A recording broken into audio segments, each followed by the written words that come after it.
The character of man. Concerning man, he is too large a subject to be treated as a whole, so I will merely discuss a detail or two of him at this time. I desire to contemplate him from this point of view, this premise, that he was not made for any useful purpose, for the reason that he hasn't served any. That he was most likely not even made intentionally, and that his working himself up out of the oyster bed to his present position was probably matter of surprise and regret to the Creator. For his history, in all climes, all ages and all circumstances, furnishes oceans and continents of proof that of all the creatures that were made he is the most detestable. Of the entire brood he is the only one, the solitary one, that possesses malice. That is the basest of all instincts, passions, vices, the most hateful. That one thing puts him below the rats, the grubs, the trichinae. He is the only creature that inflicts pain for sport, knowing it to be pain. But if the cat knows she is inflicting pain when she plays with the frightened mouse, then we must make an exception here. We must grant that in one detail man is the moral peer of the cat. All creatures kill, there seems to be no exception, but of the whole list, man is the only one that kills for fun, he is the only one that kills in malice, the only one that kills for revenge. Also, in all the list he is the only creature that has a nasty mind. Shall he be extolled for his noble qualities, for his gentleness, his sweetness, his amiability, his lovingness, his courage, his devotion, his patience, his fortitude, his prudence? The various charms and graces of his spirit? The other animals share all these with him, yet are free from the blacknesses and rottennesses of his character. There are certain sweet-smelling sugar-coated lies current in the world which all politic men have apparently tacitly conspired together to support and perpetuate. One of these is, that there is such a thing in the world as independence, independence of thought, independence of opinion, independence of action. Another is, that the world loves to see independence, admires it, applauds it. Another is, that there is such a thing in the world as toleration, in religion, in politics, and such matters. And with it trains that already mentioned auxiliary lie that toleration is admired and applauded. Out of these trunk lies spring many branch ones, to wit, the lie that not all men are slaves, the lie that men are glad when other men succeed, glad when they prosper. Glad to see them reach lofty heights, sorry to see them fall again. And yet other branch lies, to wit, that there is heroism in man, that he is not mainly made up of malice and treachery. That he is sometimes not a coward, that there is something about him that ought to be perpetuated, in heaven, or hell, or somewhere. And these other branch lies, to wit, that conscience, man's moral medicine chest, is not only created by the Creator, but is put into man ready charged with the right and only true and authentic correctives of conduct, and the duplicate chest, with the selfsame correctives, unchanged, unmodified, distributed to all nations and all epochs. And yet one other branch lie, to wit, that I am I, and you are you. That we are units, individuals, and have natures of our own. Instead of being the tail end of a tapeworm eternity of ancestors extending in linked procession back and back and back, to our source in the monkeys. With this so-called individuality of ours a decayed and rancid mush of inherited instincts and teachings derived, atom by atom, stench by stench, from the entire line of that sorry column. And not so much new and original matter in it as you could balance on a needle point and examine under a microscope. This makes well-nigh fantastic the suggestion that there can be such a thing as a personal, original, and responsible nature in a man, separable from that in him which is not original, and findable in such quantity as to enable the observer to say, this is a man, not a procession. Consider the first-mentioned lie, that there is such a thing in the world as independence, that it exists in individuals, that it exists in bodies of men. Surely if anything is proven, by whole oceans and continents of evidence, it is that the quality of independence was almost wholly left out of the human race. The scattering exceptions to the rule only emphasize it, light it up, make it glare. The whole population of New England meekly took their turns, for years, in standing up in the railway trains, without so much as a complaint above their breath. Till at last these uncounted millions were able to produce exactly one single independent man, who stood to his rights and made the railroad give him a seat. Statistics and the law of probabilities warrant the assumption that it will take New England 40 years to breed his fellow. There is a law, with a penalty attached, forbidding trains to occupy the Asylum Street crossing more than 5 minutes at a time. For years people and carriages used to wait there nightly as much as 20 minutes on a stretch while New England trains monopolized that crossing. I used to hear men use vigorous language about that insolent wrong, but they waited, just the same. We are discreet sheep, we wait to see how the drove is going, and then go with the drove. We have two opinions, one private, which we are afraid to express. And another one, the one we use, which we force ourselves to wear to please Mrs. Grundy, until habit makes us comfortable in it, and the custom of defending it presently makes us love it, adore it. And forget how pitifully we came by it. Look at it in politics. Look at the candidates whom we loathe, one year, and are afraid to vote against, the next.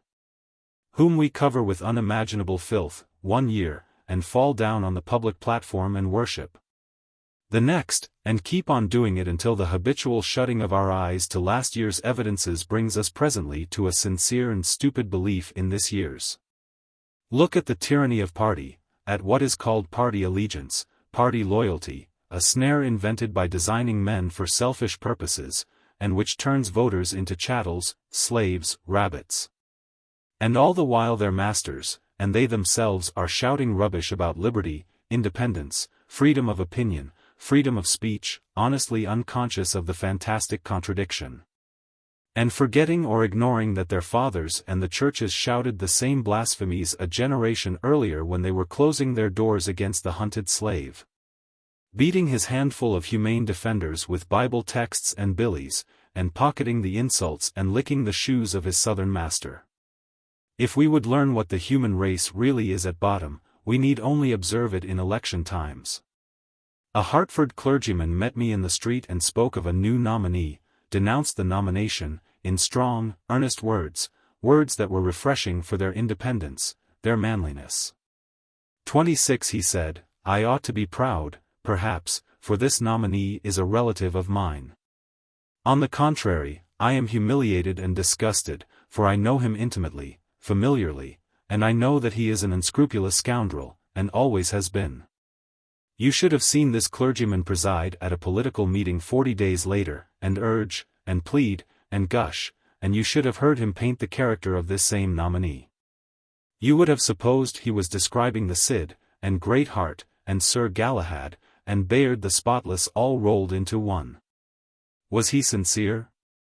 Yes, by that time. And therein lies the pathos of it all, the hopelessness of it all.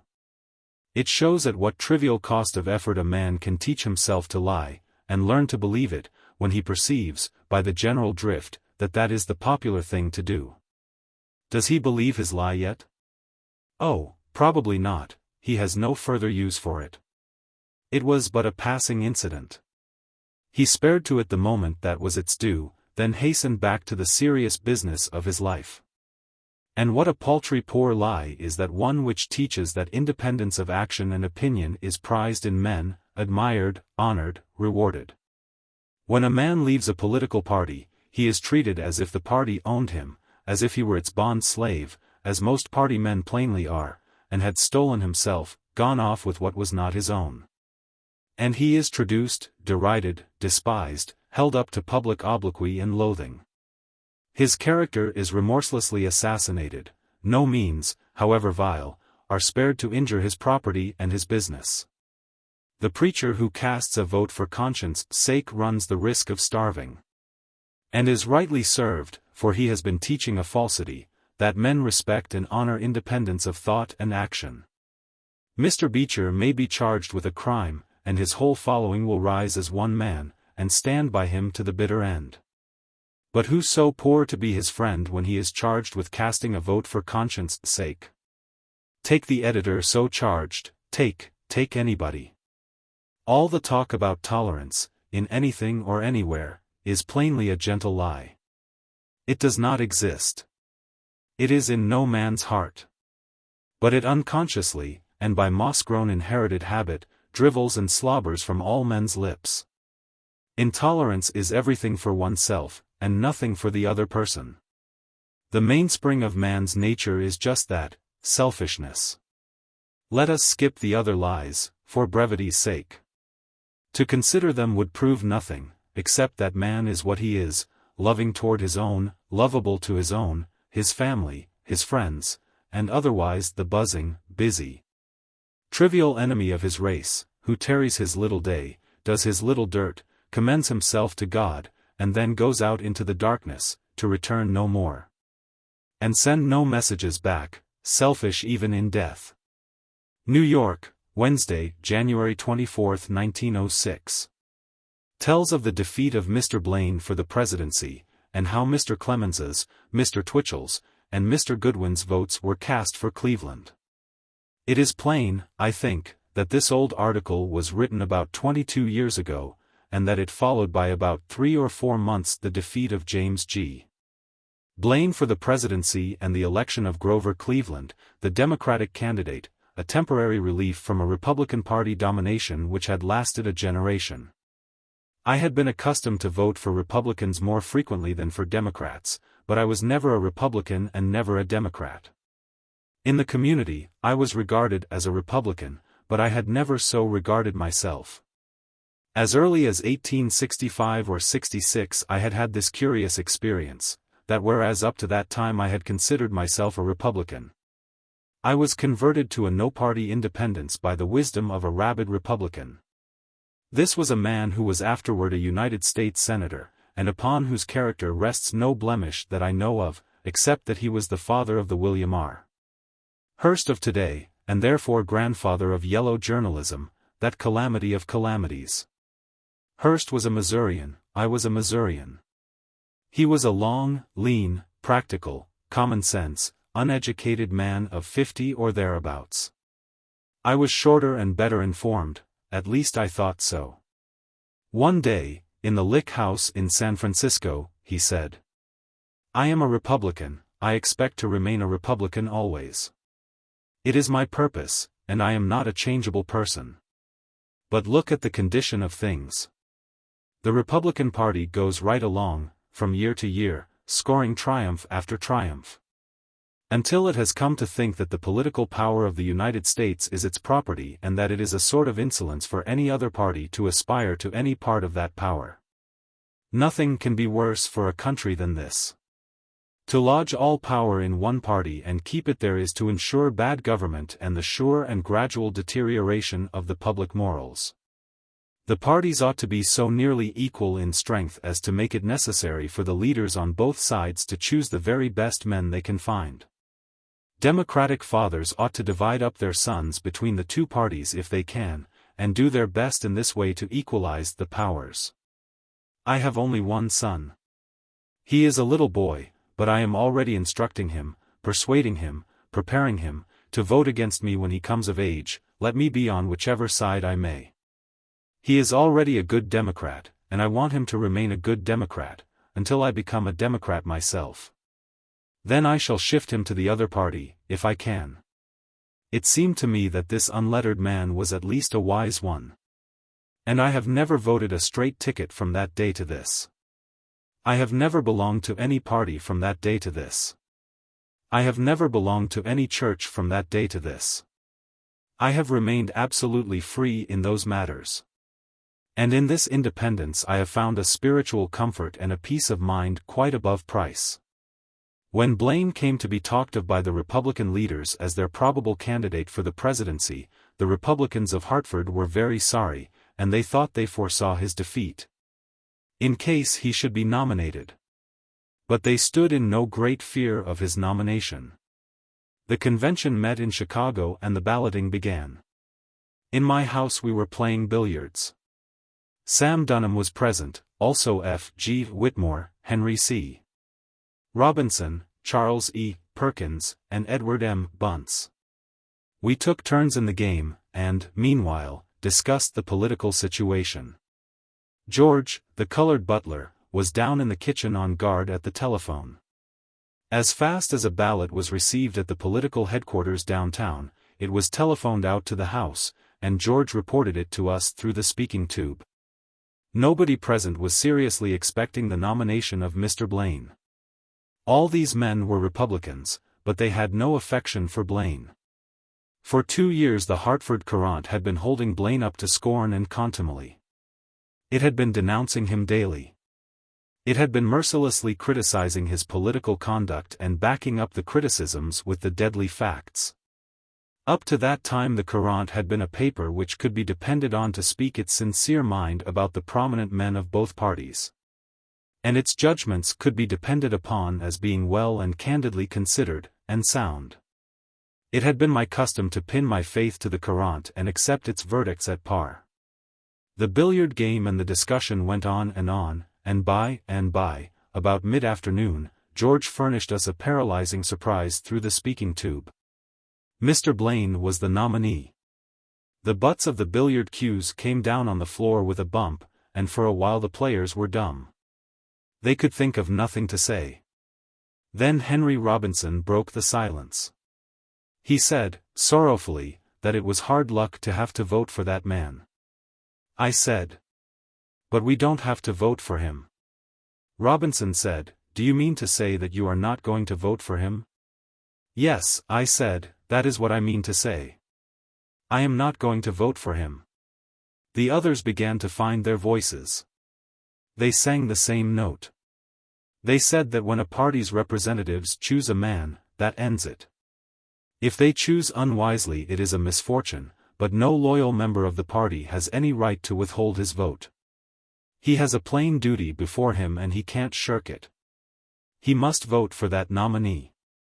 I said that no party held the privilege of dictating to me how I should vote. That if party loyalty was a form of patriotism, I was no patriot, and that I didn't think I was much of a patriot, anyway. For oftener than otherwise what the general body of Americans regarded as the patriotic course was not in accordance with my views. That if there was any valuable difference between being an American and a monarchist it lay in the theory that the American could decide for himself what is patriotic and what isn't.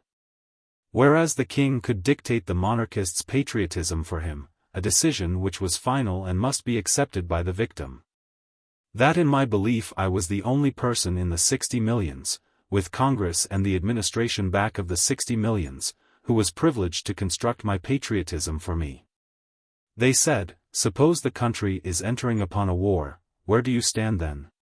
Do you arrogate to yourself the privilege of going your own way in the matter, in the face of the nation? Yes, I said, that is my position. If I thought it an unrighteous war I would say so. If I were invited to shoulder a musket in that cause and march under that flag, should decline. I would not voluntarily march under this country's flag, or any other, when it was my private judgment that the country was in the wrong. If the country obliged me to shoulder the musket, I could not help myself, but I would never volunteer. To volunteer would be the act of a traitor to myself, and consequently traitor to my country. If I refused to volunteer, I should be called a traitor, I am well aware of that, but that would not make me a traitor. The unanimous vote of the 60 millions could not make me a traitor. I should still be a patriot, and, in my opinion, the only one in the whole country. There was a good deal of talk, but I made no converts. They were all candid enough to say that they did not want to vote for Mr. Blaine, but they all said they would do it, nevertheless. Then Henry Robinson said, it is a good while yet before election. There is time for you to come around, and you will come around. The influences about you will be too strong for you. On election day you will vote for Blaine. I said I should not go to the polls at all. The Courant had an uncomfortable time thence until midnight. General Hawley, the editor-in-chief, and he was also commander-in-chief of the paper, was at his post in Congress. And the telegraphing to and fro between the Courant and him went on diligently until midnight. For 2 years the Courant had been making a tar baby of Mr. Blaine, and adding tar every day, and now it was called upon to praise him, hurrah for him, and urge its well-instructed clientele to elevate the tar baby to the chief magistracy of the nation. It was a difficult position, and it took the Courant people and General Hawley 9 hours to swallow the bitter pill. But at last General Hawley reached a decision, and at midnight the pill was swallowed. Within a fortnight the Courant had acquired some facility in praising where it had so long censured. Within another month the change in its character was become complete, and to this day it has never recovered its virtue entirely. Though under Charles Hopkins Clark's editorship it has gotten back 90% of it, by my estimate. Charles Dudley Warner was the active editor of the time. He could not stomach the new conditions. He found himself unable to turn his pen in the other direction and make it proceed backward, therefore he decided to retire his pen altogether. He withdrew from the editorship, resigned his salary, lived thenceforth upon his income as a part proprietor of the paper and upon the proceeds of magazine work and lecturing. And kept his vote in his pocket on election day. The conversation with the learned American member of the Board of Scholars which revised the New Testament did occur as I have outlined it in that old article. He was vehement in his denunciation of Blaine, his relative, and said he should never vote for him. But he was so used to revising New Testaments that it took him only a few days to revise this one. I had hardly finished with him when I came across James G. Batterson. Batterson was president of the Great Travelers Insurance Company. He was a fine man, a strong man, and a valuable citizen. He was fully as vehement as that clergyman had been in his denunciations of Blaine, but inside of 2 weeks he was presiding at a great Republican ratification meeting. And to hear him talk about Blaine and his perfections, a stranger would have supposed that the Republican Party had had the good fortune to secure an archangel as its nominee. Time went on. Election day was close at hand. Late one frosty night, Twitchell, the Rev. Francis Goodwin, and I were tramping homeward through the deserted streets in the face of a wintry gale, after a séance of our Monday evening club. And after a supper-table debate over the political situation, in which the fact had come out, to the astonishment and indignation of everybody, the ladies included, that 3 traitors were present. That Goodwin, Twitchell, and I were going to keep our votes in our pockets instead of casting them for the archangel. Along in that homeward tramp, somewhere, Goodwin had a happy idea, and brought it out. He said, "Why are we keeping back these 3 votes from Blaine? Plainly the answer is, to do what we can to defeat Blaine. Very well, then, these are 3 votes against Blaine. The common-sense procedure would be to cast 6 votes against him by turning in our 3 votes for Cleveland." Even Twitchell and I could see that there was sense in that, and we said, "That is a very good thing to do, and we'll do it."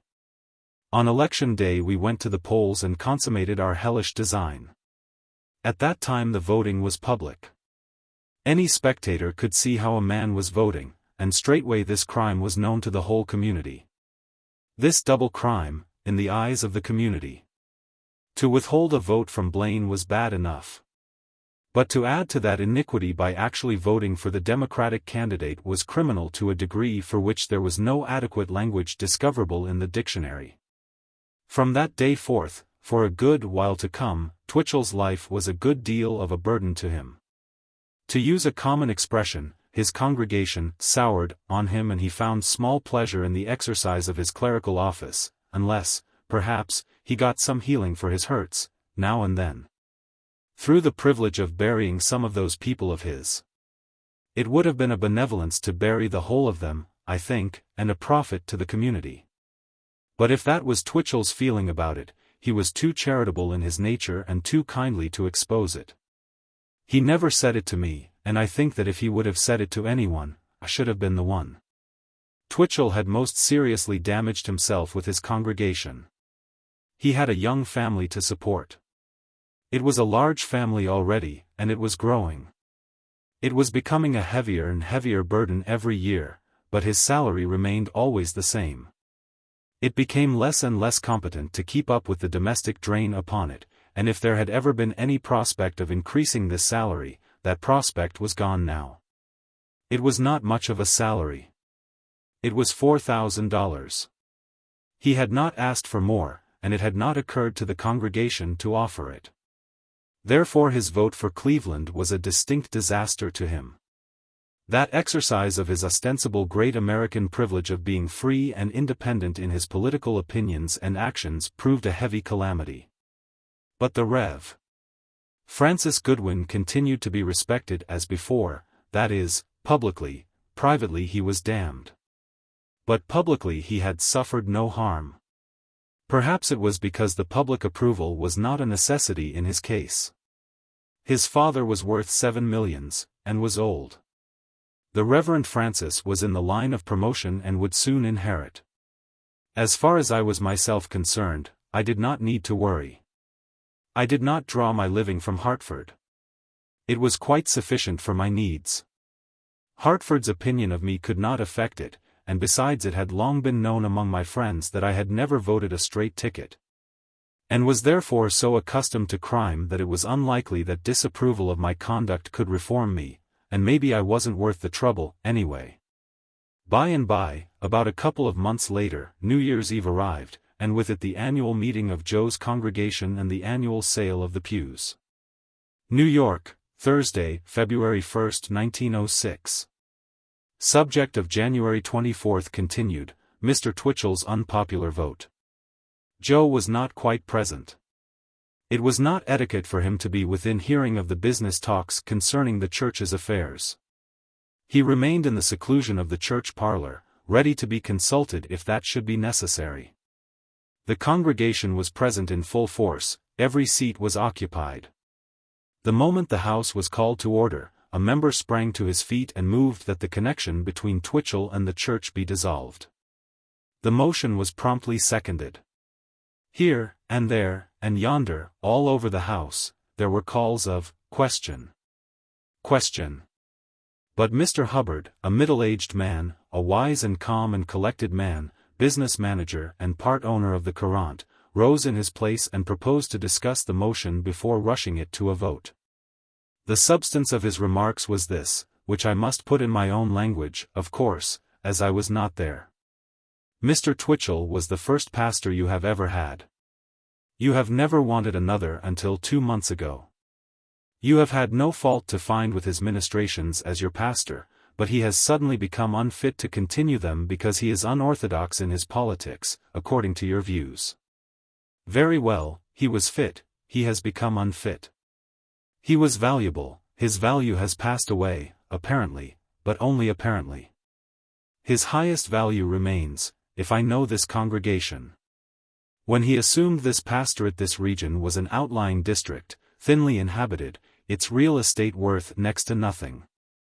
Mr. Twitchell's personality was a magnet which immediately began to draw population in this direction. It has continued to draw it from that day to this. As a result, your real estate, almost valueless in the beginning, ranges now at very high prices.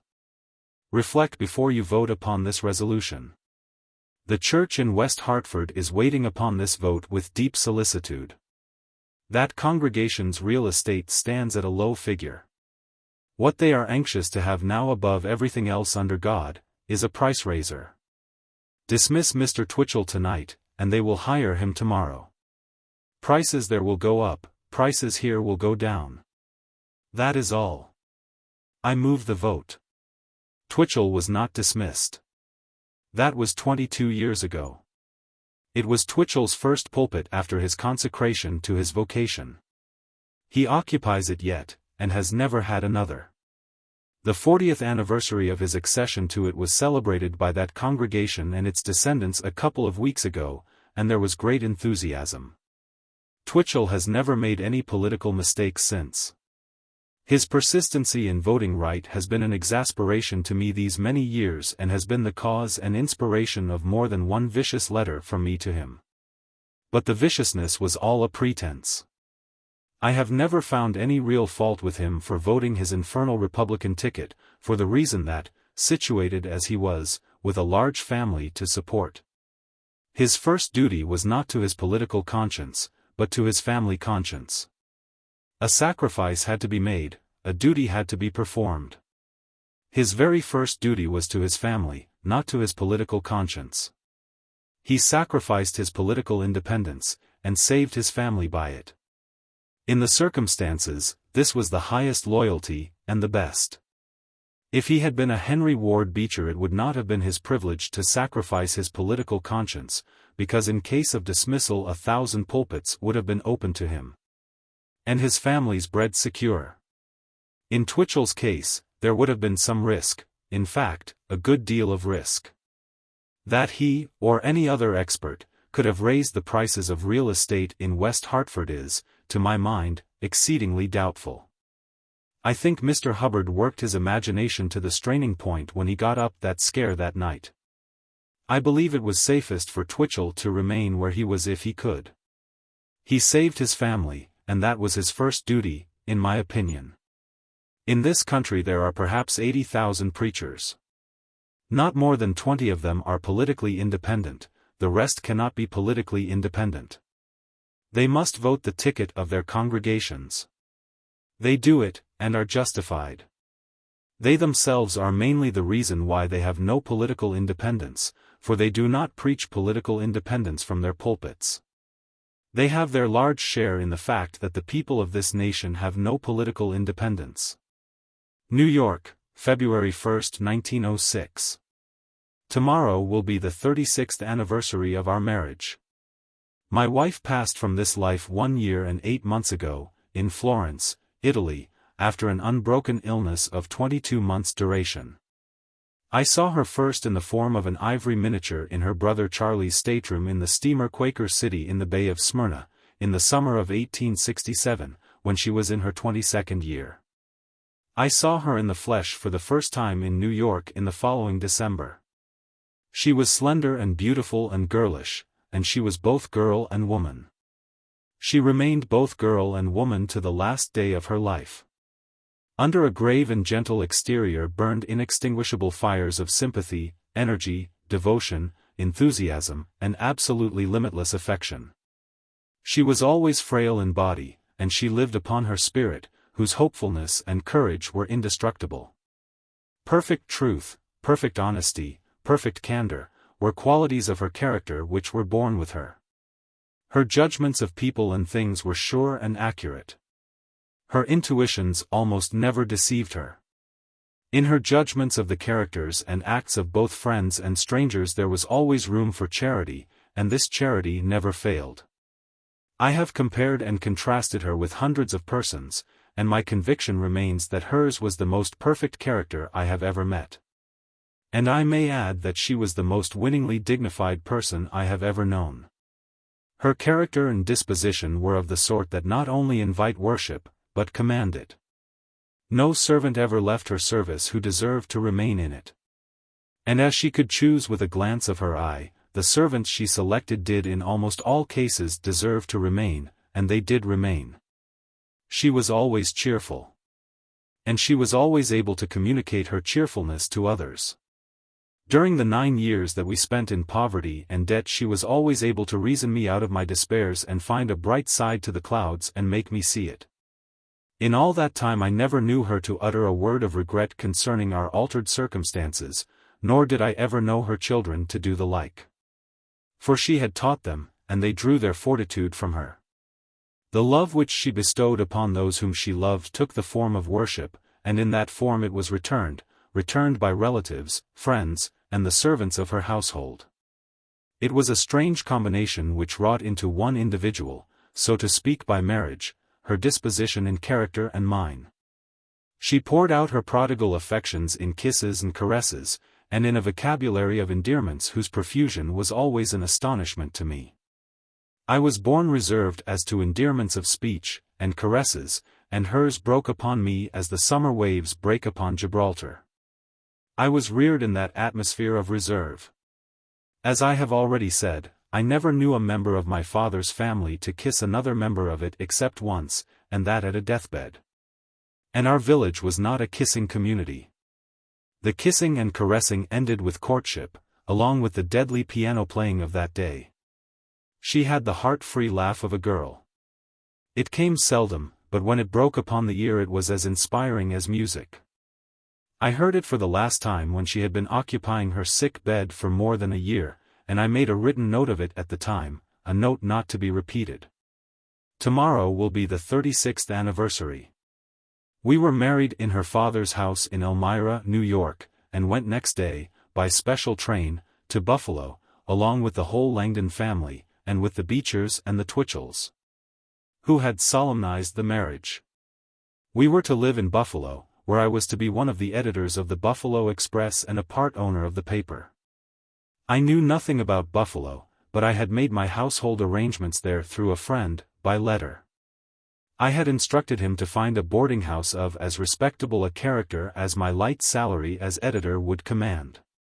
We were received at about 9 o'clock at the station in Buffalo and were put into several sleighs and driven all over America.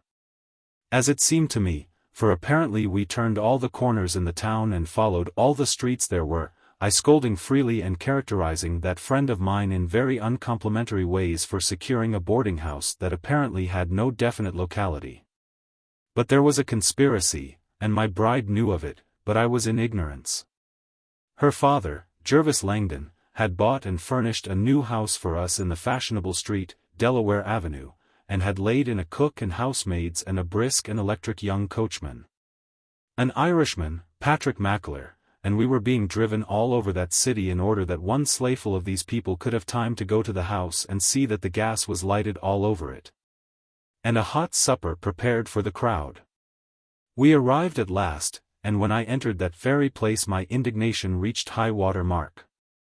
And without any reserve I delivered my opinion to that friend of mine for being so stupid as to put us into a boarding house whose terms would be far out of my reach. Then Mr. Langdon brought forward a very pretty box and opened it and took from it a deed of the house. So the comedy ended very pleasantly and we sat down to supper. The company departed about midnight, and left us alone in our new quarters. Then Ellen, the cook, came in to get orders for the morning's marketing, and neither of us knew whether beefsteak was sold by the barrel or by the yard. We exposed our ignorance, and Ellen was full of Irish delight over it. Patrick Mackler, that brisk young Irishman, came in to get his orders for next day, and that was our first glimpse of him. 36 years have gone by. And this letter from Twitchell comes this morning, from Hartford.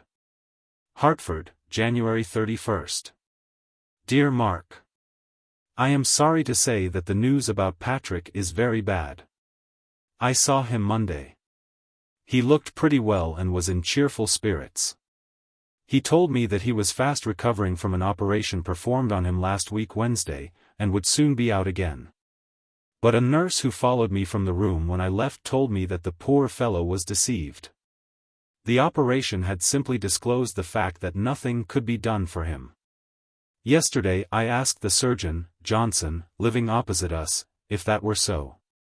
He said, yes, that the trouble was cancer of the liver and that there was no help for it in surgery. The case was quite hopeless, the end was not many weeks off. A pitiful case, indeed. Poor Patrick. His face brightened when he saw me. He told me, the first thing, that he had just heard from Jean. His wife and son were with him. Whether they suspect the truth I don't know. I doubt if the wife does, but the son looked very sober. Maybe he only has been told. Wires af. Joe. Jean had kept watch of Patrick's case by correspondence with Patrick's daughter Nancy, and so we already knew that it was hopeless. In fact, the end seems to be nearer than Twitchell suspects. Last night I sent Twitchell word that I knew Patrick had only a day or two to live. And he must not forget to provide a memorial wreath and pin a card to it with my name and Clara's and Jean's signed to it, worded, in loving remembrance of Patrick Mackler. Faithful and valued friend of our family for 36 years. I wanted to say that he had served us 36 years, but some people would not have understood that. He served us constantly for 21 years. Then came that break when we spent 9 or 10 years in Europe. But if Patrick himself could see his funeral wreath, then I should certainly say, in so many words, that he served us 36 years. For last summer, when we were located in the New Hampshire hills, at Dublin, we had Patrick with us. Jean had gone to Hartford the 1st of May and secured his services for the summer. Necessarily, a part of our household was Katie Leary, who has been on our roster for 26 years, and one day Jean overheard Katie and Patrick disputing about this length of service. Katie said she had served the family longer than Patrick had. Patrick said it was nothing of the kind. That he had already served the family 10 years when Katie came, and that he had now served it 36 years. He was just as brisk there in the New Hampshire hills as he was 36 years ago. He was 64 years old, but was just as slender and trim and handsome, and just as alert and springy on his feet, as he was in those long-vanished days of his youth. He was the most perfect man in his office that I have ever known, for this reason, that he never neglected any detail, howsoever slight, of his duties. And there was never any occasion to give him an order about anything. He conducted his affairs without anybody's help. There was always plenty of feed for the horses were always shod when they needed to be shod. The carriages and sleighs were always attended to, he kept everything in perfect order. It was a great satisfaction to have such a man around. I was not capable of telling anybody what to do about anything. He was my particular servant, and I didn't need to tell him anything at all. He was just the same in the New Hampshire hills. I never gave him an order while he was there, the whole 5 months, and there was never anything lacking that belonged in his jurisdiction. When we had been married a year or two, Patrick took a wife, and they lived in a house which we built and added to the stable. They reared 8 children. They lost 1, 2, or 3 years ago, a thriving young man, assistant editor of a Hartford daily paper, I think.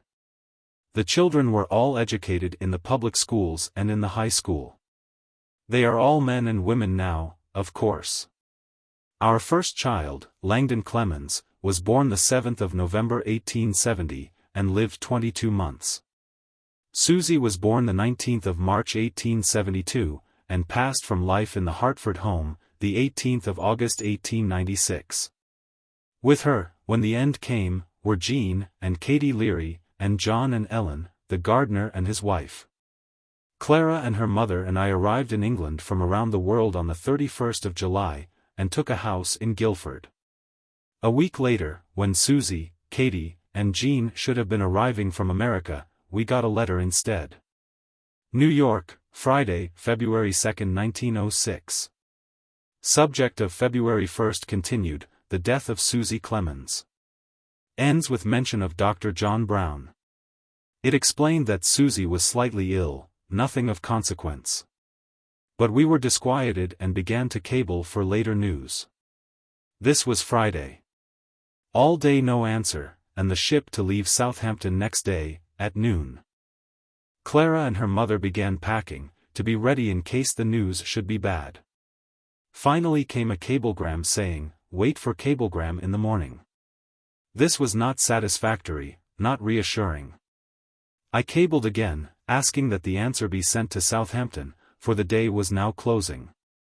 I waited in the post office that night till the doors were closed, toward midnight, in the hope that good news might still come, but there was no message.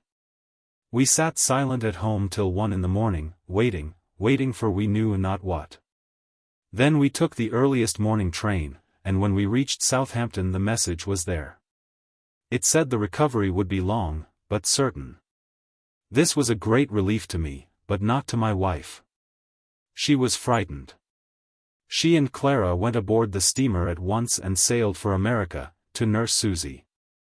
I remained behind to search for another and larger house in Guildford. That was the 15th of August 1896. 3 days later, when my wife and Clara were about halfway across the ocean, I was standing in our dining room, thinking of nothing in particular, when a cablegram was put into my hand. It said, "Susie was peacefully released today." It is one of the mysteries of our nature that a man, all unprepared, can receive a thunderstroke like that and live. There is but one reasonable explanation of it. The intellect is stunned by the shock and but gropingly gathers the meaning of the words. The power to realize their full import is mercifully wanting. The mind has a dumb sense of vast loss, that is all.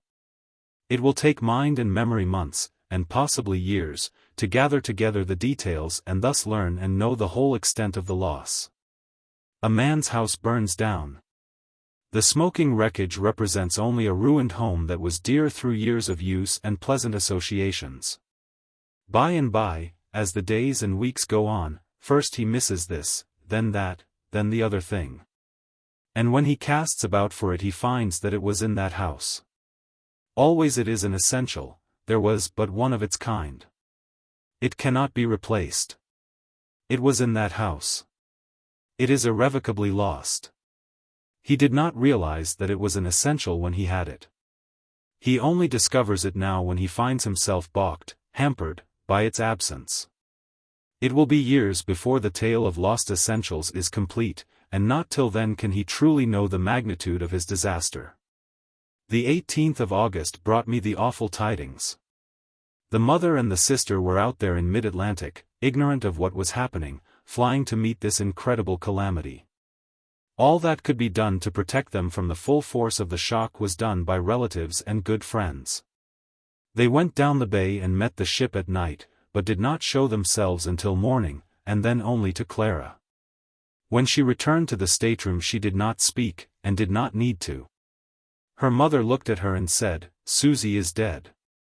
At 10:30 that night Clara and her mother completed their circuit of the globe, and drew up at Elmira by the same train and in the same car which had borne them and me westward from it 1 year, 1 month, and 1 week before. And again Susie was there, not waving her welcome in the glare of the lights as she had waved her farewell to us 13 months before, but lying white and fair in her coffin. In the house where she was born. The last 13 days of Susie's life were spent in our own house in Hartford, the home of her childhood and always the dearest place in the earth to her. About her she had faithful old friends, her pastor, Mr. Twitchell, who had known her from the cradle and who had come a long journey to be with her, her uncle and aunt, Mr. and Mrs. Theodore Crane. Patrick, the coachman, Katie, who had begun to serve us when Susie was a child of 8 years, John and Ellen, who had been with us many years. Also Jean was there. At the hour when my wife and Clara set sail for America, Susie was in no danger. 3 hours later there came a sudden change for the worse. Meningitis set in, and it was immediately apparent that she was death-struck. That was Saturday, the 15th of August. That evening she took food for the last time. Jean's letter to me. The next morning the brain fever was raging. She walked the floor a little in her pain and delirium, then succumbed to weakness and returned to her bed. Previously she had found hanging in a closet a gown which she had seen her mother wear. She thought it was her mother, dead, and she kissed it and cried. About noon she became blind, an effect of the disease, and bewailed it to her uncle. From Jean's letter I take this sentence, which needs no comment. About 1 in the afternoon Susie spoke for the last time. It was only one word that she said when she spoke that last time, and it told of her longing. She groped with her hands and found Katie, and caressed her face and said, "Mama." How gracious it was that in that forlorn hour of wreck and ruin, with the night of death closing around her, she should have been granted that beautiful illusion, that the latest vision which rested upon the clouded mirror of her mind should have been the vision of her mother. And the latest emotion she should know in life the joy and peace of that dear imagined presence. About 2 o'clock she composed herself as if for sleep, and never moved again. She fell into unconsciousness and so remained 2 days and 5 hours, until Tuesday evening at 7:07, when the release came. She was 24 years and 5 months old. On the 23rd her mother and her sisters saw her laid to rest, she that had been our wonder and our worship. The summer seasons of Susie's childhood were spent at Quarry Farm on the hills east of Elmira, New York, the other seasons of the year at the home in Hartford. Like other children, she was blithe and happy, fond of play. Unlike the average of children, she was at times much given to retiring within herself and trying to search out the hidden meanings of the deep things that make the puzzle and pathos of human existence, and in all the ages have baffled the inquirer and mocked him. As a little child aged 7, she was oppressed and perplexed by the maddening repetition of the stock incidents of our race's fleeting sojourn here. just as the same thing has oppressed and perplexed maturer minds from the beginning of time. A myriad of men are born, they labor and sweat and struggle for bread, they squabble and scold and fight, they scramble for little mean advantages over each other. Age creeps upon them. Infirmities follow, shames and humiliations bring down their prides and their vanities. Those they love are taken from them, and the joy of life is turned to aching grief. The burden of pain, care, misery, grows heavier year by year. At length ambition is dead, pride is dead, vanity is dead, longing for release is in their place. It comes at last, the only unpoisoned gift earth ever had for them, and they vanish from a world where they were of no consequence, where they achieved nothing. Where they were a mistake and a failure and a foolishness, where they have left no sign that they have existed, a world which will lament them a day and forget them forever.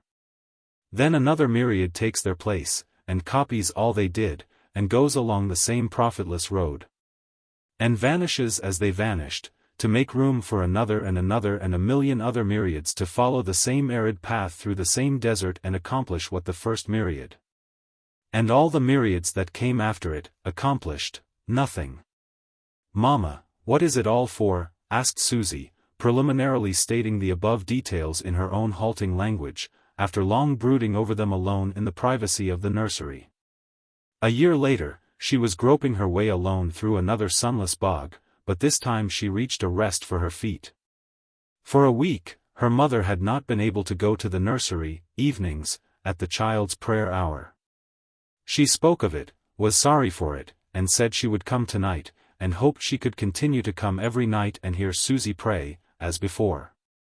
Noticing that the child wished to respond, but was evidently troubled as to how to word her answer, she asked what the difficulty was.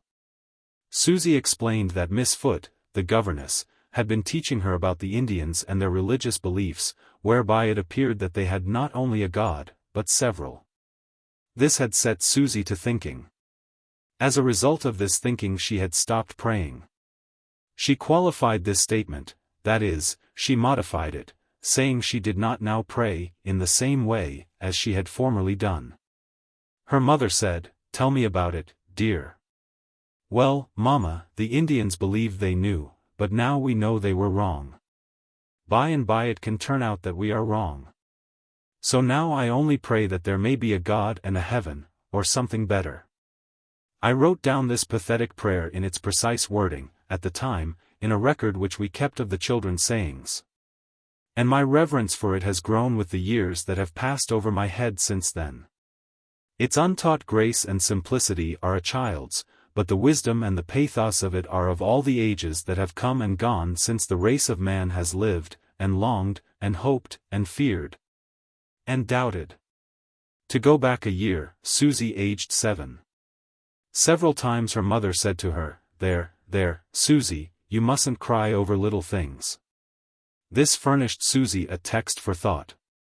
She had been breaking her heart over what had seemed vast disasters, a broken toy, a picnic cancelled by thunder and lightning and rain. The mouse that was growing tame and friendly in the nursery caught and killed by the cat, and now came this strange revelation. For some unaccountable reason, these were not vast calamities. Why? How is the size of calamities measured? What is the rule? There must be some way to tell the great ones from the small ones. What is the law of these proportions? She examined the problem earnestly and long. She gave it her best thought, from time to time, for 2 or 3 days, but it baffled her, defeated her.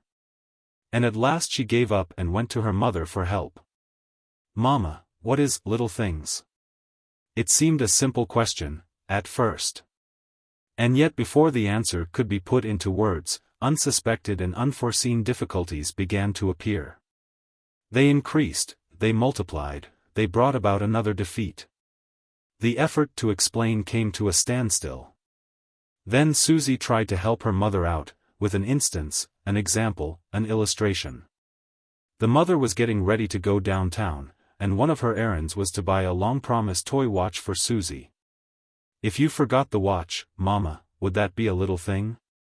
She was not concerned about the watch, for she knew it would not be forgotten. What she was hoping for was that the answer would unriddle the riddle and bring rest and peace to her perplexed little mind. The hope was disappointed, of course, for the reason that the size of a misfortune is not determinable by an outsider's measurement of it, but only by the measurements applied to it by the person specially affected by it. The king's lost crown is a vast matter to the king, but of no consequence to the child. The lost toy is a great matter to the child, but in the king's eyes it is not a thing to break the heart about. A verdict was reached, but it was based upon the above model, and Susie was granted leave to measure her disasters thereafter with her own tape line. I will throw in a note or two here touching the time when Susie was 17. She had written a play modeled upon Greek lines, and she and Clara and Margaret Warner, and other young comrades, had played it to a charmed houseful of friends in our house in Hartford. Charles Dudley Warner and his brother, George, were present. They were near neighbors and warm friends of ours. They were full of praises of the workmanship of the play, and George Warner came over the next morning and had a long talk with Susie. The result of it was this verdict: "She is the most interesting person I have ever known, of either sex." Remark of a lady, Mrs. Cheney, I think, author of the biography of her father, Reverend Dr. Bushnell. I made this note after one of my talks with Susie. She knows all there is of life and its meanings. She could not know it better if she had lived it out to its limit. Her intuitions and ponderings and analyzings seem to have taught her all that my 60 years have taught me. Remark of another lady. She is speaking of Susie's last days. In those last days she walked as if on air. And her walk answered to the buoyancy of her spirits and the passion of intellectual energy and activity that possessed her. I return now to the point where I made this diversion. From her earliest days, as I have already indicated, Susie was given to examining things and thinking them out by herself. She was not trained to this, it was the make of her mind. In matters involving questions of fair or unfair dealing, she reviewed the details patiently and surely arrived at a right and logical conclusion. In Munich, when she was 6 years old, she was harassed by a recurrent dream, in which a ferocious bear figured. She came out of the dream each time sorely frightened, and crying. She set herself the task of analyzing this dream. The reasons of it? The purpose of it? The origin of it? No, the moral aspect of it. Her verdict, arrived at after candid and searching investigation, exposed it to the charge of being one-sided and unfair in its construction, for, as she worded it, she was never the one that ate, but always the one that was eaten. Susie backed her good judgment in matters of morals with conduct to match, even upon occasions when it caused her sacrifice to do it. When she was 6 and her sister Clara 4, the pair were troublesomely quarrelsome. Punishments were tried as a means of breaking up this custom, these failed. Then rewards were tried. A day without a quarrel brought candy. The children were their own witnesses, each for or against her own self. Once Susie took the candy, hesitated, then returned it with a suggestion that she was not fairly entitled to it. Clara kept hers, so, here was a conflict of evidence, one witness for a quarrel, and one against it. But the better witness of the two was on the affirmative side, and the quarrel stood proved, and no candy due to either side. There seemed to be no defense for Clara, yet there was, and Susie furnished it, and Clara went free. Susie said, "I don't know whether she felt wrong in her heart, but I didn't feel right in my heart."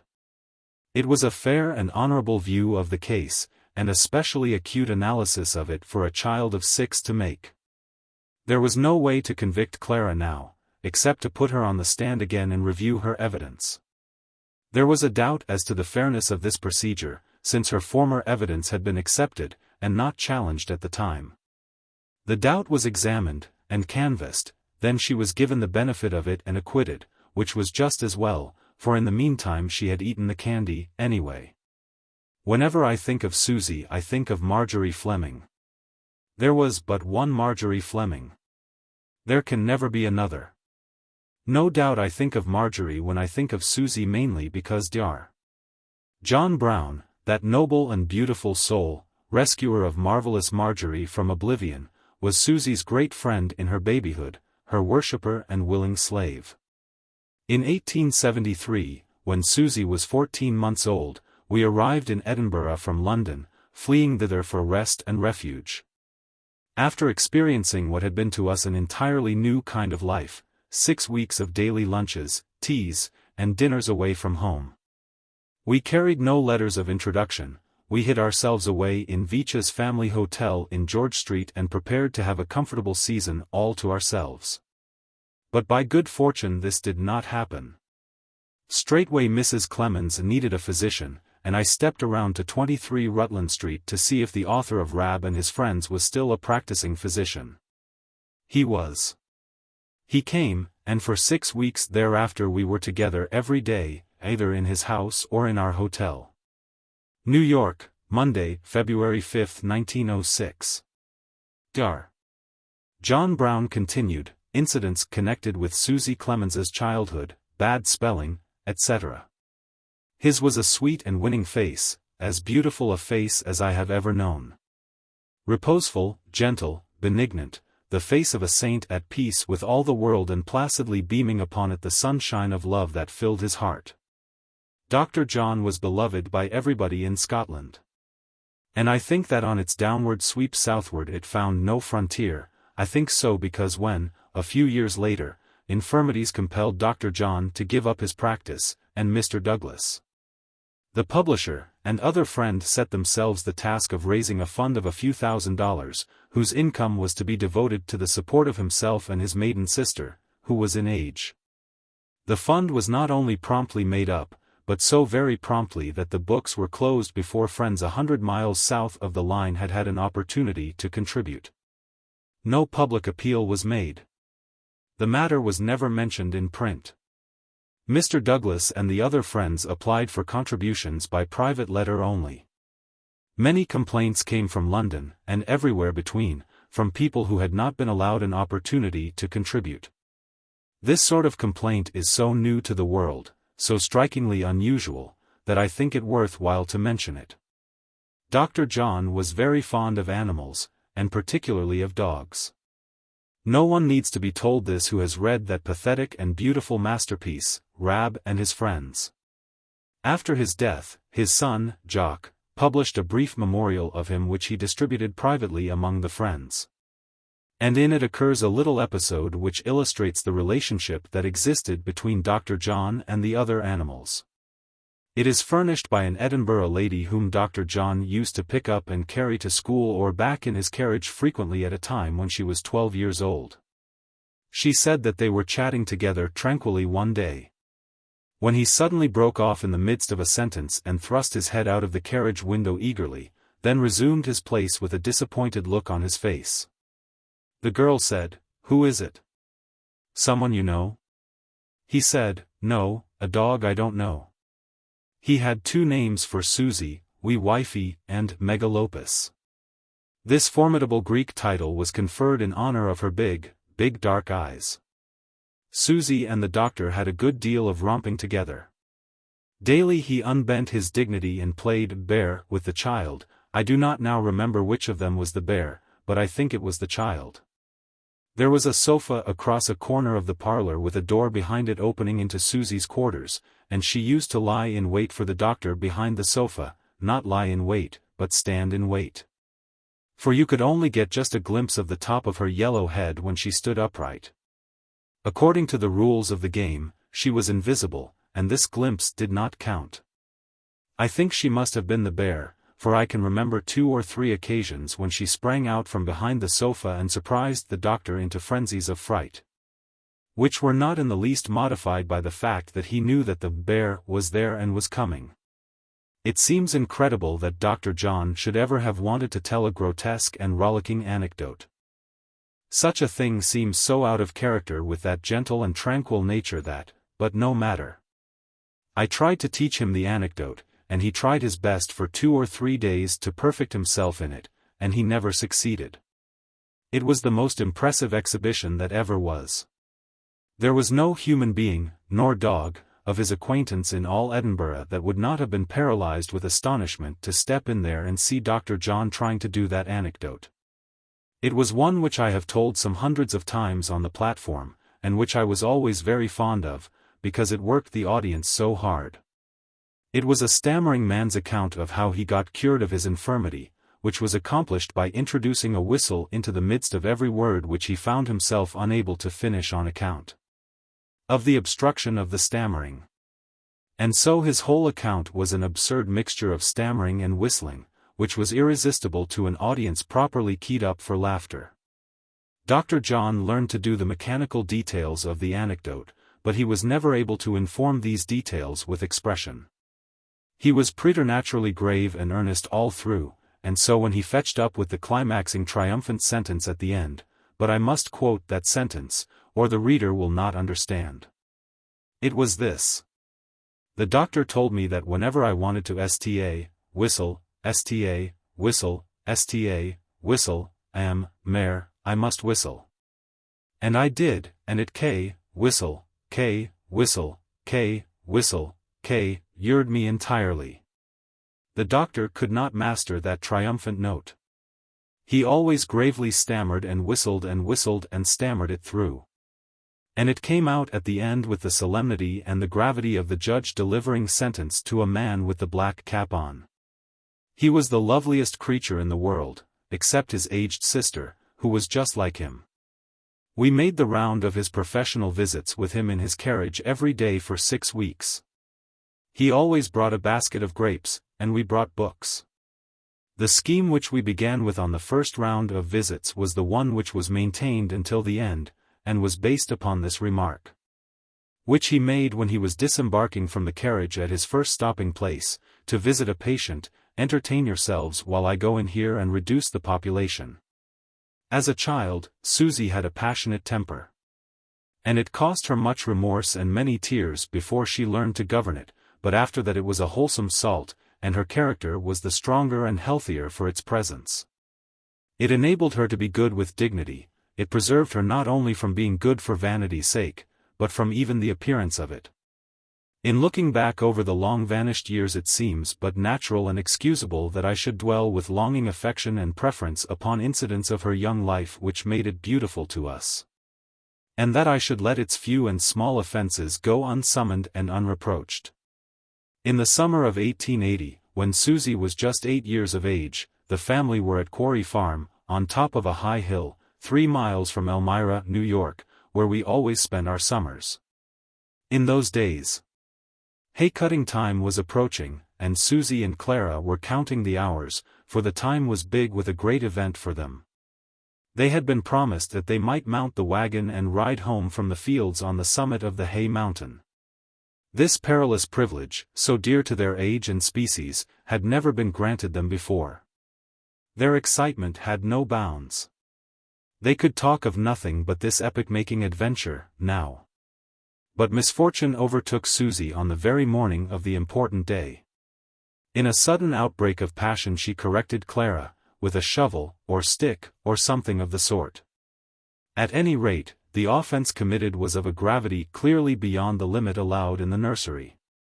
In accordance with the rule and custom of the house, Susie went to her mother to confess and to help decide upon the size and character of the punishment due. It was quite understood that as a punishment could have but one rational object and function, to act as a reminder and warn the transgressor against transgressing in the same way again. The children would know about as well as anyhow to choose a penalty which would be rememberable and effective. Susie and her mother discussed various punishments, but none of them seemed adequate. This fault was an unusually serious one, and required the setting up of a danger signal in the memory that would not blow out nor burn out, but remain a fixture there and furnish its saving warning indefinitely. Among the punishments mentioned was deprivation of the hay wagon ride. It was noticeable that this one hit Susie hard.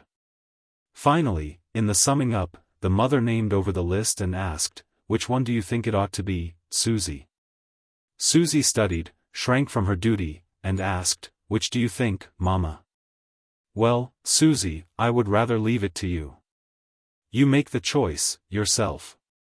It cost Susie a struggle, and much and deep thinking and weighing, but she came out where anyone who knew her could have foretold she would. Well, Mama, I'll make it the hay wagon, because, you know, the other things might not make me remember not to do it again, but if I don't get to ride on the hay wagon I can remember it easily. In this world the real penalty, the sharp one, the lasting one, never falls otherwise than on the wrong person. It was not I that corrected Clara, but the remembrance of poor Susie's lost hay ride still brings me a pang, after 26 years. Apparently Susie was born with humane feelings for the animals and compassion for their troubles. This enabled her to see a new point in an old story, once, when she was only 6 years old, a point which had been overlooked by older, and perhaps duller, people for many ages. Her mother told her the moving story of the sale of Joseph by his brethren, the staining of his coat with the blood of the slaughtered kid, and the rest of it. She dwelt upon the inhumanity of the brothers, their cruelty toward their helpless young brother, and the unbrotherly treachery which they practiced upon him. For she hoped to teach the child a lesson in gentle pity and mercifulness which she would remember. Apparently her desire was accomplished, for the tears came into Susie's eyes and she was deeply moved. Then she said, "Poor little kid." A child's frank envy of the privileges and distinctions of its elders is often a delicately flattering attention and the reverse of unwelcome. But sometimes the envy is not placed where the beneficiary is expecting it to be placed. Once when Susie was 7, she sat breathlessly absorbed in watching a guest of ours adorn herself for a ball. The lady was charmed by this homage, this mute and gentle admiration, and was happy in it. And when her pretty labors were finished, and she stood at last perfect, unimprovable, clothed like Solomon in his glory, she paused, confident and expectant, to receive from Susie's tongue the tribute that was burning in her eyes. Susie drew an envious little sigh and said, "I wish I could have crooked teeth and spectacles." Once, when Susie was 6 months along in her 8th year, she did something one day in the presence of company which subjected her to criticism and reproof. Afterward, when she was alone with her mother, as was her custom, she reflected a little while over the matter. Then she set up what I think, and what the shade of Burns would think, was a quite good philosophical defense. "Well, Mama, you know I didn't see myself, and so I couldn't know how it looked." In homes where the near friends and visitors are mainly literary people, lawyers, judges, professors, and clergymen, the children's ears become early familiarized with wide vocabularies. It is natural for them to pick up any words that fall in their way. It is natural for them to pick up big and little ones indiscriminately. It is natural for them to use without fear any word that comes to their net, no matter how formidable it may be as to size. As a result, their talk is a curious and funny musketry clatter of little words, interrupted at intervals by the heavy artillery crash of a word of such imposing sound and size that it seems to shake the ground and rattle the windows. Sometimes the child gets a wrong idea of a word which it has picked up by chance, and attaches to it a meaning which impairs its usefulness, but this does not happen as often as one might expect it would. Indeed, it happens with an infrequency which may be regarded as remarkable. As a child, Susie had good fortune with her large words, and she employed many of them. She made no more than her fair share of mistakes. Once when she thought something very funny was going to happen, but it didn't, she was racked and torn with laughter, by anticipation. But apparently she still felt sure of her position, for she said, "If it had happened, I should have been transported, with glee."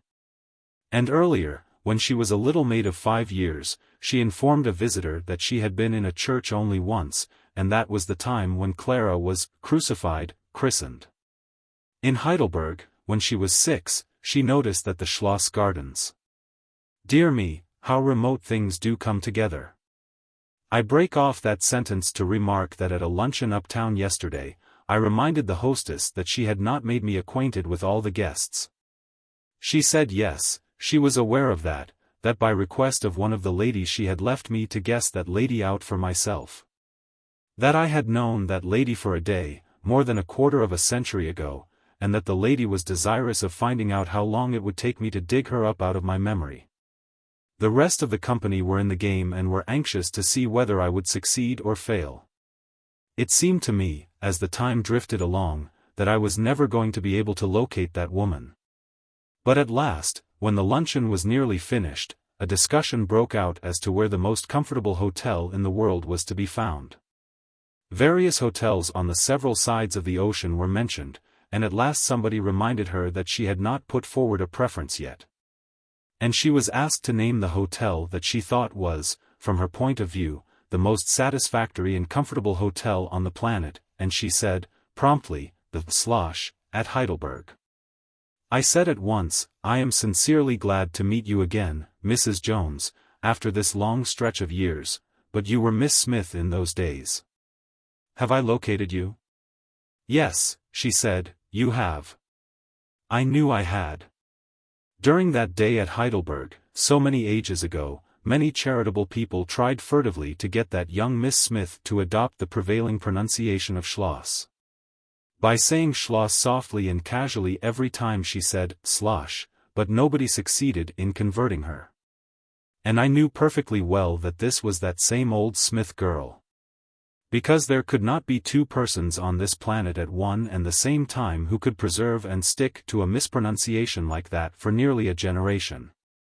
As I was saying, when I interrupted myself, in Heidelberg, when Susie was 6, she noticed that the Schloss gardens were populous with snails creeping all about everywhere. One day she found a new dish on her table and inquired concerning it, and learned that it was made of snails. She was awed and impressed, and said, wild ones, Mamma. She was thoughtful and considerate of others, an acquired quality, no doubt. No one seems to be born with it. One hot day, at home in Hartford, when she was a little child, her mother borrowed her fan several times, a Japanese one, value 5 cents, refreshed herself with it a moment or two. Then handed it back with a word of thanks. Susie knew her mother would use the fan all the time if she could do it without putting a deprivation upon its owner. She also knew that her mother could not be persuaded to do that. A relief must be devised somehow. Susie devised it. She got 5 cents out of her money box and carried it to Patrick and asked him to take it downtown, 1.5 miles, and buy a Japanese fan and bring it home. He did it, and thus thoughtfully and delicately was the exigency met and the mother's comfort secured. It is to the child's credit that she did not save herself expense by bringing down another and more costly kind of fan from upstairs, but was content to act upon the impression that her mother desired the Japanese kind, content to accomplish the desire and stop with that, without troubling about the wisdom or unwisdom of it. Sometimes while she was still a child, her speech fell into quaint and strikingly expressive forms. Once, aged 9 or 10, she came to her mother's room when her sister Jean was a baby and said Jean was crying in the nursery, and asked if she might ring for the nurse. Her mother asked, "Is she crying hard?" Meaning cross, ugly. "Well, no, Mamma. It is a weary, lonesome cry." It is a pleasure to me to recall various incidents which reveal the delicacies of feeling which were so considerable a part of her budding character. Such a revelation came once in a way which, while creditable to her heart, was defective in another direction. She was in her 11th year, then. Her mother had been making the Christmas purchases, and she allowed Susie to see the presents which were for Patrick's children. Among these was a handsome sled for Jimmy, on which a stag was painted. Also in gilt capitals the word "dear." Susie was excited and joyous over everything until she came to this sled. Then she became sober and silent, yet the sled was the choicest of all the gifts. Her mother was surprised and also disappointed, and said, "Why, Susie, doesn't it please you? Isn't it fine?" Susie hesitated, and it was plain that she did not want to say the thing that was in her mind. However, being urged, she brought it haltingly out. "Well, Mamma, it is fine, and of course it did cost a good deal, but, why should that be mentioned?" Seeing that she was not understood, she reluctantly pointed to that word "dear." It was her orthography that was at fault, not her heart. She had inherited both from her mother. The ability to spell is a natural gift. The person not born with it can never become perfect in it. I was always able to spell correctly. My wife and her sister, Mrs. Crane, were always bad spellers. Once when Clara was a little chap, her mother was away from home for a few days, and Clara wrote her a small letter every day. When her mother returned, she praised Clara's letters. Then she said, "But in one of them, Clara, you spelled a word wrong." Clara said, with quite unconscious brutality, "Why, Mama, how did you know?" More than a quarter of a century has elapsed, and Mrs. Crane is under our roof here in New York for a few days. Her head is white now, but she is as pretty and winning and sweet as she was in those ancient times at her quarry farm, where she was an idol and the rest of us were the worshippers. Her gift of imperfect orthography remains unimpaired. She writes a great many letters. This was always a passion of hers. Yesterday she asked me how to spell New Jersey, and I knew by her look, after she got the information, that she was regretting she hadn't asked somebody years ago. The miracles which she and her sister, Mrs. Clemens, were able to perform without help of dictionary or spelling book are incredible. During the year of my engagement, 1869, while I was out on the lecture platform, the daily letter that came for me generally brought me news from the front, by which expression I refer to the internecine war that was always going on in a friendly way between these two orthographists about the spelling of words. One of these words was scissors. They never seemed to consult a dictionary, they always wanted something or somebody that was more reliable. Between them, they had spelled scissors in 7 different ways, a feat which I am certain no person now living, educated or uneducated, can match. I have forgotten how I was required to say which of the 7 ways was the right one. I couldn't do it. If there had been 14 ways, none of them would have been right. I remember only one of the instances offered, the other 6 have passed from my memory. That one was scissors. That way of spelling it looked so reasonable, so plausible, to the discoverer of it, that I was hardly believed when I decided against it. Mrs. Crane keeps by her, to this day, a little book of about 30 pages of notepaper, on which she has written, in a large hand, words which she needs to use in her letters every day, words which the cat could spell without prompting or tuition. And yet are words which Mrs. Crane never allows herself to risk upon paper without looking at that vocabulary of hers, each time, to make certain. During my engagement year, 37 years ago, a considerable company of young people amused themselves in the Langdon homestead one night with the game of verbarium, which was brand new at the time and very popular. A text word was chosen and each person wrote that word in large letters across the top of a sheet of paper, then sat with pencil in hand and ready to begin as soon as game was called. The player could begin with the first letter of that text word and build words out of the text word during 2 minutes by the watch. But he must not use a letter that was not in the text word, and he must not use any letter in the text word twice, unless the letter occurred twice in the text word. I remember the first bout that we had at that game. The text word was California. When game was called, everybody began to set down words as fast as he could make his pencil move, corn, car, cone, and so on, digging out the shortest words first because they could be set down more quickly than the longer ones. When the 2 minutes were up, the scores were examined, and the prize went to the person who had achieved the largest number of words. The good scores ranged along between 30 and 50 or 60 words. But Mrs. Crane would not allow her score to be examined. She was plainly doubtful about getting that prize. But when persuasion failed to avail, we chased her about the place, captured her, and took her score away from her by force. She had achieved only one word, and that was calf, which she had spelled calf. And she never would have gotten even that one word honestly. She had to introduce a letter that didn't belong in the text word in order to get it. New York, Tuesday, February 6, 1906. Playing The Prince and the Pauper, acting charades, etc. When Susie was 12.5 years old, I took to the platform again, after a long absence from it, and raked the country for 4 months in company with George W. Cable. Early in November we gave a reading one night in Chickering Hall, in New York, and when I was walking home in a dull gloom of fog and rain I heard one invisible man say to another invisible man, "This, in substance, General Grant has actually concluded to write his autobiography." That remark gave me joy, at the time, but if I had been struck by lightning in place of it, it would have been better for me and mine. However, that is a long story, and this is not the place for it. To Susie, as to all Americans, General Grant was the supremest of heroes, and she longed for a sight of him. I took her to see him one day, however, let that go. It belongs elsewhere. I will return to it by and by. In the midst of our reading campaign, I returned to Hartford from the far west, reaching home one evening just at dinner time. I was expecting to have a happy and restful season by a hickory fire in the library with the family, but was required to go at once to George Warner's house, 150 yards away, across the grounds. This was a heavy disappointment, and I tried to beg off, but did not succeed. I couldn't even find out why I must waste this precious evening in a visit to a friend's house when our own house offered so many and superior advantages.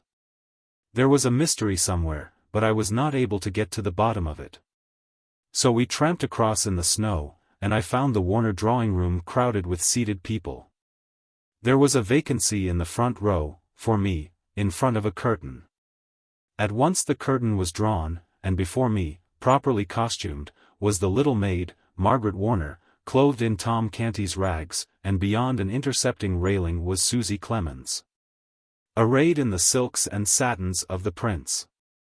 Then followed with good action and spirit the rest of that first meeting between the prince and the pauper. It was a charming surprise, and to me a moving one. Other episodes of the tale followed, and I have seldom in my life enjoyed an evening so much as I enjoyed that one.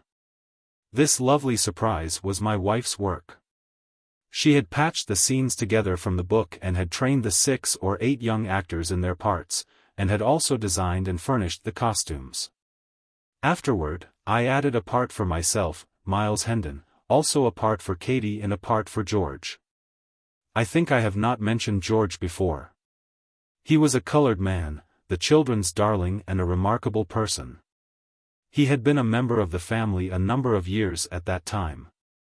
He had been born a slave, in Maryland, was set free by the proclamation when he was just entering young manhood. He was body servant to General Devens all through the war, and then had come north and for 8 or 10 years had been earning his living by odd jobs. He came out to our house once, an entire stranger, to clean some windows, and remained 18 years. Mrs. Clemens could always tell enough about a servant by the look of him, more, in fact, than she, or anybody else, could tell about him by his recommendations.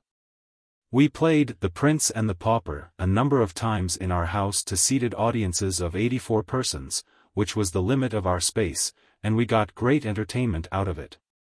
As we played the piece it had several superiorities over the play as presented on the public stage in England and America, for we always had both the Prince and the Pauper on deck. Whereas these parts were always doubled on the public stage, an economical but unwise departure from the book, because it necessitated the excision of the strongest and most telling of the episodes. We made a stirring and handsome thing out of the coronation scene. This could not be accomplished otherwise than by having both the Prince and the Pauper present at the same time. Clara was the little Lady Jane Grey, and she performed the part with electrifying spirit. Twitchell's littlest cub, now a grave and reverend clergyman, was a page. He was so small that people on the back seats could not see him without an opera glass, but he held up Lady Jane's train very well. Jean was only something past 3 years old, therefore was too young to have a part, but she produced the whole piece every day independently, and played all the parts herself. For a one-actor piece it was not bad. In fact, it was very good, very entertaining. For she was in very deep earnest, and, besides, she used an English which none but herself could handle with effect. Our children and the neighbors' children played well. Easily, comfortably, naturally, and with high spirit. How was it that they were able to do this? It was because they had been in training all the time from their infancy. They grew up in our house, so to speak, playing charades. We never made any preparation. We selected a word, whispered the parts of it to the little actors. Then we retired to the hall where all sorts of costumery had been laid out ready for the evening.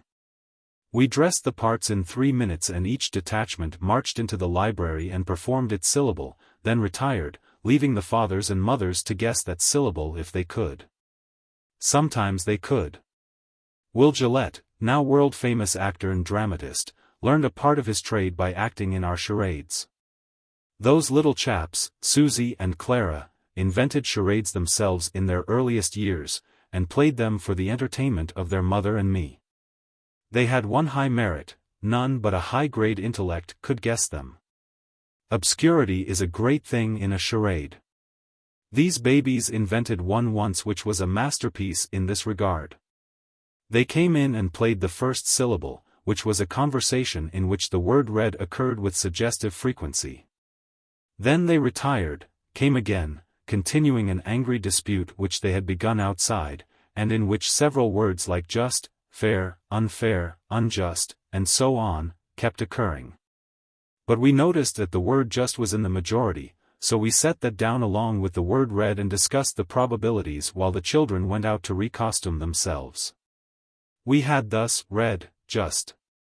They soon appeared and began to do a very fashionable morning call, in which the one made many inquiries of the other concerning some lady whose name was persistently suppressed, and who was always referred to as her, even when the grammar did not permit of that form of the pronoun. The children retired. We took an account of stock and, so far as we could see, we had 3 syllables, read, just, her. But that was all. The combination did not seem to throw any real glare on the future completed word. The children arrived again, and stooped down and began to chat and quarrel and carry on, and fumble and fuss at the register, read, just, her. With the exception of myself, this family was never strong on spelling. In The Prince and the Pauper days, and earlier and later, especially later, Susie and her nearest neighbor, Margaret Warner, often devised tragedies and played them in the schoolroom.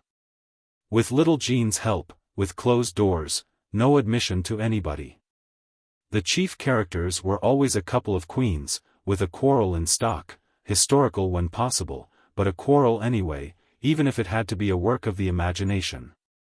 Jean always had one function, only one. She sat at a little table about a foot high and drafted death warrants for these queens to sign. In the course of time they completely wore out Elizabeth and Mary, Queen of Scots, also all of Mrs. Clemens's gowns that they could get hold of, for nothing charmed these monarchs like having 4 or 5 feet of gown dragging on the floor behind. Mrs. Clemens and I spied upon them more than once, which was treacherous conduct, but I don't think we very seriously minded that. It was grand to see the Queen stride back and forth and reproach each other in 3 or 4-syllable words dripping with blood, and it was pretty to see how tranquil Jean was through it all. Familiarity with daily death and carnage had hardened her to crime and suffering in all their forms, and they were no longer able to hasten her pulse by a beat. Sometimes when there was a long interval between death warrants she even leaned her head on her table and went to sleep. It was then a curious spectacle of innocent repose and crimson and volcanic tragedy. Wednesday, February 7, 1906. Susie Clemens's biography of her father, Mr. Clemens's opinion of critics, etc. When Susie was 13, and was a slender little maid with plaited tails of copper-tinged brown hair down her back, and was perhaps the busiest bee in the household hive. By reason of the manifold studies, health exercises, and recreations she had to attend to, she secretly, and of her own motion, and out of love, added another task to her labors, the writing of a biography of me. She did this work in her bedroom at night, and kept her record hidden. After a little, the mother discovered it and filched it, and let me see it. Then told Susie what she had done, and how pleased I was and how proud. I remember that time with a deep pleasure. I had had compliments before, but none that touched me like this. None that could approach it for value in my eyes. It has kept that place always since. I have had no compliment, no praise, no tribute from any source, that was so precious to me as this one was and still is. As I read it now, after all these many years, it is still a king's message to me. And brings me the same dear surprise it brought me then, with the pathos added of the thought that the eager and hasty hand that sketched it and scrawled it will not touch mine again, and I feel as the humble and unexpectant must feel when their eyes fall upon the edict that raises them to the ranks of the noble. Yesterday, while I was rummaging in a pile of ancient notebooks of mine which I had not seen for years, I came across a reference to that biography. It is quite evident that several times, at breakfast and dinner, in those long-past days, I was posing for the biography. In fact, I clearly remember that I was doing that, and I also remember that Susie detected it. I remember saying a very smart thing, with a good deal of an air, at the breakfast table one morning, and that Susie observed to her mother privately, a little later. That Papa was doing that for the biography. I cannot bring myself to change any line or word in Susie's sketch of me, but will introduce passages from it now and then just as they came in, their quaint simplicity out of her honest heart. Which was the beautiful heart of a child. What comes from that source has a charm and grace of its own which may transgress all the recognized laws of literature, if it choose, and yet be literature still, and worthy of hospitality. The spelling is frequently desperate, but it was Susie's, and it shall stand. I love it, and cannot profane it. To me, it is gold. To correct it would alloy it, not refine it. It would spoil it. It would take from it its freedom and flexibility and make it stiff and formal. Even when it is most extravagant I am not shocked. It is Susie's spelling, and she was doing the best she could, and nothing could better it for me. She learned languages easily, she learned history easily, she learned music easily. She learned all things easily, quickly, and thoroughly, except spelling. She even learned that, after a while. But it would have grieved me but little if she had failed in it, for, although good spelling was my one accomplishment, I was never able to greatly respect it. When I was a schoolboy, 60 years ago, we had 2 prizes in our school. One was for good spelling, the other for amiability. These things were thin, smooth, silver discs, about the size of $1. Upon the one was engraved in flowing Italian script the words, good spelling, on the other was engraved the word amiability. The holders of these prizes hung them about the neck with a string, and those holders were the envy of the whole school. There wasn't a pupil that wouldn't have given a leg for the privilege of wearing one of them a week, but no pupil ever got a chance except John Robards and me. John Robards was eternally and indestructibly amiable. I may even say devilishly amiable, fiendishly amiable, exasperatingly amiable. That was the sort of feeling that we had about that quality of his. So he always wore the amiability medal. I always wore the other medal. That word, always, is a trifle too strong. We lost the medals several times. It was because they became so monotonous. We needed a change, therefore several times we traded medals. It was a satisfaction to John Robards to seem to be a good speller, which he wasn't. And it was a satisfaction to me to seem to be amiable, for a change. But of course these changes could not long endure, for some schoolmate or other would presently notice what had been happening. And that schoolmate would not have been human if he had lost any time in reporting this treason. The teacher took the medals away from us at once, of course, and we always had them back again before Friday night. If we lost the medals Monday morning, John's amiability was at the top of the list Friday afternoon when the teacher came to square up the week's account. The Friday afternoon session always closed with spelling down.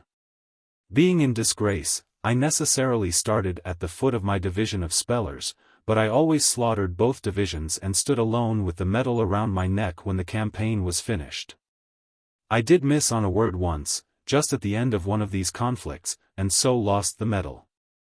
I left the 1st hour out of February, but that was to accommodate a sweetheart. My passion was so strong just at that time that I would have left out the whole alphabet if the word had contained it. As I have said before, I never had any large respect for good spelling. That is my feeling yet. Before the spelling book came with its arbitrary forms, men unconsciously revealed shades of their characters, and also added enlightening shades of expression to what they wrote by their spelling. And so it is possible that the spelling book has been a doubtful benevolence to us. Susie began the biography in 1885, when I was in the 50th year of my age, and she in the 14th of hers. She begins in this way. We are a very happy family. We consist of Papa, Mama, Jean, Clara and me. It is Papa I am writing about, and I shall have no trouble in not knowing what to say about him, as he is a very striking character. But wait a minute, I will return to Susie presently. In the matter of slavish imitation, man is the monkey's superior all the time. The average man is destitute of independence of opinion. He is not interested in contriving an opinion of his own, by study and reflection, but is only anxious to find out what his neighbor's opinion is and slavishly adopt it. A generation ago, I found out that the latest review of a book was pretty sure to be just a reflection of the earliest review of it. That whatever the first reviewer found to praise or censure in the book would be repeated in the latest reviewer's report, with nothing fresh added. 27 Therefore more than once I took the precaution of sending my book, in manuscript, to Mr. Howells, when he was editor of the Atlantic Monthly, so that he could prepare a review of it at leisure. I knew he would say the truth about the book. I also knew that he would find more merit than demerit in it, because I already knew that that was the condition of the book. I allowed no copy of that book to go out to the press until after Mr. Howells's notice of it had appeared. That book was always safe. There wasn't a man behind a pen in all America that had the courage to find anything in the book which Mr. Howells had not found. There wasn't a man behind a pen in America that had spirit enough to say a brave and original thing about the book on his own responsibility. I believe that the trade of critic, in literature, music, and the drama, is the most degraded of all trades, and that it has no real value, certainly no large value. When Charles Dudley Warner and I were about to bring out The Gilded Age, the editor of the Daily Graphic persuaded me to let him have an advance copy, he giving me his word of honor that no notice of it should appear in his paper until after the Atlantic Monthly notice should have appeared. This reptile published a review of the book within 3 days afterward. I could not really complain, because he had only given me his word of honor as security. I ought to have required of him something substantial. I believe his notice did not deal mainly with the merit of the book, or the lack of it, but with my moral attitude toward the public. It was charged that I had used my reputation to play a swindle upon the public, that Mr. Warner had written as much as half of the book, and that I had used my name to float it and give it currency, a currency which it could not have acquired without my name, and that this conduct of mine was a grave fraud upon the people. The Graphic was not an authority upon any subject whatever. It had a sort of distinction in that it was the first and only illustrated daily newspaper that the world had seen. But it was without character, it was poorly and cheaply edited, its opinion of a book or of any other work of art was of no consequence. Everybody knew this, yet all the critics in America, one after the other, copied the Graphic's criticism, merely changing the phraseology, and left me under that charge of dishonest conduct. Even the great Chicago Tribune, the most important journal in the Middle West, was not able to invent anything fresh, but adopted the view of the humble Daily Graphic, dishonesty charge and all. However, let it go. It is the will of God that we must have critics, and missionaries, and congressmen, and humorists, and we must bear the burden. What I have been traveling toward all this time is this: the first critic that ever had occasion to describe my personal appearance littered his description with foolish and inexcusable errors whose aggregate furnished the result that I was distinctly and distressingly unhandsome. That description floated around the country in the papers, and was in constant use and wear for a quarter of a century. It seems strange to me that apparently no critic in the country could be found who could look at me and have the courage to take up his pen and destroy that lie. That lie began its course on the Pacific coast, in 1864, and it likened me in personal appearance to Petroleum v. Nasby, who had been out there lecturing. For 25 years afterward, no critic could furnish a description of me without fetching in Nasby to help out my portrait.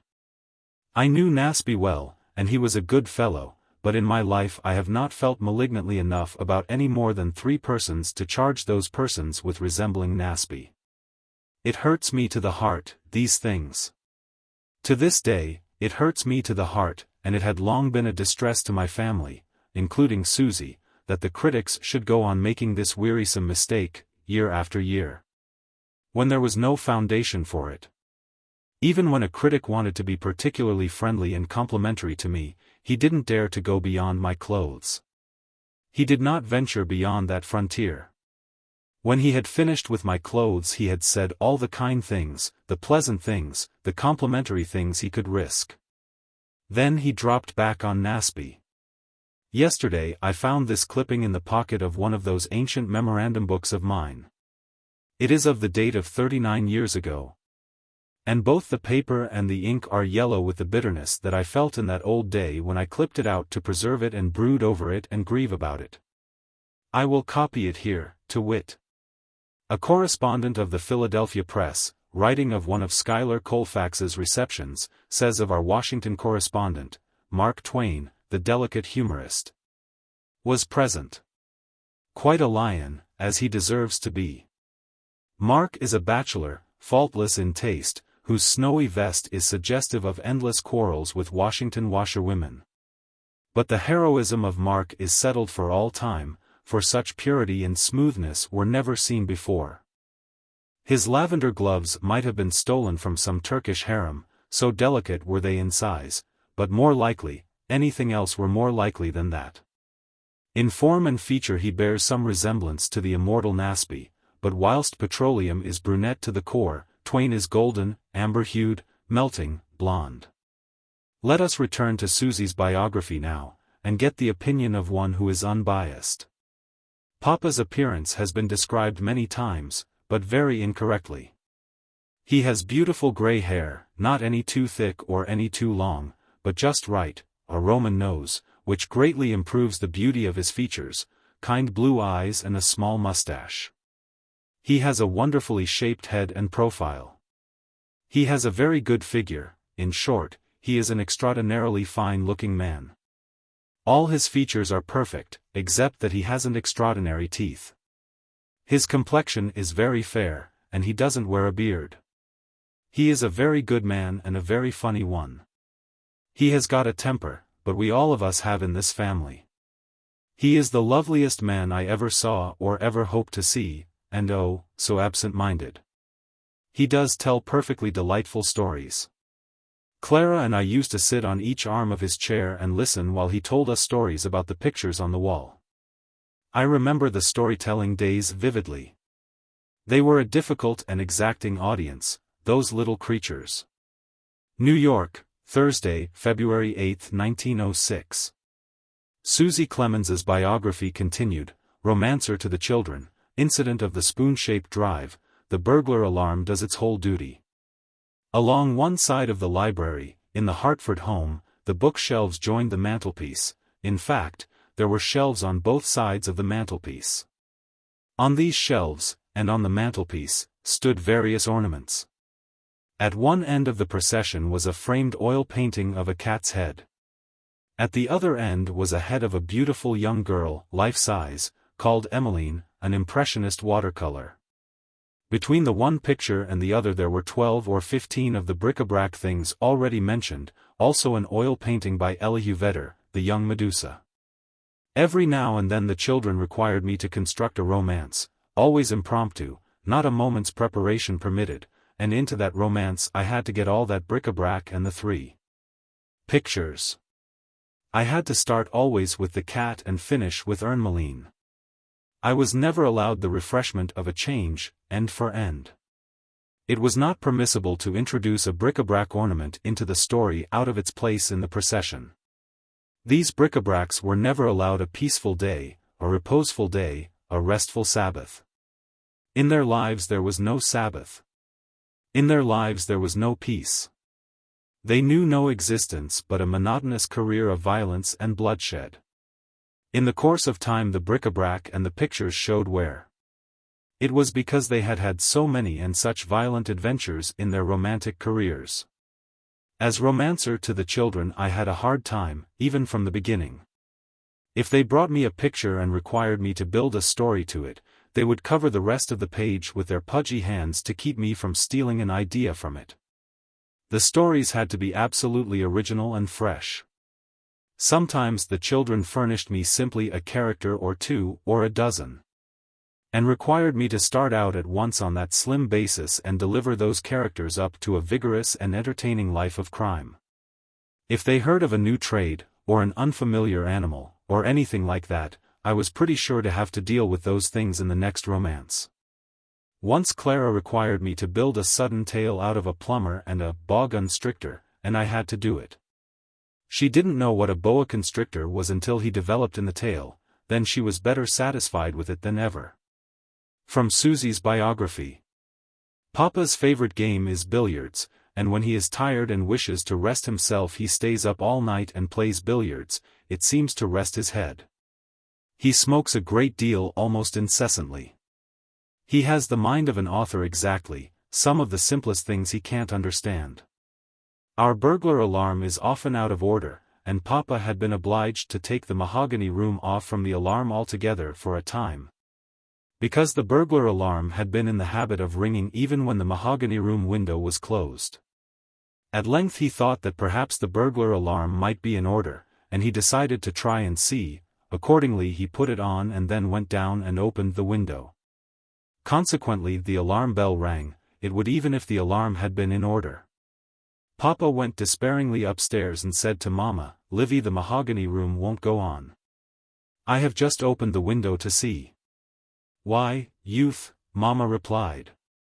"If you've opened the window, why of course the alarm will ring." "That's what I've opened it for, why I just went down to see if it would ring."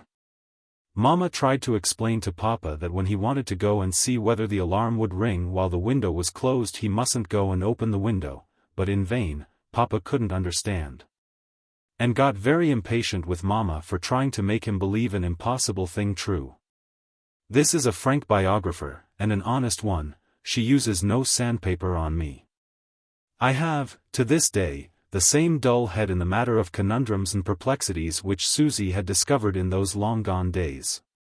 Complexities annoy me, then irritate me. Then this progressive feeling presently warms into anger. I cannot get far in the reading of the commonest and simplest contract, with its parties of the first part, and parties of the second part, and parties of the third part. My temper is all gone. In the days which Susie is talking about, a perplexity fell to my lot one day. F. G. Whitmore was my business agent, and he brought me out from town in his buggy. We drove by the porte-cochere and toward the stable. Now this was a single road, and was like a spoon whose handle stretched from the gate to a great round flower bed in the neighborhood of the stable. At the approach to the flower bed the road divided and circumnavigated it, making a loop, which I have likened to the bowl of the spoon. I was sitting on the starboard side. As we neared the loop, I sitting as I say, on the starboard side, and that was the side on which the house was.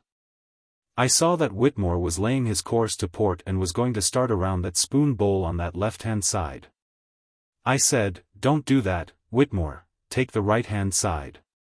Then I shall be next to the house when we get to the door." He said, "That will happen in any case. It doesn't make any difference which way I go around this flower bed." I explained to him that he was an ass, but he stuck to his proposition, and I said, "Go on and try it, and see." He went on and tried it, and sure enough he fetched me up at the door on the side that he said I would be. I was not able to believe it then, and I don't believe it yet. I said, "Whitmore, that is merely an accident. You can't do it again." He said he could, and we drove down into the street, fetched around, came back, did it again. I was stupefied, paralyzed, petrified, with these strange results, but they did not convince me. I didn't believe he could do it another time, but he did. He said he could do it all day and fetch up the same way every time, and by that time my temper was gone, and I asked him to go home and apply to the asylum and I would pay the expenses. I didn't want to see him any more for a week. I went upstairs in a rage and started to tell Livy about it, expecting to get her sympathy for me and to breed aversion in her for Whitmore. But she merely burst into peal after peal of laughter as the tale of my adventure went on, for her head was like Susie's. Riddles and complexities had no terrors for it. Her mind and Susie's were analytical. I have tried to make it appear that mine was different.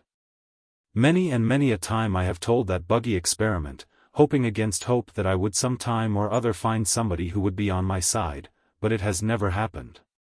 And I am never able to go glibly forward and state the circumstances of that buggy's progress without having to halt and consider, and call up in my mind the spoon handle, the bowl of the spoon, the buggy and the horse, and my position in the buggy, and the minute I have got that far and try to turn it to the left, it goes to ruin. I can't see how it is ever going to fetch me out right when we get to the door. Susie is right in her estimate. I can't understand things. That burglar alarm which Susie mentions led a gay and careless life, and had no principles. It was generally out of order at one point or another, and there was plenty of opportunity, because all the windows and doors in the house, from the cellar up to the top floor, were connected with it. In its seasons of being out of order it could trouble us for only a very little while. We quickly found out that it was fooling us and that it was buzzing its blood-curdling alarm merely for its own amusement. Then we would shut it off and send to New York for the electrician, there not being one in all Hartford in those days. Then when the repairs were finished we would set the alarm again and re-establish our confidence in it. It never did any real business except upon one single occasion. All the rest of its expensive career was frivolous and without purpose. Just that one time it performed its duty, and its whole duty, gravely, seriously, admirably. It let fly about 2 o'clock one black and dreary March morning, and I turned out promptly, because I knew that it was not fooling, this time. The bathroom door was on my side of the bed. I stepped in there, turned up the gas, looked at the annunciator, turned off the alarm, so far as the door indicated was concerned, thus stopping the racket. Then I came back to bed. Mrs. Clemens said, "What was it?" I said, "It was the cellar door." She said, "Was it a burglar, do you think?" "Yes," I said, "of course it was."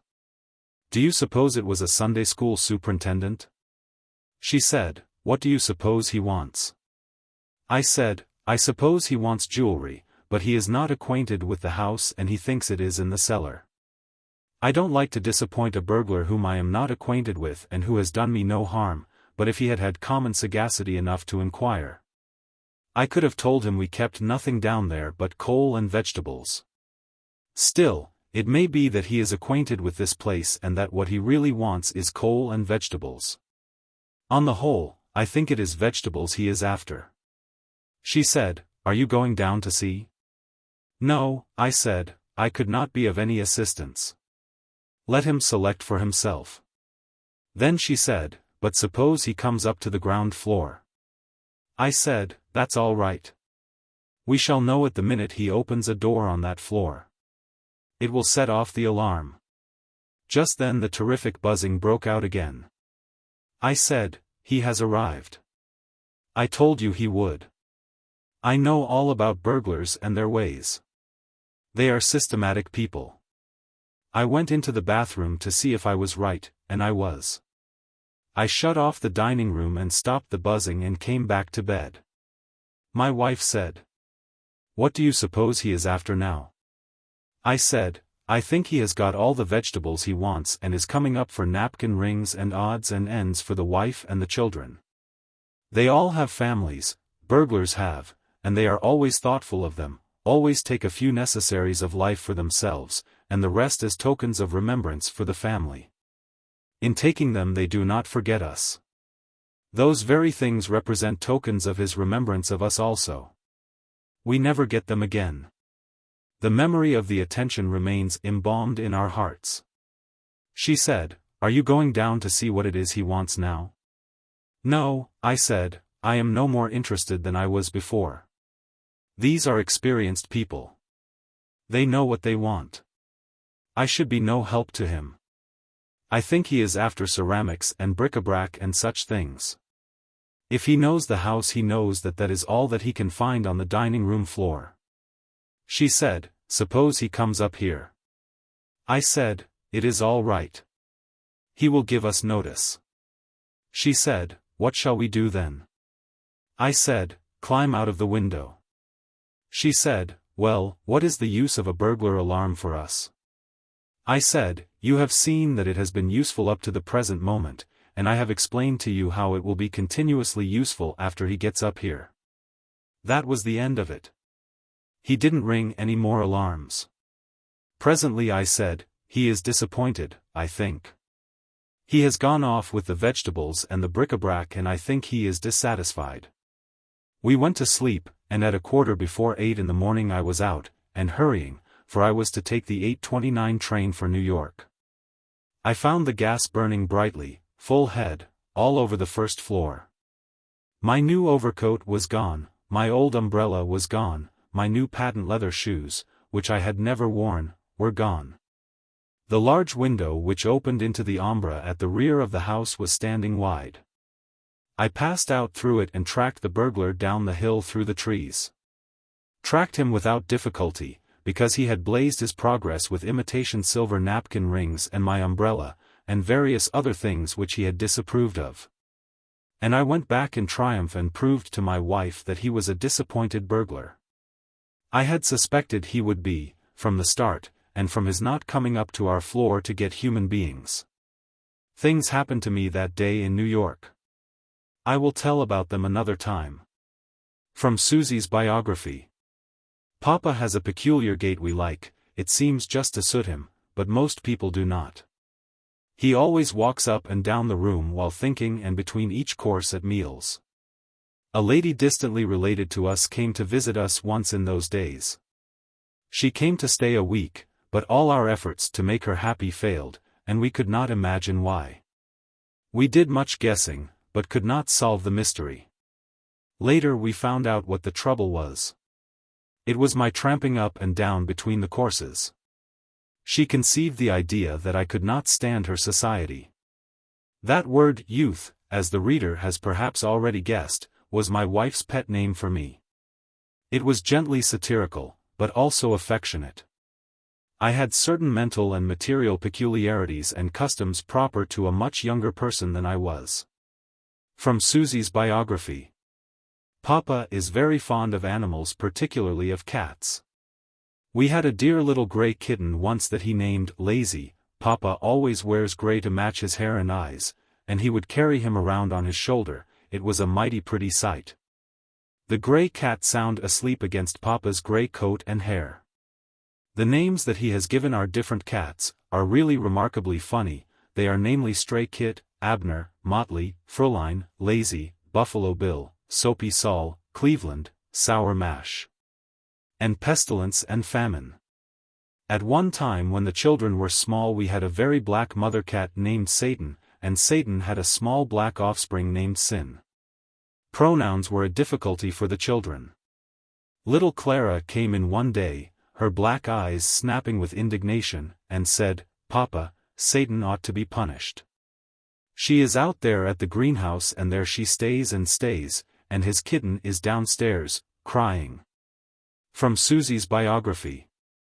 Papa uses very strong language, but I have an idea not nearly so strong as when he first married Mama. A lady acquaintance of his is rather apt to interrupt what one is saying. And Papa told Mama that he thought he should say to the lady's husband, "I am glad your wife wasn't present when the deity said let there be light." It is as I have said before. This is a frank historian. She doesn't cover up one's deficiencies, but gives them an equal showing with one's handsomer qualities. Of course I made the remark which she has quoted, and even at this distant day I am still as much as half persuaded that if the lady mentioned had been present when the Creator said, "Let there be light," she would have interrupted him. And we shouldn't ever have got it. From Susie's biography.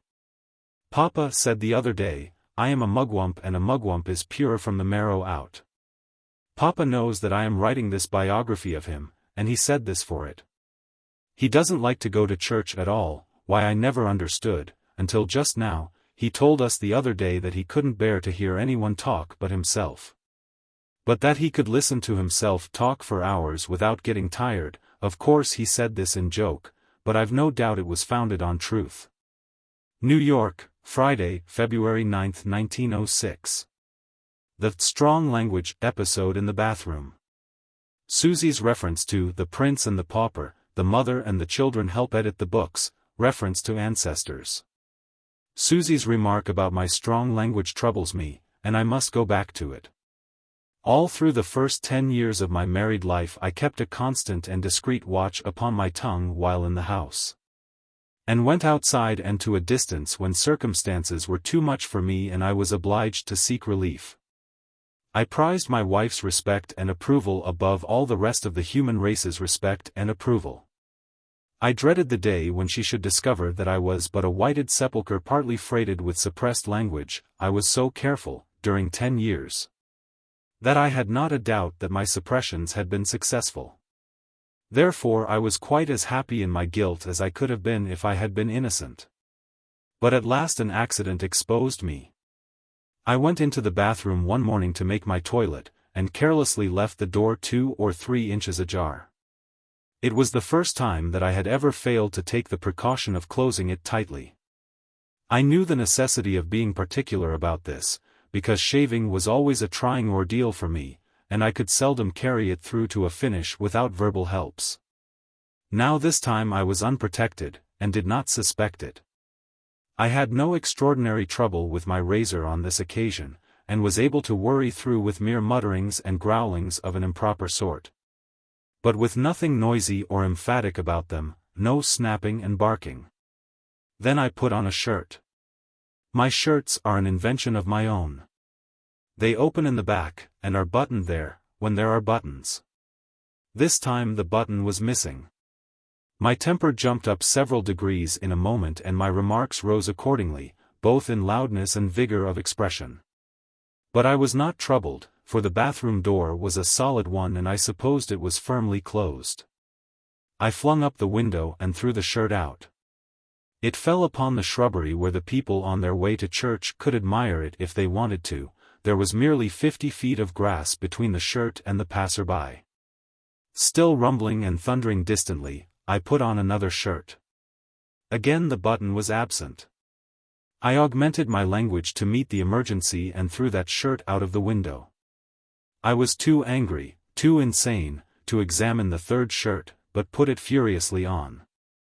Again the button was absent, and that shirt followed its comrades out of the window. Then I straightened up, gathered my reserves, and let myself go like a cavalry charge.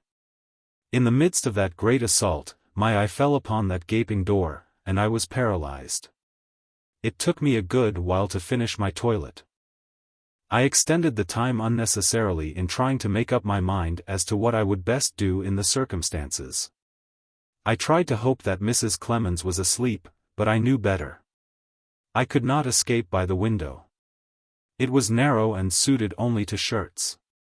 At last I made up my mind to boldly loaf through the bedroom with the air of a person who had not been doing anything.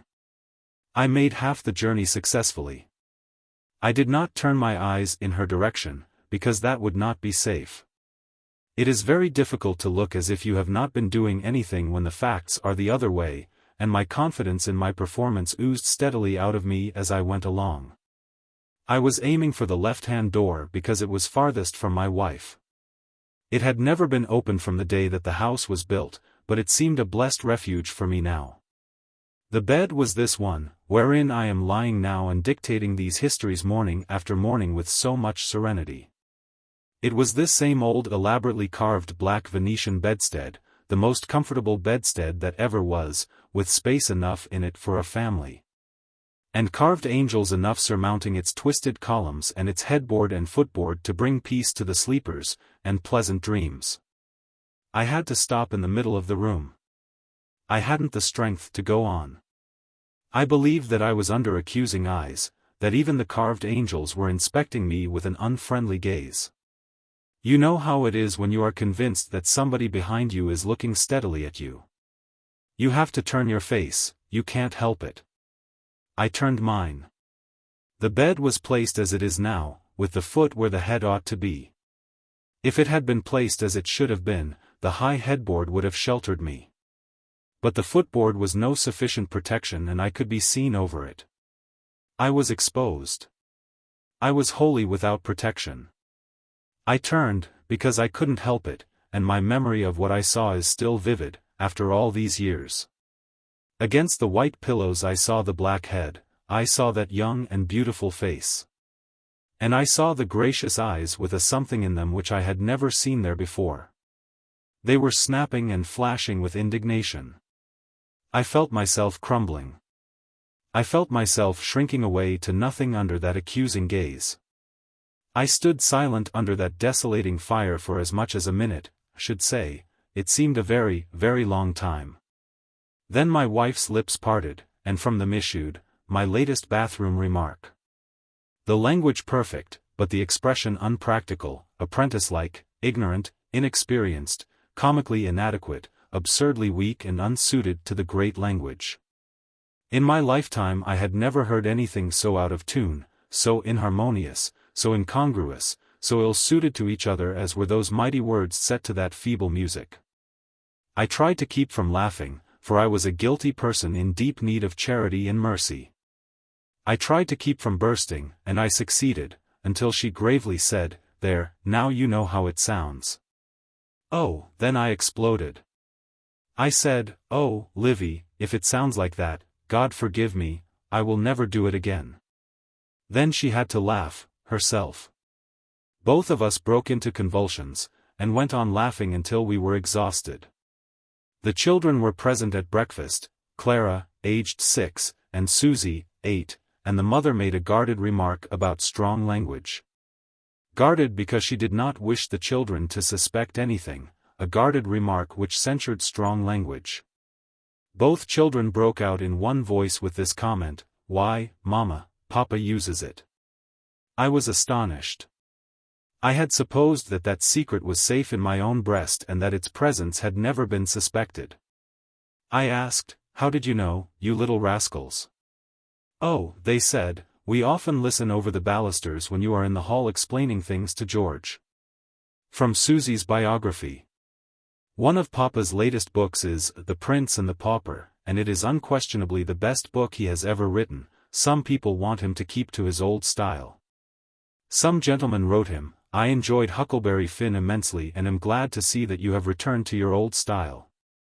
That annoyed me greatly, because it troubles me." Susie was troubled by that word, and uncertain.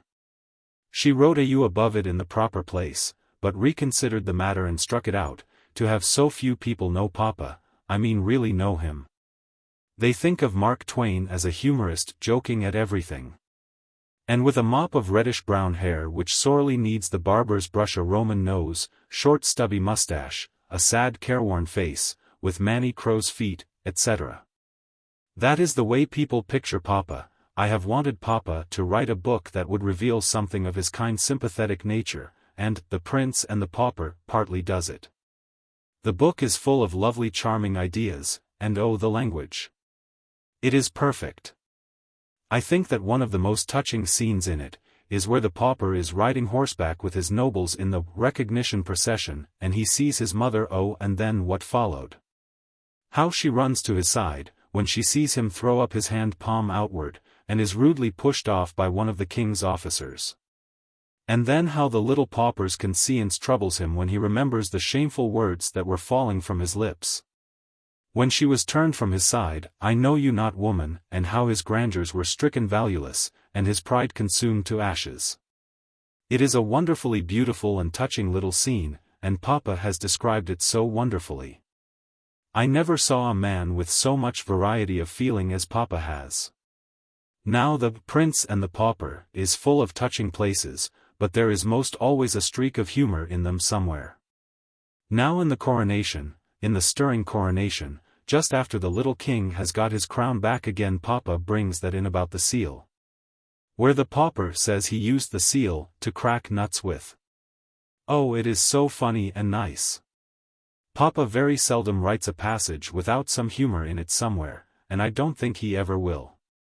The children always helped their mother to edit my books in manuscript. She would sit on the porch at the farm and read aloud, with her pencil in her hand, and the children would keep an alert and suspicious eye upon her right along. For the belief was well grounded in them that whenever she came across a particularly satisfactory passage she would strike it out. Their suspicions were well founded. The passages which were so satisfactory to them always had an element of strength in them which sorely needed modification or expurgation, and was always sure to get it at their mother's hand. For my own entertainment, and to enjoy the protests of the children, I often abused my editor's innocent confidence. I often interlarded remarks of a studied and felicitously atrocious character purposely to achieve the children's delight and see the pencil do its fatal work. I often joined my supplications to the children's for mercy, and strung the argument out and pretended to be in earnest. They were deceived, and so was their mother. It was 3 against 1, and most unfair. But it was very delightful, and I could not resist the temptation. Now and then we gained the victory and there was much rejoicing. Then I privately struck the passage out myself. It had served its purpose. It had furnished 3 of us with good entertainment, and in being removed from the book by me it was only suffering the fate originally intended for it. From Susie's biography. Papa was born in Missouri. His mother is Grandma Clemens, Jane Lambton Clemens, of Kentucky. Grandpa Clemens was of the FFVs of Virginia. Without doubt it was I that gave Susie that impression. I cannot imagine why, because I was never in my life much impressed by grandeurs which proceed from the accident of birth. I did not get this indifference from my mother. She was always strongly interested in the ancestry of the house. She traced her own line back to the Lambtons of Durham, England, a family which had been occupying broad lands there since Saxon times. I am not sure, but I think that those Lambtons got along without titles of nobility for 800 or 900 years, then produced a great man, 3/4 of a century ago, and broke into the peerage. My mother knew all about the Clemenses of Virginia, and loved to aggrandize them to me, but she has long been dead. There has been no one to keep those details fresh in my memory, and they have grown dim. New York, Monday, February 12, 1906. Susie's biography continued, some of the tricks played in Tom Sawyer, The Broken Sugar Bowl, Skating on the Mississippi with Tom Nash, etc. From Susie's biography. Clara and I are sure that Papa played the trick on Grandma, about the whipping, that is related in The Adventures of Tom Sawyer, Hand Me That Switch. The switch hovered in the air, the peril was desperate, look behind you, aunt. The old lady whirled around and snatched her skirts out of danger. The lad fled on the instant, scrambling up the high board fence and disappeared over it. Susie and Clara were quite right about that. Then Susie says, and we know Papa played hooky all the time. And how readily would Papa pretend to be dying so as not to have to go to school. These revelations and exposures are searching, but they are just. If I am as transparent to other people as I was to Susie, I have wasted much effort in this life. Grandma couldn't make Papa go to school, so she let him go into a printing office to learn the trade. He did so, and gradually picked up enough education to enable him to do about as well as those who were more studious in early life. It is noticeable that Susie does not get overheated when she is complimenting me, but maintains a proper judicial and biographical calm. It is noticeable, also, and it is to her credit as a biographer, that she distributes compliment and criticism with a fair and even hand. My mother had a good deal of trouble with me, but I think she enjoyed it. She had none at all with my brother Henry, who was 2 years younger than I.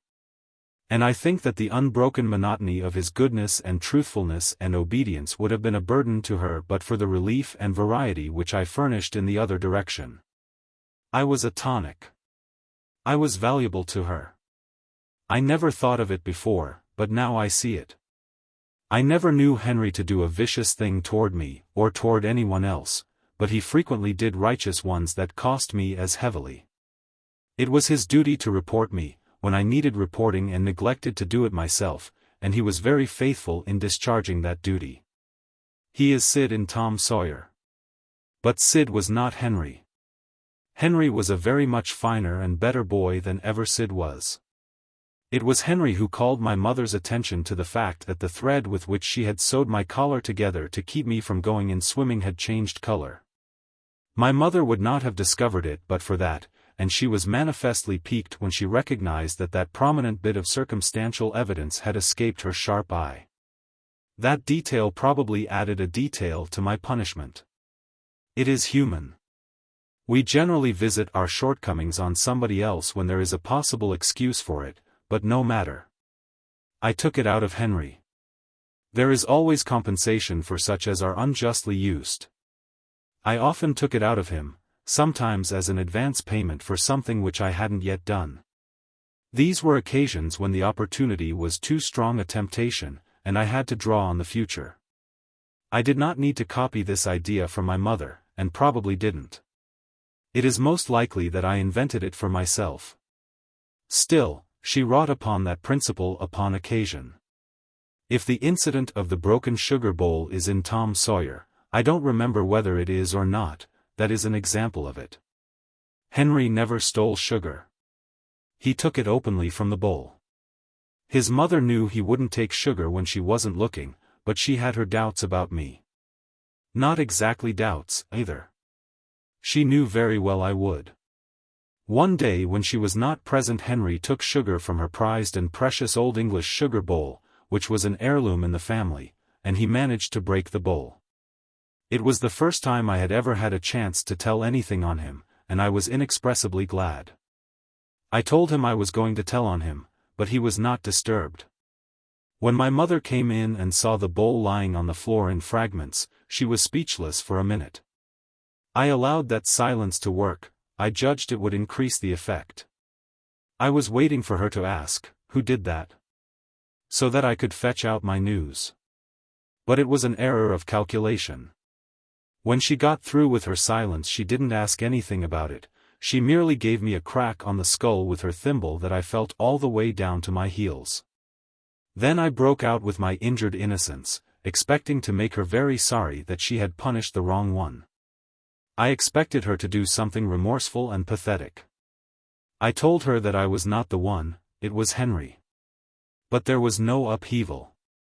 She said, without emotion, "It's all right. It isn't any matter. You deserve it for something you've done that I didn't know about, and if you haven't done it, why then you deserve it for something that you are going to do that I shan't hear about." There was a stairway outside the house, which led up to the rear part of the second story. One day Henry was sent on an errand, and he took a tin bucket along. I knew he would have to ascend those stairs, so I went up and locked the door on the inside, and came down into the garden, which had been newly plowed and was rich in choice firm clods of black mold. I gathered a generous equipment of these and ambushed him. I waited till he had climbed the stairs and was near the landing and couldn't escape. Then I bombarded him with clods, which he warded off with his tin bucket the best he could, but without much success, for I was a good marksman. The clods smashing against the weatherboarding fetched my mother out to see what was the matter, and I tried to explain that I was amusing Henry. Both of them were after me in a minute, but I knew the way over that high board fence and escaped for that time. After an hour or two, when I ventured back, there was no one around and I thought the incident was closed. But it was not so. Henry was ambushing me. With an unusually competent aim for him, he landed a stone on the side of my head which raised a bump there which felt like the Matterhorn. I carried it to my mother straightway for sympathy, but she was not strongly moved. It seemed to be her idea that incidents like this would eventually reform me if I harvested enough of them. So the matter was only educational. I had had a sterner view of it than that before. Whenever my conduct was of such exaggerated impropriety that my mother's extemporary punishments were inadequate, she saved the matter up for Sunday and made me go to church Sunday night, which was a penalty sometimes bearable, perhaps, but as a rule it was not, and I avoided it for the sake of my constitution. She would never believe that I had been to church until she had applied her test. She made me tell her what the text was. That was a simple matter, caused me no trouble. I didn't have to go to church to get a text. I selected one for myself. This worked very well until one time when my text and the one furnished by a neighbor, who had been to church, didn't tally. After that my mother took other methods. I don't know what they were now. In those days men and boys wore rather long cloaks in the wintertime. They were black, and were lined with very bright and showy Scotch plaids. One winter's night when I was starting to church to square a crime of some kind committed during the week, I hid my cloak near the gate and went off and played with the other boys until church was over. Then I returned home. But in the dark I put the cloak on wrong side out, entered the room, threw the cloak aside, and then stood the usual examination. I got along very well until the temperature of the church was mentioned. My mother said, it must have been impossible to keep warm there on such a night. I didn't see the art of that remark, and was foolish enough to explain that I wore my cloak all the time that I was in church. She asked if I kept it on from church home, too. I didn't see the bearing of that remark. I said that that was what I had done. She said, "You wore it with that red Scotch plaid outside and glaring? Didn't that attract any attention?" Of course, to continue such a dialogue would have been tedious and unprofitable, and I let it go and took the consequences. That was about 1849.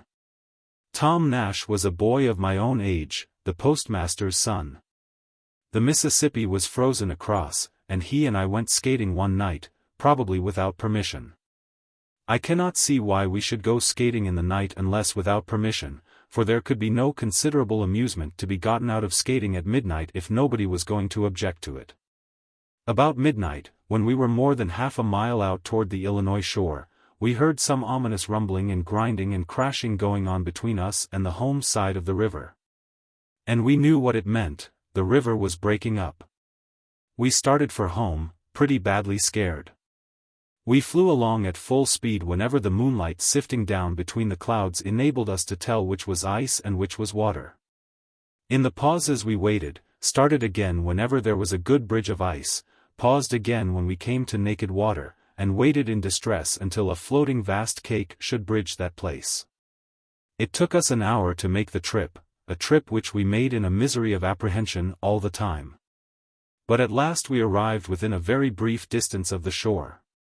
We waited again. There was another place that needed bridging.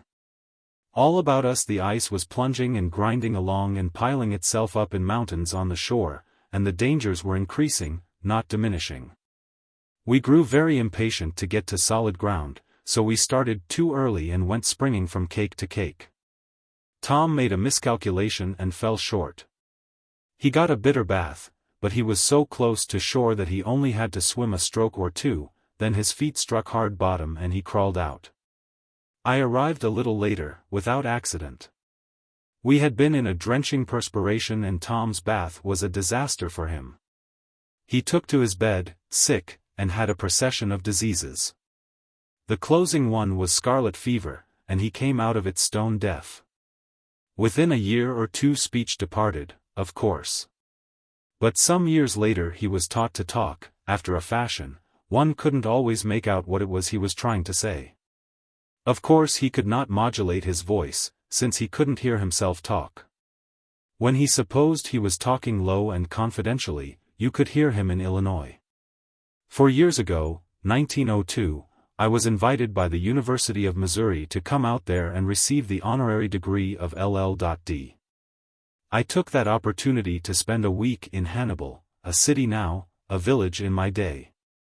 It had been 55 years since Tom Nash and I had had that adventure.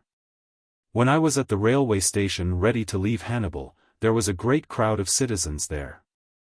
I saw Tom Nash approaching me across a vacant space, and I walked toward him, for I recognized him at once. He was old and white-headed, but the boy of 15 was still visible in him.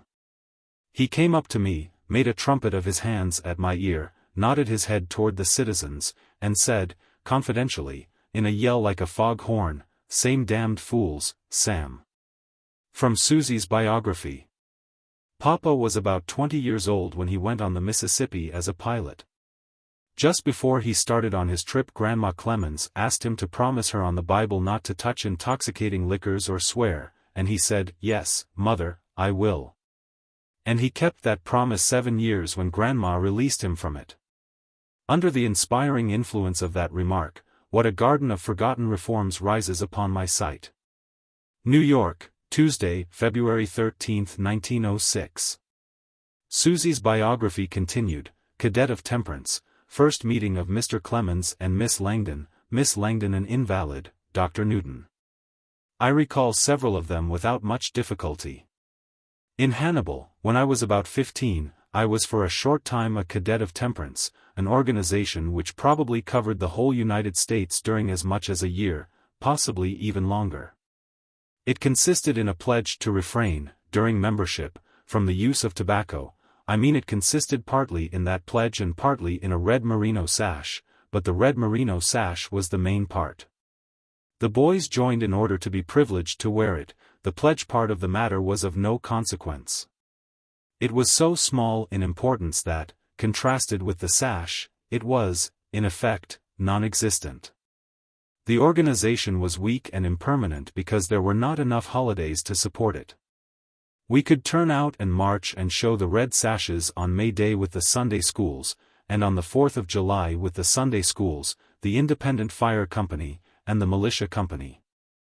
But you can't keep a juvenile moral institution alive on 2 displays of its sash per year. As a private, I could not have held out beyond 1 procession, but I was illustrious Grand Worthy Secretary and Royal Inside Sentinel, and had the privilege of inventing the passwords and of wearing a rosette on my sash. Under these conditions, I was enabled to remain steadfast until I had gathered the glory of 2 displays, May Day and the 4th of July. Then I resigned straightway, and straightway left the lodge. I had not smoked for 3 full months, and no words can adequately describe the smoke appetite that was consuming me. I had been a smoker from my 9th year, a private one during the first 2 years, but a public one after that is to say, after my father's death. I was smoking, and utterly happy, before I was 30 steps from the lodge door. I do not now know what the brand of the cigar was. It was probably not choice, or the previous smoker would not have thrown it away so soon. But I realized that it was the best cigar that was ever made. The previous smoker would have thought the same if he had been without a smoke for 3 months. I smoked that stub without shame. I could not do it now without shame, because now I am more refined than I was then. But I would smoke it, just the same. I know myself, and I know the human race, well enough to know that. In those days the native cigar was so cheap that a person who could afford anything could afford cigars. Mr. Garth had a great tobacco factory, and he also had a small shop in the village for the retail sale of his products. He had one brand of cigars which even poverty itself was able to buy. He had had these in stock a good many years, and although they looked well enough on the outside, their insides had decayed to dust and would fly out like a puff of vapor when they were broken in two. This brand was very popular on account of its extreme cheapness. Mr. Garth had other brands which were cheap, and some that were bad, but the supremacy over them enjoyed by this brand was indicated by its name. It was called Garth's Damnedest. We used to trade old newspapers, exchanges, for that brand. There was another shop in the village where the conditions were friendly to penniless boys. It was kept by a lonely and melancholy little hunchback, and we could always get a supply of cigars by fetching a bucket of water for him from the village pump, whether he needed water or not. One day we found him asleep in his chair, a custom of his, and we waited patiently for him to wake up, which was a custom of ours. But he slept so long, this time, that at last our patience was exhausted and we tried to wake him, but he was dead. I remember the shock of it yet. In my early manhood, and in middle life, I used to vex myself with reforms, every now and then. And I never had occasion to regret these divergencies, for, whether the resulting deprivations were long or short. The rewarding pleasure which I got out of the vice when I returned to it always paid me for all that it cost. However, I feel sure that I have written about these experiments in the book called Following the Equator. By and by I will look and see. Meantime, I will drop the subject and go back to Susie's sketch of me. From Susie's biography. After Papa had been a pilot on the Mississippi for a time, Uncle Orion Clemens, his brother, was appointed Secretary of the state of Nevada, and Papa went with him out to Nevada to be his secretary. Afterwards he became interested in mining in California, then he reported for a newspaper and was on several newspapers. Then he was sent to the Sandwich Islands. After that he came back to America and his friends wanted him to lecture, so he lectured. Then he went abroad on the Quaker City, and on board that ship he became acquainted with Uncle Charlie, Mr. C. J. Langdon, of Elmira, New York. Papa and Uncle Charlie soon became friends, and when they returned from their journey Grandpa Langdon, Uncle Charlie's father, told Uncle Charlie to invite Mr. Clemens to dine with them at the St. Nicholas Hotel, in New York. Papa accepted the invitation and went to dine at the St. Nicholas with Grandpa, and there he met Mama, Olivia Lewis Langdon, first. But they did not meet again until the next August, because Papa went away to California, and there wrote The Innocents Abroad. I will remark here that Susie is not quite correct as to that next meeting. That first meeting was on the 27th of December 1867, and the next one was at the house of Mrs. Berry, 5 days later. Miss Langdon had gone there to help Mrs. Berry receive New Year guests. I went there at 10 in the morning to pay a New Year call. I had 34 calls on my list, and this was the first one. I continued it during 13 hours, and put the other 33 off till next year. From Susie's biography. Mama was the daughter of Mr. Jervis Langdon, I don't know whether Grandpa had a middle name or not, and Mrs. Olivia Lewis Langdon, of Elmira, New York. She had one brother and one sister, Uncle Charlie, Charles J. Langdon, and Aunt Susie, Susan Langdon Crane. Mama loved Grandpa more than anyone else in the world. He was her idol and she his. I think Mama's love for Grandpa must have very much resembled my love for Mama. Grandpa was a great and good man, and we all think of him with respect and love. Mama was an invalid when she was young, and had to give up study a long time. She became an invalid at 16, through a partial paralysis caused by falling on the ice, and she was never strong again while her life lasted. After that fall she was not able to leave her bed during 2 years, nor was she able to lie in any position except upon her back. All the great physicians were brought to Elmira, one after another, during that time, but there was no helpful result. In those days both worlds were well acquainted with the name of Dr. Newton, a man who was regarded in both worlds as a quack. He moved through the land in state, in magnificence, like a portent. Like a circus. Notice of his coming was spread upon the dead walls in vast colored posters, along with his formidable portrait, several weeks beforehand. One day Andrew Langdon, a relative of the Langdon family, came to the house and said, "You have tried everybody else, now try Dr. Newton, the quack. He is downtown at the Rathburn House, practicing upon the well-to-do at war prices and upon the poor for nothing." I saw him wave his hands over Jake Brown's head and take his crutches away from him and send him about his business as good as new. I saw him do the like with some other cripples. They may have been temporaries instituted for advertising purposes, and not genuine. But Jake is genuine. Send for Newton. Newton came. He found the young girl upon her back. Over her was suspended a tackle from the ceiling. It had been there a long time, but unused. It was put there in the hope that by its steady motion she might be lifted to a sitting posture, at intervals, for rest. But it proved a failure. Any attempt to raise her brought nausea and exhaustion, and had to be relinquished. Newton opened the windows, long darkened, and delivered a short fervent prayer. Then he put an arm behind her shoulders and said, "Now we will sit up, my child." The family were alarmed and tried to stop him, but he was not disturbed, and raised her up.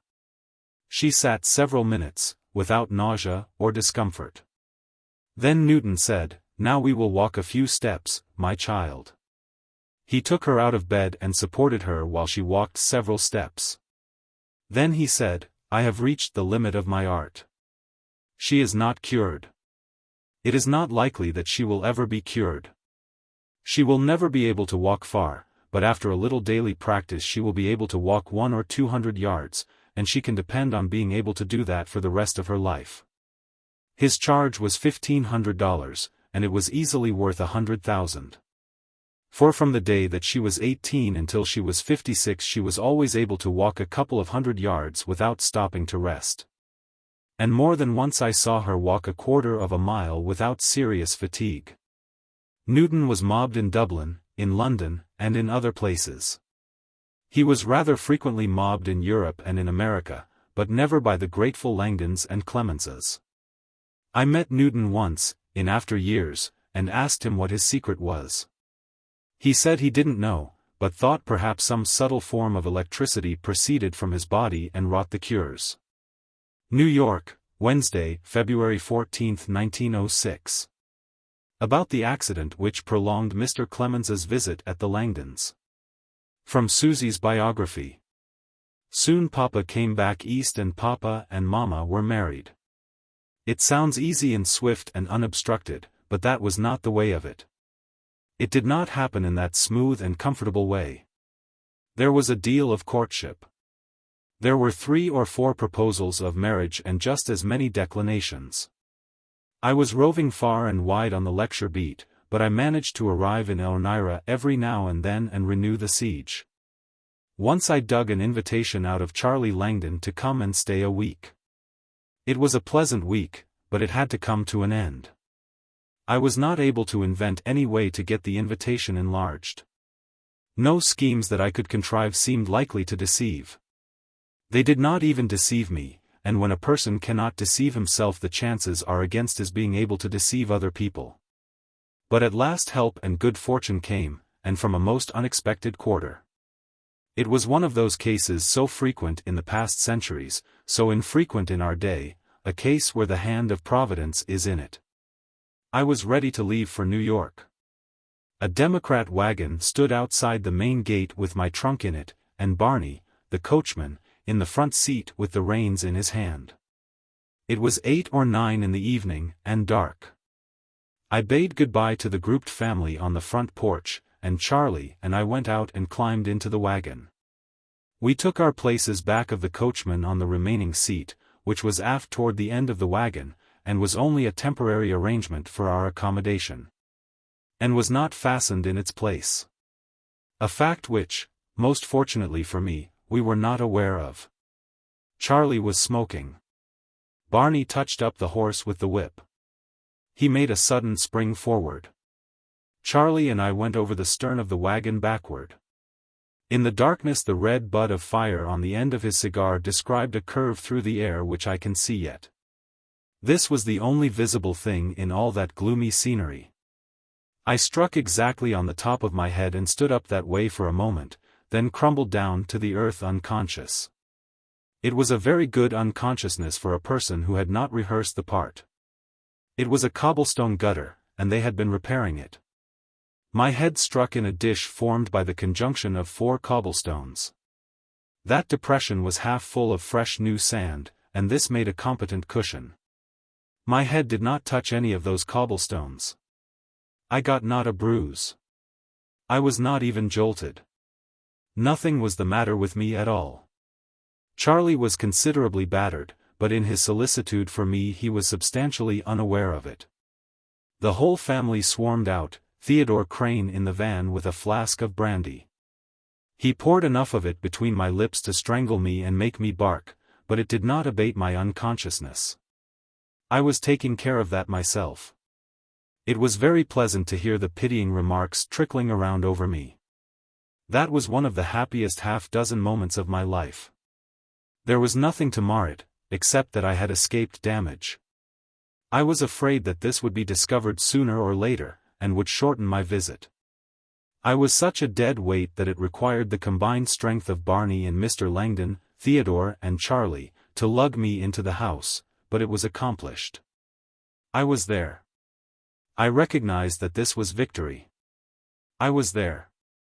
I was safe to be an encumbrance for an indefinite length of time, but for a length of time, at any rate, and a providence was in it. They set me up in an armchair in the parlor and sent for the family physician. Poor old creature, it was wrong to rout him out, but it was business, and I was too unconscious to protest. Mrs. Crane, dear soul, she was in this house 3 days ago, grey and beautiful. And as sympathetic as ever, Mrs. Crane brought a bottle of some kind of liquid fire whose function was to reduce contusions. But I knew that mine would deride it and scoff at it. She poured this on my head and pawed it around with her hand, stroking and massaging, the fierce stuff dribbling down my backbone and marking its way, inch by inch, with the sensation of a forest fire. But I was satisfied. When she was getting worn out, her husband, Theodore, suggested that she take a rest and let Livy carry on the assuaging for a while. That was very pleasant. I should have been obliged to recover presently if it hadn't been for that. But under Livy's manipulations, if they had continued, I should probably be unconscious to this day. It was very delightful, those manipulations. So delightful, so comforting, so enchanting, that they even soothed the fire out of that fiendish successor to Perry Davis's Painkiller. Then that old family doctor arrived and went at the matter in an educated and practical way, that is to say, he started a search expedition for contusions and humps and bumps, and announced that there were none. He said that if I would go to bed and forget my adventure I would be all right in the morning, which was not so. I was not all right in the morning. I didn't intend to be all right, and I was far from being all right. But I said I only needed rest and I didn't need that doctor any more. I got a good 3 days extension out of that adventure, and it helped a good deal. It pushed my suit forward several steps. A subsequent visit completed the matter, and we became engaged conditionally, the condition being that the parents should consent. In a private talk Mr. Langdon called my attention to something I had already noticed, which was that I was an almost entirely unknown person. That no one around about knew me except Charlie, and he was too young to be a reliable judge of men. That I was from the other side of the continent, and that only those people out there would be able to furnish me a character, in case I had one, so he asked me for references.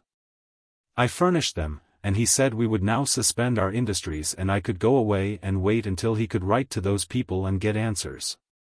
In due course answers came.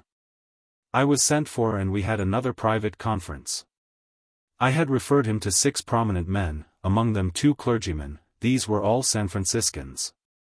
And he himself had written to a bank cashier who had in earlier years been a Sunday school superintendent in Elmira and well known to Mr. Langdon. The results were not promising. All those men were frank to a fault. They not only spoke in disapproval of me, but they were quite unnecessarily and exaggeratedly enthusiastic about it. One clergyman, Stebbins, and that ex-Sunday school superintendent, I wish I could recall his name, added to their black testimony the conviction that I would fill a drunkard's grave. It was just one of those usual long-distance prophecies. There being no time limit, there is no telling how long you may have to wait. I have waited until now, and the fulfillment seems as far away as ever. The reading of the letters being finished, there was a good deal of a pause, and it consisted largely of sadness and solemnity. I couldn't think of anything to say. Mr. Langdon was apparently in the same condition. Finally he raised his handsome head, fixed his clear and candid eye upon me, and said, "What kind of people are these? Haven't you a friend in the world?" I said, "Apparently not." Then he said, "I'll be your friend, myself. Take the girl. I know you better than they do." Thus dramatically and happily was my fate settled. Afterward, hearing me talking lovingly, admiringly, and fervently of Joe Goodman, he asked me where Goodman lived. I told him out on the Pacific coast. He said, "Why, he seems to be a friend of yours." "Is he?" I said, "Indeed he is, the best one I ever had." "Why, then," he said, "what could you have been thinking of? Why didn't you refer me to him?" I said, "Because he would have lied just as straightforwardly on the other side. The others gave me all the vices, Goodman would have given me all the virtues. You wanted unprejudiced testimony, of course. I knew you wouldn't get it from Goodman. I did believe you would get it from those others, and possibly you did. But it was certainly less complimentary than I was expecting." The date of our engagement was February 4, 1869. The engagement ring was plain, and of heavy gold. That date was engraved inside of it. A year later I took it from her finger and prepared it to do service as a wedding ring by having the wedding date added and engraved inside of it, February 2, 1870. It was never again removed from her finger for even a moment.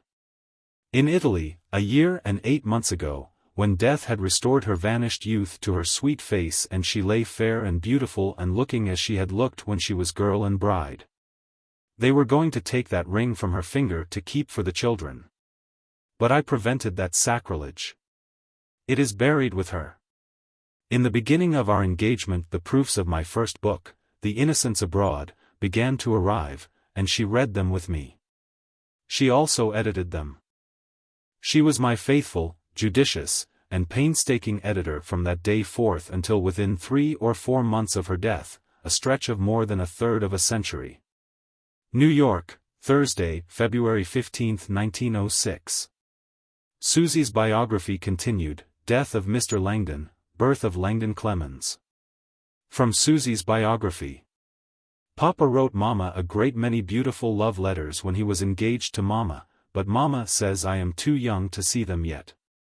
I asked Papa what I should do for I didn't know how I could write a biography of him without his love letters. Papa said that I could write Mama's opinion of them, and that would do just as well. So I'll do as Papa says, and Mama says she thinks they are the loveliest love letters that ever were written. She says that Hawthorne's love letters to Mrs. Hawthorne are far inferior to these. Mama and Papa were going to board first in Buffalo and Grandpa said he would find them a good boarding house. But he afterwards told Mama that he had bought a pretty house for them, and had it all beautifully furnished. He had also hired a young coachman, Patrick Mackler, and had bought a horse for them, which all would be ready waiting for them, when they should arrive in Buffalo. But he wanted to keep it a secret from youth, as Grandpa called Papa. What a delightful surprise it was. Grandpa went down to Buffalo with Mama and Papa. And when they drove up to the house, Papa said he thought the landlord of such a boarding house must charge a great deal to those who wanted to live there. And when the secret was told, Papa was delighted beyond all degree. Mama has told me the story many times, and I asked her what Papa said when Grandpa told him that the delightful boarding house was his home. Mama answered that he was rather embarrassed and so delighted he didn't know what to say. About 6 months after Papa and Mama were married, Grandpa died. It was a terrible blow on Mama, and Papa told Aunt Sue he thought Livy would never smile again, she was so broken-hearted. Mama couldn't have had a greater sorrow than that of dear Grandpa's death, or any that could equal it except the death of Papa. Mama helped take care of Grandpa during his illness and she couldn't give up hope till the end had really come. 28. Surely nothing is so astonishing, so unaccountable, as a woman's endurance. Mrs. Clemens and I went down to Elmira about the 1st of June to help in the nursing of Mr. Langdon. Mrs. Clemens, her sister, Susie Crane, and I did all the nursing both day and night, during 2 months until the end. 2 months of scorching, stifling heat. How much of the nursing did I do? My main watch was from midnight till 4 in the morning, nearly 4 hours. My other watch was a midday watch, and I think it was only 3 hours. The 2 sisters divided the remaining 17 hours of the 24 between them, and each of them tried generously and persistently to swindle the other out of a part of her watch. The on watch could not be depended upon to call the off watch, excepting when I was the on watch. I went to bed early every night, and tried to get sleep enough by midnight to fit me for my work, but it was always a failure. I went on watch sleepy and remained miserably sleepy and wretched straight along through the 4 hours. I can still see myself sitting by that bed in the melancholy stillness of the sweltering night, mechanically waving a palm leaf fan over the drawn white face of the patient. I can still recall my noddings, my fleeting unconsciousnesses, when the fan would come to a standstill in my hand and I would wake up with a start and a hideous shock. I can recall all the torture of my efforts to keep awake. I can recall the sense of the indolent march of time, and how the hands of the tall clock seemed not to move at all, but to stand still. Through the long vigil there was nothing to do but softly wave the fan, and the gentleness and monotony of the movement itself helped to make me sleepy. The malady was cancer of the stomach, and not curable.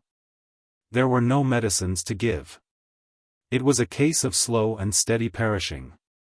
At long intervals, the foam of champagne was administered to the patient, but no other nourishment, so far as I can remember. A bird of a breed not of my acquaintance used to begin a sad and wearisome and monotonous piping in the shrubbery near the window a full hour before the dawn, every morning. He had no company. He conducted this torture all alone, and added it to my stock. He never stopped for a moment. I have experienced few things that were more maddening than that bird's lamentings. During all that dreary siege I began to watch for the dawn long before it came. And I watched for it like the duplicate, I think, of the lonely castaway on an island in the sea, who watches the horizon for ships and rescue. When the first faint gray showed through the window blinds I felt as no doubt that castaway feels when the dim threads of the looked-for ship appear against the sky. I was well and strong, but I was a man and afflicted with a man's infirmity, lack of endurance. But neither of those young women was well nor strong. Still, I never found either of them sleepy or unalert when I came on watch. Yet, as I have said, they divided 17 hours of watching between them in every 24. It is a marvelous thing. It filled me with wonder and admiration. Also with shame, for my dull incompetency. Of course the physicians begged those daughters to permit the employment of professional nurses, but they would not consent. The mere mention of such a thing grieved them so that the matter was soon dropped, and not again referred to.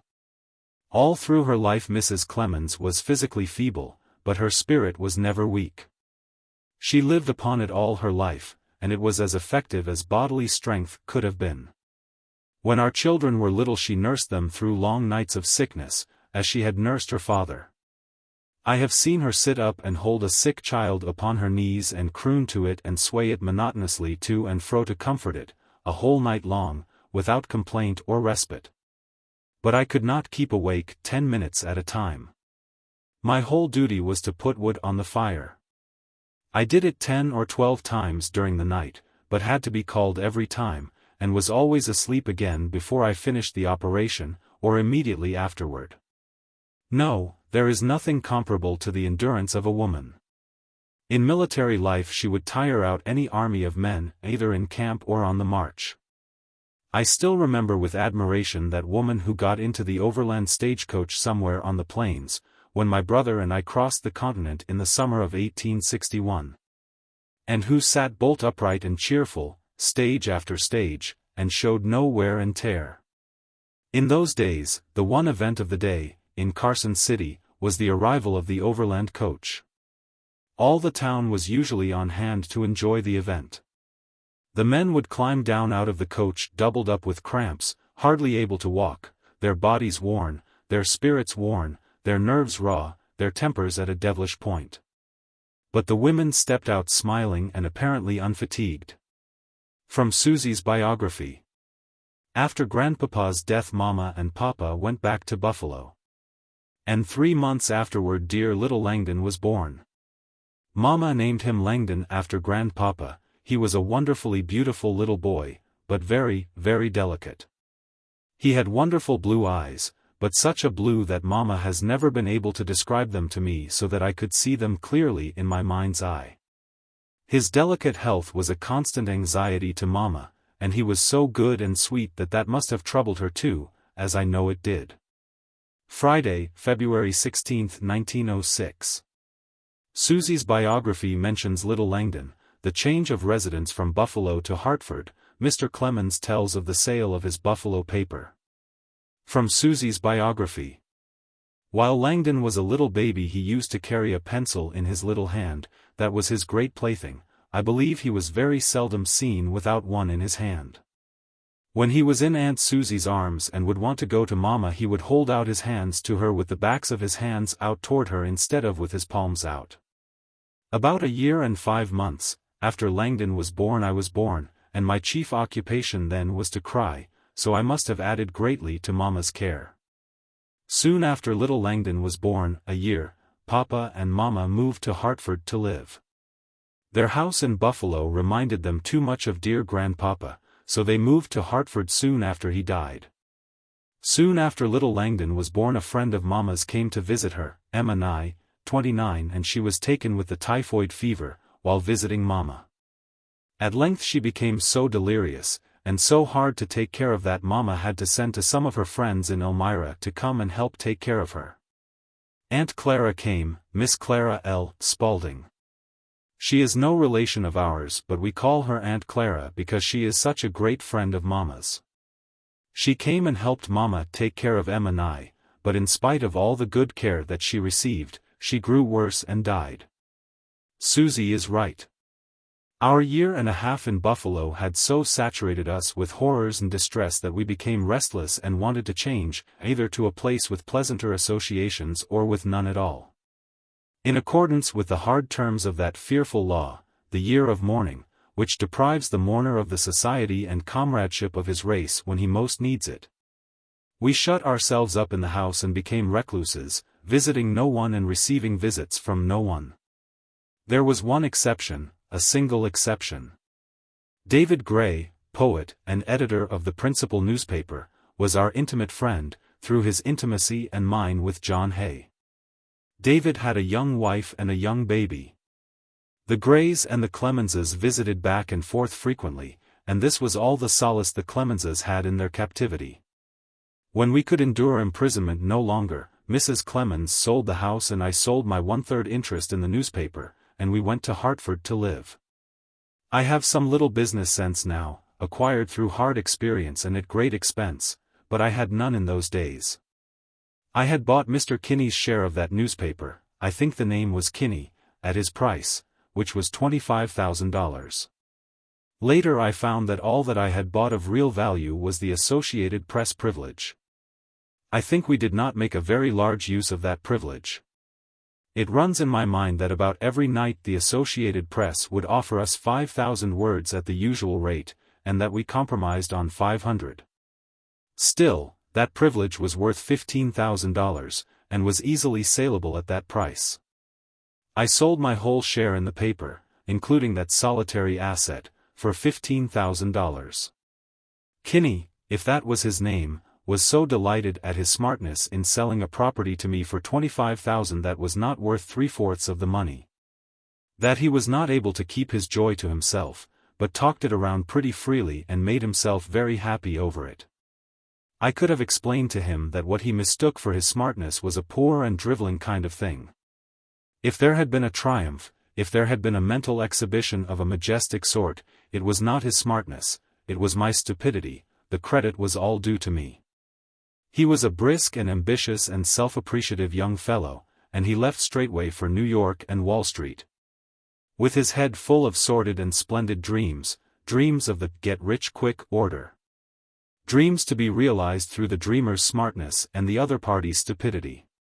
Kinney had no place in Wall Street. He quickly lost the money he had gouged out of it. Tuesday, February 20th, 1906.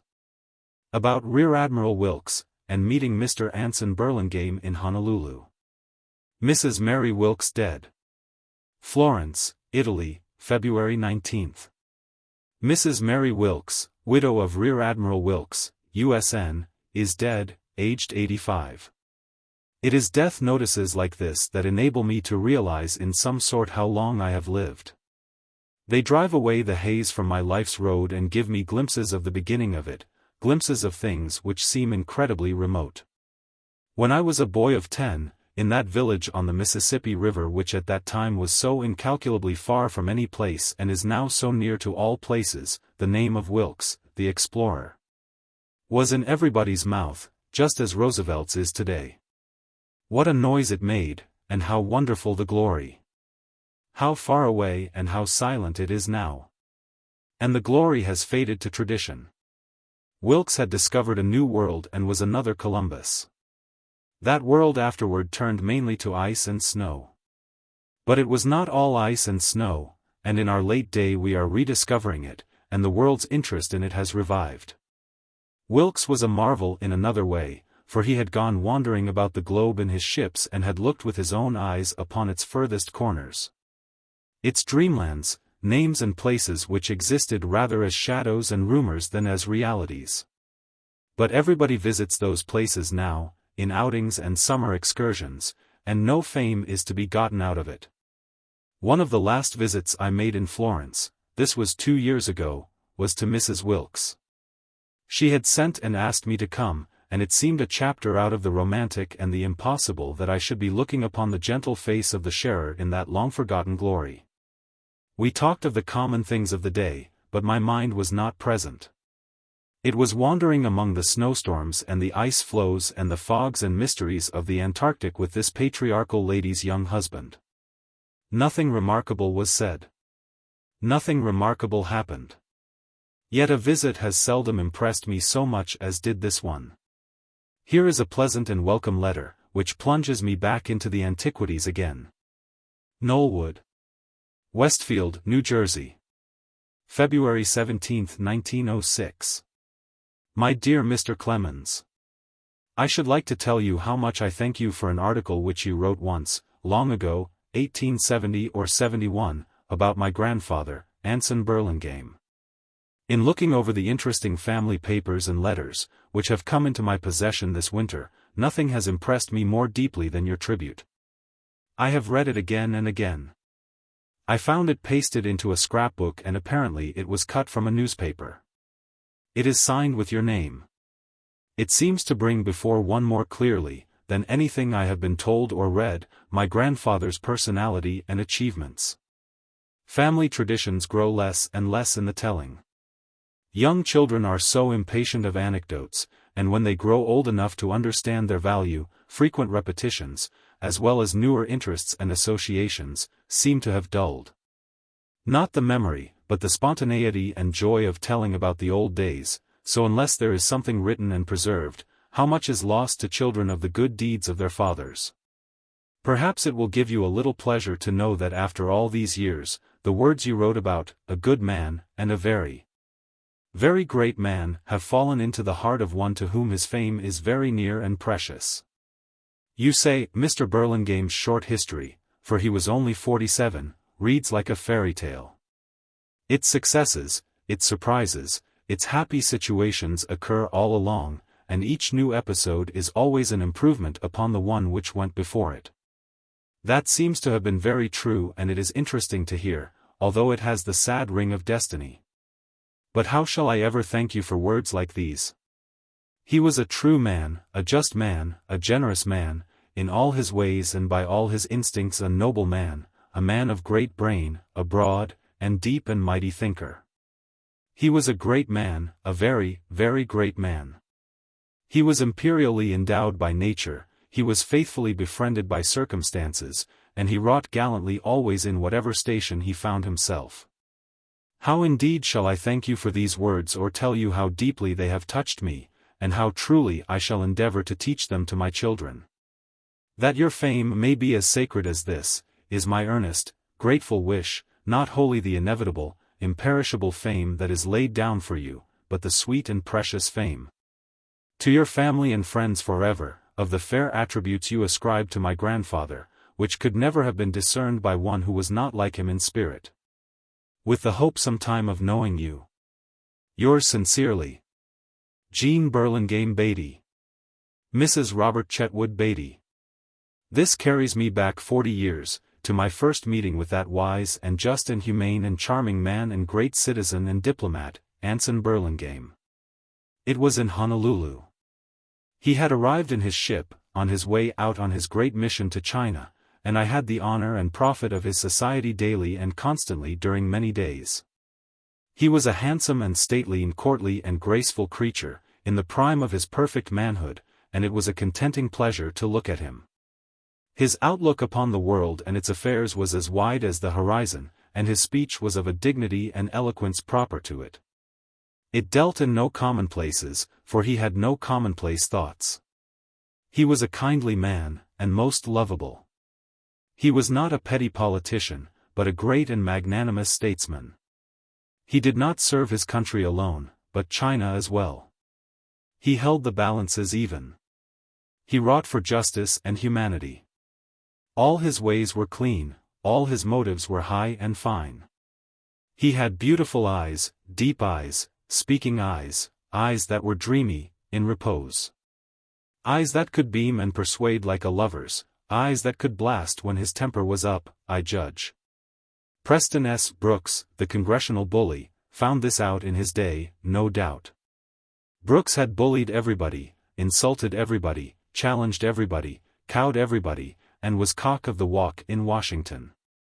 But when he challenged the new young congressman from the West, he found a prompt and ardent man at last.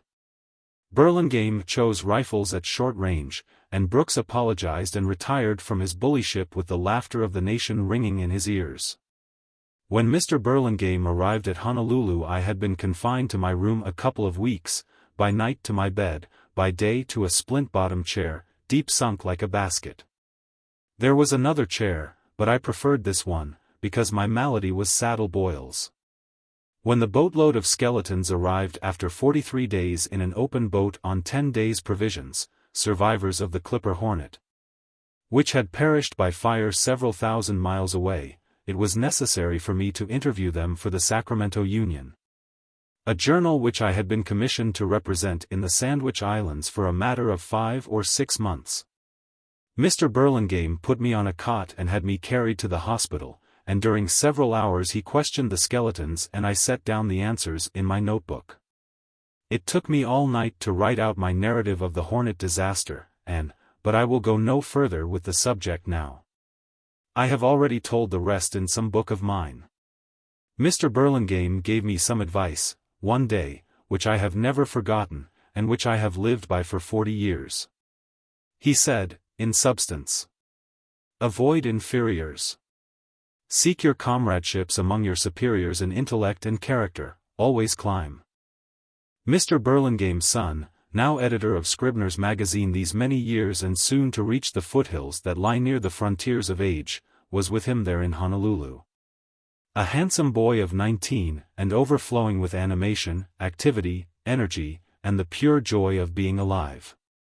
He attended balls and fandangos and hula-hulas every night, anybody's, brown, half white, white, and he could dance all night and be as fresh as ever the next afternoon. One day he delighted me with a joke which I afterward used in a lecture in San Francisco, and from there it traveled all around in the newspapers. He said, "If a man compel thee to go with him a mile, go with him twain." When it was new, it seemed exceedingly happy and bright, but it has been emptied upon me upward of several million times since, never by a witty and engaging lad like Burlingame, but always by chuckleheads of base degree, who did it with offensive eagerness and with the conviction that they were the first in the field. And so it has finally lost its sparkle and bravery, and is become to me a seedy and repulsive tramp whose proper place is in the hospital for the decayed, the friendless, and the forlorn. New York, Wednesday, February 21, 1906. Mr. Langdon just escapes being a railway magnate. But I am wandering far from Susie's biography. I remember that I was about to explain a remark which I had been making about Susie's grandfather Langdon having just barely escaped once the good luck, or the bad luck, of becoming a great railway magnate. The incident has interest for me for more than one reason.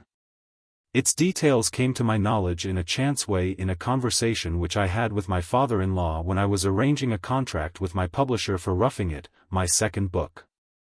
I told him the publisher had arrived from Hartford, and would come to the house in the afternoon to discuss the contract and complete it with the signatures. I said I was going to require half the profits over the essential costs of manufacture. He asked if that arrangement would be perfectly fair to both parties, and said it was neither good business or good morals to make contracts which gave to one side the advantage. I said that the terms which I was proposing were fair to both parties. Then Mr. Langdon, after a musing silence, said, with something like a reminiscent sorrow in his tone, "When you and the publisher shall have gotten the contract framed to suit you both and no doubts about it are left in your minds, sign it, today, don't wait till tomorrow." It transpired that he had acquired this wisdom, which he was giving me gratis, at considerable expense. He had acquired it 20 years earlier, or thereabouts, at the Astor House in New York, where he and a dozen other rising and able business men were gathered together to secure a certain railroad which promised to be a good property by and by, if properly developed and wisely managed. This was the Lehigh Valley Railroad. There were a number of conflicting interests to be reconciled before the deal could be consummated. The men labored over these things the whole afternoon, in a private parlor of that hotel. They dined, then reassembled and continued their labors until after 2 in the morning. Then they shook hands all around in great joy and enthusiasm, for they had achieved success and had drawn a contract in the rough which was ready for the signatures. The signing was about to begin. One of the men sat at the table with his pen poised over the fateful document, when somebody said, "Oh, we are tired to death. There is no use in continuing this torture any longer. Everything satisfactory. Let's sign in the morning." All assented, and that pen was laid aside. Mr. Langdon said, "We got 5 or 10 minutes additional sleep that night by that postponement, but it cost us several millions apiece, and it was a fancy price to pay. If we had paid out of our existing means, and the price had been a single million apiece, we should have had to sit up, for there wasn't a man among us who could have met the obligation completely. The contract was never signed. We had traded a Bank of England for 10 minutes extra sleep, a very small sleep, an apparently unimportant sleep, but it has kept us tired ever since. When you've got your contract right, this afternoon, sign it." I followed that advice. It was 35 years ago, but it has kept me tired ever since. New York, Thursday, February 22, 1906. Susie's remarks about her grandfather Langdon. Mr. Clemens tells about Mr. Atwater, Mr. David Gray, and about meeting David Gray, Jr., at a dinner recently. I have wandered far from Susie's chat about her grandfather, but that is no matter. In this autobiography it is my purpose to wander whenever I please and come back when I get ready. I have now come back, and we will set down what Susie has to say about her grandfather. From Susie's biography. I mentioned that Mama and Papa couldn't stay in their house in Buffalo because it reminded them so much of Grandpapa. Mama received a letter from Aunt Susie in which Aunt Susie says a good deal about Grandpapa, and the letter showed so clearly how much everyone that knew Grandpapa loved and respected him, that Mama let me take it to copy what is in it about Grandpapa, and Mama thought it would fit in nicely here. Quarry Farm, April 16, 85. Livy dear, are you not reminded by today's report of General Grant of Father? You remember how as Judge Smith and others whom Father had chosen as executors were going out of the room, he said, "Gentlemen, I shall live to bury you all," smiled, and was cheerful. At that time he had far less strength than General Grant seems to have, but that same wonderful courage to battle with the foe. All along there has been much to remind me of Father, of his quiet patience, in General Grant. There certainly is a marked likeness in the souls of the two men. Watching, day by day, the reports from the nation's sick room brings to mind so vividly the days of that summer of 1870. And yet they seem so far away. I seemed as a child, compared with now, both in years and experience. The best and the hardest of life have been since then to me, and I know this is so in your life. All before seems dreamy. I suppose this was because our lives had to be all readjusted to go on without that great power in them. Father was quietly such a power in so many lives beside ours, Livy dear, not in kind or degree the same to any one but a power. The evening of the last company, I was so struck with the fact that Mr. Atwater stood quietly before father's portrait a long time and turning to me said, "We shall never see his like again." With a tremble and a choking in his voice, this after 15 years, and from a business friend. And some stranger, a week ago, spoke of his habit of giving, as so remarkable, he having heard of father's generosity. I remember Mr. Atwater very well. There was nothing citified about him or his ways. He was in middle age, and had lived in the country all his life. He had the farmer look, the farmer gait. He wore the farmer clothes, and also the farmer goatee, a decoration which had been universal when I was a boy, but was now become extinct in some of the western towns and in all of the eastern towns and cities. He was transparently a good and sincere and honest man. He was a humble helper of Mr. Langdon, and had been in his employ many years. His role was general utility. If Mr. Langdon's sawmills needed unscientific but plain common-sense inspection, Atwater was sent on that service. If Mr. Langdon's timber rafts got into trouble on account of a falling river or a rising one, Atwater was sent to look after the matter. Atwater went on modest errands to Mr. Langdon's coal mines.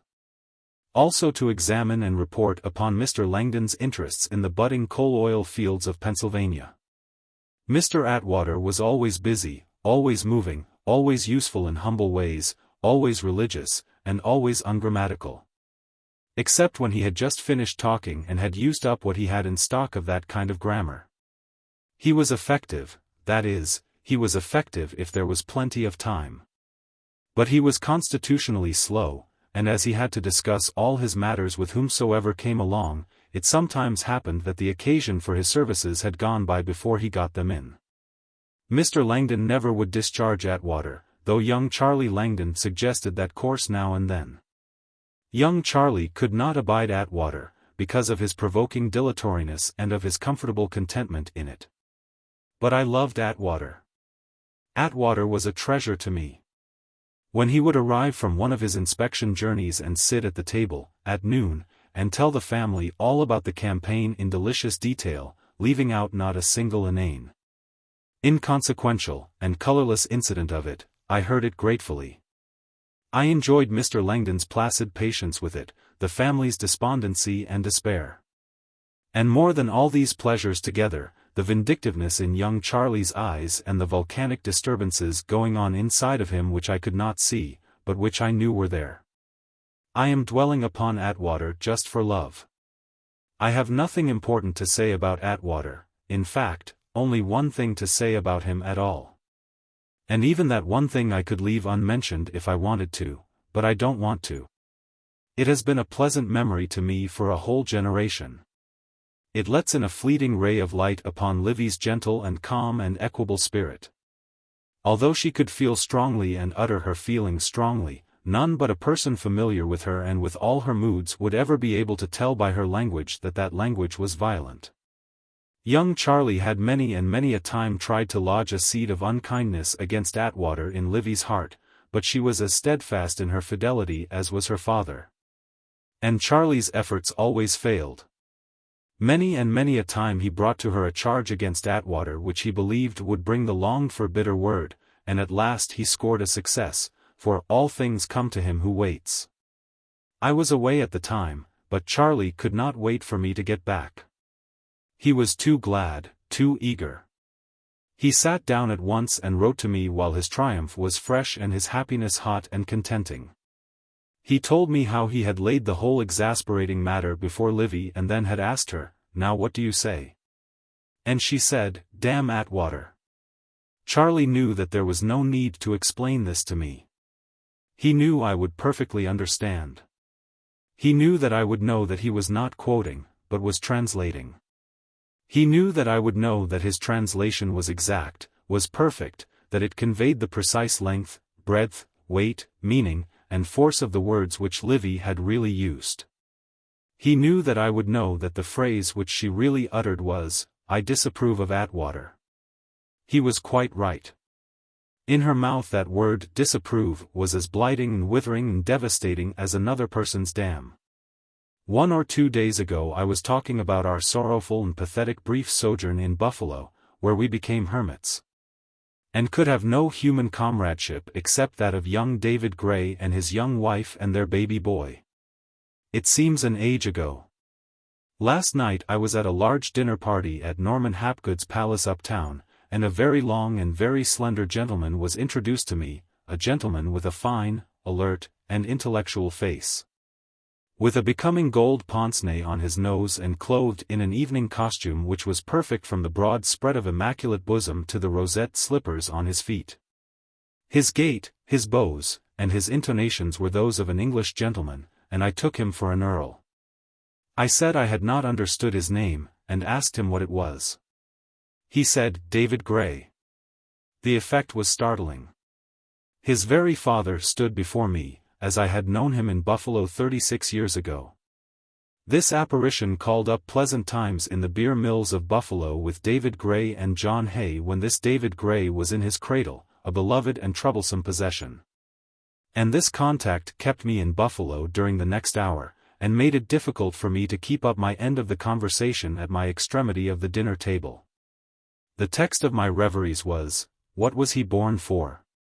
What was his father born for? What was I born for? What is anybody born for? His father was a poet, but was doomed to grind out his living in a most uncongenial occupation, the editing of a daily political newspaper. He was a singing bird in a menagerie of monkeys, macaws, and hyenas. His life was wasted. He had come from Scotland when he was 5 years old. He had come saturated to the bones with Presbyterianism of the bluest, the most uncompromising and most unlovely shade. At 33, when I was comrading with him, his Presbyterianism was all gone and he had become a frank rationalist and pronounced unbeliever. After a few years news came to me in Hartford that he had had a sunstroke. By and by the news came that his brain was affected, as a result. After another considerable interval I heard, through Ned House, who had been visiting him, that he was no longer able to competently write either politics or poetry, and was living quite privately and teaching a daily Bible class of young people, and was interested in nothing else. His unbelief had passed away, his early Presbyterianism had taken its place. This was true. Some time after this I telegraphed and asked him to meet me at the railway station. He came, and I had a few minutes' talk with him, this for the last time. The same sweet spirit of the earlier days looked out of his deep eyes. He was the same David I had known before, great, and fine, and blemishless in character, a creature to adore. Not long afterward he was crushed and burned up in a railway disaster, at night, and I probably thought then, as I was thinking now, through the gay laughter and chatter fog of that dinner table, what was he born for? What was the use of it? These tiresome and monotonous repetitions of the human life, where is their value? Susie asked that question when she was a little child. There was nobody then who could answer it, there is nobody yet. When Mr. Langdon died, on the 6th of August 1870, I found myself suddenly introduced into what was to me a quite new role, that of businessman, temporarily. Friday, February 23, 1906. Mr. Clemens tells how he became a businessman. During the previous year or year and a half, Mr. Langdon had suffered some severe losses through a relative, an annex of the family by marriage, who had paved Memphis, Tennessee, with the wooden pavement so popular in that day. He had done this as Mr. Langdon's agent. Well managed, the contract would have yielded a sufficient profit, but through mismanagement it had merely yielded a large loss. With Mr. Langdon alive, this loss was not a matter of consequence and could not cripple the business. But with Mr. Langdon's brain in hand and credit and high character removed, it was another matter. He was a dealer in anthracite coal. He sold this coal over a stretch of country extending as far as Chicago, and he had important branches of his business in a number of cities. His agents were usually considerably in debt to him, and he was correspondingly in debt to the owners of the mines. His death left 3 young men in charge of the business, young Charlie Langdon, Theodore Crane, and Mr. Slee. He had recently made them partners in the business, by gift. But they were unknown. The business world knew J. Langdon, a name that was a power, but these 3 young men were ciphers without a unit. Slee turned out afterward to be a very able man and a most capable and persuasive negotiator, but at the time that I speak of his qualities were quite unknown. Mr. Langdon had trained him, and he was well equipped for his headship of the little firm. Theodore Crane was competent in his line, that of head clerk and superintendent of the subordinate clerks. No better man could have been found for that place, but his capacities were limited to that position. He was good and upright and indestructibly honest and honorable, but he had neither desire nor ambition to be anything above chief clerk. He was much too timid for larger work or larger responsibilities. Young Charlie was 21, and not any older than his age, that is to say, he was a boy. A careful statement of Mr. Langdon's affairs showed that the assets were worth $800,000, and that against them was merely the ordinary obligations of the business. Bills aggregating perhaps $300,000, possibly $400,000, would have to be paid, half in about a month, the other half in about 2 months. The collections to meet these obligations would come in further along. With Mr. Langdon alive, these debts could be no embarrassment. He could go to the bank in the town, or in New York, and borrow the money without any trouble, but these boys couldn't do that. They could get $150,000 cash, at once, but that was all. It was Mr. Langdon's life insurance. It was paid promptly, but it could not go far, that is, it could not go far enough. It did not fall short much, in fact, only $50,000, but where to get the $50,000 was a puzzle. They wrote to Mr. Henry W. Sage, of Ithaca, an old and warm friend and former business partner of Mr. Langdon, and begged him to come to Elmira and give them advice and help. He replied that he would come. Then, to my consternation, the young firm appointed me to do the negotiating with him. It was like asking me to calculate an eclipse. I had no idea of how to begin nor what to say. But they brought the big balance sheet to the house and sat down with me in the library and explained, and explained, and explained. Until at last I did get a fairly clear idea of what I must say to Mr. Sage. When Mr. Sage came, he and I went to the library to examine that balance sheet, and the firm waited and trembled in some other part of the house. When I got through explaining the situation to Mr. Sage, I got struck by lightning again, that is to say, he furnished me a fresh astonishment. He was a man with a straight mouth and a wonderfully firm jaw. He was the kind of man who puts his whole mind on a thing and keeps that kind of a mouth shut and locked all the way through, while the other man states the case.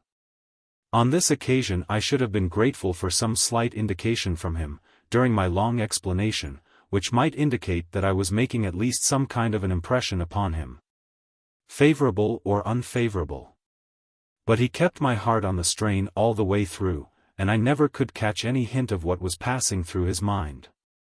But at the finish he spoke out with that robust decision which was a part of his character and said, "Mr. Clemens, you've got as clear a business head on your shoulders as I have come in contact with for years.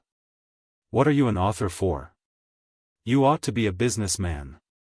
I knew better, but it was not diplomatic to say so, and I didn't. Then he said, "All you boys need is my note for $50,000, at 3 months, handed in at the bank, and with that support you will not need the money. If it shall be necessary to extend the note, tell Mr. Arnott it will be extended. The business is all right. Go ahead with it and have no fears. It is my opinion that this note will come back to me without your having extracted a dollar from it, at the end of the 3 months." It happened just as he had said. Old Mr. Arnott, the Scotch banker, a very rich and very careful man and lifelong friend of Mr. Langdon, watched the young firm and advised it out of his rich store of commercial wisdom. And at the end of the 3 months the firm was an established and growing concern, and the note was sent back to Mr. Sage without our having needed to extract anything from it. It was a small piece of paper, insignificant in its dimensions, insignificant in the sum which it represented, but formidable was its influence, and formidable was its power. Because of the man who stood behind it. The Sages and the Twitchells were very intimate. 1 or 2 years later, Mr. Sage came to Hartford on a visit to Joe, and as soon as he had gone away Twitchell rushed over to our house, eager to tell me something. Something which had astonished him, and which he believed would astonish me. He said, "Why, Mark, you know, Mr. Sage, one of the best business men in America, says that you have quite extraordinary business talents." Again I didn't deny it. I would not have had that superstition dissipated for anything. It supplied a long-felt want. We are always more anxious to be distinguished for a talent which we do not possess than to be praised for the 15 which we do possess.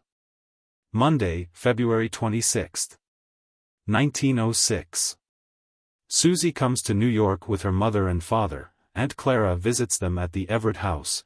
Aunt Clara's ill luck with horses, the omnibus incident in Germany, Aunt Clara now ill at Hoffman House. Result of horseback accident 30 years ago. Mr. Clemens takes Susie to see General Grant. Mr. Clemens' account of his talk with General Grant. Mr. Clemens gives his first reading in New York, also tells about one in Boston, memorial to Mr. Longfellow. And one in Washington. From Susie's biography. Papa made arrangements to read at Vassar College the 1st of May, and I went with him. We went by way of New York City. Mama went with us to New York and stayed 2 days to do some shopping. We started Tuesday, at 2 o'clock in the afternoon, and reached New York about 6:15. Papa went right up to General Grant's from the station and Mama and I went to the Everett house. Aunt Clara came to supper with us up in our room. This is the same Aunt Clara who has already been mentioned several times. She had been my wife's playmate and schoolmate from the earliest times, and she was about my wife's age, or 2 or 3 years younger, mentally, morally, spiritually, and in all ways. A superior and lovable personality. Persons who think there is no such thing as luck, good or bad, are entitled to their opinion. Clara Spaulding had the average human being's luck in all things save one. She was subject to ill luck with horses. It pursued her like a disease. Every now and then a horse threw her. Every now and then carriage horses ran away with her. At intervals omnibus horses ran away with her. Usually there was but one person hurt, and she was selected for that function. In Germany once our little family started from the inn, in Worms, I think it was, to go to the station. The vehicle of transportation was a great long omnibus drawn by a battery of 4 great horses. Every seat in the bus was occupied, and the aggregate of us amounted to a good 24 persons, possibly 1 or 2 more. I said playfully to Clara Spaulding, "I think you ought to walk to the station. It isn't right for you to imperil the lives of such a crowd of inoffensive people as this." When we had gone 1/4 mile and were briskly approaching a stone bridge which had no protecting railings, the battery broke and began to run. Outside we saw the long reins dragging along the ground and a young peasant racing after them and occasionally making a grab for them. Presently he achieved success, and none too soon, for the bus had already entered upon the bridge when he stopped the team. The 24 lives were saved. Nobody offered to take up a collection, but I suggested to our friend and excursion comrade, American consul at a German city, that we get out and tip that young peasant. The consul said, with an enthusiasm native to his character, "Stay right where you are. Leave me to attend to that. His fine deed shall not go unrewarded." He jumped out and arranged the matter, and we continued our journey. Afterward I asked him what he gave the peasant, so that I could pay my half. He told me, and I paid it. It is 28 years ago, yet from that day to this, although I have passed through some stringent seasons, I have never seriously felt or regretted that outlay. It was 23 cents. Clara Spaulding, now Mrs. John B. Stanchfield, is in New York at present, and I went to the Hoffman House yesterday to see her, but it was as I was expecting, she is too ill to see any but physicians and nurses. This illness has its source in a horseback accident which fell to her share 30 years ago and which resulted in broken bones of the foot and ankle. The broken bones were badly set and she always walked with a limp afterward. Some months ago the foot and ankle began to pain her unendurably and it was decided that she must come to New York and have the bones rebroken and reset. I saw her in the private hospital about 3 weeks after that operation, and the verdict was that the operation was successful. This turned out to be a mistake. She came to New York a month or 6 weeks ago, and another rebreaking and resetting was accomplished. A week ago, when I called, she was able to hobble about the room by help of crutches, and she was very happy in the conviction that now she was going to have no more trouble. But it appears that this dreadful surgery work must be done over once more. But she is not fitted for it. The pain is reducing her strength, and I was told that it has been for the past 3 days necessary to exclude her from contact with all but physicians and nurses. From Susie's biography. We and Aunt Clara were going to the theater right after supper, and we expected Papa to take us there and to come home as early as he could. But we got through dinner and he didn't come, and Mama got more perplexed and worried, but at last we thought we would have to go without him. So we put on our things and started downstairs, but before we'd gotten half down we met Papa coming up with a great bunch of roses in his hand. He explained that the reason he was so late was that his watch stopped and he didn't notice and kept thinking it an hour earlier than it really was. The roses he carried were some Colonel Fred Grant sent to Mama. We went to the theater and enjoyed Adonis, word illegible, acted very much. We reached home about 11 o'clock and went right to bed. Wednesday morning we got up rather late and had breakfast about 9 o'clock. After breakfast Mama went on shopping and Papa and I went to see Papa's agent about some business matters.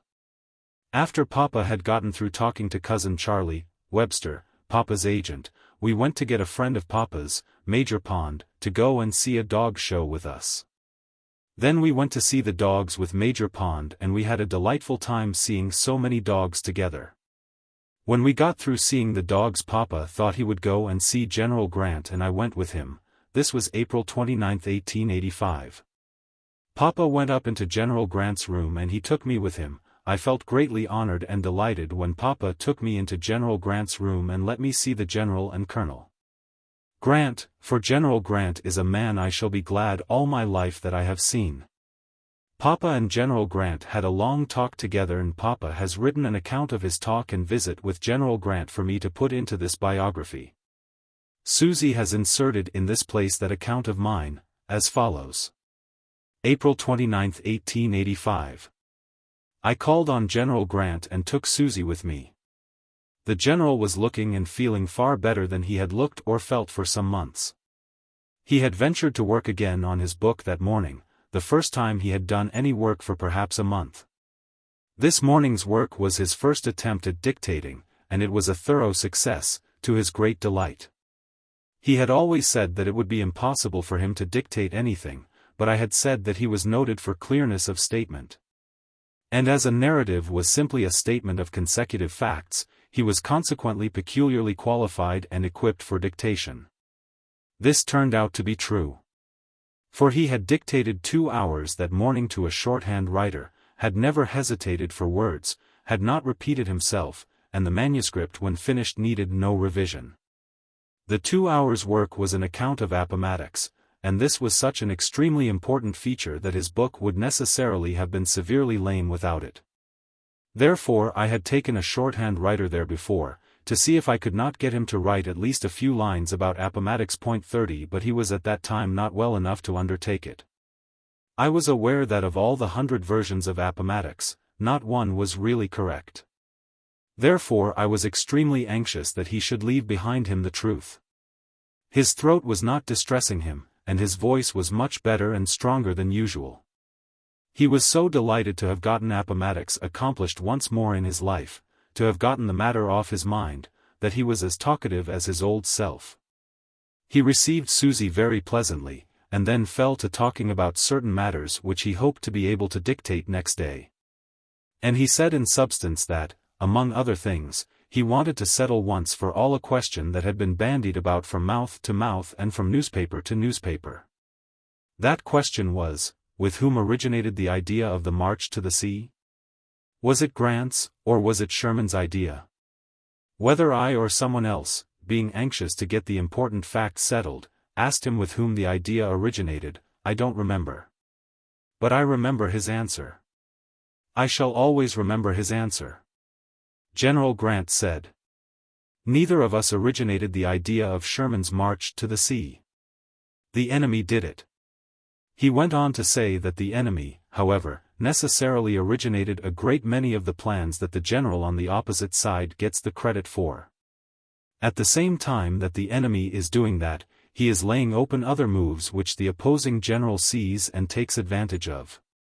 In this case, Sherman had a plan all thought out, of course. He meant to destroy the 2 remaining railroads in that part of the country, and that would have finished up that region.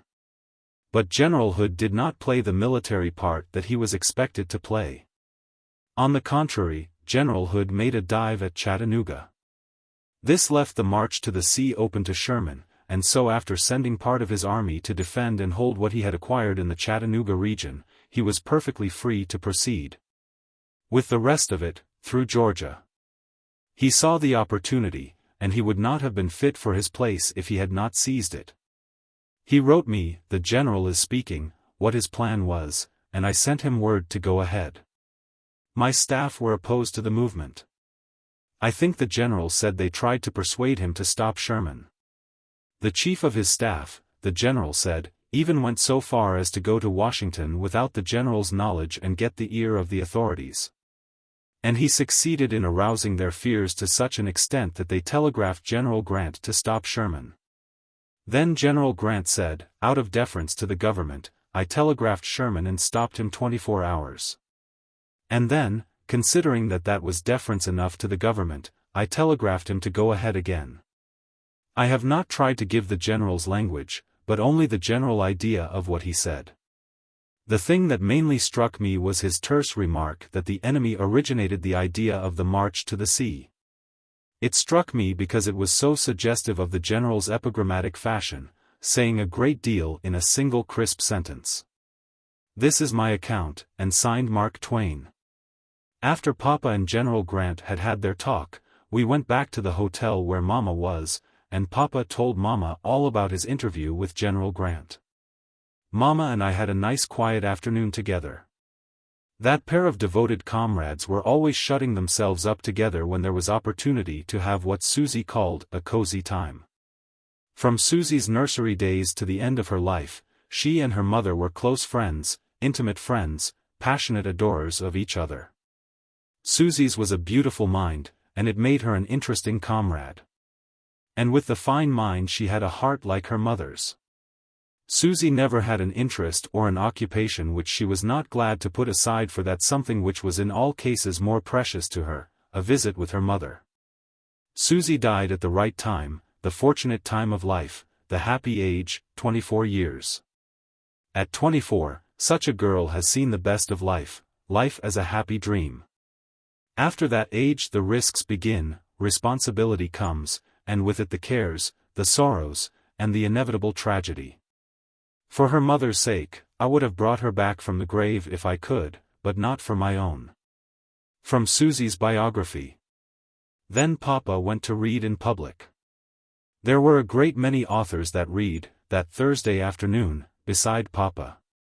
I would have liked to have gone and heard Papa read, but Papa said he was going to read in Vassar just what he was planning to read in New York, so I stayed at home with Mama. I think that that was the first exploitation of a new and devilish invention, the thing called an author's reading. This witches' Sabbath took place in a theater, and began at 2 in the afternoon. There were 9 readers on the list, and I believe I was the only one who was qualified by experience to go at the matter in a sane way. I knew, by my old acquaintanceship with the multiplication table, that 9 times 10 are 90. And that consequently the average of time allowed to each of these readers should be restricted to 10 minutes. There would be an introducer, and he wouldn't understand his business. This disastrous fact could be counted upon as a certainty. The introducer would be ignorant, windy, eloquent, and willing to hear himself talk. With 9 introductions to make, added to his own opening speech, well, I could not go on with these harrowing calculations. I foresaw that there was trouble on hand. I had asked for the 6th place in the list. When the curtain went up and I saw that our half-circle of minstrels were all on hand, I made a change in my plan. I judged that in asking for 6th place I had done all that was necessary to establish a fictitious reputation for modesty, and that there could be nothing gained by pushing this reputation to the limit. It had done its work and it was time, now, to leave well enough alone, and do better. So I asked to be moved up to 3rd place, and my prayer was granted. The performance began at 2:15, and I, number 3 in a list of 10, if we include the introducer, was not called to the bat until 3:15. My reading was 10 minutes long. When I had selected it originally, it was 12 minutes long, and it had taken me a good hour to find ways of reducing it by 2 minutes without damaging it. I was through in 10 minutes. Then I retired to my seat to enjoy the agonies of the audience. I did enjoy them for an hour or 2. Then all the cruelty in my nature was exhausted and my native humanity came to the front again. By 5:30 1/3 of the house was asleep, another third were dying, and the rest were dead. I got out the back way and went home. During several years, after that, the author's readings continued.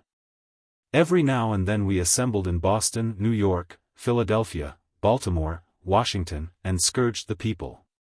It was found impossible to teach the persons who managed these orgies any sense. Also it was found impossible to teach the readers any sense. Once I went to Boston to help in one of these revels which had been instigated in the interest of a memorial to Mr. Longfellow. Howells was always a member of these traveling afflictions, and I was never able to teach him to rehearse his proposed reading by the help of a watch and cut it down to a proper length. He couldn't seem to learn it. He was a bright man in all other ways, but whenever he came to select a reading for one of these carousals his intellect decayed and fell to ruin. I arrived at his house in Cambridge the night before the Longfellow memorial occasion, and I probably asked him to show me his selection. At any rate, he showed it to me, and I wish I may never attempt the truth again if it wasn't 7,000 words. I made him set his eye on his watch and keep game while I should read a paragraph of it. This experiment proved that it would take me an hour and 10 minutes to read the whole of it, and I said, and mind you, this is not allowing anything for such interruptions as applause, for the reason that after the first 12 minutes there wouldn't be any. He had a time of it to find something short enough, and he kept saying that he never would find a short enough selection that would be good enough, that is to say, he never would be able to find one that would stand exposure before an audience. I said, it's no matter. Better that than a long one, because the audience could stand a bad short one, but couldn't stand a good long one. We got it arranged at last. We got him down to 15 minutes, perhaps. But he and Dr. Holmes and Aldrich and I had the only short readings that day out of the most formidable accumulation of authors that had ever thus far been placed in position before the enemy, a battery of 16. I think that was the occasion when we had 16. It was in the afternoon, and the place was packed, and the air would have been very bad, only there wasn't any. I can see that mass of people yet, opening and closing their mouths like fishes gasping for breath. It was intolerable. That graceful and competent speaker, Professor Norton, opened the game with a very handsome speech, but it was a good 20 minutes long. And a good 10 minutes of it, I think, were devoted to the introduction of Dr. Oliver Wendell Holmes, who hadn't any more need of an introduction than the Milky Way. Then Dr. Holmes recited, as only Dr. Holmes could recite it, the last leaf, and the house rose as one individual and went mad with worshipping delight. And the house stormed along, and got another poem out of the doctor as an encore. It stormed again and got a third one, though the storm was not so violent this time as had been the previous outbreaks. By this time Dr. Holmes had, himself, lost a part of his mind. And he actually went on reciting poem after poem until silence had taken the place of encores and he had to do the last encore by himself. I had learned, by this time, to stipulate for third place on the program. The performance began at 2 o'clock. My train for Hartford would leave at 4 o'clock. I would need 15 minutes for transit to the station. I needed 10 minutes for my reading. I did my reading in the 10 minutes. I fled at once from the theater, and I came very near not catching that train. I was told afterward that by the time reader number 8 stepped forward and trained his gun on the house, the audience were drifting out of the place in groups, shoals, blocks, and avalanches. And that about that time the siege was raised and the conflict given up, with 6 or 7 readers still to hear from. At the reading in Washington in the spring of '88 there was a crowd of readers. They all came overloaded, as usual. Thomas Nelson Page read 40 minutes by the watch, and he was no further down than the middle of the list. We were all due at the White House at 9:30. The President and Mrs. Cleveland were present. And at 10:30 they had to go away, the President to attend to some official business which had been arranged to be considered after our White House reception. It being supposed by Mr. Cleveland, who was inexperienced in authors' readings, that our reception at the White House would be over by 11:30. Whereas if he had known as much about authors' readings as he knew about other kinds of statesmanship, he would have known that we were not likely to get through before time for early breakfast. Monday, March 5, 1906. Mrs. Clemens's warning to Mr. Clemens when he attends the Cleveland reception at the White House, describes the Paris house in which they lived in 1893, also room in Villa Viviani, also dining room in house at Riverdale, tells how Mr. Clemens was dusted off after the various dinners, and the card system of signals, letter from Mr. Gilder regarding Mr. Cleveland's 69th birthday. Mason. I was always heedless. I was born heedless, and therefore I was constantly, and quite unconsciously, committing breaches of the minor proprieties, which brought upon me humiliations which ought to have humiliated me. But didn't, because I didn't know anything had happened. But Livy knew, and so the humiliations fell to her share, poor child, who had not earned them and did not deserve them. She always said I was the most difficult child she had. She was very sensitive about me. It distressed her to see me do heedless things which could bring me under criticism. And so she was always watchful and alert to protect me from the kind of transgressions which I have been speaking of. When I was leaving Hartford for Washington, upon the occasion referred to, she said, "I have written a small warning and put it in a pocket of your dress vest. When you are dressing to go to the author's reception at the White House you will naturally put your fingers in your vest pockets, according to your custom, and you will find that little note there. Read it carefully and do as it tells you. I cannot be with you, and so I delegate my sentry duties to this little note. If I should give you the warning by word of mouth, now, it would pass from your head and be forgotten in a few minutes." It was President Cleveland's first term. I had never seen his wife, the young, the beautiful, the good-hearted, the sympathetic, the fascinating. Sure enough, just as I had finished dressing to go to the White House I found that little note, which I had long ago forgotten. It was a grave little note, a serious little note, like its writer, but it made me laugh. Livy's gentle gravities often produced that effect upon me, where the expert humorist's best joke would have failed, for I do not laugh easily. When we reached the White House and I was shaking hands with the President, he started to say something, but I interrupted him and said, "If Your Excellency will excuse me, I will come back in a moment. But now I have a very important matter to attend to, and it must be attended to at once." I turned to Mrs. Cleveland, the young, the beautiful, the fascinating, and gave her my card, on which I had written, "He did not," and I asked her to sign her name below those words. She said, "He did not." "He did not what?" "Oh," I said, "never mind. We cannot stop to discuss that now. This is urgent. Won't you please sign your name?" I handed her a fountain pen. "Why," she said, "I cannot commit myself in that way. Who is it that didn't, and what is it that he didn't? Oh, I said, time is flying, flying, flying. Won't you take me out of my distress and sign your name to it? It's all right. I give you my word it's all right. She looked nonplussed, but hesitatingly and mechanically she took the pen and said, I will sign it. I will take the risk. But you must tell me all about it, right afterward, so that you can be arrested before you get out of the house in case there should be anything criminal about this. Then she signed. And I handed her Mrs. Clemens's note, which was very brief, very simple, and to the point. It said, don't wear your Arctics in the White House. It made her shout.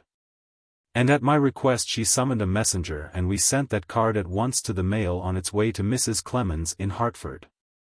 During 1893 and 94 we were living in Paris, the first half of the time at the Hotel Brighton, in the Rue de Rivoli, the other half in a charming mansion in the Rue de l'Université. On the other side of the Seine, which, by good luck, we had gotten hold of through another man's ill luck. This was Pomeroy, the artist. Illness in his family had made it necessary for him to go to the Riviera. He was paying $3,600 a year for the house, but allowed us to have it at $2,600. It was a lovely house, large, rambling, quaint, charmingly furnished and decorated. Built upon no particular plan, delightfully rambling, uncertain, and full of surprises. You were always getting lost in it, and finding nooks and corners and rooms which you didn't know were there and whose presence you had not suspected before. It was built by a rich French artist. And he had also furnished it and decorated it himself. The studio was coziness itself. We used it as drawing room, sitting room, living room, dancing room, we used it for everything. We couldn't get enough of it. It is odd that it should have been so cozy, for it was 40 feet long, 40 feet high, and 30 feet wide, with a vast fireplace on each side in the middle, and a musician's gallery at one end. But we had, before this, found out that under the proper conditions spaciousness and coziness do go together most affectionately and congruously. We had found it out a year or two earlier, when we were living in the Villa Viviani 3 miles outside the walls of Florence. That house had a room in it which was 40 feet square and 40 feet high, and at first we couldn't endure it. We called it the Mammoth Cave, we called it the skating rink. We called it the Great Sahara, we called it all sorts of names intended to convey our disrespect. We had to pass through it to get from one end of the house to the other, but we passed straight through and did not loiter, and yet before long, and without our knowing how it happened, we found ourselves infesting that vast place day and night, and preferring it to any other part of the house. 4 or 5 years ago, when we took a house on the banks of the Hudson, at Riverdale, we drifted from room to room on our tour of inspection. Always with a growing doubt as to whether we wanted that house or not. But at last when we arrived in a dining room that was 60 feet long, 30 feet wide, and had 2 great fireplaces in it, that settled it. But I have wandered. What I was proposing to talk about was quite another matter, to wit, in that pleasant Paris house Mrs. Clemens gathered little dinner companies together once or twice a week. And it goes without saying that in these circumstances my defects had a large chance for display. Always without fail, as soon as the guests were out of the house, I saw that I had been miscarrying again. Mrs. Clemens explained to me the various things which I had been doing and which should have been left undone. The children had a name for this performance. They called it, dusting off Papa. At last I had an inspiration. It is astonishing that it had not occurred to me earlier. I said, why, Livy, you know that dusting me off after these dinners is not the wise way. You could dust me off after every dinner for a year and I should always be just as competent to do the forbidden thing at each succeeding dinner as if you had not said a word. Because in the meantime I have forgotten all these instructions. I think the correct way is for you to dust me off immediately before the guests arrive, and then I can keep some of it in my head and things will go better. She recognized that that was wisdom and that it was a very good idea. Then we set to work to arrange a system of signals to be delivered by her to me during dinner. Signals which would indicate definitely which particular crime I was now engaged in, so that I could change to another. The children got a screen arranged so that they could be behind it during the dinner and listen for the signals and entertain themselves with them. The system of signals was very simple, but it was very effective. If Mrs. Clemens happened to be so busy, at any time, talking with her elbow neighbor that she overlooked something that I was doing, she was sure to get a low-voiced hint from behind that screen in these words: "Blue card, Mama." Or, "Red card, Mama, green card, Mama," so that I was under double and triple guard. What the mother didn't notice the children detected for her. As I say, the signals were quite simple, but very effective. At a hint from behind the screen, Livy would look down the table and say, in a voice full of interest, if not of counterfeited apprehension, "What did you do with the blue card that was on the dressing table?" That was enough. I knew what was happening, that I was talking the lady on my right to death and never paying any attention to the one on my left. The blue card meant, let the lady on your right have a reprieve. Destroy the one on your left, so I would at once go to talking vigorously to the lady on my left. It wouldn't be long till there would be another hint, followed by a remark from Mrs. Clemens which had in it an apparently casual reference to a red card, which meant, "Oh, are you going to sit there all the evening and never say anything? Do wake up and talk." So I woke up and drowned the table with talk. We had a number of cards, of different colors, each meaning a definite thing, each calling attention to some crime or other in my common list, and that system was exceedingly useful. It was entirely successful. It was like Buck Fanshaw's riot. It broke up the riot before it got a chance to begin. It headed off crime after crime all through the dinner, and I always came out at the end successful, triumphant, with large praises owing to me, and I got them on the spot. It is a far call back over the accumulation of years to that night in the White House when Mrs. Cleveland signed the card. Many things have happened since then. The Cleveland family have been born since then. Ruth, the firstborn, whom I never knew, but with whom I corresponded when she was a baby, lived only a few years. Today comes this letter, and it brings back the Clevelands, and the past, and my lost little correspondent. March 3, 1906. Editorial Department. The Century Magazine. Union Square, New York. My dear Mr. Clemens, President Finley and I are collecting letters to ex-President Cleveland from his friends, appropriate to his 69th birthday. If the plan appeals to you, will you kindly send a sealed greeting under cover to me at the above address, and I will send it, and the other letters, south to him in time for him to get them. All together, on the 18th of the present month. Yours sincerely, R. W. Gilder. Mr. Samuel L. Clemens. When the little Ruth was about a year or a year and a half old, Mason, an old and valued friend of mine, was Consul General at Frankfurt on the Main. I had known him well in 1867, 68, and 69, in America, and I and mine had spent a good deal of time with him and his family in Frankfurt in 1892-93. He was a thoroughly competent, diligent, and conscientious official. Indeed, he possessed these qualities in so large a degree that among American consuls he might fairly be said to be monumental. For at that time our consular service was largely, and I think I may say mainly, in the hands of ignorant, vulgar, and incapable men who had been political healers in America, and had been taken care of by transference to consulates, where they could be supported at the government's expense instead of being transferred to the poorhouse, which would have been cheaper and more patriotic. Mason, in 78, had been consul general in Frankfurt several years, for, I think, he had come from Marseilles with a great record. He had been consul there during 13 years, and one part of his record was heroic.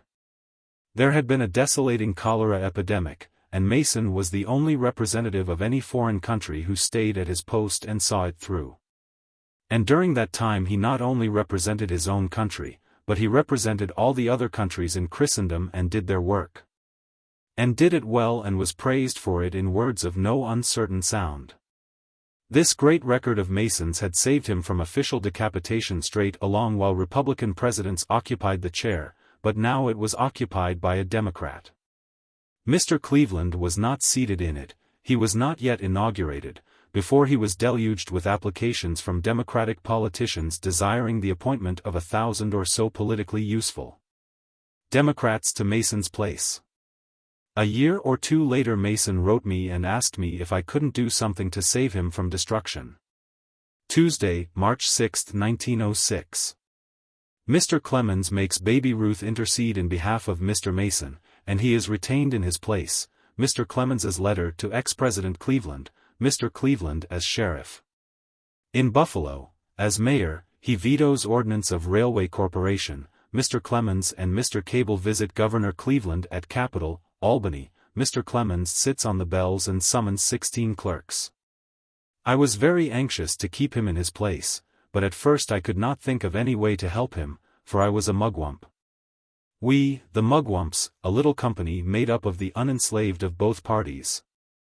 The very best men to be found in the two great parties, that was our idea of it, voted 60,000 strong for Mr. Cleveland in New York and elected him. Our principles were high and very definite. We were not a party, we had no candidates, we had no axes to grind. Our vote laid upon the man, we cast it for no obligation of any kind. By our rule we could not ask for office, we could not accept office. When voting, it was our duty to vote for the best man, regardless of his party name. We had no other creed. Vote for the best man, that was creed enough. Such being my situation, I was puzzled to know how to try to help Mason and at the same time save my mugwump purity undefiled. It was a delicate place. But presently, out of the ruck of confusions in my mind, rose a sane thought, clear and bright, to wit, since it was a mugwump's duty to do his best to put the best man in office.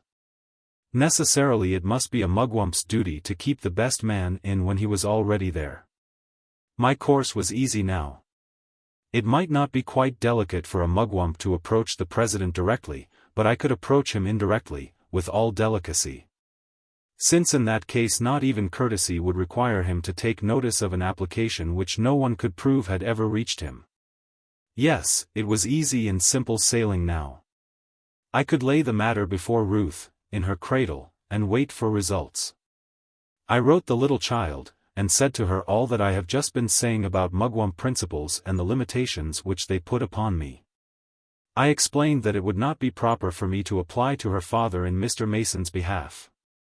But I detailed to her Mr. Mason's high and honorable record and suggested that she take the matter in her own hands and do a patriotic work, which I felt some delicacy about venturing upon myself. I asked her to forget that her father was only President of the United States, and her subject and servant. I asked her not to put her application in the form of a command, but to modify this, and give it the fictitious and pleasanter form of a mere request, that it would be no harm to let him gratify himself with the superstition that he was independent and could do as he pleased in the matter.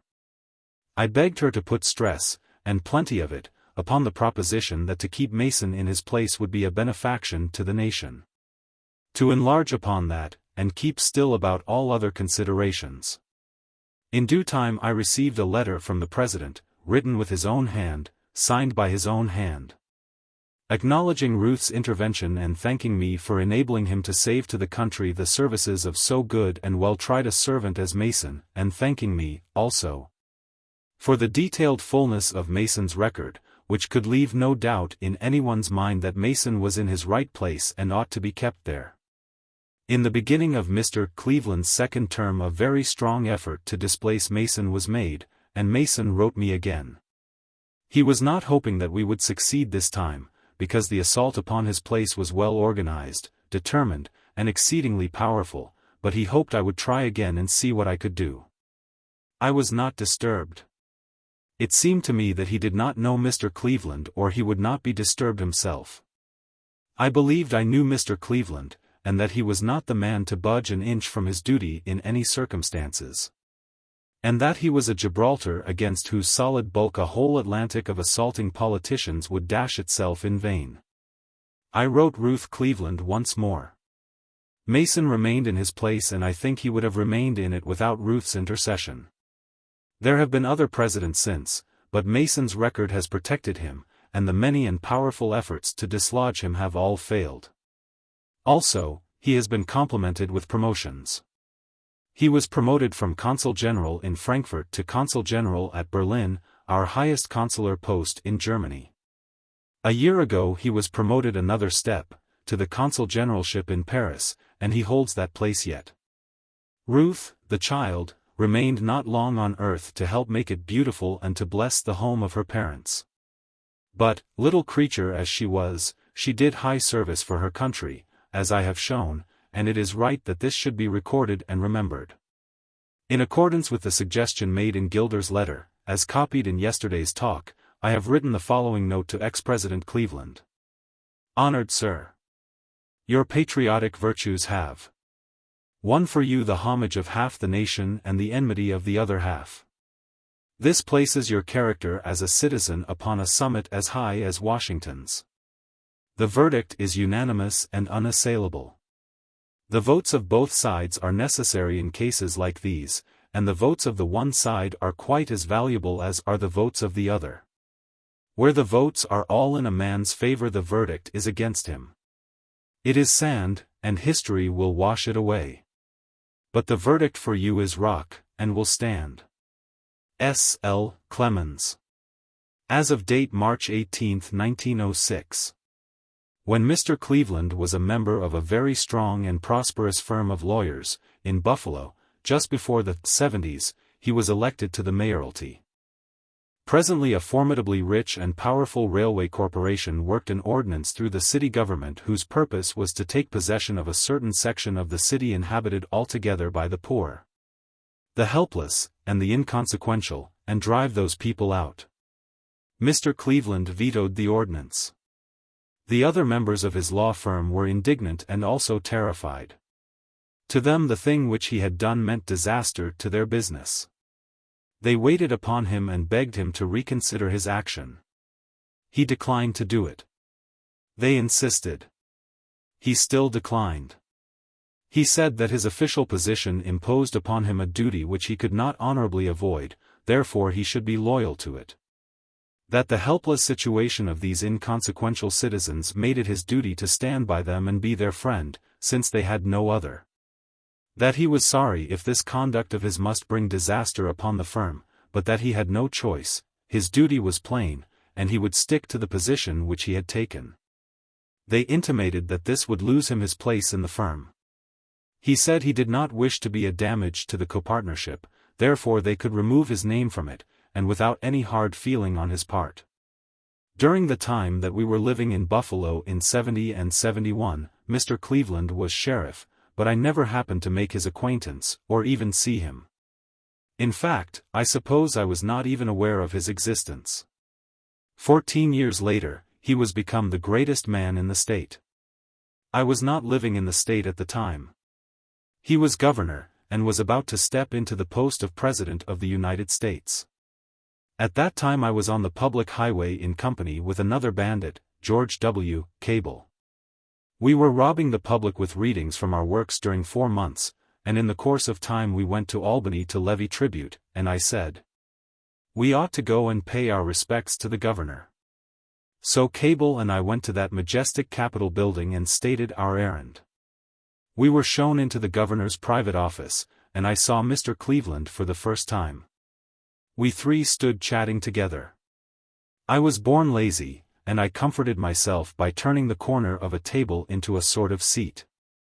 Presently the governor said, Mr. Clemens, I was a fellow citizen of yours in Buffalo a good many months, a good while ago, and during those months you burst suddenly into a mighty fame. Out of a previous long-continued and no doubt proper obscurity, but I was a nobody, and you wouldn't notice me nor have anything to do with me. But now that I have become somebody, you have changed your style, and you come here to shake hands with me and be sociable.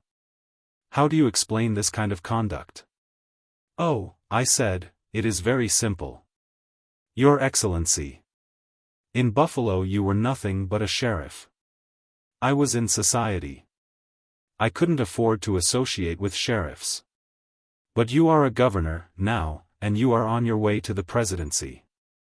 It is a great difference, and it makes you worthwhile. There appeared to be about 16 doors to that spacious room. From each door a young man now emerged, and the 16 lined up and moved forward and stood in front of the governor with an aspect of respectful expectancy in their attitude. No one spoke for a moment. Then the governor said, "You are dismissed, gentlemen. Your services are not required. Mr. Clemens is sitting on the bells." There was a cluster of 16 bell buttons on the corner of the table against which I had been lounging. Wednesday, March 7, 1906. Susie's biography. Susie and her father escort Mrs. Clemens to train. Then go over Brooklyn Bridge. On the way to Vassar they discuss German profanity. Mr. Clemens tells of the sweet and profane German nurse, the arrival at Vassar and the dreary reception, told by Susie, the reading, etc. Mr. Clemens's opinion of girls. He is to talk to the Barnard girls this afternoon. From Susie's biography. The next day Mama planned to take the 4 o'clock car back to Hartford. We rose quite early that morning and went to the Vienna bakery and took breakfast there. From there we went to a German bookstore and bought some German books for Clara's birthday. Then Mama and I went to do some shopping and Papa went to see General Grant. After we had finished doing our shopping we went home to the hotel together. When we entered our rooms in the hotel we saw on the table a vase full of exquisite red roses. Mama, who is very fond of flowers, exclaimed, "Oh, I wonder who could have sent them." We both looked at the card in the midst of the roses and saw that it was written on in Papa's handwriting. It was written in German. Liebes Geschenk an die Mama. I am sure I didn't say on, that is Susie's spelling, not mine, S-L-C. Mama was delighted. Papa came home and gave Mama her ticket. And after visiting a while with her went to see Major Pond, and Mama and I sat down to our lunch. After lunch most of our time was taken up with packing, and at about 3 o'clock we went to escort Mama to the train. We got on board the train with her and stayed with her about 5 minutes and then we said goodbye to her and the train started for Hartford.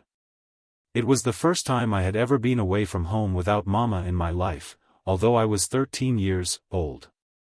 Papa and I drove back to the hotel and got Major Pond and then went to see the Brooklyn Bridge. We went across it to Brooklyn on the cars and then walked back across it from Brooklyn to New York. We enjoyed looking at the beautiful scenery and we could see the bridge move under the intense heat of the sun. We had a perfectly delightful time, but were pretty tired when we got back to the hotel. The next morning we rose early, took our breakfast and took an early train to Poughkeepsie. We had a very pleasant journey to Poughkeepsie. The Hudson was magnificent, shrouded with beautiful mist. When we arrived at Poughkeepsie it was raining quite hard. Which fact greatly disappointed me because I very much wanted to see the outside of the buildings of Vassar College, and as it rained that would be impossible. It was quite a long drive from the station to Vassar College, and Papa and I had a nice long time to discuss and laugh over German profanity. One of the German phrases Papa particularly enjoys is, "O Heilige Maria Mutter Jesus."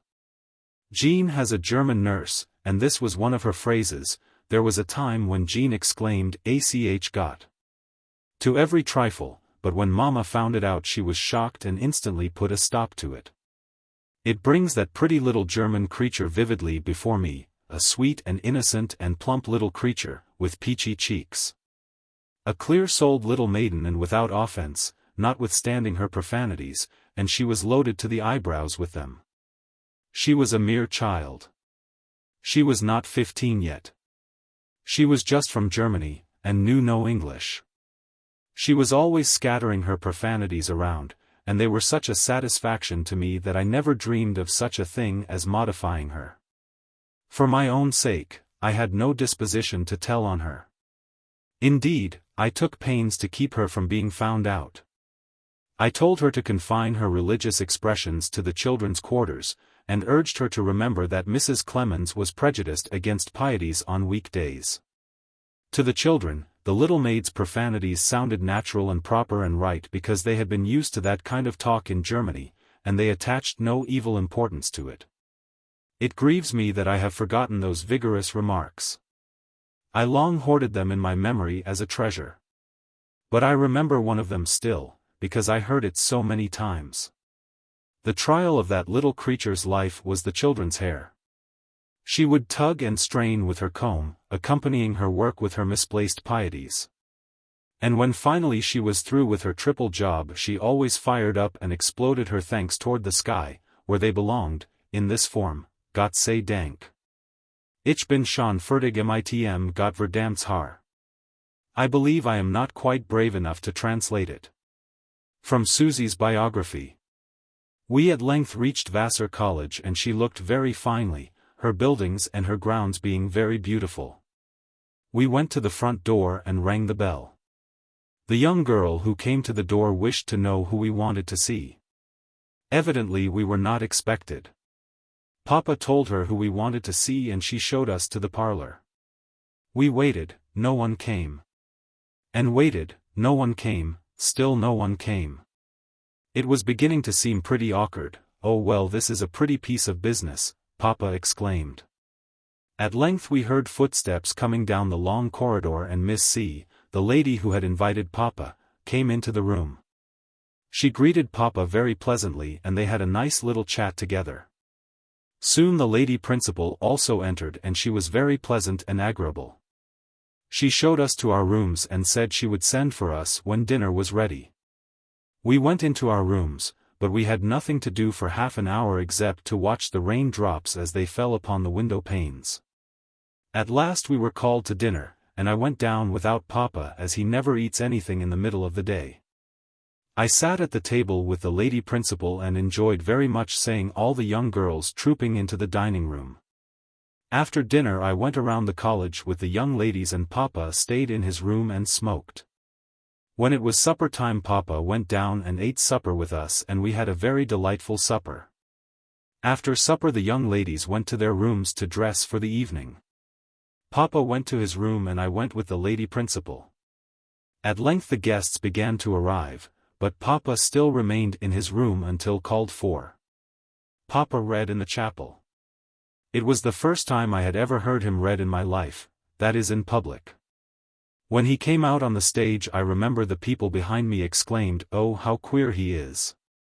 Isn't he funny?" I thought Papa was very funny, although I did not think him queer. He read A Trying Situation and The Golden Arm, a ghost story that he heard down south when he was a little boy. The Golden Arm Papa had told me before, but he had startled me so that I did not much wish to hear it again. But I had resolved this time to be prepared and not to let myself be startled, but still Papa did, and very, very much. He startled the whole roomful of people and they jumped as one man.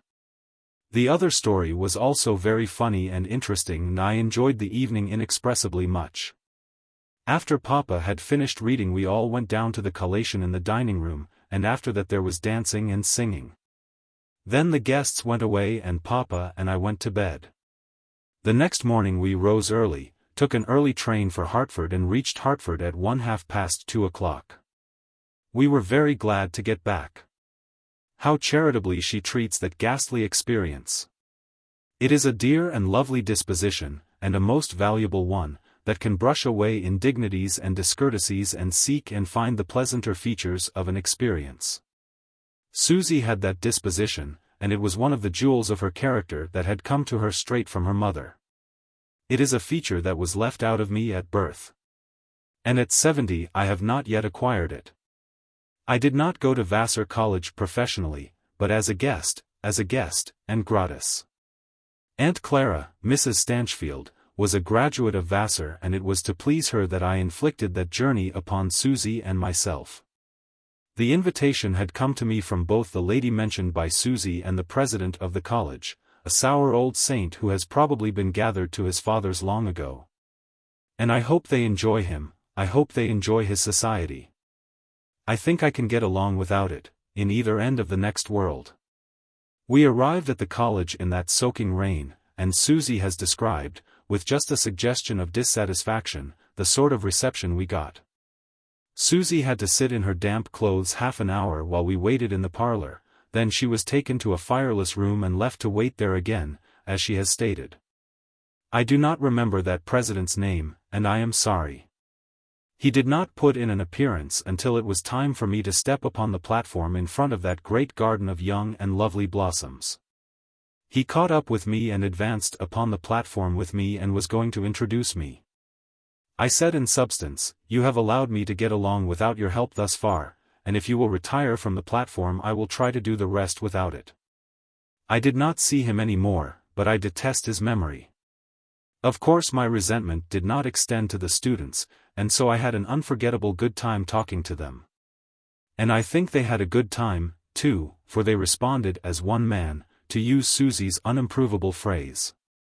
Girls are charming creatures.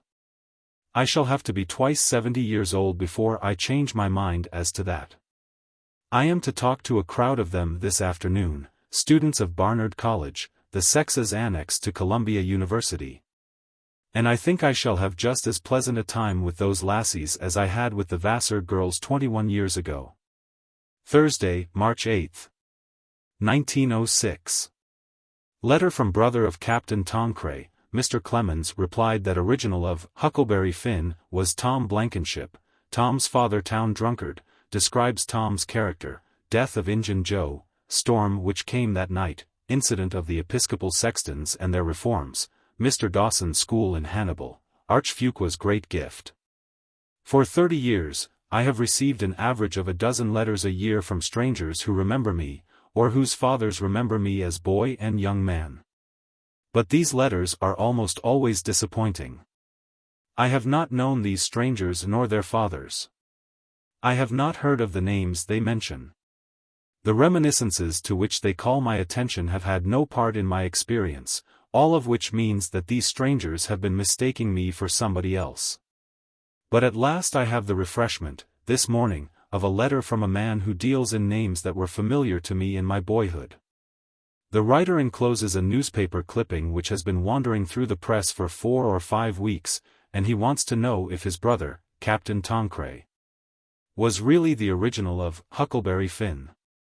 Huckleberry Finn, dead. Original of Mark Twain's famous character had led quiet life in Idaho. By direct wire to the Times. Wallace, Idaho, February 2, exclusive dispatch. Captain A.O. Tancred, commonly known as Huckleberry Finn, said to be the original of Mark Twain's famous character, was found dead in his room at Murray this morning from heart failure. Captain Tancred, a native of Hannibal, Missouri, was 65 years old.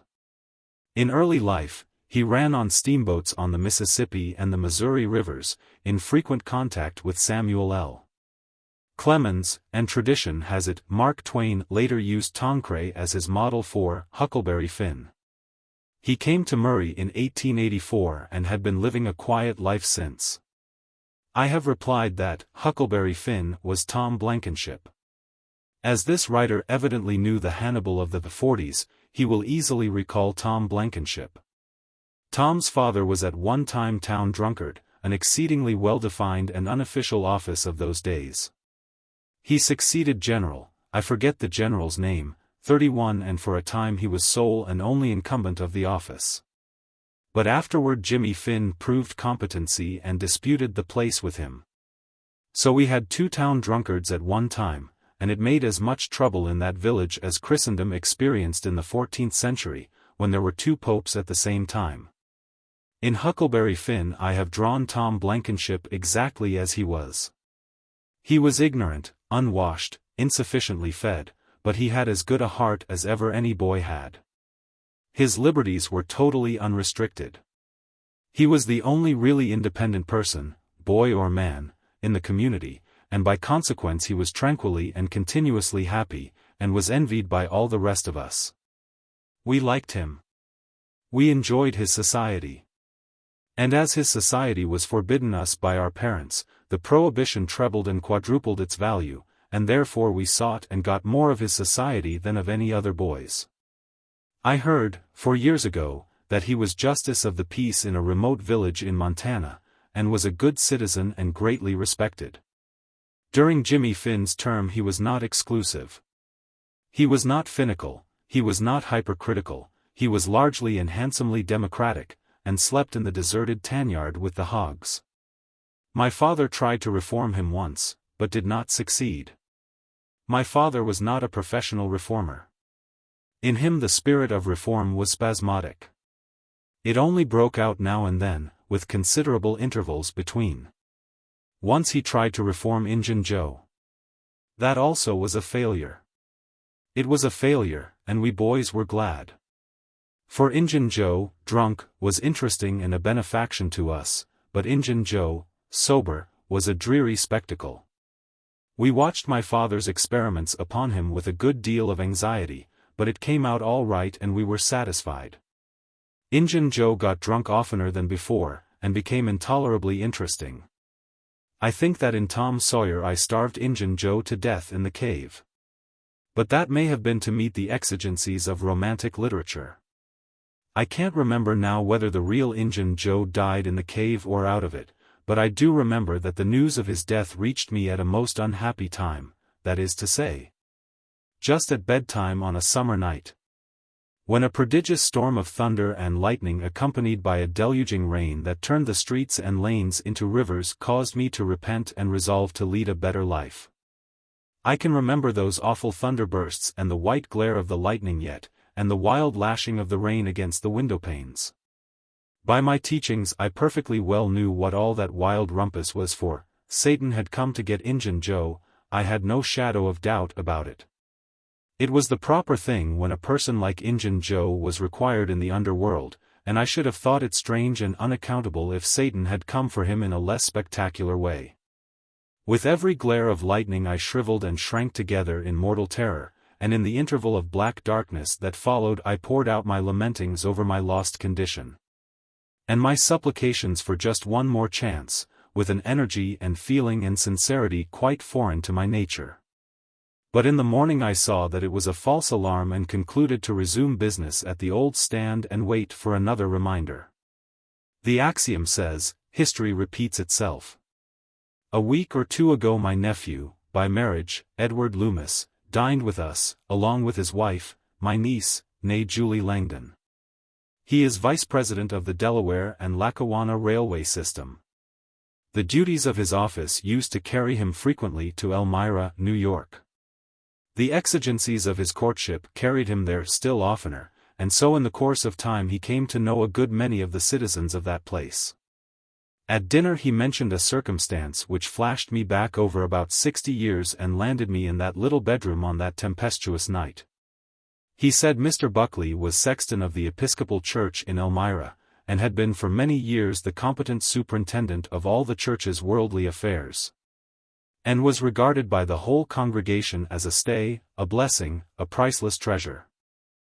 But he had a couple of defects, not large defects, but they seemed large when flung against the background of his profoundly religious character. He drank a good deal, and he could outswear a brakeman. A movement arose to persuade him to lay aside these vices, and after consulting with his pal, who occupied the same position as himself in the other Episcopal Church, and whose defects were duplicates of his own and had inspired regret in the congregation whom he was serving, they concluded to try for reform, not wholesale, but half at a time. They took the liquor pledge and waited for results. During 9 days the results were entirely satisfactory, and they were recipients of many compliments and much congratulation. Then on New Year's Eve they had business a mile and a half out of town, just beyond the New York state line. Everything went well with them that evening in the barroom of the inn, but at last the celebration of the occasion by those villagers came to be of a burdensome nature.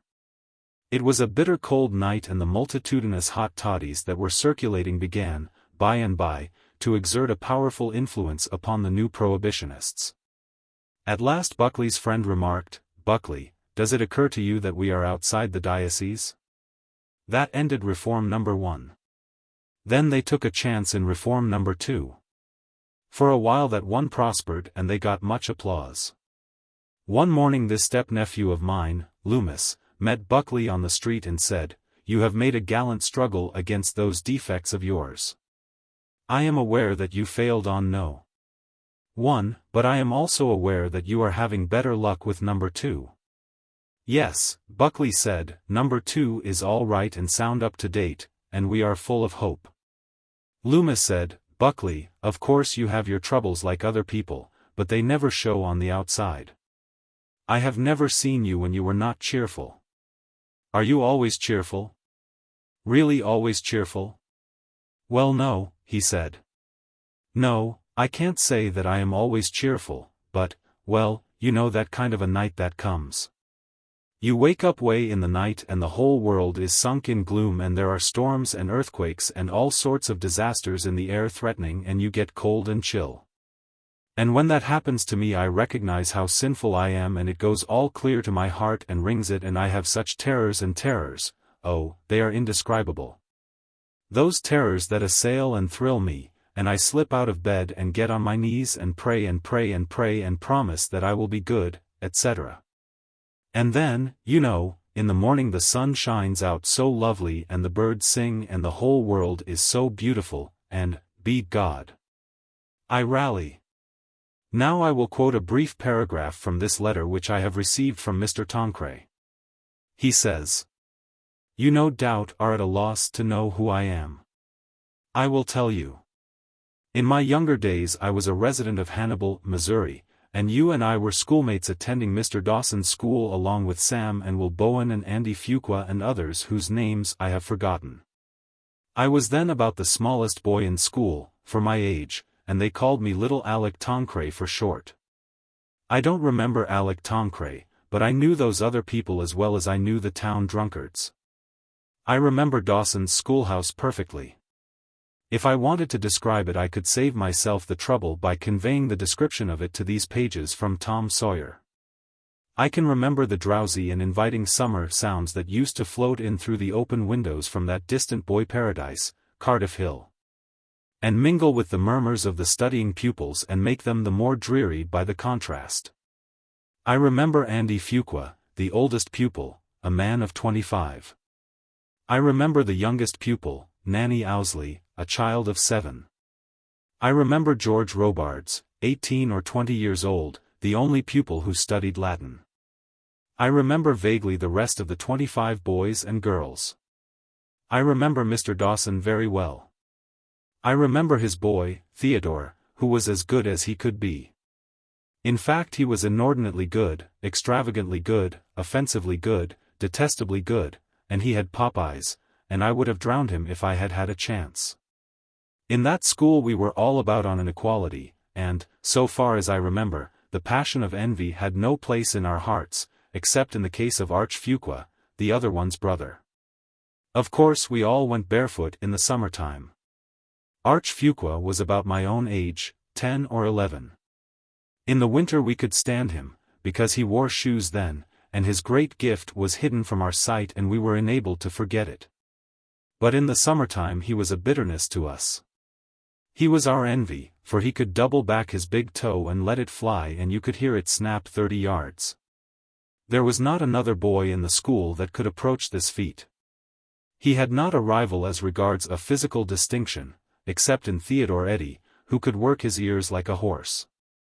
But he was no real rival, because you couldn't hear him work his ears. So all the advantage lay with Arch Fuqua. Friday, March 9, 1906. Mr. Clemens tells of several of his schoolmates in Mr. Dawson's Hannibal School, George Robards and Mary Moss. John Robards, who traveled far.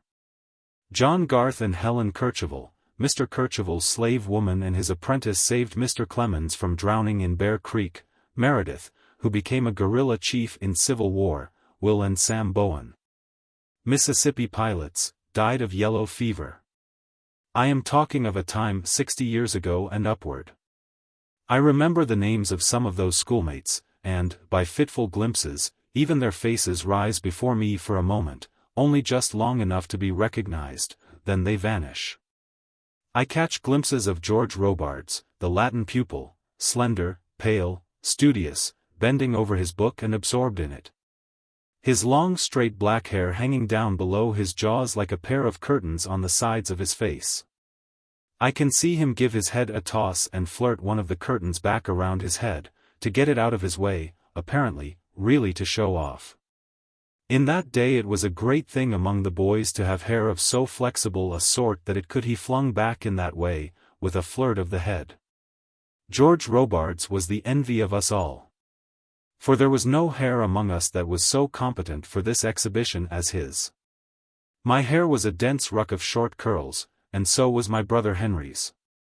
We tried all kinds of devices to get these crooks straightened out so that they would flirt, but we never succeeded. Sometimes, by soaking our heads and then combing and brushing our hair down tight and flat to our skulls, we could get it straight, temporarily, and this gave us a comforting moment of joy. But the first time we gave it a flirt it all shriveled into curls again and our happiness was gone.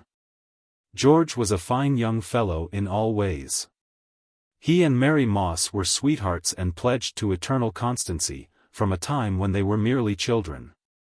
But Mr. Lakenan arrived now and became a resident. He took an important position in the little town at once, and maintained it. He brought with him a distinguished reputation as a lawyer. He was educated, cultured, he was grave even to austerity. He was dignified in his conversation and deportment. He was a rather oldish bachelor, as bachelor oldishness was estimated in that day. He was a rising man. He was contemplated with considerable awe by the community, and as a catch he stood at the top of the market. That blooming and beautiful thing, Mary Moss, attracted his favor. He laid siege to her and won. Everybody said she accepted him to please her parents, not herself. They were married. And everybody again, testifying, said he continued her schooling all by himself, proposing to educate her up to standard and make her a meet companion for him. These things may have been true. They may not have been true. But they were interesting. That is the main requirement in a village like that. George went away, presently, to some far-off region and there he died, of a broken heart, everybody said. That could be true, for he had good cause. He would go far before he would find another Mary Moss. How long ago that little tragedy happened? None but the Whiteheads know about it now. Lakenan is dead these many years, but Mary still lives, and is still beautiful, although she has grandchildren. I saw her and one of her married daughters when I went out to Missouri 4 years ago to receive an honorary Doctor of Laws from Missouri University. John Robards was the little brother of George, a wee chap with silky golden curtains to his face which dangled to his shoulders and below, and could be flung back ravishingly. When he was 12 years old he crossed the plains with his father amid the rush of the gold seekers of '49, and I remember the departure of the cavalcade when it spurred westward. We were all there to see and to envy. And I can still see that proud little chap sailing by on a great horse, with his long locks streaming out behind. We were all on hand to gaze and envy when he returned, 2 years later, in unimaginable glory, for he had traveled. None of us had ever been 40 miles from home. But he had crossed the continent. He had been in the gold mines, that fairyland of our imagination. And he had done a still more wonderful thing. He had been in ships on the actual ocean, in ships on 3 actual oceans. For he had sailed down the Pacific and round the Horn among icebergs and through snowstorms and wild wintry gales.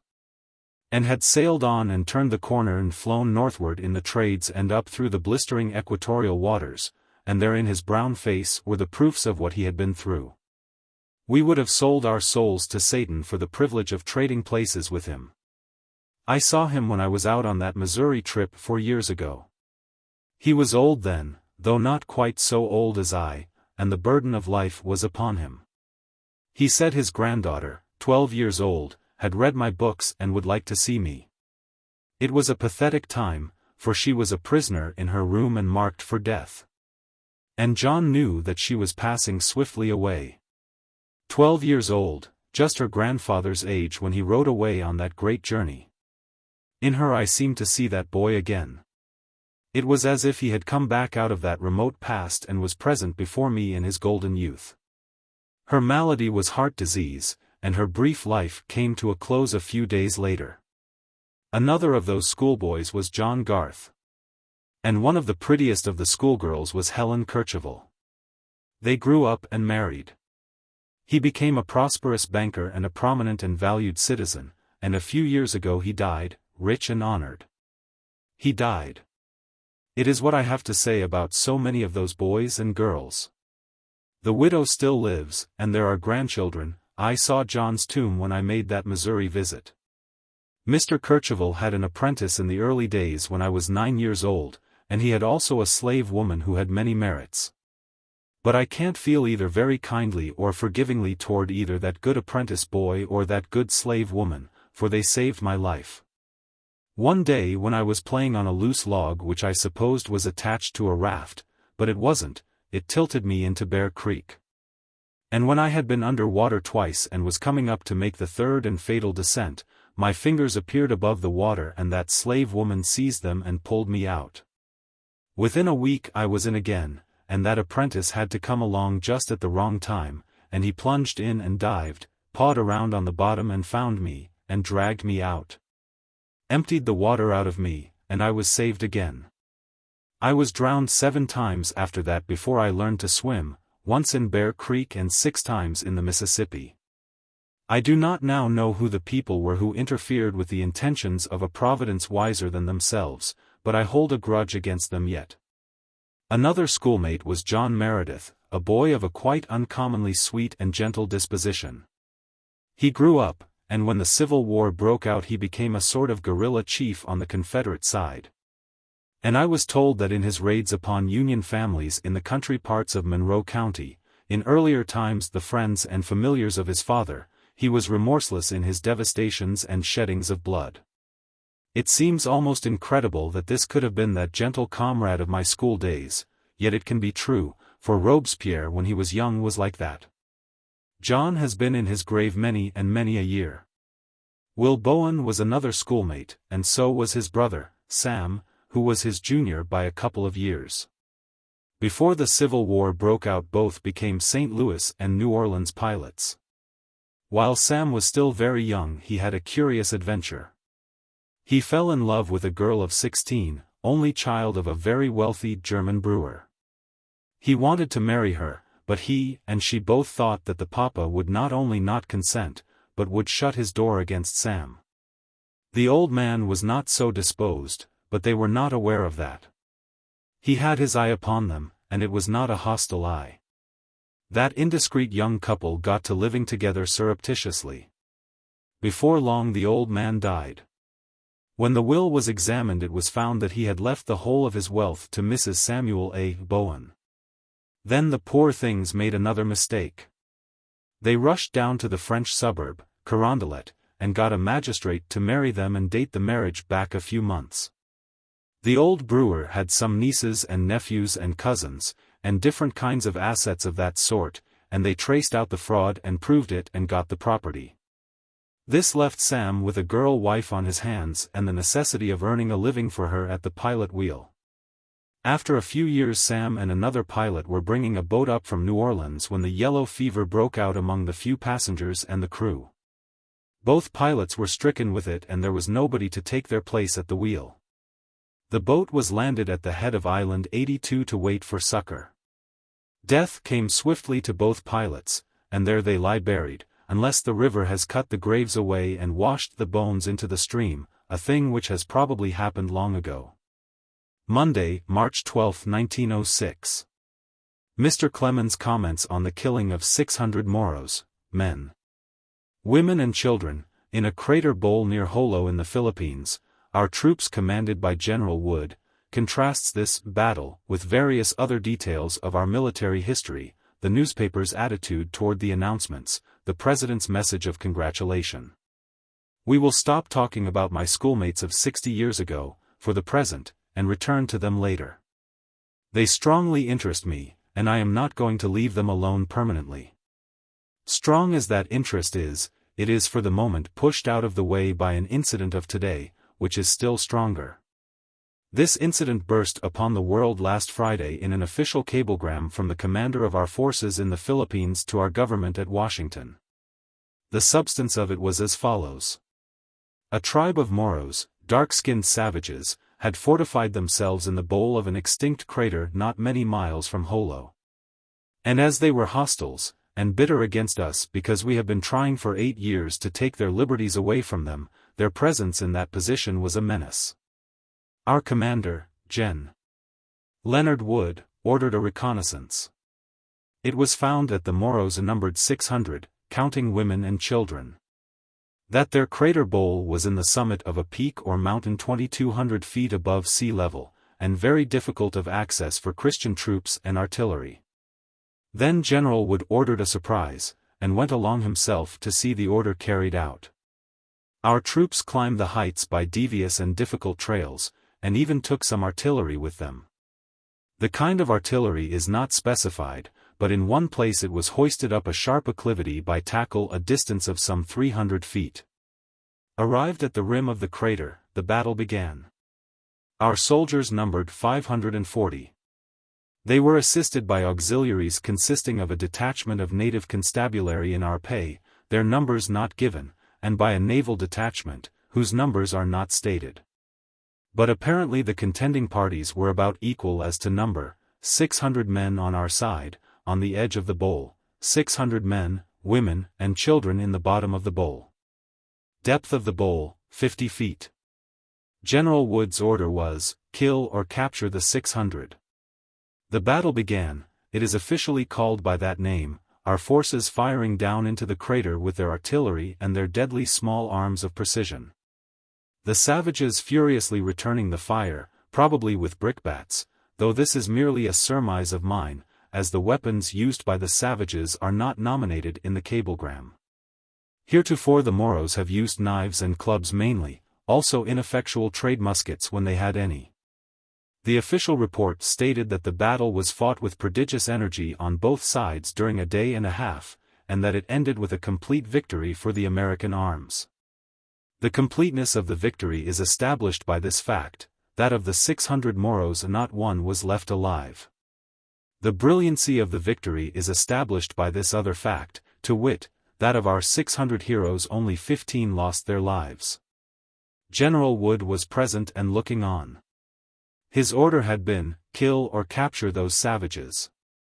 Apparently our little army considered that left them authorized to kill or capture according to taste, and that their taste had remained what it has been for 8 years.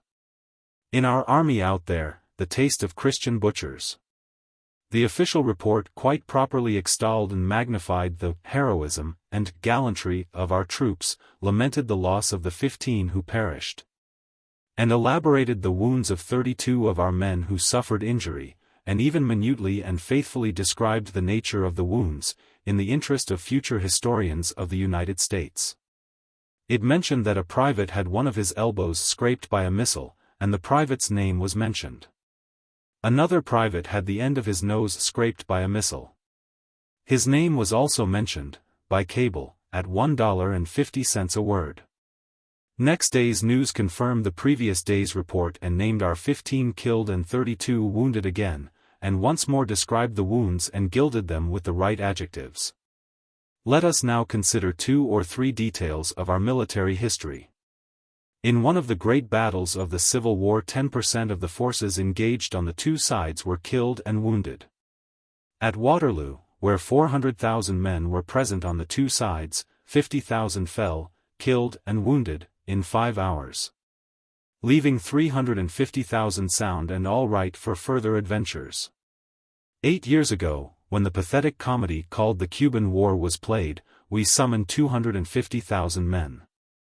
We fought a number of showy battles, and when the war was over we had lost 268 men out of our 250,000, in killed and wounded in the field.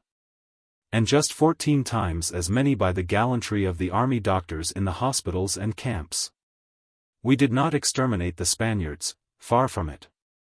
In each engagement we left an average of 2% of the enemy killed or crippled on the field. Contrast these things with the great statistics which have arrived from that Moro crater. There, with 600 engaged on each side, we lost 15 men killed outright, and we had 32 wounded, counting that nose and that elbow. The enemy numbered 600, including women and children, and we abolished them utterly, leaving not even a baby alive to cry for its dead mother. This is incomparably the greatest victory that was ever achieved by the Christian soldiers of the United States. Now then, how has it been received? The splendid news appeared with splendid display heads in every newspaper in this city of 4,013,000 inhabitants, on Friday morning. But there was not a single reference to it in the editorial columns of any one of those newspapers. The news appeared again in all the evening papers of Friday, and again those papers were editorially silent upon our vast achievement.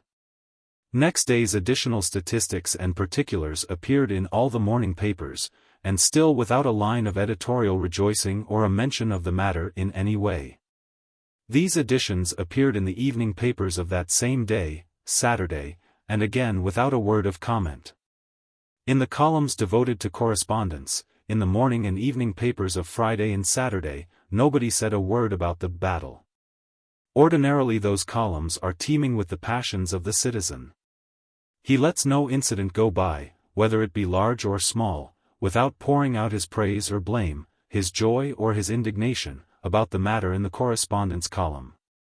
But, as I have said, during those 2 days he was as silent as the editors themselves.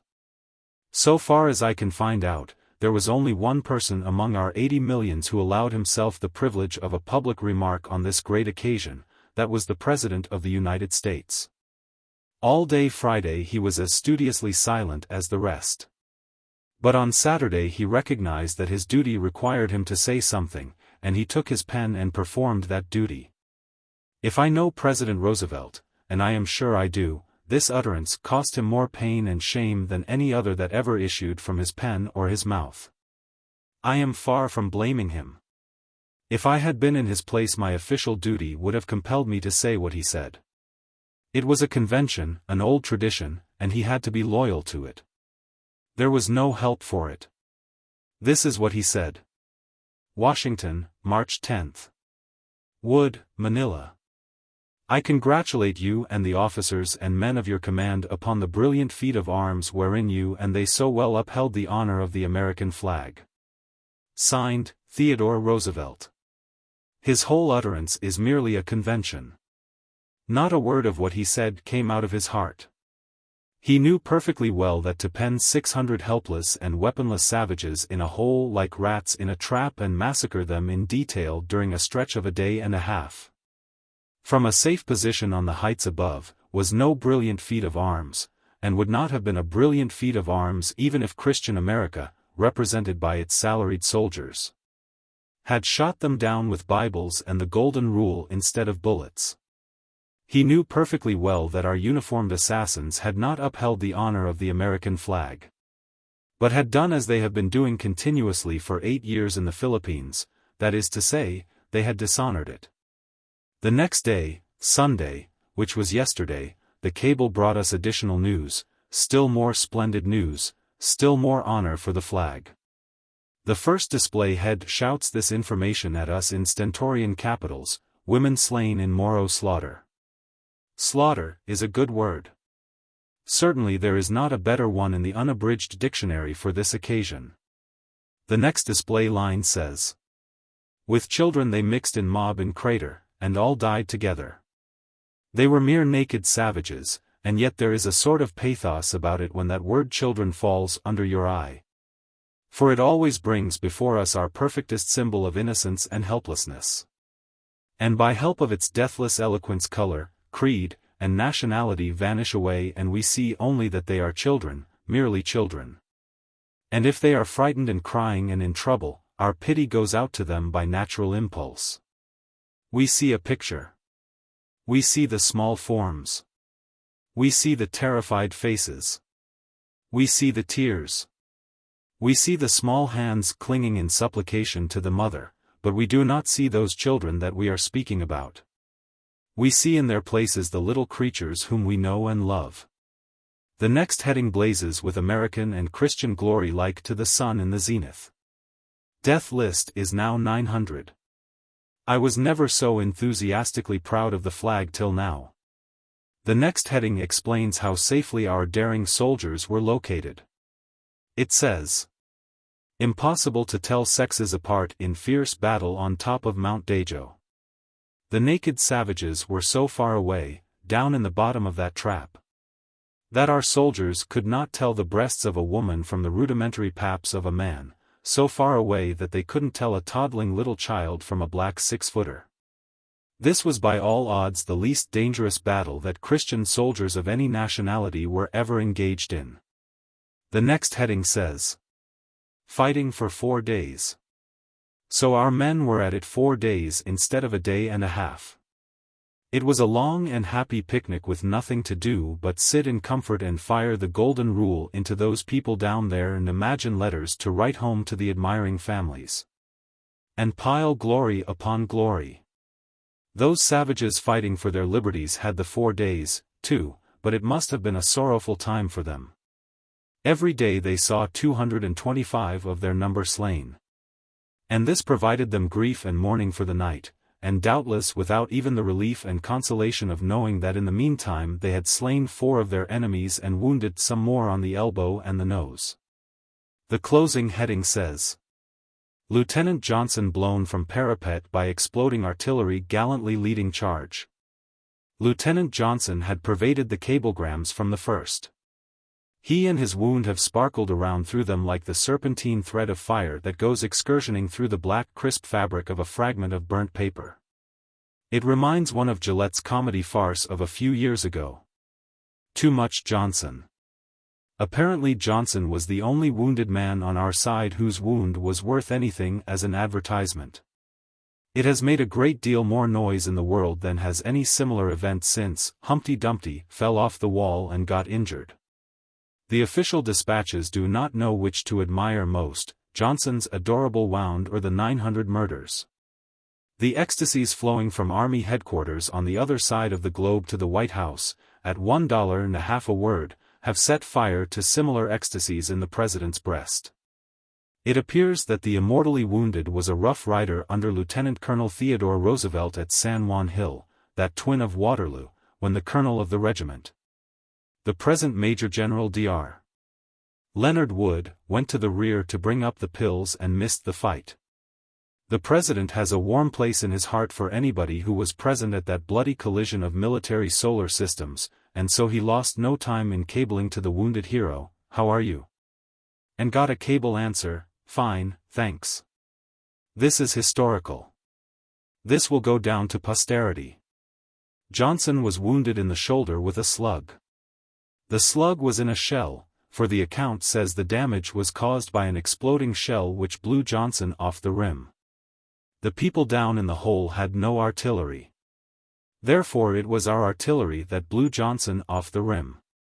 And so it is now a matter of historical record that the only officer of ours who acquired a wound of advertising dimensions got it at our hands, and not the enemy's. It seems more than probable that if we had placed our soldiers out of the way of our own weapons, we should have come out of the most extraordinary battle in all history without a scratch. Wednesday, March 14, 1906. Moro slaughter continued, luncheon for Geo. Harvey, opinions of the guests as to Moro fight, cable from General Wood explaining and apologizing, what became of the wounded. President Roosevelt's joy over the splendid achievement, McKinley's joy over capture of Aguinaldo. The ominous paralysis continues. There has been a slight sprinkle, an exceedingly slight sprinkle, in the correspondence columns, of angry rebukes of the President for calling this cowardly massacre a brilliant feat of arms, and for praising our butchers for holding up the honor of the flag in that singular way. But there is hardly a ghost of a whisper about the feat of arms in the editorial columns of the papers. I hope that this silence will continue. It is about as eloquent and as damaging and effective as the most indignant words could be, I think. When a man is sleeping in a noise, his sleep goes placidly on. But if the noise stops, the stillness wakes him. This silence has continued 5 days now. Surely it must be waking the drowsy nation. Surely the nation must be wondering what it means. A 5-day silence following a world-astonishing event has not happened on this planet since the daily newspaper was invented. At a luncheon party of men convened yesterday to Godspeed George Harvey, who is leaving today for a vacation in Europe, all the talk was about the brilliant feat of arms. And no one had anything to say about it that either the President or Major General Dr. Wood or the damaged Johnson would regard as complimentary, or as proper comment to put into our histories. Harvey said he believed that the shock and shame of this episode would eat down deeper and deeper into the hearts of the nation and fester there and produce results. He believed it would destroy the Republican Party and President Roosevelt. I cannot believe that the prediction will come true, for the reason that prophecies which promise valuable things, desirable things, good things, worthy things, never come true. Prophecies of this kind are like wars fought in a good cause, they are so rare that they don't count. Day before yesterday the cable note from the happy General Dr. Wood was still all glorious. There was still proud mention and elaboration of what was called the desperate hand-to-hand fight, Dr. Wood not seeming to suspect that he was giving himself away. As the phrase goes, since if there was any very desperate hand-to-hand fighting it would necessarily happen that 900 hand-to-hand fighters, if really desperate, would surely be able to kill more than 15 of our men before their last man and woman and child perished. Very well, there was a new note in the dispatches yesterday afternoon, just a faint suggestion that Dr. Wood was getting ready to lower his tone and begin to apologize and explain. He announces that he assumes full responsibility for the fight. It indicates that he is aware that there is a lurking disposition here amid all this silence to blame somebody. He says there was no wanton destruction of women and children in the fight, though many of them were killed by force of necessity because the Moros used them as shields in the hand-to-hand fighting. This explanation is better than none, indeed, it is considerably better than none.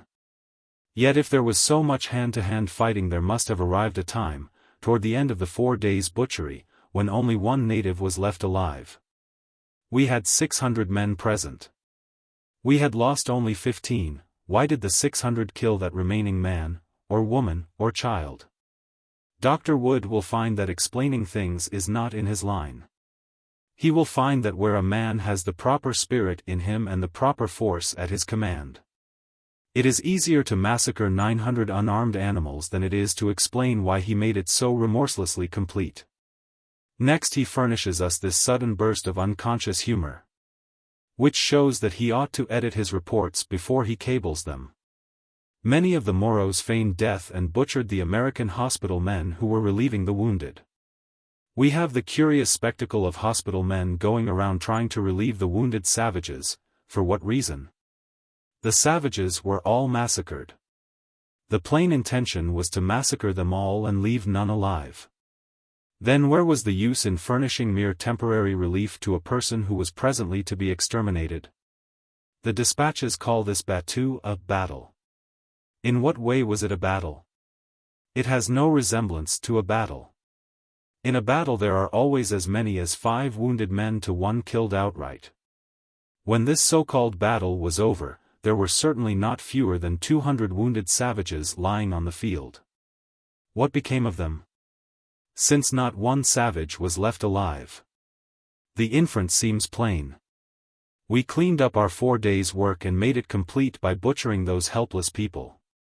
The President's joy over this achievement brings to mind an earlier presidential ecstasy. When the news came, in 1901, that Colonel Funston had penetrated to the refuge of the patriot, Aguinaldo, in the mountains, and had captured him by the use of these arts, to wit, by forgery, by lies, by disguising his military marauders in the uniform of the enemy, by pretending to be friends of Aguinaldo's and by disarming suspicion by cordially shaking hands with Aguinaldo's officers and in that moment shooting them down, when the cablegram announcing this brilliant feat of arms reached the White House. The newspapers said that that meekest and mildest and gentlest of men, President McKinley, could not control his joy and gratitude, but was obliged to express it in motions resembling a dance. Monday, March 5, 1906. Dictated March 15. Mr. Clemens talks to the West Side Young Men's Christian Association in the Majestic Theater, Patrick's funeral, luncheon next day at the Hartford Club. Mr. Clemens meets 11 of his old friends, they tell many stories, Mr. Twitchell's story on board the Canoe. About Richard Croker's father, the Mary and story. Decoration Day and the fiery Major and Mr. Twitchell's interrupted prayer. Yesterday, in the afternoon, I talked to the West Side Young Men's Christian Association in the Majestic Theatre. The audience was to have been restricted to the membership, or at least to the membership sex. But I had asked for a couple of stage boxes and had invited friends of mine of both sexes to occupy them. There was trouble out at the doors and I became afraid that these friends would not get in. My secretary volunteered to go out and see if she could find them and rescue them from the crowd. She was a pretty small person for such a service, but maybe her lack of dimensions was in her favor, rather than against it. She plowed her way through the incoming masculine wave and arrived outside, where she captured the friends, and also had an adventure.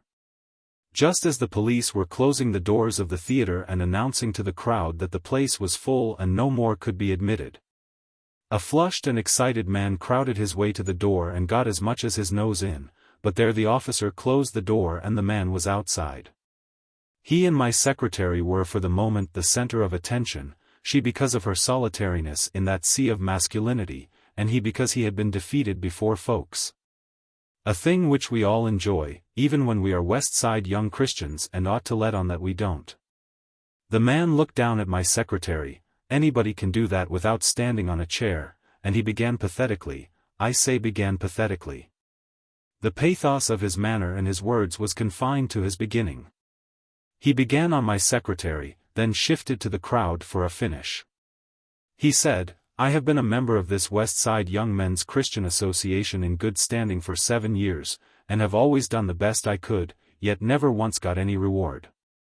He paused half an instant, shot a bitter glance at the closed door, and added, with deep feeling, it's just my God-damned luck.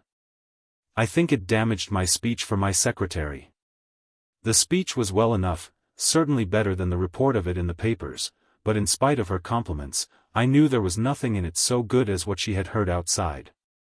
And by the delight which she exhibited in that outsider's eloquence I knew that she knew it.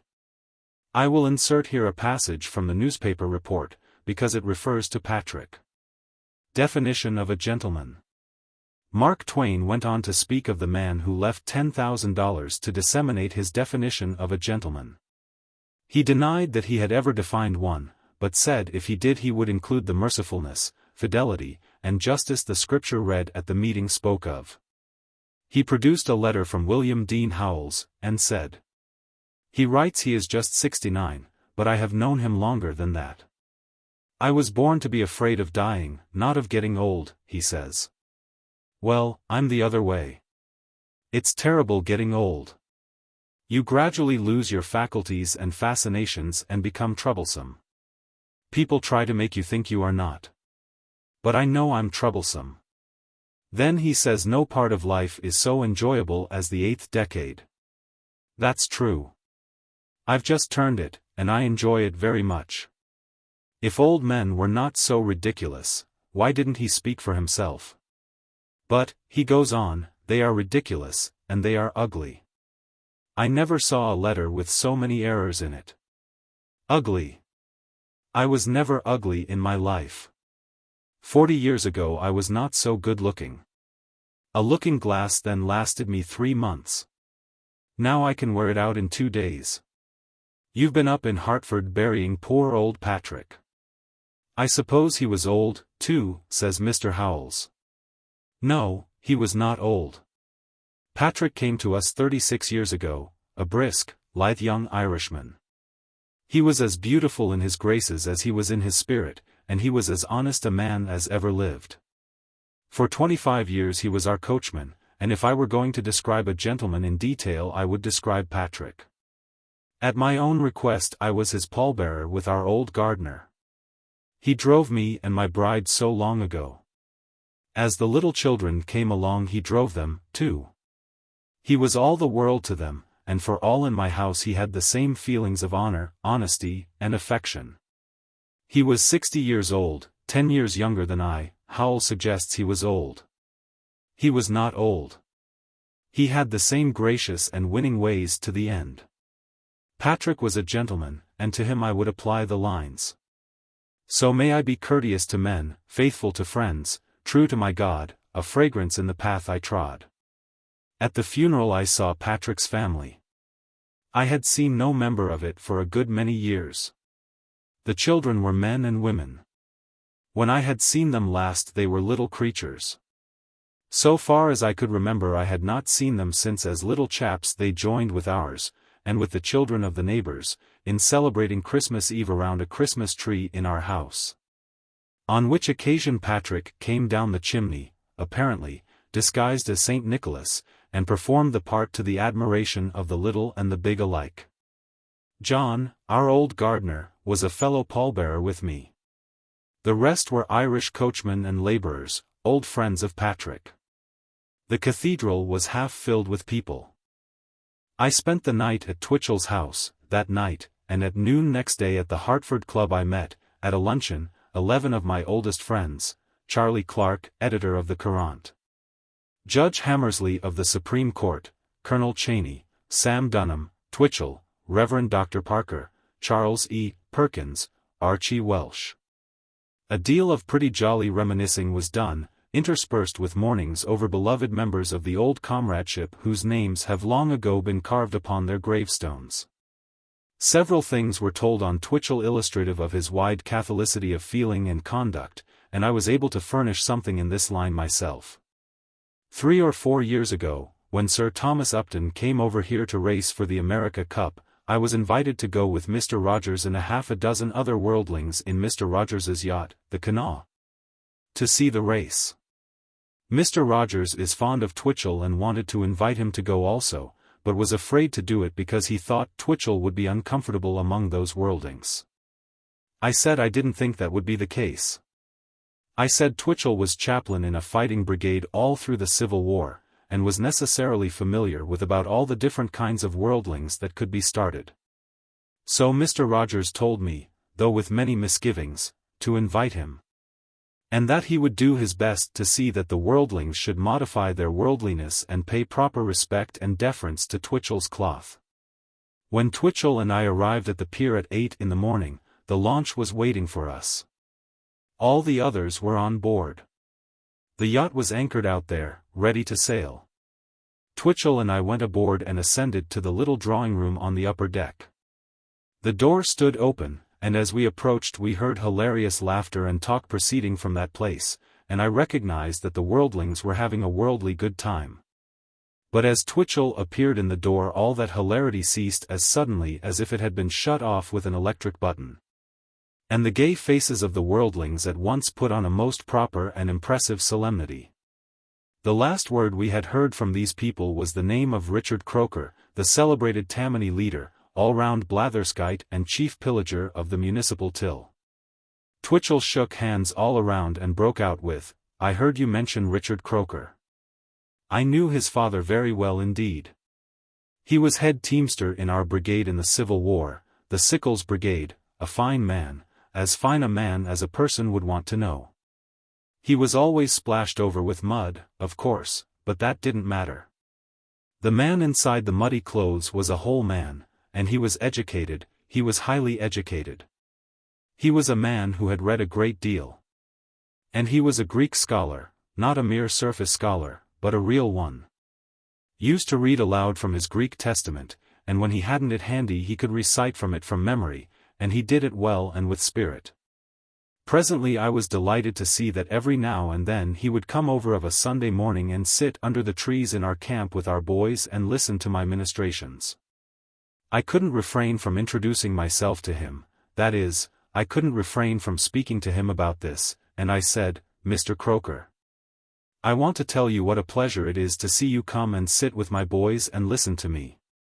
For I know what it must cost you to do this, and I want to express my admiration for a man who can put aside his religious prejudices and manifest the breadth and tolerance that you have manifested." He flushed, and said with eloquent emphasis, "Mr. Twitchell, do you take me for a god-damned papist?" Mr. Rogers said to me, aside, "This relieves me from my burden of uneasiness." Twitchell, with his big heart, his wide sympathies, and his limitless benignities and charities and generosities, Is the kind of person that people of all ages and both sexes fly to for consolation and help in time of trouble. He is always being levied upon by this kind of persons. Years ago, many years ago, a soft-headed young donkey who had been reared under Mr. Twitchell's spiritual ministrations sought a private interview, a very private interview, with him. And said, "Mr. Twitchell, I wish you would give me some advice. It is a very important matter with me. It lies near my heart and I want to proceed wisely. Now it is like this, I have been down to the Bermudas on the first vacation I have ever had in my life, and there I met a most charming young lady, native of that place, and I fell in love with her. Mr. Twitchell. I fell in love with her, oh so deeply. Well, I can't describe it, Mr. Twitchell. I can't describe it. I have never had such feelings before, and they just consume me. They burn me up. When I got back here I found I couldn't think of anybody but that girl. I wanted to write to her, but I was afraid. I was afraid. It seemed too bold. I ought to have taken advice, perhaps, but really I was not myself. I had to write, I couldn't help it. So I wrote to her. I wrote to her as guardedly as my feelings would allow, but I had the sense all the time that I was too bold. I was too bold, she wouldn't like it. Well, sometimes I would almost think maybe she would answer, but then there would come a colder wave and I would say, no, I shall never hear from her, she will be offended. But at last, Mr. Twitchell, a letter has come. I don't know how to contain myself. I want to write again, but I may spoil it, and I want your advice. Tell me if I had better venture. Now here she has written, here is her letter, Mr. Twitchell. She says this, she says, you say in your letter you wish it could be your privilege to see me half your time. How would you like it to see me all the time? What do you think of that, Mr. Twitchell? How does that strike you? Do you think she is not offended? Do you think that indicates a sort of a shadowy leaning toward me? Do you think it, Mr. Twitchell? Could you say that? Well, Twitchell said, would not like to be too sanguine. I would not like to commit myself too far. I would not like to put hopes into your mind which could fail of fruition, but, on the whole, daring is a good thing in these cases. Sometimes daring, a bold front, will accomplish things that timidity would fail to accomplish. I think I would write her, guardedly of course, but write her. Oh, Mr. Twitchell, oh, you don't know how happy you do make me. I'll write her right away. But I'll be guarded. I'll be careful. Twitchell read the rest of the letter, saw that this girl was just simply throwing herself at this young fellow's head and was going to capture him by fair means or foul, but capture him. But he sent the young fellow away to write the guarded letter. In due time he came with the girl's second letter and said, Mr. Twitchell, will you read that? Now read that. How does that strike you? Is she kind of leaning my way? I wish you could say so, Mr. Twitchell. You see there, what she says. She says, you offer to send me a present of a ring. I did it, Mr. Twitchell. I declare it was a bold thing, but, I couldn't help it. I did that intrepid thing, and that is what she says, you offer to send me a ring. But my father is going to take a little vacation excursion in the New England states and he is going to let me go with him. If you should send the ring here it might get lost. We shall be in Hartford a day or two. Won't it be safer to wait till then and you put it on my finger yourself? What do you think of that, Mr. Twitchell? How does it strike you? Is she leaning? Is she leaning? Well, Twitchell said, I don't know about that. I must not be intemperate. I must not say things too strongly, for I might be making a mistake. But I think, on the whole I think she is leaning, I think she is leaning. Oh, Mr. Twitchell, it does my heart so much good to hear you say that. Mr. Twitchell, if there was anything I could do to show my gratitude for those words, well. You see the condition I am in, and to have you say that. Twitchell said, now wait a minute, now let's not make any mistake here. Don't you know that this is a most serious position? It can have the most serious results upon 2 lives. You know there is such a thing as a mere passing fancy that sets a person's soul on fire for the moment. That person thinks it is love, and that it is permanent love, that it is real love. Then he finds out, by and by, that it was but a momentary insane passion, and then perhaps he has committed himself for life, and he wishes he was out of that predicament. Now let us make sure of this thing. I believe that if you try, and conduct yourself wisely and cautiously, I don't feel sure. But I believe that if you conduct yourself wisely and cautiously you can beguile that girl into marrying you. Oh, Mr. Twitchell, I can't express. Well, never mind expressing anything. What I am coming at is this: let us make sure of our position. If this is real love, go ahead. If it is nothing but a passing fancy, drop it right here, for both your sakes. Now tell me, is it real love? If it is real love, how do you arrive at that conclusion? Have you some way of proving to your entire satisfaction that this is real, genuine, lasting, permanent love? Mr. Twitchell, I can tell you this. You can just judge for yourself. From the time that I was a baby in the cradle up, Mr. Twitchell, I have had to sleep close to my mother, with a door open between, because I have always been subject to the most horrible nightmares. And when they break out, my mother has to come running from her bed and appease me and comfort me and pacify me. Now then, Mr. Twitchell, from the cradle up, whenever I got hit with those nightmare convulsions, I have always sung out, Mama, Mama, Mama. Now I sing out, Mary Ann, Mary Ann, Mary Ann. So they were married. They moved to the West and we know nothing more about the romance. 15 or 20 years ago, Decoration Day happened to be more like the 4th of July for temperature than like the 30th of May. Twitchell was orator of the day. He pelted his great crowd of old Civil War soldiers for an hour in the biggest church in Hartford, while they mourned and sweltered. Then they marched forth and joined the procession of other old soldiers and tramped through clouds of dust to the cemetery and began to distribute the flags and the flowers, a tiny flag and a small basket of flowers to each military grave. This industry went on and on and on, everybody breathing dust, for there was nothing else to breathe, everybody streaming with perspiration, everybody tired and wishing it was over. At last there was but one basket of flowers left, only one grave still undecorated. A fiery little major, whose patience was all gone, was shouting, "Corporal Henry Jones, Company C, 14th Connecticut Infantry." No response. Nobody seemed to know where that corporal was buried. The major raised his note a degree or 2 higher. "Corporal Henry Jones, Company C, 14th Connecticut Infantry. Doesn't anybody know where that man is buried?" No response. Once, twice, 3 times, he shrieked again, with his temper ever rising higher and higher. "Corporal Henry Jones, Company C, 14th Connecticut Infantry. Doesn't anybody know where that man is buried?" No response. Then he slammed the basket of flowers on the ground and said to Twitchell, "Proceed with the finish." The crowd massed themselves together around Twitchell with uncovered heads, the silence and solemnity interrupted only by subdued sneezings, for these people were buried in the dim cloud of dust. After a pause Twitchell began an impressive prayer, making it brief to meet the exigencies of the occasion. In the middle of it he made a pause.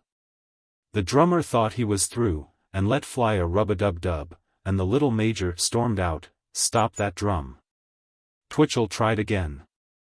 He got almost to the last word safely, when somebody trod on a dog and the dog let out a howl of anguish that could be heard beyond the frontier. The major said, "God damn that dog." And Twitchell said, "Amen." Friday, March 16, 1906. Schoolmates of 60 years ago, Mary Miller, one of Mr. Clemens's first sweethearts, Artemisia Briggs, another, Mary Lacey, another, Jimmy McDaniel. To whom Mr. Clemens told his first humorous story, Mr. Richmond, Sunday school teacher, afterwards owner of Tom Sawyer's Cave, which is now being ground into cement, Hickman. The showy young captain, Ruel Gridley, and the sack of flour incident, the 11 Jew boys called 22, George Butler. Nephew of Ben Butler, the incident of getting into bed with Will Bowen to catch the measles, and the successful and nearly fatal case which resulted. We will return to those schoolchildren of 60 years ago. I recall Mary Miller. She was not my first sweetheart, but I think she was the first one that furnished me a broken heart. I fell in love with her when she was 18 and I 9, but she scorned me, and I recognized that this was a cold world. I had not noticed that temperature before. I believe I was as miserable as a grown man could be. But I think that this sorrow did not remain with me long.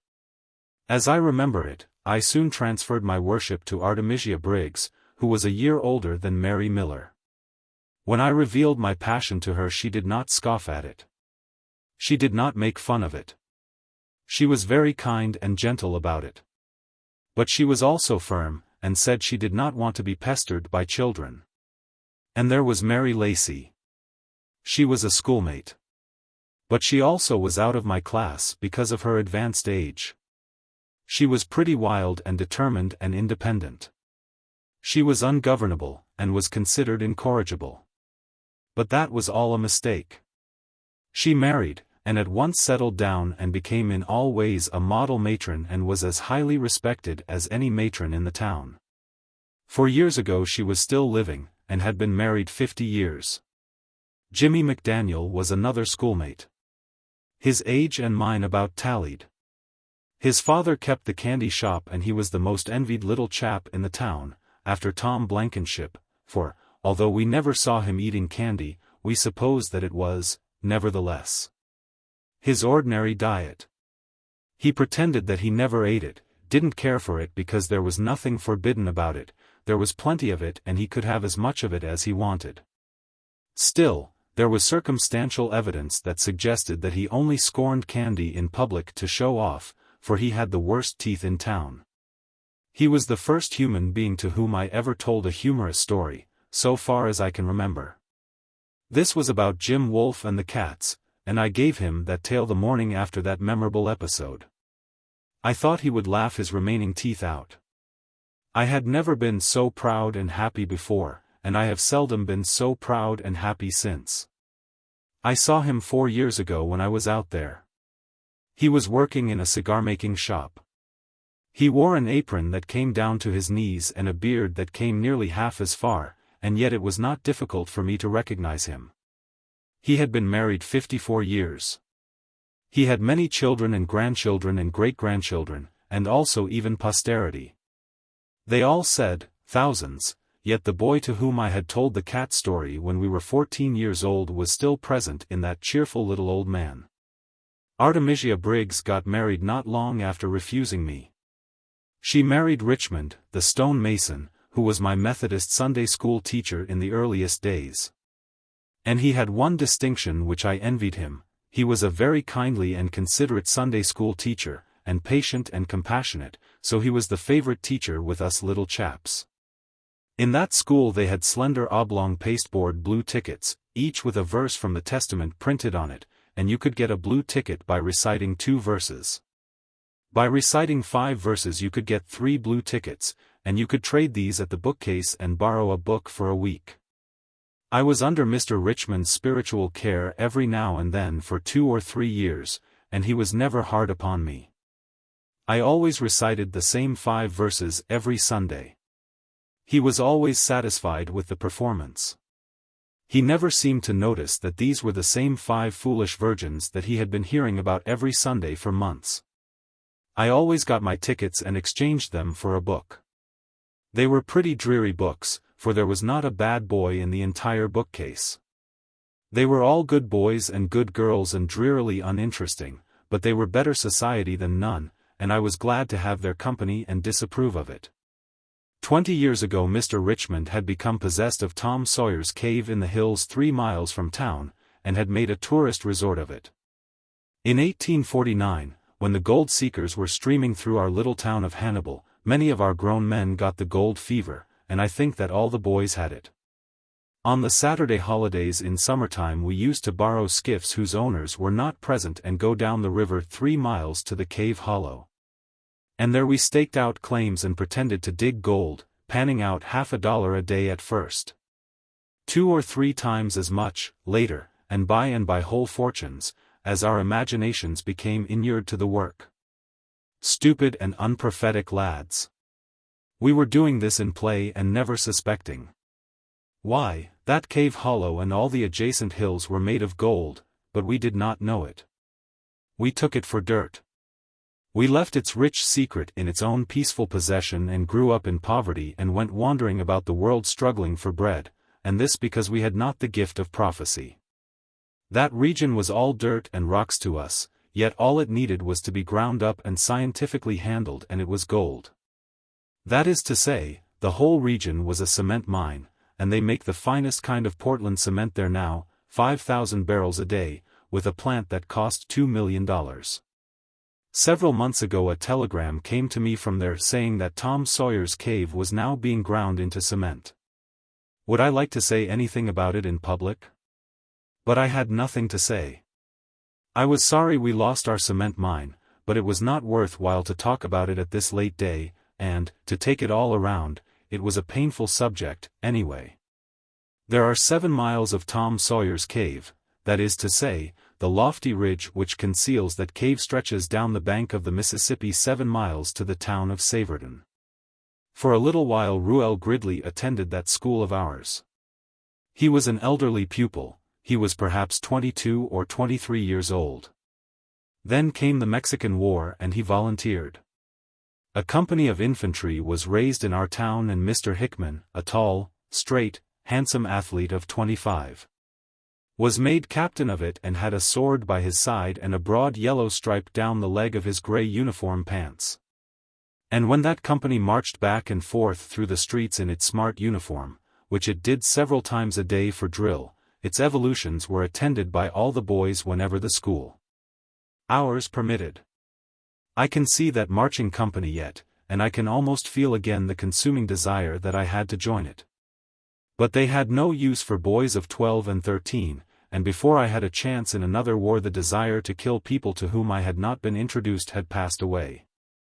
I saw the splendid Hickman in his old age. He seemed about the oldest man I had ever seen, an amazing and melancholy contrast with the showy young captain I had seen preparing his warriors for carnage so many, many years before. Hickman is dead, it is the old story. As Susie said, what is it all for? Ruel Gridley went away to the wars and we heard of him no more for 15 or 16 years. Then one day in Carson City, while I was having a difficulty with an editor on the sidewalk, an editor better built for war than I was, I heard a voice say, "Give him the best you've got, Sam. I'm at your back." It was Ruel Gridley. He said he had not recognized me by my face, but by my drawling style of speech.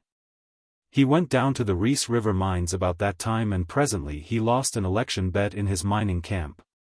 And by the terms of it he was obliged to buy a 50-pound sack of self-rising flour and carry it through the town, preceded by music, and deliver it to the winner of the bet. Of course the whole camp was present and full of fluid and enthusiasm. The winner of the bet put up the sack at auction for the benefit of the United States Sanitary Fund, and sold it. The purchaser put it up for the fund and sold it. The excitement grew and grew. The sack was sold over and over again for the benefit of the fund. The news of it came to Virginia City by telegraph. It produced great enthusiasm, and Ruel Gridley was begged by telegraph to bring the sack and have an auction in Virginia City. He brought it. An open barouche was provided, also a brass band. The sack was sold over and over again at Gold Hill, then was brought up to Virginia City toward night and sold again, netting $20,000 or $30,000 for the sanitary fund. Gridley carried it across California, selling it at various towns. He sold it for large sums in Sacramento and in San Francisco. He brought it east, sold it in New York and in various other cities, finally carried it out to a great fair at St. Louis, went on selling it, finally made it up into small cakes and sold those at $1 apiece.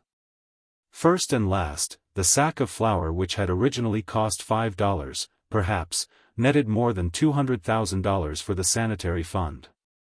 Ruel Gridley has been dead these many, many years. It is the old story. In that school were the first Jews I had ever seen. It took me a good while to get over the awe of it. To my fancy they were clothed invisibly in the damp and cobwebby mold of antiquity. They carried me back to Egypt, and in imagination I moved among the pharaohs and all the shadowy celebrities of that remote age. The name of the boys was Levin. We had a collective name for them which was the only really large and handsome witticism that was ever born on those premises. We called them 22, and even when the joke was old and had been worn threadbare we always followed it with the explanation, to make sure that it would be understood, twice Levin, 22. There were other boys whose names remain with me. Irving Ayres, but no matter, he's dead. George Butler, whom I remember as a child of 7 wearing a blue leather belt with a brass buckle, and hated and envied by all the boys on account of it. He was a nephew of General Ben Butler and fought gallantly at Ball's Bluff and in several other actions of the Civil War. He is dead, long and long ago. Will Bowen, dead long ago, Ed Stevens, dead long ago, and John Briggs were special mates of mine. John is still living. In 1845, when I was 10 years old, there was an epidemic of measles in the town and it made a most alarming slaughter among the little people. There was a funeral almost daily, and the mothers of the town were nearly demented with fright. My mother was greatly troubled. She worried over Pamela and Henry and me, and took constant and extraordinary pains to keep us from coming into contact with the contagion. But upon reflection I believed that her judgment was at fault. It seemed to me that I could improve upon it if left to my own devices. I cannot remember now whether I was frightened about the measles or not. But I clearly remember that I grew very tired of the suspense I suffered on account of being continually under the threat of death. I remember that I got so weary of it and so anxious to have the matter settled one way or the other, and promptly, that this anxiety spoiled my days and my nights. I had no pleasure in them. I made up my mind to end this suspense and settle this matter one way or the other and be done with it. Will Bowen was dangerously ill with the measles and I thought I would go down there and catch them. I entered the house by the front way and slipped along through rooms and halls, keeping sharp watch against discovery. And at last I reached Will's bedroom in the rear of the house on the 2nd floor and got into it uncaptured. But that was as far as my victory reached. His mother caught me there a moment later and snatched me out of the house and gave me a most competent scolding and drove me away. She was so scared that she could hardly get her words out, and her face was white. I saw that I must manage better next time, and I did. I hung about the lane at the rear of the house and watched through cracks in the fence until I was convinced that the conditions were favorable. Then I slipped through the backyard and up the back way and got into the room and into the bed with Will Bowen without being observed. I don't know how long I was in the bed. I only remember that Will Bowen, as society, had no value for me, for he was too sick to even notice that I was there. When I heard his mother coming I covered up my head, but that device was a failure. It was dead summertime, the cover was nothing more than a limp blanket or sheet, and anybody could see that there were 2 of us under it. It didn't remain too very long. Mrs. Bowen snatched me out of that bed and conducted me home herself. With a grip on my collar which she never loosened until she delivered me into my mother's hands along with her opinion of that kind of a boy. It was a good case of measles that resulted. It brought me within a shade of death's door. It brought me to where I no longer felt any interest in anything, but, on the contrary, felt a total absence of interest, which was most placid and tranquil and sweet and delightful and enchanting. I have never enjoyed anything in my life any more than I enjoyed dying that time. I was, in effect, dying. The word had been passed and the family notified to assemble around the bed and see me off. I knew them all. There was no doubtfulness in my vision. They were all crying, but that did not affect me. I took but the vaguest interest in it, and that merely because I was the center of all this emotional attention and was gratified by it and felt complimented. When Dr. Cunningham had made up his mind that nothing more could be done for me, he put bags of hot ashes all over me. He put them on my breast, on my wrists, on my ankles. And so, very much to his astonishment, and doubtless to my regret, he dragged me back into this world and set me going again. Wednesday, March 21, 1906. Mental telegraphy, letter from Mr. Jock Brown, search for Dr. John Brown's letters a failure, Mr. Twitchell and his wife, Harmony. Have an adventure in Scotland, Mr. Twitchell's picture of a military execution, letter relating to foundation of the Players' Club, the mismanagement which caused Mr. Clemens to be expelled from the club, he is now an honorary member. Certainly mental telegraphy is an industry which is always silently at work, oftener than otherwise, perhaps, when we are not suspecting that it is affecting our thought. A few weeks ago when I was dictating something about Dr. John Brown of Edinburgh and our pleasant relations with him during 6 weeks there, and his pleasant relations with our little child, Susie, he had not been in my mind for a good while, a year. Perhaps, but he has often been in my mind since, and his name has been frequently upon my lips and as frequently falling from the point of my pen. About a fortnight ago I began to plan an article about him and about Marjorie Fleming, whose first biographer he was, and yesterday I began the article. Today comes a letter from his son Jock, from whom I had not previously heard for a good many years. He has been engaged in collecting his father's letters for publication.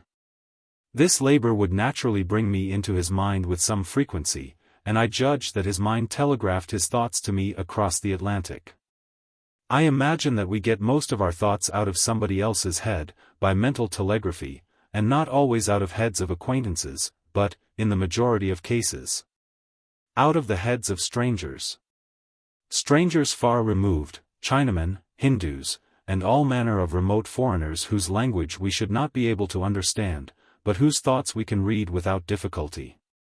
7 Greenhill Place, Edinburgh, March 8, 1906.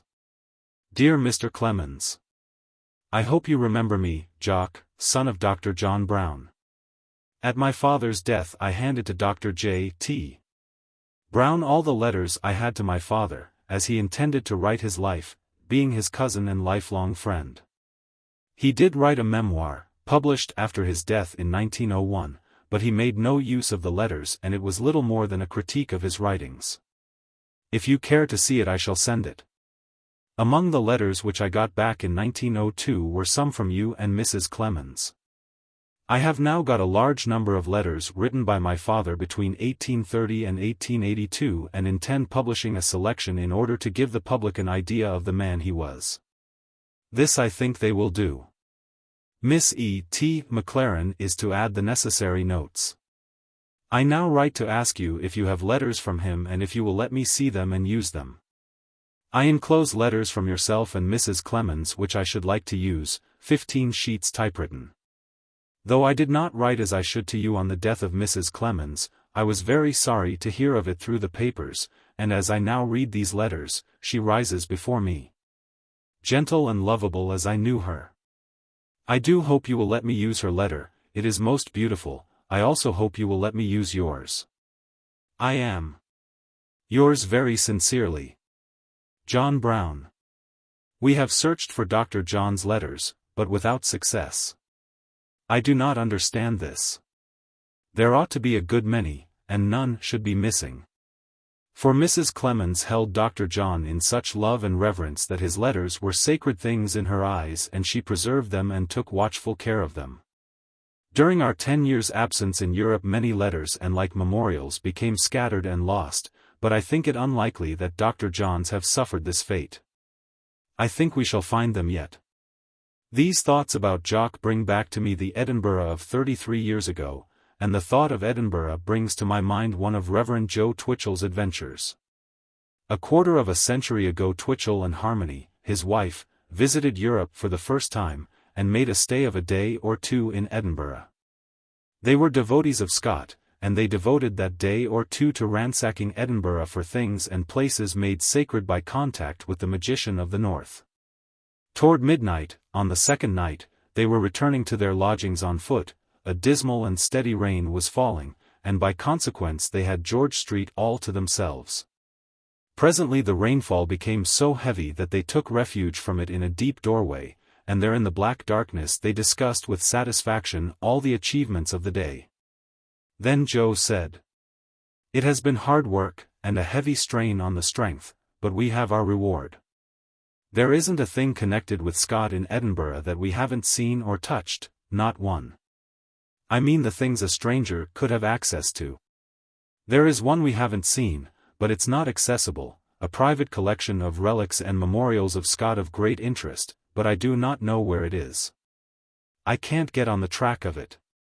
I wish we could, but we can't. We've got to give the idea up.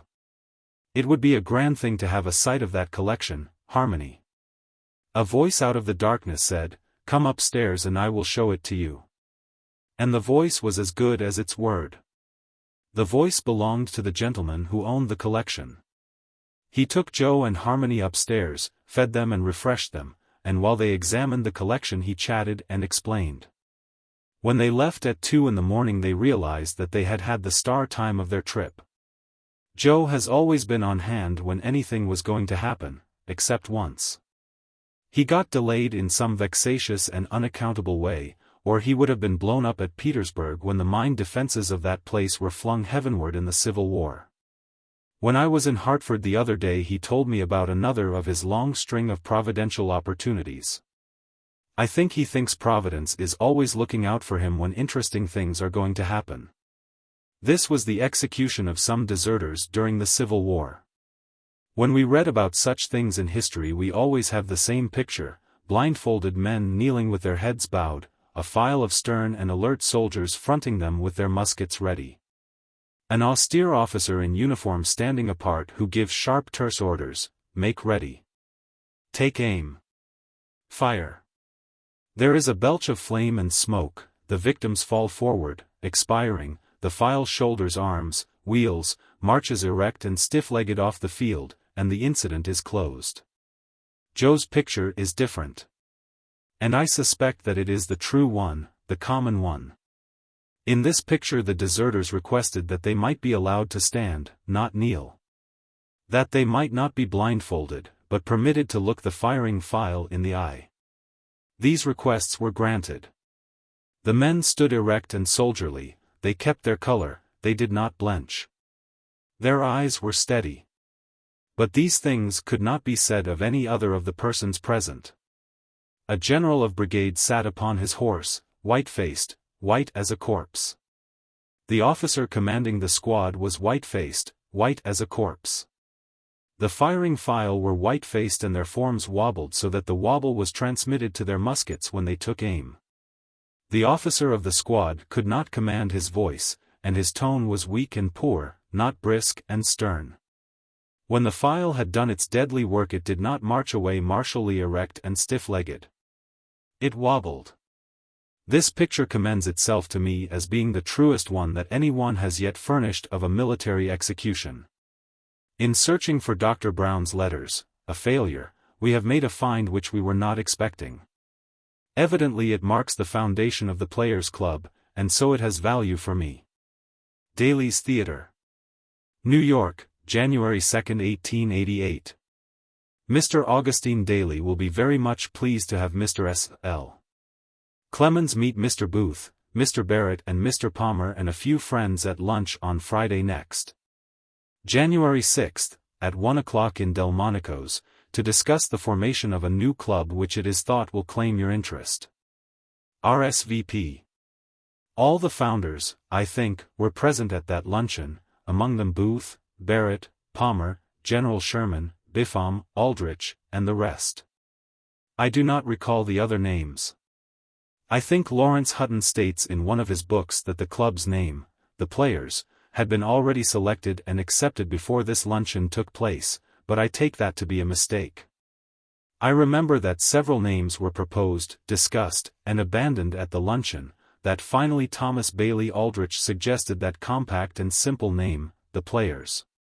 And that even that happy title was not immediately accepted.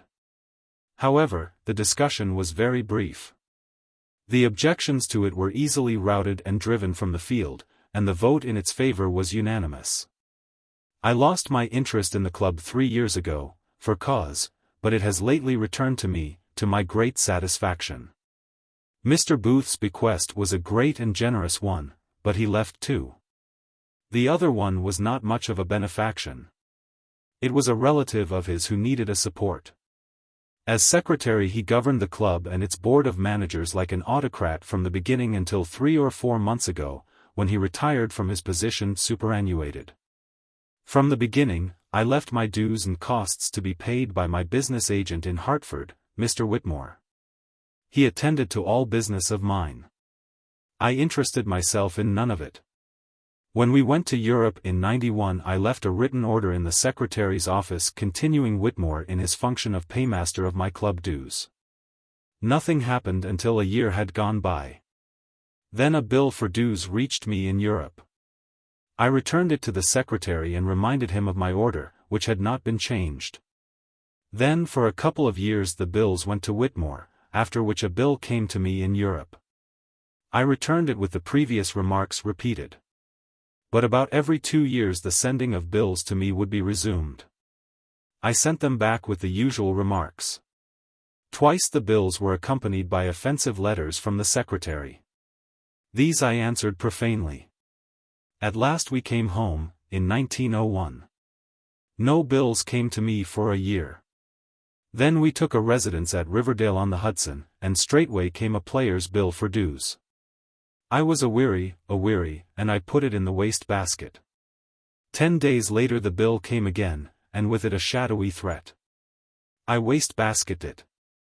After another 10 days the bill came once more, and this time the threat was in a concreted condition. It said very peremptorily that if the bill were not paid within a week I would be expelled from the club and posted as a delinquent. This went the way of its predecessors, into the waste-basket. On the named day I was posted as expelled.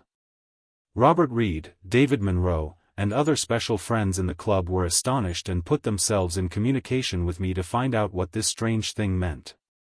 I explained to them. They wanted me to state the case to the management and require a reconsideration of the decree of expulsion, but I had to decline that proposition. And therefore things remained as they were until a few months ago, when the ancient secretary retired from the autocracy. The boys thought that my return to the club would be plain and simple sailing now, but I thought differently. I was no longer a member. I could not become a member without consenting to be voted for by the board, like any other candidate, and I would not do that. The management had expelled me upon the mere statement of a clerk that I was a delinquent. They had not asked me to testify in my defense. They might properly argue from that I had not all of a sudden become a rascal, and that I might be able to explain the situation if asked. The board's whole proceeding had been like all the board's proceedings from the beginning, arbitrary, insolent, stupid. That board's proper place, from the beginning, was the idiot asylum. I could not allow myself to be voted for again, because from my view of the matter I had never lawfully and legitimately ceased to be a member. However, a way fair and honorable to all concerned was easily found to bridge the separating crack. I was made an honorary member, and I have been glad to resume business at the old stand. Friday, March 22, 1906. Susie's biography, Langdon's illness and death. Susie tells of interesting men whom her father met in England and Scotland, Dr. John Brown, Mr. Charles Kingsley, Mr. Henry M. Stanley, Sir Thomas Hardy, Mr. Henry Irving, Robert Browning, Sir Charles Dilke, Charles Reed, William Black, Lord Houghton, Frank Buckland, Tom Hughes, Anthony Trollope, Tom Hood, Dr. MacDonald, and Harrison Ainsworth. Mr. Clemens tells of meeting Lewis Carroll, of luncheon at Lord Houghton's, letters from Mr. and Mrs. Clemens to Dr. Brown, Mr. Clemens's regret that he did not take Mrs. Clemens for a last visit to Dr. Brown. From Susie's biography. I stopped in the middle of Mama's early history to tell about our trip to Vassar because I was afraid I would forget about it. Now I will go on where I left off. Some time after Miss Emma Nye died, Papa took Mama and little Langdon to Elmira for the summer. When in Elmira, Langdon began to fail, but I think Mama did not know just what was the matter with him. I was the cause of the child's illness. His mother trusted him to my care, and I took him for a long drive in an open barouche for an airing. It was a raw, cold morning, but he was well wrapped about with furs and, in the hands of a careful person, no harm would have come to him. But I soon dropped into a reverie and forgot all about my charge. The furs fell away and exposed his bare legs. By and by the coachman noticed this, and I arranged the wraps again, but it was too late. The child was almost frozen. I hurried home with him. I was aghast at what I had done, and I feared the consequences. I have always felt shame for that treacherous morning's work and have not allowed myself to think of it when I could help it. I doubt if I had the courage to make confession at that time. I think it most likely that I have never confessed until now. From Susie's biography.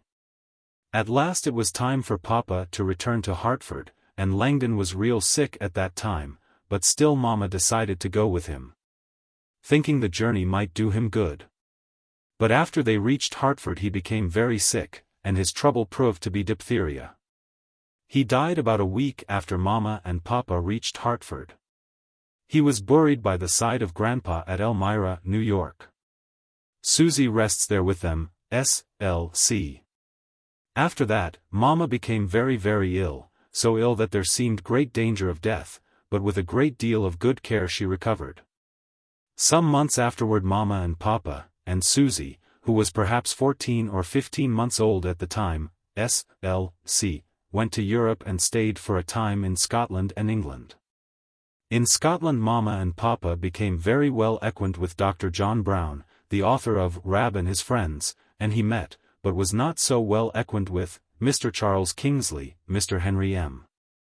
Stanley, Sir Thomas Hardy, grandson of the Captain Hardy to whom Nelson said, "Kiss me, Hardy," when dying on shipboard, Mr. Henry Irving, Robert Browning, Sir Charles Dilke, Mr. Charles Reed, Mr. William Black, Lord Houghton, Frank Buckland, Mr. Tom Hughes, Anthony Trollope, Tom Hood, son of the poet, and Mama and Papa were quite well acquainted with Dr.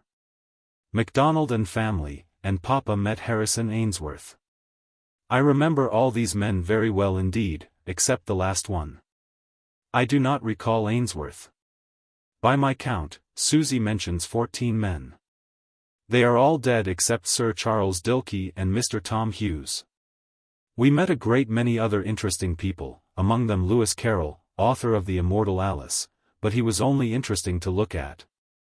For he was the stillest and shyest full-grown man I have ever met except Uncle Remus. Dr. MacDonald and several other lively talkers were present, and the talk went briskly on for a couple of hours. But Carroll sat still all the while except that now and then he answered a question. His answers were brief. I do not remember that he elaborated any of them. At a dinner at Smalley's we met Herbert Spencer. At a large luncheon party at Lord Houghton's we met Sir Arthur Helps, who was a celebrity of worldwide fame at the time, but is quite forgotten now.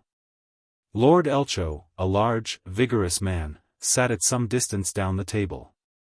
He was talking earnestly about Godalming.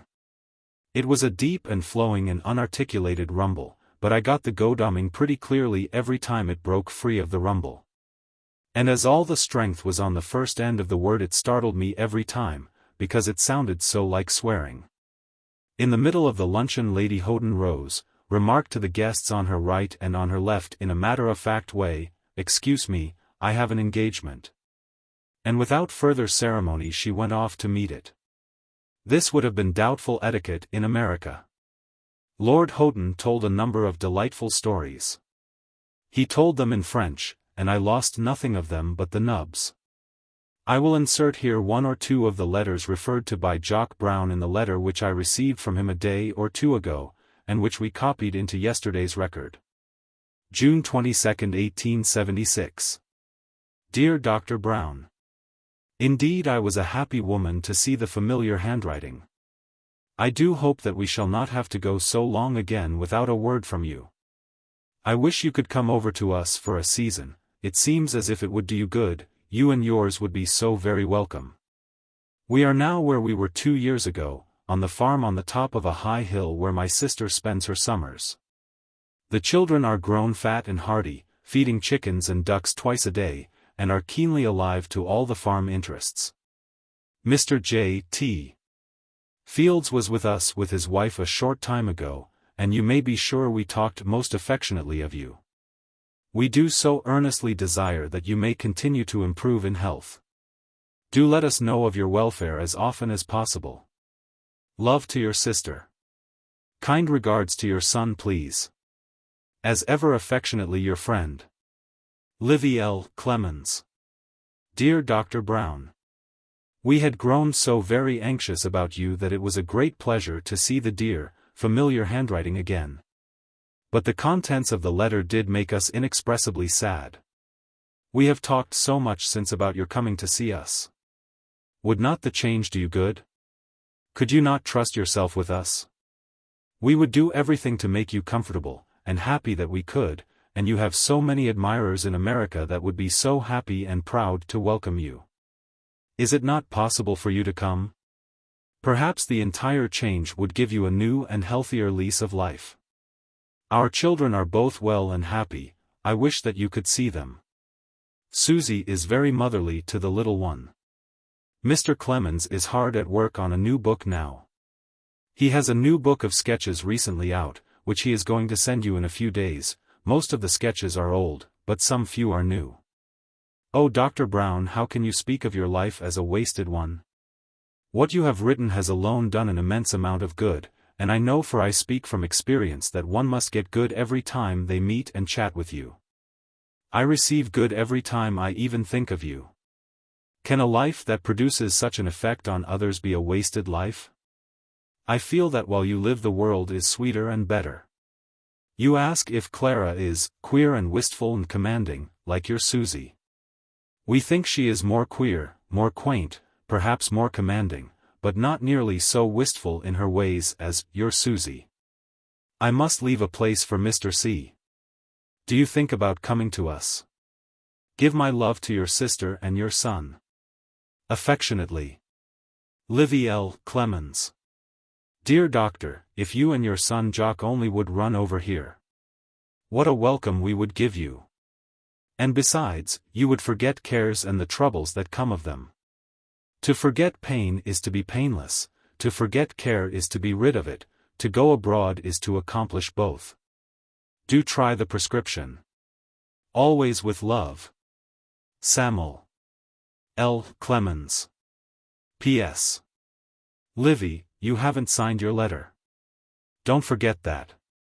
S.L.C. P.P.S.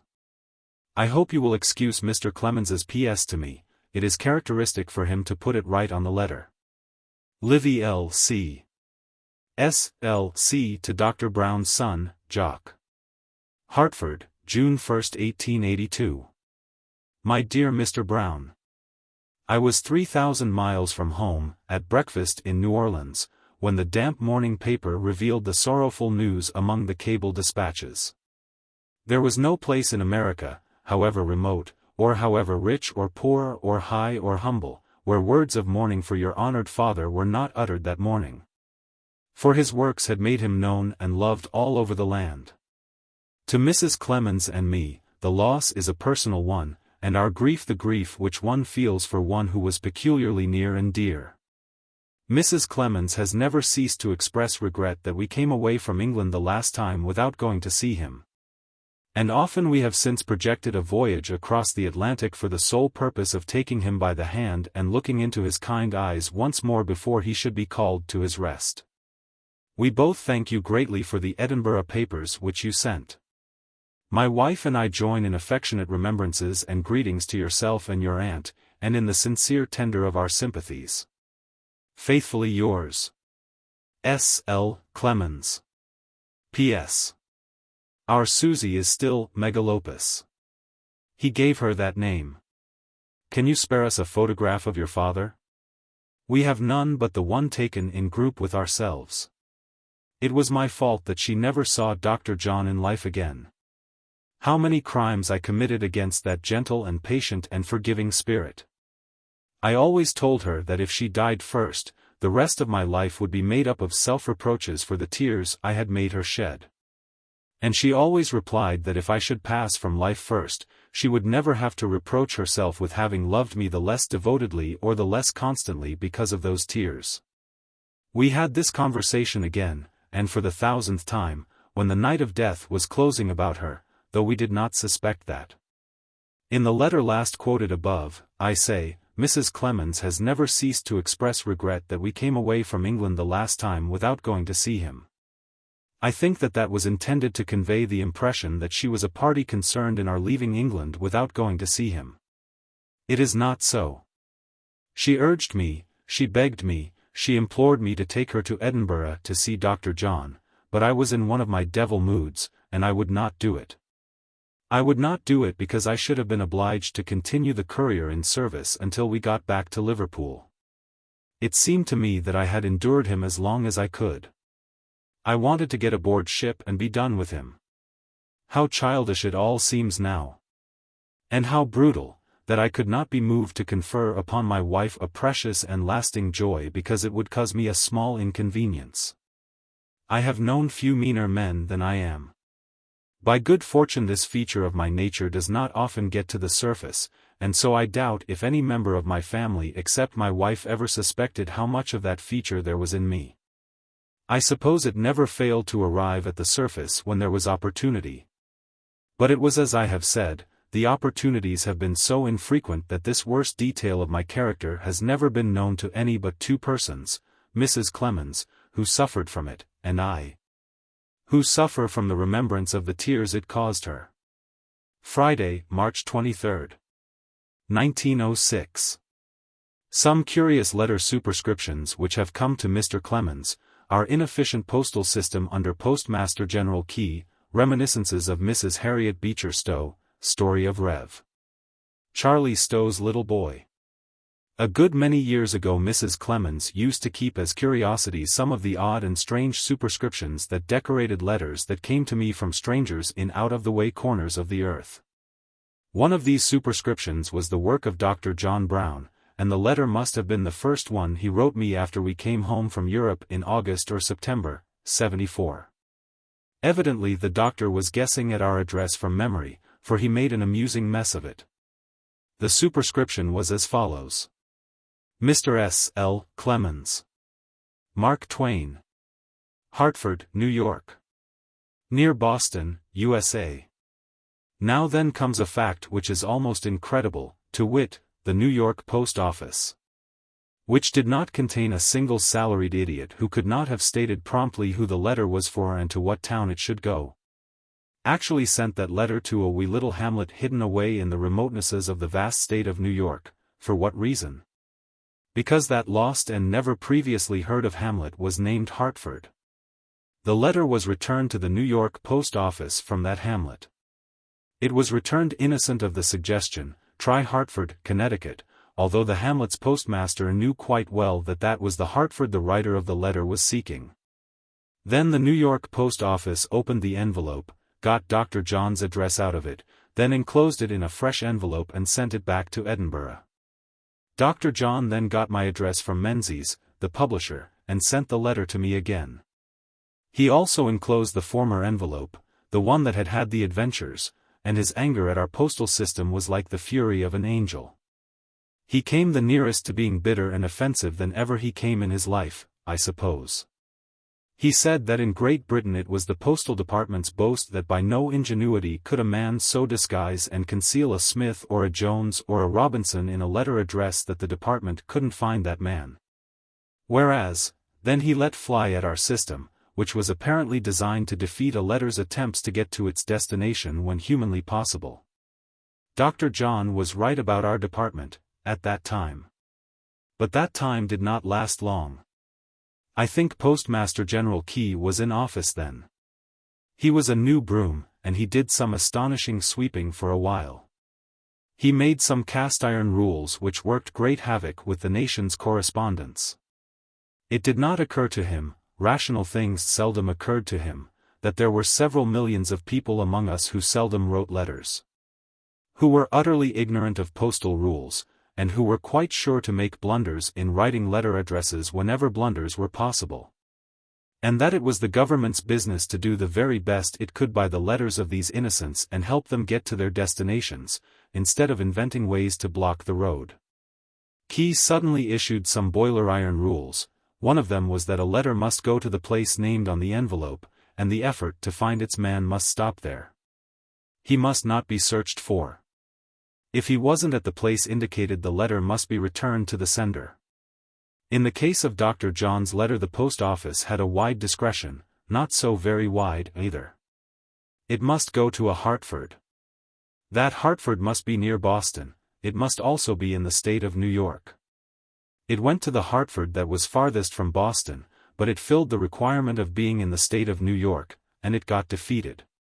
Another rule instituted by Key was that letter superscriptions could not end with Philadelphia, or Chicago, or San Francisco, or Boston, or New York, but, in every case, must add the state, or go to the dead letter office. Also, you could not say, New York, New York, you must add the word city to the first, New York, or the letter must go to the dead letter office.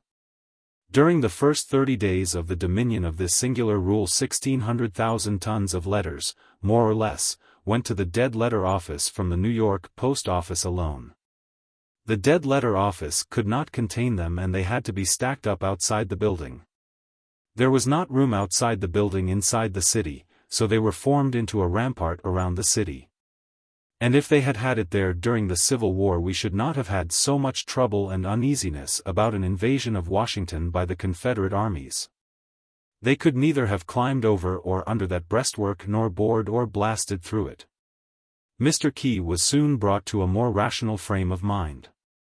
Then a letter arrived for me enclosed in a fresh envelope. It was from a village priest in Bohemia or Galicia, and was boldly addressed. Mark Twain. Somewhere. It had traveled over several European countries. It had met with hospitality and with every possible assistance during its wide journey.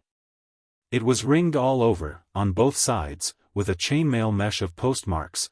There were 19 of them altogether. And one of them was a New York postmark.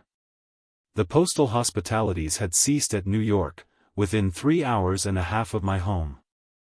There the letter had been opened, the priest's address ascertained, and the letter had then been returned to him, as in the case of Dr. John Brown.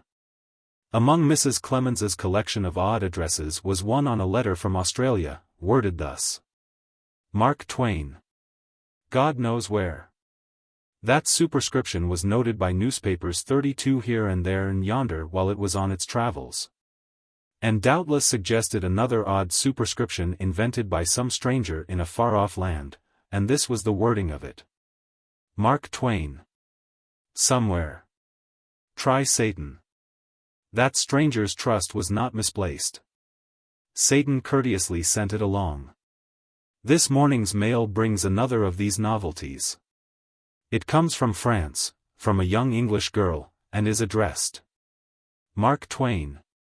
Care of President Roosevelt. The White House. Washington. America, USA. It was not delayed, but came straight along bearing the Washington postmark of yesterday. In a diary which Mrs. Clemens kept for a little while, a great many years ago, I find various mentions of Mrs. Harriet Beecher Stowe, who was a near neighbor of ours in Hartford, with no fences between. And in those days she made as much use of our grounds as of her own, in pleasant weather. Her mind had decayed and she was a pathetic figure. She wandered about all the day long in the care of a muscular Irish woman. Among the colonists of our neighborhood the doors always stood open in pleasant weather. Mrs. Stowe entered them at her own free will, and as she was always softly slippered and generally full of animal spirits, she was able to deal in surprises, and she liked to do it. She would slip up behind a person who was deep in dreams and musings and fetch a war whoop that would jump that person out of his clothes. And she had other moods. Sometimes we would hear gentle music in the drawing room and would find her there at the piano singing ancient and melancholy songs with infinitely touching effect. Her husband, old Professor Stowe, was a picturesque figure. He wore a broad slouch hat. He was a large man, and solemn. His beard was white and thick and hung far down on his breast. His nose was enlarged and broken up by a disease which made it look like a cauliflower. The first time our little Susie ever saw him, she encountered him on the street near our house and came flying wide-eyed to her mother and said, "Santa Claus has got loose." Monday, March 26, 1906. Mr. Clemens comments on newspaper clipping, tells Mr. Howells the scheme of this autobiography, tells the newspaper account of girl who tried to commit suicide, newspapers in remote villages and in great cities contrasted, remarks about Captain E. L. Marsh and Dick Hyam, Higby's letter, and Herald letter to Higby. Baby advice in a car. Old man got it, 5-year-old gave it, mother said. Shut up. A benevolent-looking old man clung to a strap in a crowded Broadway car bound uptown Saturday afternoon.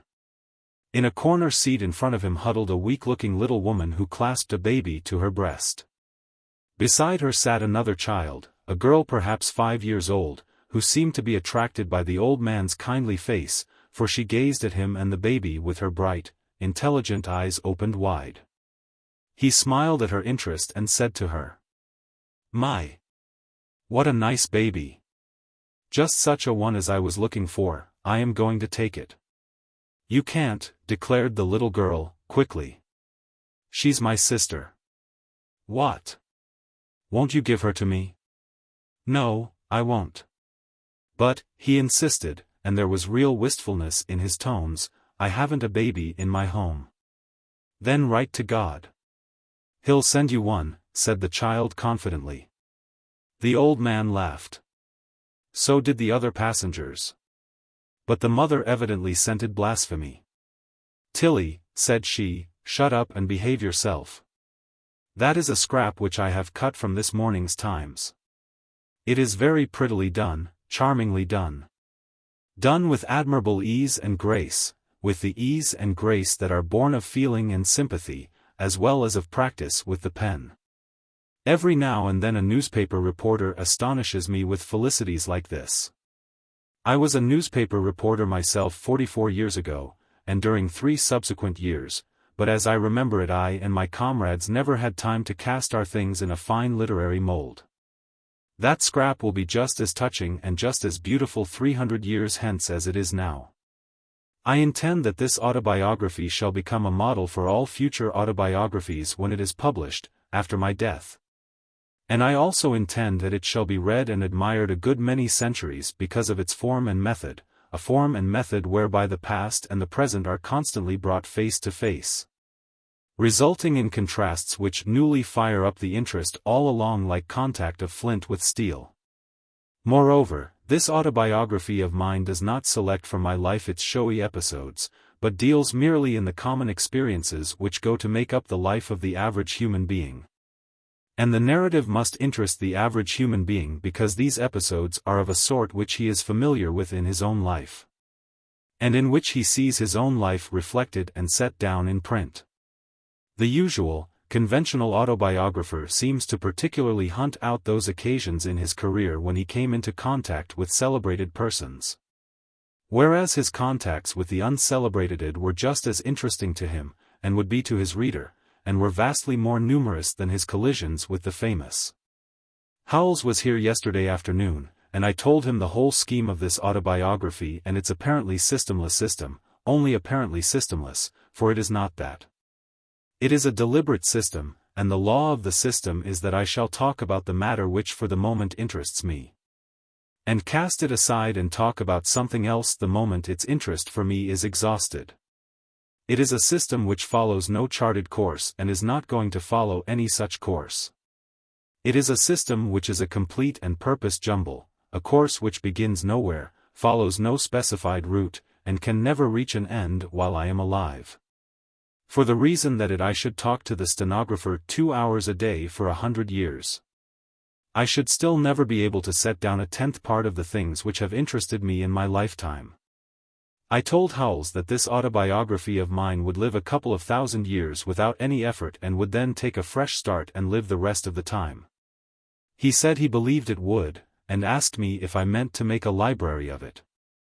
I said that that was my design, but that if I should live long enough the set of volumes could not be contained merely in a city, it would require a state. And that there would not be any multi-billionaire alive, perhaps, at any time during its existence who would be able to buy a full set, except on the installment plan. Howells applauded, and was full of praises and endorsement, which was wise in him and judicious. If he had manifested a different spirit I would have thrown him out of the window. I like criticism, but it must be my way. Day before yesterday there was another of those happy literary efforts of the reporters, and I meant to cut it out and insert it to be read with a sad pleasure in future centuries. But I forgot and threw the paper away. It was a brief narrative, but well stated. A poor little starved girl of 16, clothed in a single garment, in midwinter, albeit properly speaking this is spring, was brought in her pendant rags before a magistrate by a policeman.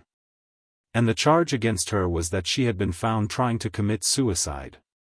The judge asked her why she was moved to that crime, and she told him, in a low voice broken by sobs, that her life had become a burden which she could no longer bear. That she worked 16 hours a day in a sweatshop, that the meager wage she earned had to go toward the family support, that her parents were never able to give her any clothes or enough to eat. That she had worn this same ruined garment as long back as she could remember, that her poor companions were her envy because often they had a penny to spend for some pretty trifle for themselves. That she could not remember when she had had a penny for such a purpose. The court, the policeman, and the other spectators cried with her, a sufficient proof that she told her pitiful tale convincingly and well. And the fact that I also was moved by it, at second hand, is proof that that reporter delivered it from his heart through his pen, and did his work well. In the remote parts of the country the weekly village newspaper remains the same curious production it was when I was a boy, 60 years ago, on the banks of the Mississippi. The metropolitan daily of the great city tells us every day about the movements of Lieutenant General so-and-so and Rear Admiral so-and-so, and what the Vanderbilts are doing. These great dailies keep us informed of Mr. Carnegie's movements and sayings. They tell us what President Roosevelt said yesterday and what he is going to do today. They tell us what the children of his family have been saying. Just as the princelings of Europe are daily quoted, and we notice that the remarks of the Roosevelt children are distinctly princely in that the things they say are rather notably not worthwhile. Now the court circular of the remote village newspaper has always dealt, during these 60 years, with the comings and goings and sayings of its local princelings. They have told us during all those years, and they still tell us, what the principal grocery man is doing and how he has bought a new stock. They tell us that relatives are visiting the ice cream man, that Miss Smith has arrived to spend a week with the Joneses, and so on, and so on. And all that record is just as intensely interesting to the villagers as is the record I have just been speaking of. Of the doings and sayings of the colossally conspicuous personages of the United States. This shows that human nature is all alike. It shows that we like to know what the big people are doing, so that we can envy them. It shows that the big personage of a village bears the same proportion to the little people of the village that the President of the United States bears to the nation. It shows that conspicuousness is the only thing necessary in a person to command our interest and, in a larger or smaller sense, our worship. We recognize that there are no trivial occurrences in life if we get the right focus on them. In a village they are just as prodigious as they are when the subject is a personage of national importance. The Swangos. From the Hazel Green, Kentucky, Herald. Dar. Bill Swango is able to be in the saddle again. Aunt Rhode Swango visited Joseph Catron and wife Sunday. Mrs. Shiloh Swango attended the auction at Maytown Saturday. W. Swango has a nice bunch of cattle ready for the Mount Sterling market. James Murphy bought 10 head of cattle from W. Swango last week. Mrs. John Swango of Montgomery County visited Shiloh Swango and family last week. Mrs. Sarah Ellen Swango, wife of Wash, the noted turkey trader of Valeria, was the guest of Mrs. Ben Murphy Saturday and Sunday. Now that is a very genuine and sincere and honest account of what the Swangos have been doing lately in the interior of Kentucky. We see at a glance what a large place that Swango tribe hold in the admiration and worship of the villagers of Hazel Green, Kentucky. In this account, change Swango to Vanderbilt. Then change it to Carnegie, next time change it to Rockefeller, next time change it to the President, next time to the Mayor of New York. Captain E. L. Marsh. Former Elmiron who died at Des Moines, Iowa, recently. Captain E. L. Marsh, aged 64 years, died at Des Moines, Iowa, a week ago Friday, February 23, after a long illness. The deceased was born in Enfield, Tompkins County, New York, in 1842, later came to Elmira to live with his parents and in 1857 left Elmira to locate in Iowa, where he has lived the greater part of the time since, the only exception being brief times of residence in the South and East. He enlisted in Company D, of the 2nd Iowa at Des Moines, and was elected a captain in that regiment. He served throughout the war with marked courage and efficiency. After the war, Captain Marsh went to New Orleans, where he remained during most of the Reconstruction period, and then went to New York, where he engaged in paving business for several years. He went back to Des Moines in 1877 and resided there during the almost 30 years since. He engaged in the real estate business there with great success. He was married in 1873 and is survived by his wife and 2 children. Captain Marsh was a member of the Loyal Legion, Commandery of Iowa, and was senior vice commander of the Order for Iowa. He was a member of the GR, also, and a member of the Congregational Church. Captain Marsh was the son of Mr. and Mrs. Shepard Marsh, and Mrs. Marsh was twin sister of the late Mrs. Jervis Langdon of this city. Captain Marsh was a very dear and close friend of his cousin, General Charles J. Langdon, of Elmira. This clipping from a Des Moines, Iowa, newspaper arrives this morning. Ed Marsh was a cousin of my wife, and I remember him very well. He was present at our wedding 36 years ago, and was a handsome young bachelor. Aside from my interest in him as a cousin of my young bride, he had another interest for me in the fact that in his company of the 2nd Iowa Infantry was Dick Hyam. 5 years before the war, Dick, a good-natured, simple-minded, winning lad of 17, was an apprentice in my brother's small printing office in Keokuk, Iowa. He had an old musket and he used to parade up and down with it in the office, and he said he would rather be a soldier than anything else.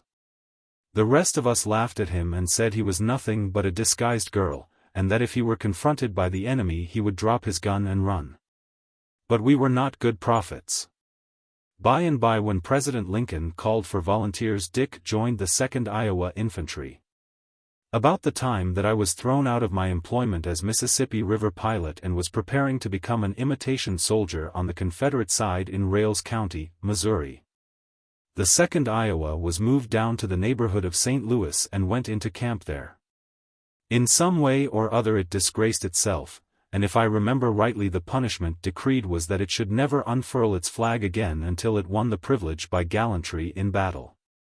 When General Grant, by and by, February, 62, was ordering the charge upon Fort Donelson, the 2nd Iowa begged for the privilege of leading the assault, and got it. Ed Marsh's company, with Dick in it serving as a private soldier, moved up the hill and through and over the felled trees and other obstructions in the forefront of the charge. And Dick fell with a bullet through the center of his forehead, thus manfully wiping from the slate the chaffing prophecy of 5 or 6 years before. Also, what was left of the 2nd Iowa finished that charge victorious, with its colors flying and never more to be furled in disgrace. Ed Marsh's sister also was at our wedding. She and her brother bore for each other an almost idolatrous love, and this endured until about a year ago. About the time of our marriage that sister married a blatherskite by the name of Talmadge Brown. He was a smart man and intemperately religious. Through his smartness he acquired a large fortune, and in his will, made shortly before his death, he appointed Ed Marsh as one of the executors. The estate was worth $1 million or more, but its affairs were in a very confused condition. Ed Marsh and the other one or two executors performed their duty faithfully, and without remuneration. It took them years to straighten out the estate's affairs, but they accomplished it. During the succeeding years all went pleasantly. But at last, about a year ago, some relatives of the late Talmadge Brown persuaded the widow to bring suit against Ed Marsh and his fellow executors for a large sum of money which it was pretended they had either stolen or had wasted by mismanagement. That severed the devoted relationship which had existed between the brother and sister throughout their lives. The mere bringing of the suit broke Ed Marsh's heart, for he was a thoroughly honorable man and could not bear even the breath of suspicion. He took to his bed and the case went to court. He had no word of blame for his sister, and said that no one was to blame but the Browns. They had poisoned her mind. The case was heard in court. Then the judge threw it out with many indignant comments. But the news of the rehabilitation reached Marsh too late to save him. He did not rally. He has been losing ground gradually for the past 2 months, and now at last the end has come. This morning arrives a letter from my ancient silver mining comrade, Calvin H. Higbee, a man whom I have not seen nor had communication with for 44 years. Higbee figures in a chapter of mine in Roughing It, where the tale is told of how we discovered a rich blind lead in the Wide West mine in Aurora, or, as we called that region then, Esmeralda, and how, instead of making our ownership of that exceedingly rich property permanent by doing 10 days' work on it, as required by the mining laws, he went off on a wild goose chase to hunt for the mysterious cement mine. And how I went off 9 miles to Walker River to nurse Captain John Nye through a violent case of spasmodic rheumatism or blind staggers, or some malady of the kind. And how Cal and I came wandering back into Esmeralda one night just in time to be too late to save our fortune from the jumpers. 33. I will insert here this letter, and as it will not see the light until Higbee and I are in our graves, I shall allow myself the privilege of copying his punctuation and his spelling. For to me they are a part of the man. He is as honest as the day is long. He is utterly simple-minded and straightforward, and his spelling and his punctuation are as simple and honest as he is himself. He makes no apology for them, and no apology is needed. They plainly state that he is not educated, and they as plainly state that he makes no pretense to being educated. Greenville, Plumas Company. California. March 15, 1906. Samuel L. Clemens. New York City, New York. My dear Sir, 2 or 3 parties have been after me to write up my recollections of our associations in Nevada, in the early 60s, and have come to the conclusion to do so. And have been jotting down incidents that came to mind, for several years. What I am in doubt is, the date you came to Aurora, Nevada, also, the first trip you made over the Sierras to California, after coming to Nev. Also as near as possible date, you tended sick man, on, or near Walker River, when our mine was jumped. Don't think for a moment that I intend to steal any of your thunder.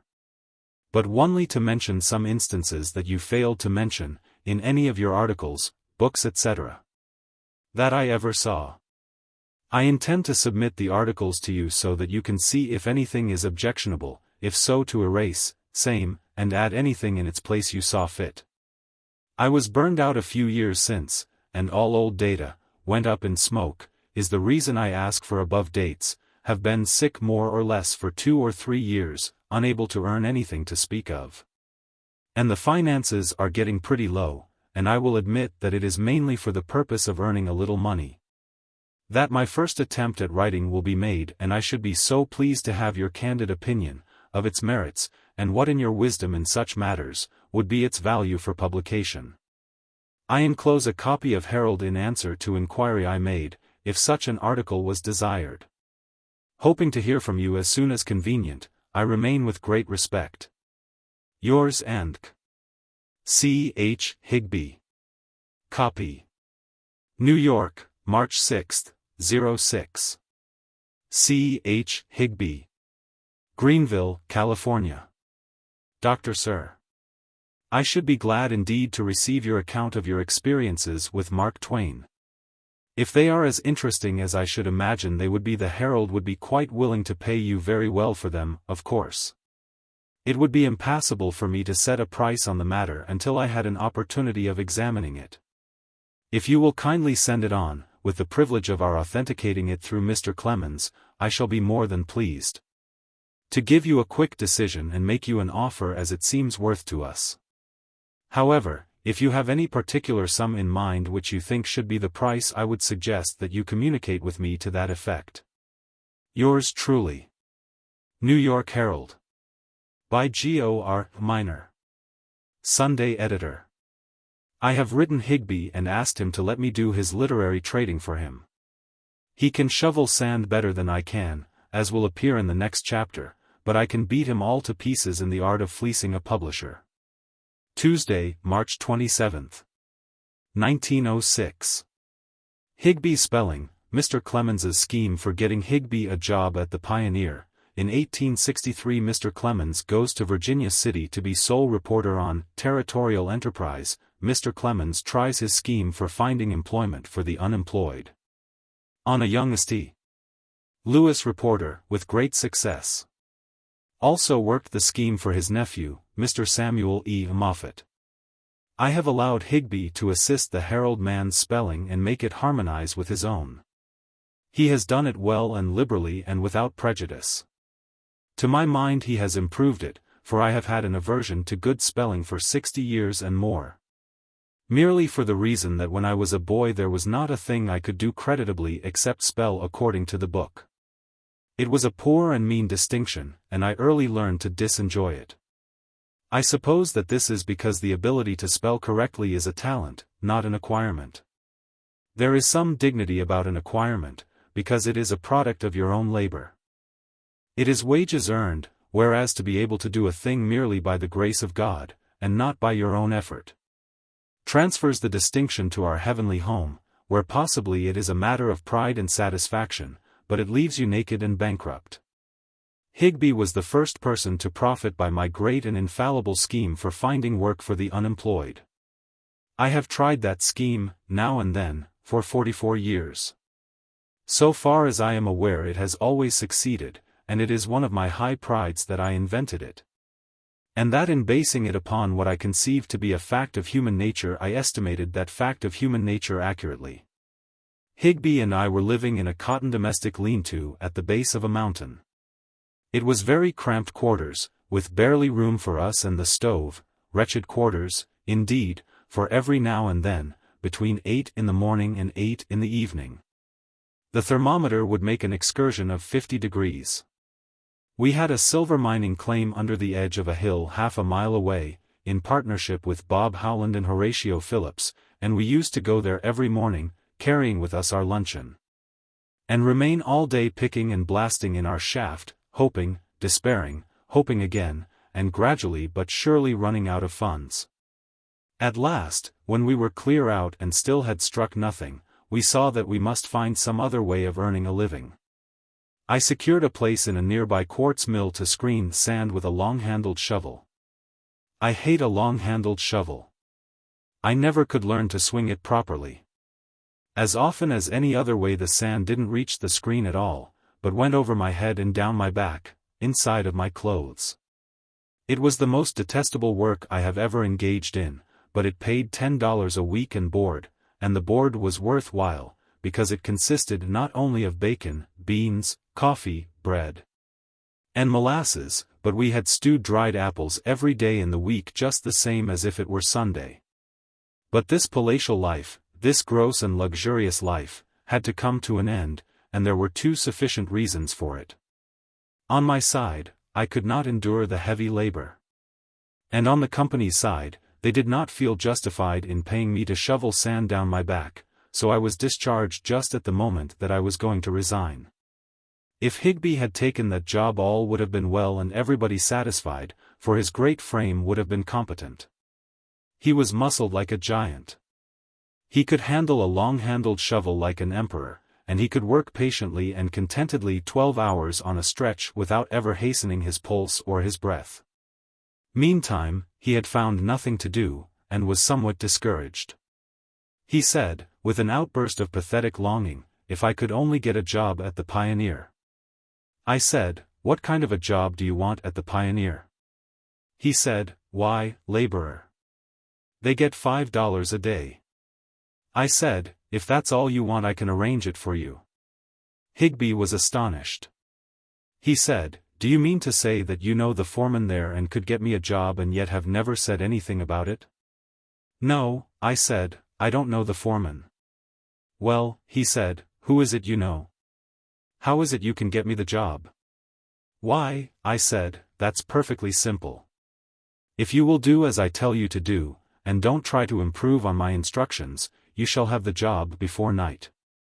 He said, eagerly, "I'll obey the instructions, I don't care what they are."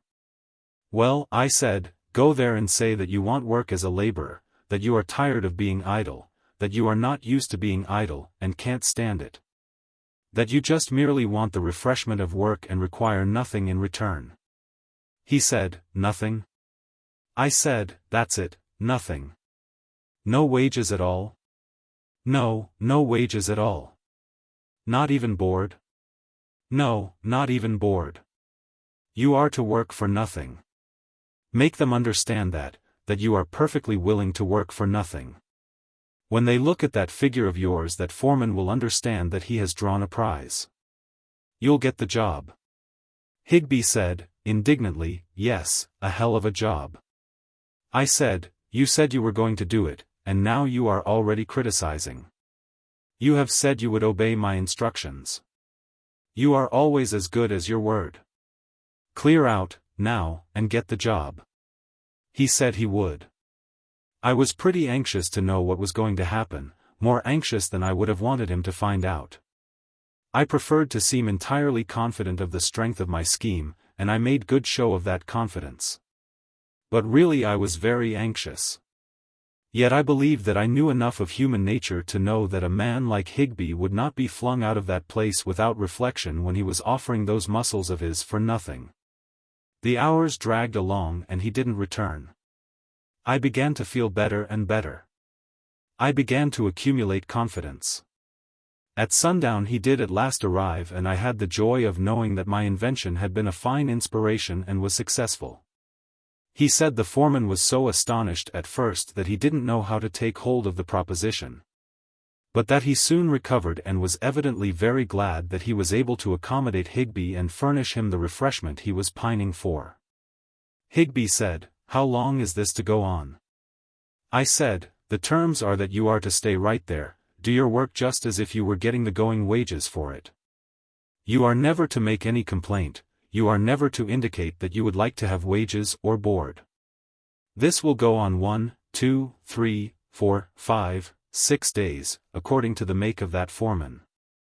Some foremen would break down under the strain in a couple of days. There are others who would last a week.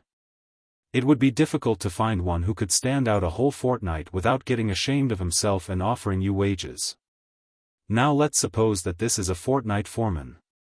In that case you will not be there a fortnight. Because the men will spread it around that the very ablest laborer in this camp is so fond of work that he is willing and glad to do it without pay. You will be regarded as the latest curiosity. Men will come from the other mills to have a look at you. You could charge admission and get it, but you mustn't do that.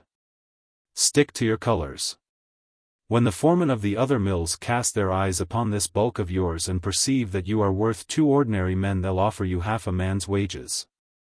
You are not to accept until you report to your foreman. Give him an opportunity to offer you the same.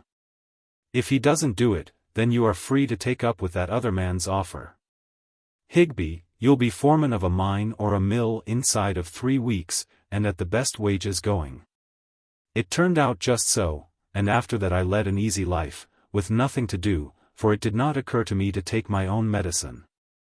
I didn't want a job as long as Higbee had one. One was enough for so small a family, and so during many succeeding weeks I was a gentleman of leisure.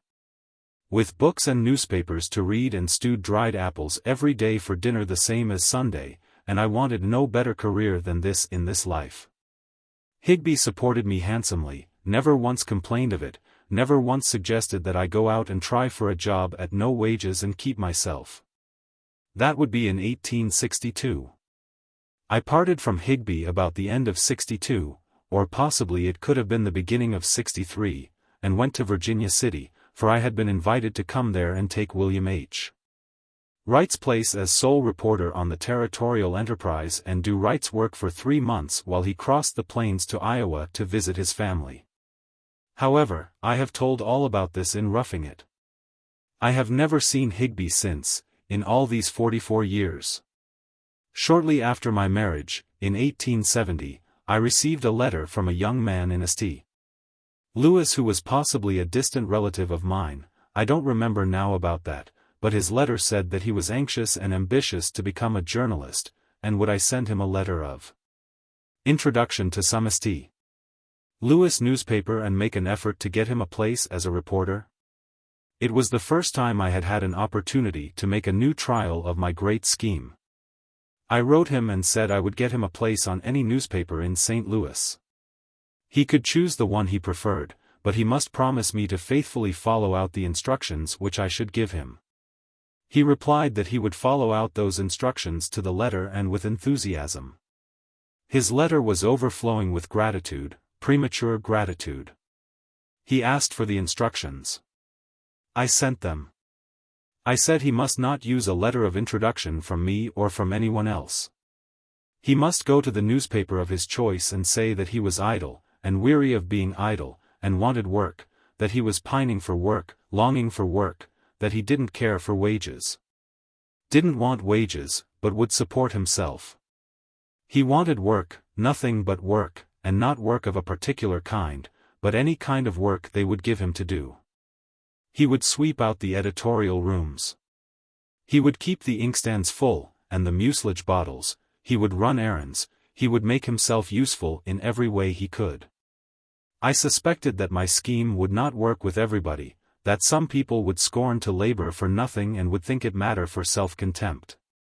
Also that many persons would think me a fool to suggest such a project, also that many persons would not have character enough to go into the scheme in a determined way and test it.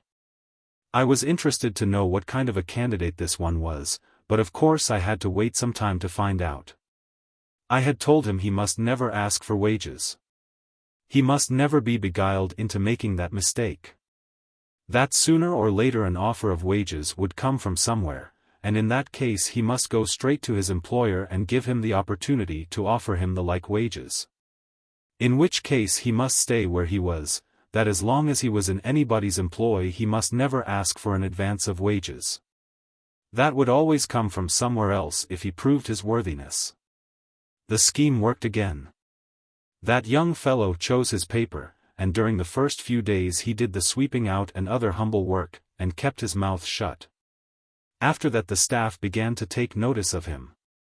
They saw that they could employ him in lots of ways that saved time and effort for them at no expense. They found that he was alert and willing. They began presently to widen his usefulness. Then he ventured to risk another detail of my instructions. I had told him not to be in a hurry about it, but to make his popularity secure first. He took up that detail now. When he was on his road between office and home, and when he was out on errands, he kept his eyes open, and whenever he saw anything that could be useful in the local columns he wrote it out. Then went over it and abolished adjectives, went over it again and extinguished other surplusages. And finally when he got it boiled down to the plain facts with the ruffles and other embroideries all gone, he laid it on the city editor's desk. He scored several successes, and saw his stuff go into the paper unpruned. Presently the city editor when short of help sent him out on an assignment. He did his best with it, and with good results. This happened with more and more frequency. It brought him into contact with all the reporters of all the newspapers. He made friends with them and presently one of them told him of a berth that was vacant, and that he could get it and the wages too. He said he must see his own employers first about it. In strict accordance with my instructions, he carried the offer to his own employers, and the thing happened which was to be expected. They said they could pay that wage as well as any other newspaper, stay where he was. This young man wrote me 2 or 3 times a year, and he always had something freshly encouraging to report about my scheme. Now and then he would be offered a raise by another newspaper. He carried the news to his own paper. His own paper stood the raise every time, and he remained there. Finally he got an offer which his employers could not meet, and then they parted. This offer was a salary of $3,000 a year, to be managing editor on a daily in a southern city of considerable importance, and it was a large wage for that day and region. He held that post 3 years. After that I never heard of him any more. About 1886 my nephew, Samuel E. Moffat, a youth in the 20s, lost his inherited property and found himself obliged to hunt for something to do by way of making a living. He was an extraordinary young fellow in several ways. A nervous malady had early unfitted him for attending school in any regular way, and he had come up without a school education, but this was no great harm for him. For he had a prodigious memory and a powerful thirst for knowledge. At 12 years he had picked up, through reading and listening, a large and varied treasury of knowledge, and I remember one exhibition of it which was very offensive to me. He was visiting in our house, and I was trying to build a game out of historical facts drawn from all the ages. I had put in a good deal of labor on this game, and it was hard labor, for the facts were not in my head. I had to dig them painfully out of the books. The boy looked over my work, found that my facts were not accurate and the game, as it stood, not usable. Then he sat down and built the whole game out of his memory. To me it was a wonderful performance, and I was deeply offended. As I have said, he wrote me from San Francisco in his early 20s, and said he wanted to become a journalist. And would I send him some letters of introduction to the newspaper editors of that city? I wrote back and put him strictly under those same old instructions. I sent him no letter of introduction and forbade him to use one furnished by anybody else. He followed the instructions strictly. He went to work in the Examiner, a property of William R. Hearst. He cleaned out the editorial rooms and carried on the customary drudgeries required by my scheme. In a little while he was on the editorial staff at a good salary. After 2 or 3 years the salary was raised to a very good figure indeed. After another year or 2 he handed in his resignation, for in the meantime he had married and was living in Oakland, or one of those suburbs, and did not like the travel to and fro between the newspaper and his home in the late hours of the night and the morning. Then he was told to stay in Oakland, write his editorials there and send them over, and the large salary was continued. By and by he was brought to New York to serve on Mr. Hearst's New York paper, and when he finally resigned from that employment he had been in Mr. Hearst's employ 16 years without a break. Then he became an editorial writer on the New York World with the privilege of living out of town and sending his matter in. His wage was $8,000 a year. A couple of years ago Collier's Weekly offered him an easy berth, and one which was particularly desirable in his case, since it would deal mainly with historical matters, past and present, and that was an industry which he liked. The salary was to be $10,000. He came to me for advice, and I told him to accept, which he did. When Mr. Pulitzer found that he was gone from the world he was not pleased with his managing editor for letting him go, but his managing editor was not to blame. He didn't know that Moffat was going until he received his resignation. Pulitzer offered Moffat a billet for 20 years, this term to be secured in such a way that it could not be endangered by Pulitzer's death. And to this offer was added the extraordinary proposition that Moffat could name his own salary. But of course Moffat remains with Collier, his agreement with Collier's having been already arrived at satisfactorily to both parties. Wednesday, March 28, 1906. Orion Clemens's personality, his adventure at the house of Dr. Meredith, death of Mr. Clemens's father, just after having been made county judge. My brother's experience was another conspicuous example of my scheme's efficiency. I will talk about that by and by. But for the moment my interest suddenly centers itself upon his personality, moved thereto by this passing mention of him, and so I will drop other matters and sketch that personality. It is a very curious one. In all my 70 years I have not met the twin of it. Orion Clemens was born in Jamestown, Fentress County, Tennessee, in 1825. He was the family's firstborn and antedated me 10 years. Between him and me came a sister, Margaret, who died, aged 9, in 1839 in that village of Florida, Missouri, where I was born. And Pamela, mother of Samuel E. Moffett, who was an invalid all her life and died in the neighborhood of New York a year ago, aged about 75. Also there was a brother, Benjamin, who died in 1842, aged 10. Orion's boyhood was spent in that wee little log hamlet of Jamestown up there among the knobs, so called, of East Tennessee. Among a very sparse population of primitives who were as ignorant of the outside world and as unconscious of it as the other wild animals were that inhabited the forest around. The family migrated to Florida, Missouri, then moved to Hannibal, Missouri, when Orion was 10 years old. When he was 15 or 16 he was sent to St. Louis and there he learned the printer's trade. One of his characteristics was eagerness. He woke with an eagerness about some matter or other every morning, it consumed him all day. It perished in the night and he was on fire with a fresh new interest next morning before he could get his clothes on. He exploited in this way 365 red-hot new eagernesses every year of his life, until he died sitting at a table with a pen in his hand, in the early morning, jotting down the conflagration for that day and preparing to enjoy the fire and smoke of it until night should extinguish it. He was then 72 years old. But I am forgetting another characteristic, a very pronounced one. That was his deep glooms, his despondencies, his despairs. These had their place in each and every day along with the eagernesses. Thus his day was divided, no, not divided, mottled, from sunrise to midnight with alternating brilliant sunshine and black cloud. Every day he was the most joyous and hopeful man that ever was, I think, and also every day he was the most miserable man that ever was. While he was in his apprenticeship in St. Louis he got well acquainted with Edward Bates, who was afterward in Mr. Lincoln's first cabinet. Bates was a very fine man, an honorable and upright man, and a distinguished lawyer.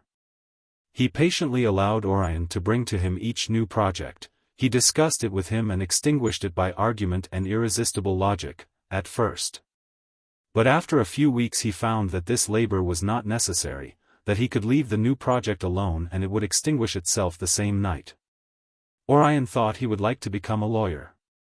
Mr. Bates encouraged him, and he studied law nearly a week, then of course laid it aside to try something new. He wanted to become an orator. Mr. Bates gave him lessons. Mr. Bates walked the floor reading from an English book aloud and rapidly turning the English into French, and he recommended this exercise to Orion.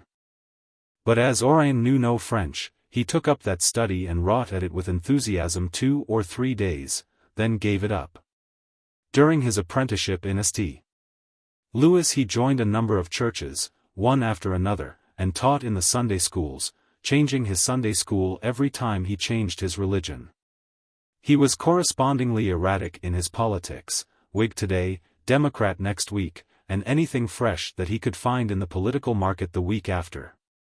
I may remark here that throughout his long life he was always trading religions and enjoying the change of scenery. I will also remark that his sincerity was never doubted. His truthfulness was never doubted, and in matters of business and money his honesty was never questioned. Notwithstanding his forever recurring caprices and changes, his principles were high, always high, and absolutely unshakable. He was the strangest compound that ever got mixed in a human mold. Such a person as that is given to acting upon impulse and without reflection, that was Orion's way. Everything he did with conviction and enthusiasm and with a vainglorious pride in the thing he was doing, and no matter what that thing was, whether good, bad, or indifferent. He repented of it every time in sackcloth and ashes before 24 hours had sped. Pessimists are born, not made. Optimists are born, not made. But I think he was the only person I have ever known in whom pessimism and optimism were lodged in exactly equal proportions.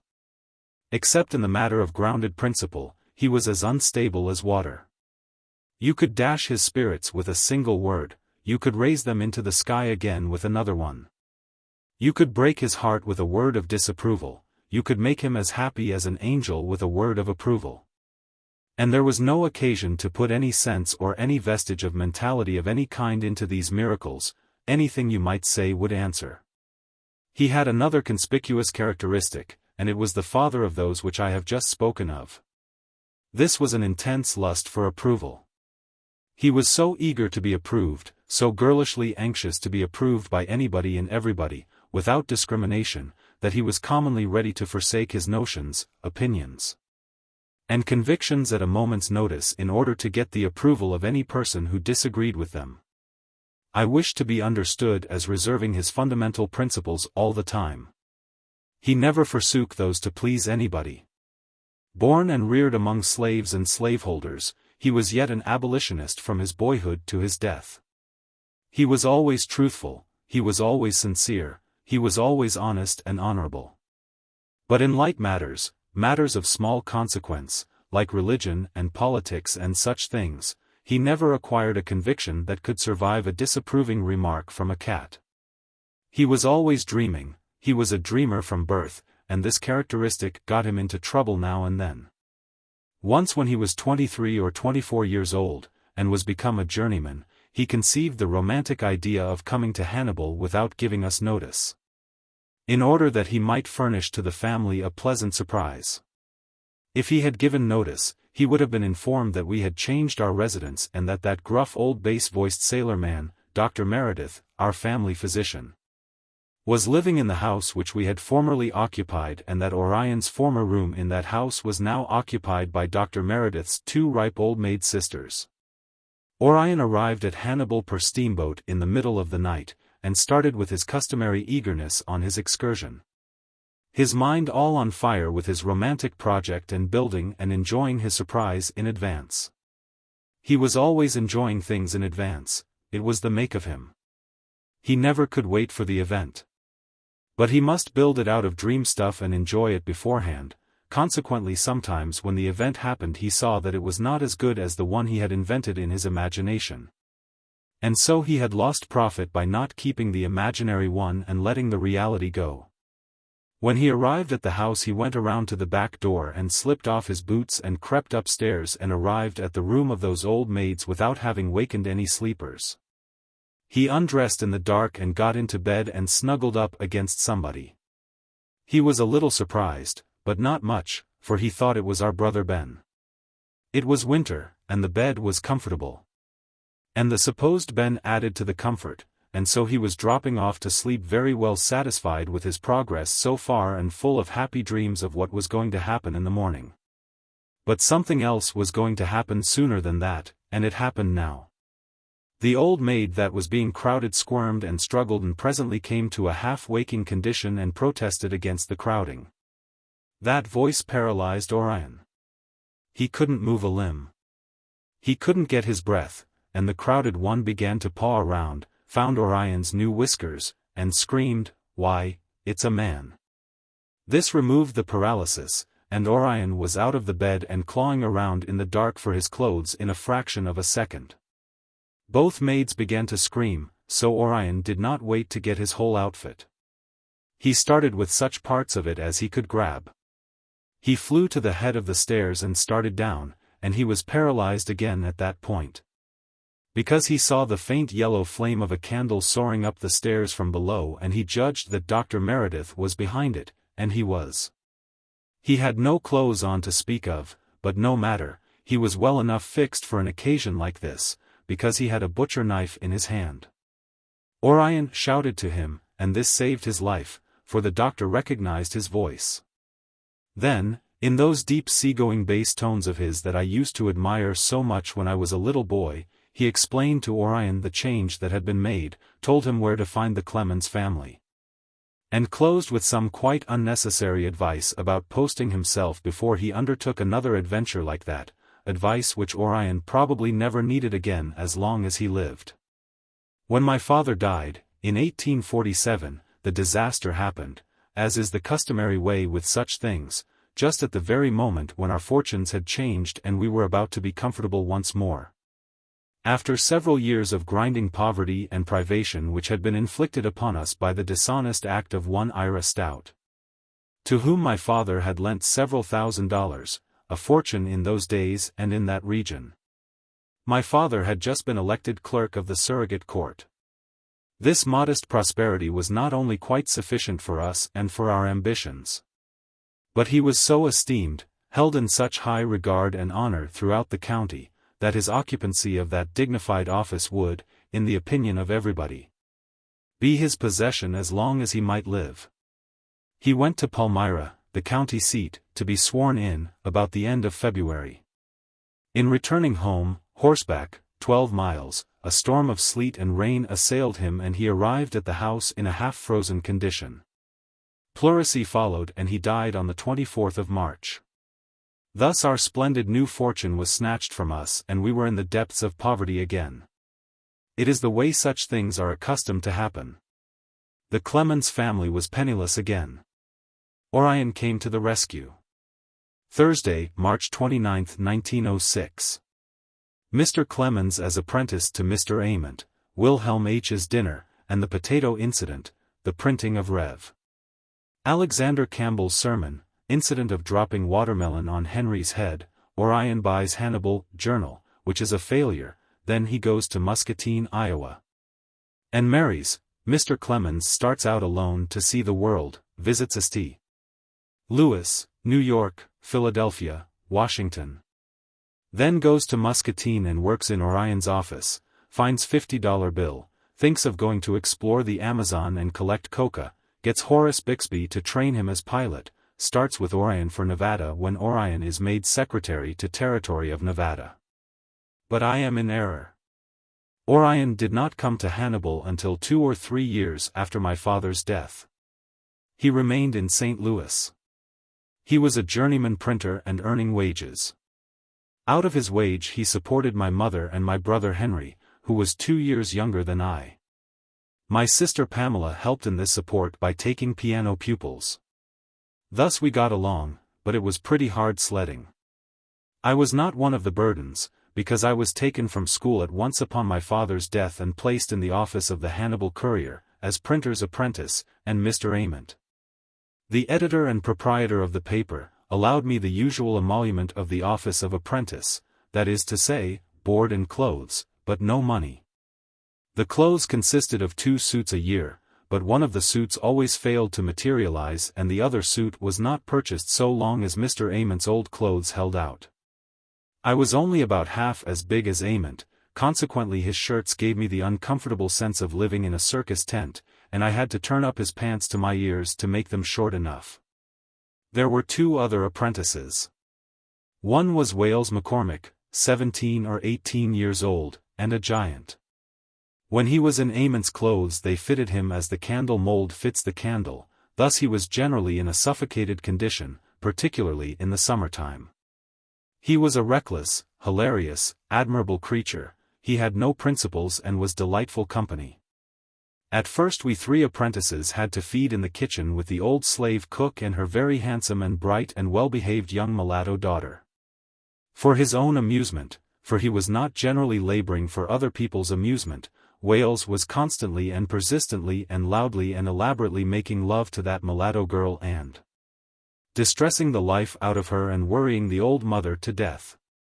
She would say, "Now, Moss Wales, can't you behave yourself?" With encouragement like that, Wales would naturally renew his attentions and emphasize them. It was killingly funny to Ralph and me. And, to speak truly, the old mother's distress about it was merely a pretense. She quite well understood that by the customs of slaveholding communities it was Wales's right to make love to that girl if he wanted to. But the girl's distress was very real. She had a refined nature, and she took all Wales's extravagant lovemaking in earnest. We got but little variety in the way of food at that kitchen table, and there wasn't enough of it, anyway. So we apprentices used to keep alive by arts of our own, that is to say, we crept into the cellar nearly every night, by a private entrance which we had discovered. And we robbed the cellar of potatoes and onions and such things, and carried them downtown to the printing office, where we slept on pallets on the floor. And cooked them at the stove and had very good times. Wales had a secret of cooking a potato which was noble and wonderful and all his own. Since Wales's day I have seen a potato cooked in that way only once. It was when Wilhelm II, Emperor of Germany, commanded my presence at a private feed toward the end of the year 1891. And when that potato appeared on the table it surprised me out of my discretion and made me commit the unforgivable sin, before I could get a grip on my discretion again, that is to say. I made a joyful exclamation of welcome over the potato, addressing my remark to the Emperor at my side without waiting for him to take the first innings. I think he honestly tried to pretend that he was not shocked and outraged, but he plainly was, and so were the other half-dozen grandees who were present. They were all petrified, and nobody could have said a word if he had tried. The ghastly silence endured for as much as half a minute, and would have lasted until now, of course, if the Emperor hadn't broken it himself, for no one else there would have ventured that. It was at 6:30 in the evening, and the frost did not get out of the atmosphere entirely until close upon midnight, when it did finally melt away, or wash away, under generous floods of beer. As I have indicated, Mr. Amont's economies were of a pretty close and rigid kind. By and by, when we apprentices were promoted from the basement to the ground floor and allowed to sit at the family table, along with the one journeyman, Pet McMurray, the economies continued. Mrs. Amont was a bride. She had attained to that distinction very recently, after waiting a good part of a lifetime for it, and she was the right woman in the right place, according to the Amontian idea. For she did not trust the sugar bowl to us, but sweetened our coffee herself. That is, she went through the motions. She didn't really sweeten it. She seemed to put one heaping teaspoonful of brown sugar into each cup, but, according to Wales, that was a deceit. He said she dipped the spoon in the coffee first to make the sugar stick, and then scooped the sugar out of the bowl with the spoon upside down, so that the effect to the eye was a heaped-up spoon. Whereas the sugar on it was nothing but a layer. This all seems perfectly true to me, and yet that thing would be so difficult to perform that I suppose it really didn't happen, but was one of Wales's lies. I have said that Wales was reckless, and he was. It was the recklessness of ever-bubbling and indestructible good spirits flowing from the joy of youth. I think there wasn't anything that vast boy wouldn't do to procure 5 minutes' entertainment for himself. One never knew where he would break out next. Among his shining characteristics was the most limitless and adorable irreverence.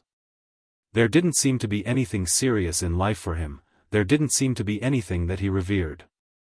Once the celebrated founder of the at that time new and widespread sect called Campbellites arrived in our village from Kentucky, and it made a prodigious excitement. The farmers and their families drove or tramped into the village for miles around to get a sight of the illustrious Alexander Campbell and to have a chance to hear him preach.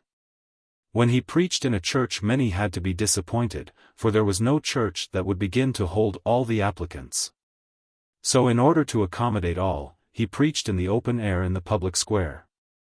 And that was the first time in my life that I had realized what a mighty population this planet contains when you get them all together. He preached a sermon on one of these occasions which he had written especially for that occasion. All the Campbellites wanted it printed, so that they could save it and read it over and over again, and get it by heart.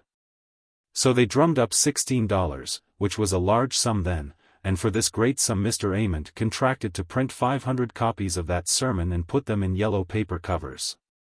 It was a 16-page duodecimo pamphlet, and it was a great event in our office.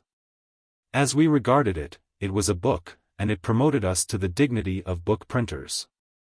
Moreover, no such mass of actual money as $16, in one bunch, had ever entered that office on any previous occasion. People didn't pay for their paper and for their advertising in money. They paid in dry goods, sugar, coffee, hickory wood, oak wood, turnips, pumpkins, onions, watermelons, and it was very seldom indeed that a man paid in money.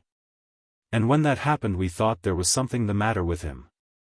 We set up the great book in pages, 8 pages to a form, and by help of a printer's manual we managed to get the pages in their apparently crazy but really sane places on the imposing stone. We printed that form on a Thursday. Then we set up the remaining 8 pages, locked them into a form, and struck a proof. Wales read the proof, and presently was aghast, for he had struck a snag. And it was a bad time to strike a snag, because it was Saturday, it was approaching noon, Saturday afternoon was our holiday, and we wanted to get away and go fishing. At such a time as this Wales struck that snag and showed us what had happened. He had left out a couple of words in a thin-spaced page of solid matter and there wasn't another break line for 2 or 3 pages ahead. What in the world was to be done? Overrun all those pages in order to get in the 2 missing words? Apparently there was no other way. It would take an hour to do it. Then a revise must be sent to the great minister.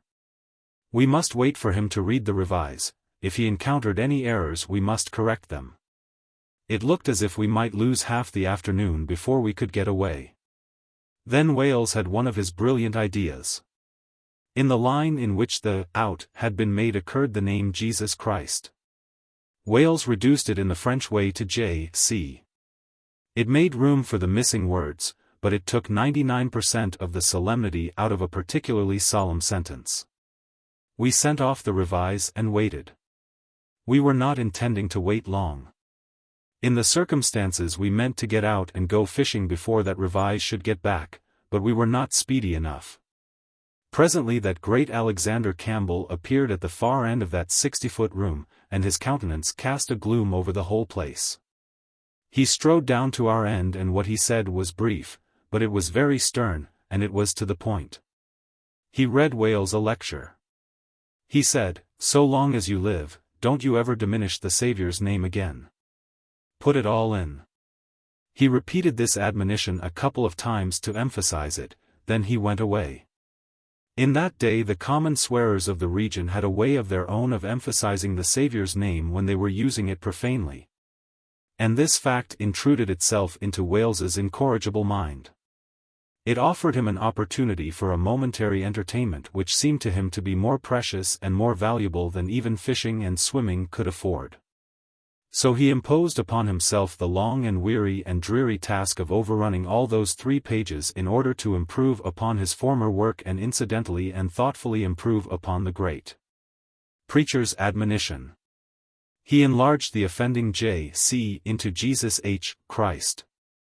Wales knew that that would make prodigious trouble, and it did. But it was not in him to resist it. He had to succumb to the law of his make. I don't remember what his punishment was, but he was not the person to care for that. He had already collected his dividend. It was during my first year's apprenticeship in the courier office that I did a thing which I have been trying to regret for 55 years.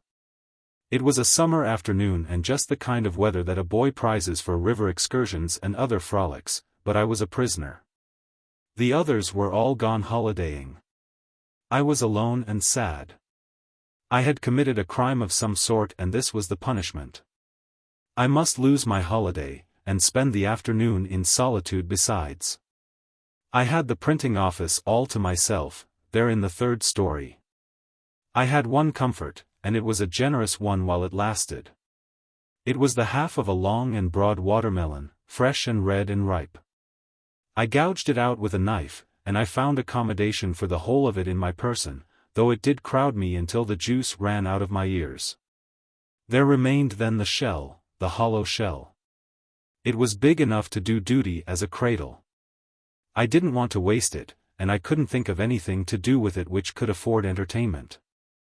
I was sitting at the open window which looked out upon the sidewalk of the main street 3 stories below, when it occurred to me to drop it on somebody's head. I doubted the judiciousness of this, and I had some compunctions about it, too, because so much of the resulting entertainment would fall to my share and so little to the other person. But I thought I would chance it. I watched out of the window for the right person to come along, the safe person, but he didn't come. Every time there was a candidate he or she turned out to be an unsafe one, and I had to restrain myself. But at last I saw the right one coming. It was my brother Henry. He was the best boy in the whole region. He never did harm to anybody, he never offended anybody. He was exasperatingly good. He had an overflowing abundance of goodness, but not enough to save him this time. I watched his approach with eager interest. He came strolling along, dreaming his pleasant summer dream and not doubting but that Providence had him in his care. If he had known where I was he would have had less confidence in that superstition. As he approached his form became more and more foreshortened. When he was almost under me he was so foreshortened that nothing of him was visible from my high place except the end of his nose and his alternately approaching feet. Then I poised the watermelon, calculated my distance, and let it go, hollow side down. The accuracy of that gunnery was beyond admiration. He had about 6 steps to make when I let that canoe go, and it was lovely to see those two bodies gradually closing in on each other. If he had had 7 steps to make, or 5 steps to make, my gunnery would have been a failure.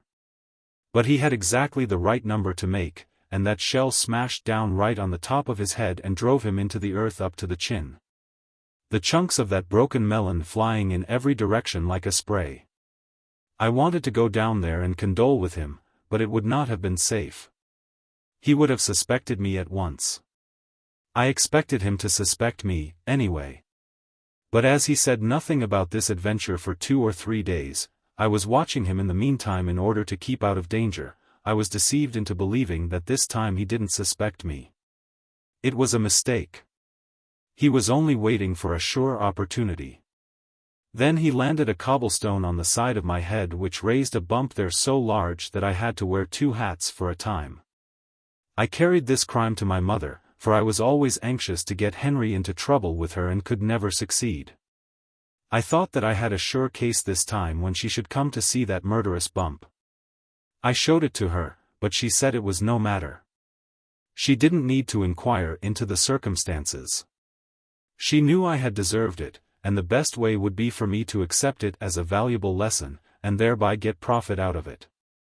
About 1849 or 1850 Orion severed his connection with the printing house in St. Louis and came up to Hannibal and bought a weekly paper called the Hannibal Journal, together with its plant and its goodwill, for the sum of $500 cash. He borrowed the cash, at 10% interest, from an old farmer named Johnson who lived 5 miles out of town.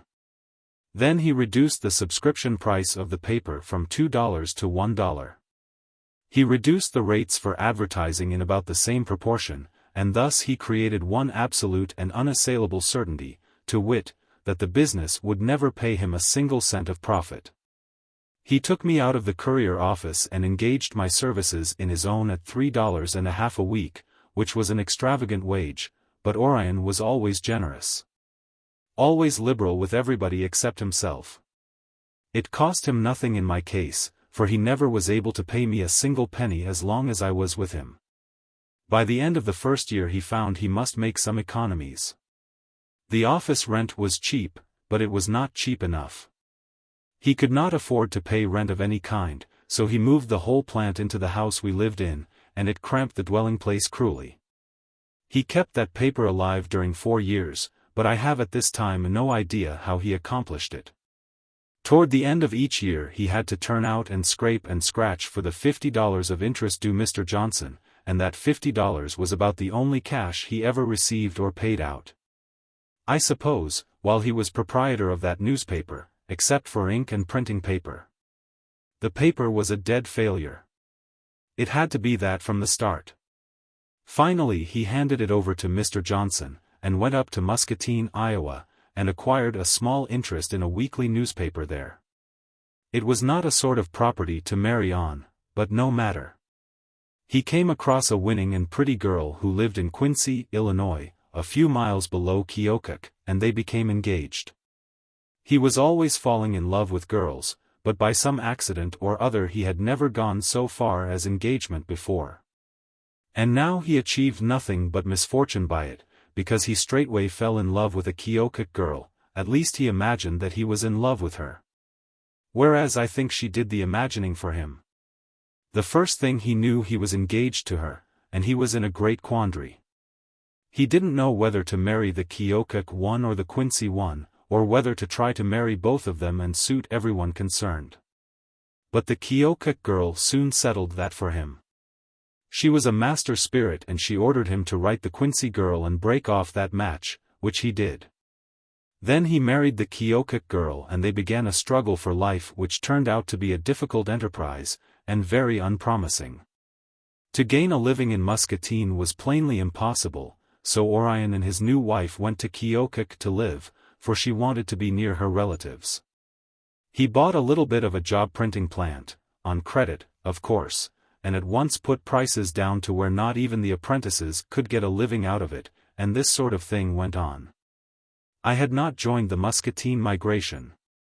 Just before that happened, which I think was in 1853, I disappeared one night and fled to St. Louis. There I worked in the composing room of the Evening News for a time, and then started on my travels to see the world. The world was New York City, and there was a little World's Fair there. It had just been opened where the great reservoir afterward was, and where the sumptuous public library is now being built, 5th Avenue and 42nd Street.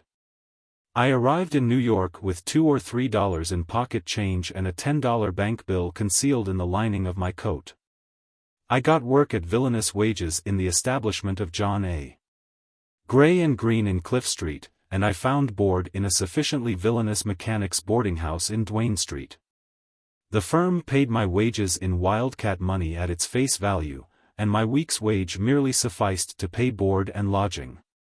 By and by I went to Philadelphia and worked there some months as a sub on the Inquirer and the Public Ledger. Finally I made a flying trip to Washington to see the sights there, and in 1854 I went back to the Mississippi Valley, sitting upright in the smoking car 2 or 3 days and nights.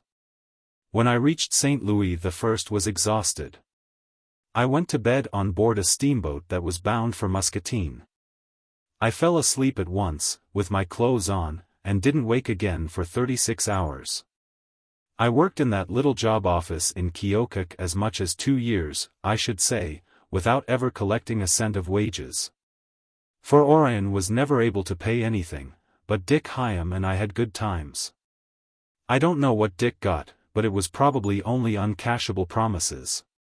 One day in the midwinter of 1856 or 1857, I think it was 1856, I was coming along the main street of Keokuk in the middle of the forenoon.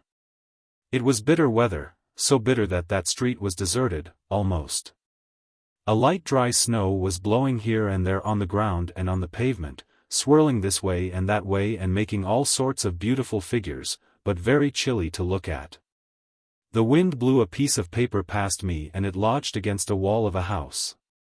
Something about the look of it attracted my attention and I gathered it in. It was a $50 bill, the only one I had ever seen, and the largest assemblage of money I had ever seen in one spot. I advertised it in the papers and suffered more than $1,000 worth of solicitude and fear and distress during the next few days lest the owner should see the advertisement and come and take my fortune away. As many as 4 days went by without an applicant, then I could endure this kind of misery no longer. I felt sure that another 4 could not go by in this safe and secure way. I felt that I must take that money out of danger. So I bought a ticket for Cincinnati and went to that city. I worked there several months in the printing office of Wrightson and Company.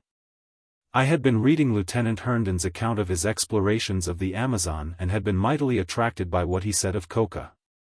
I made up my mind that I would go to the headwaters of the Amazon and collect coca and trade in it and make a fortune. I left for New Orleans in the steamer Paul Jones with this great idea filling my mind. One of the pilots of that boat was Horace Bixby. Little by little I got acquainted with him, and pretty soon I was doing a lot of steering for him in his daylight watches. When I got to New Orleans I inquired about ships leaving for Para and discovered that there weren't any, and learned that there probably wouldn't be any during that century. It had not occurred to me to inquire about these particulars before leaving Cincinnati, so there I was. I couldn't get to the Amazon. I had no friends in New Orleans and no money to speak of. I went to Horace Bixby and asked him to make a pilot out of me.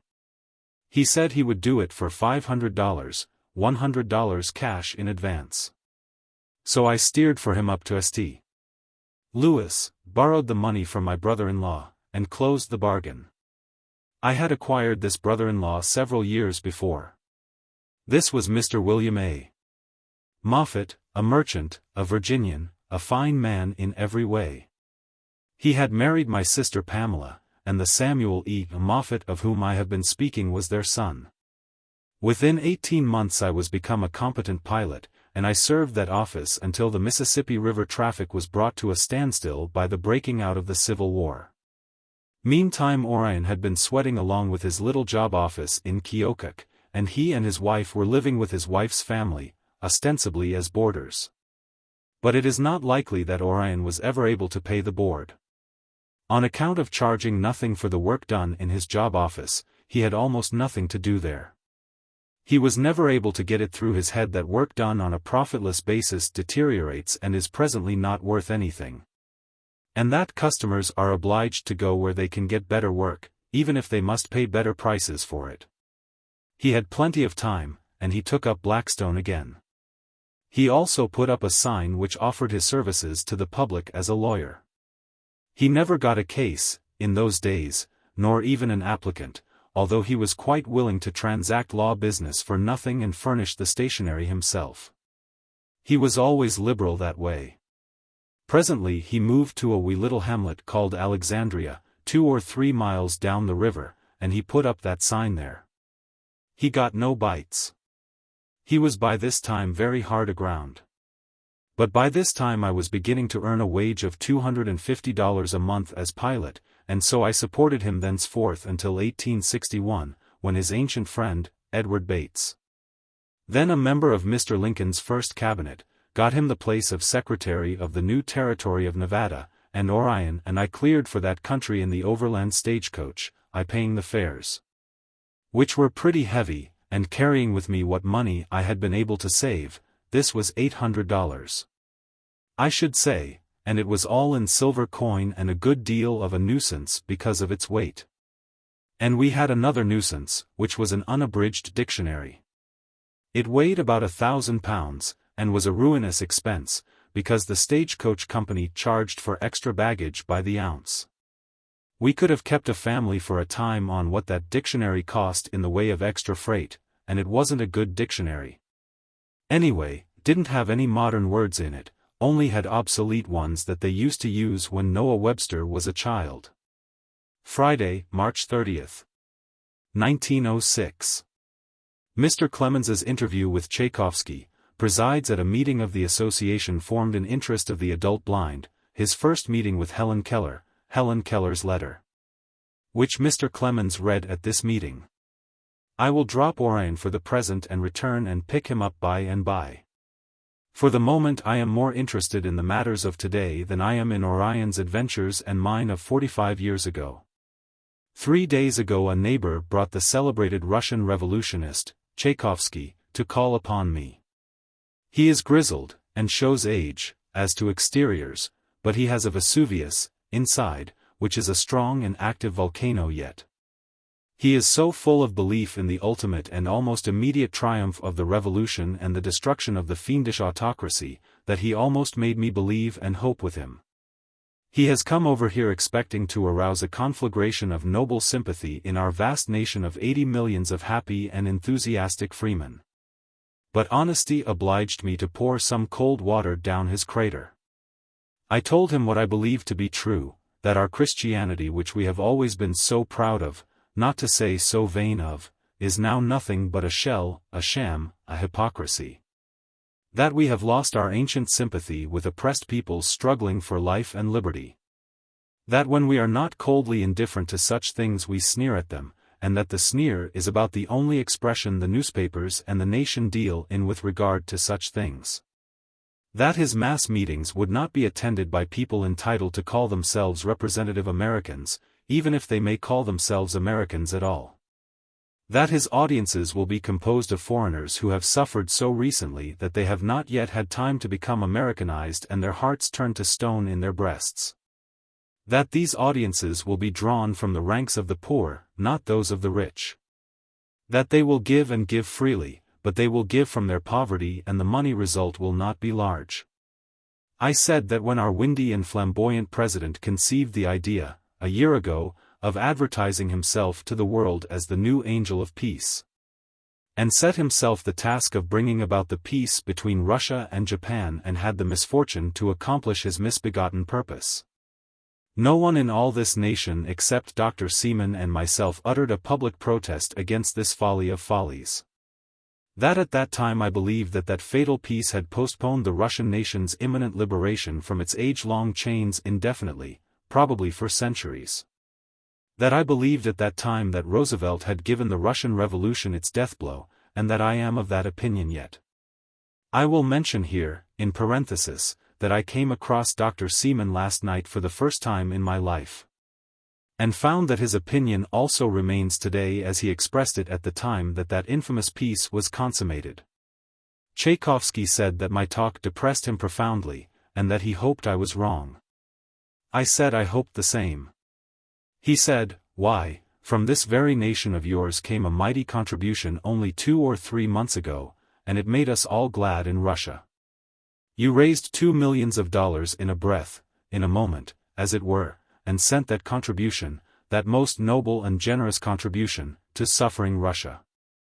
Does not that modify your opinion?" "No," I said, "it doesn't. That money came not from Americans, it came from Jews. Much of it from rich Jews, but the most of it from Russian and Polish Jews on the east side, that is to say, it came from the very poor. The Jew has always been benevolent. Suffering can always move a Jew's heart and tax his pocket to the limit.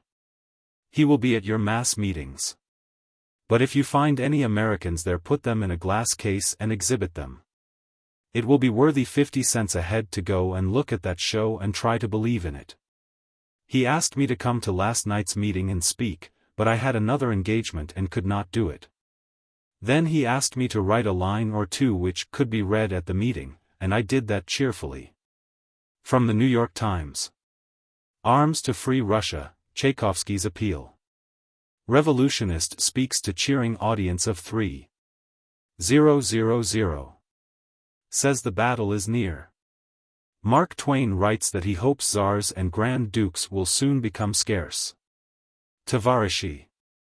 When Nicholas Tchaikovsky, hailed by his countrymen here as the father of the revolutionary movement in Russia, spoke this word last night in Grand Central Palace, 3,000 men and women rose to their feet, waved their hats, and cheered madly for 3 minutes.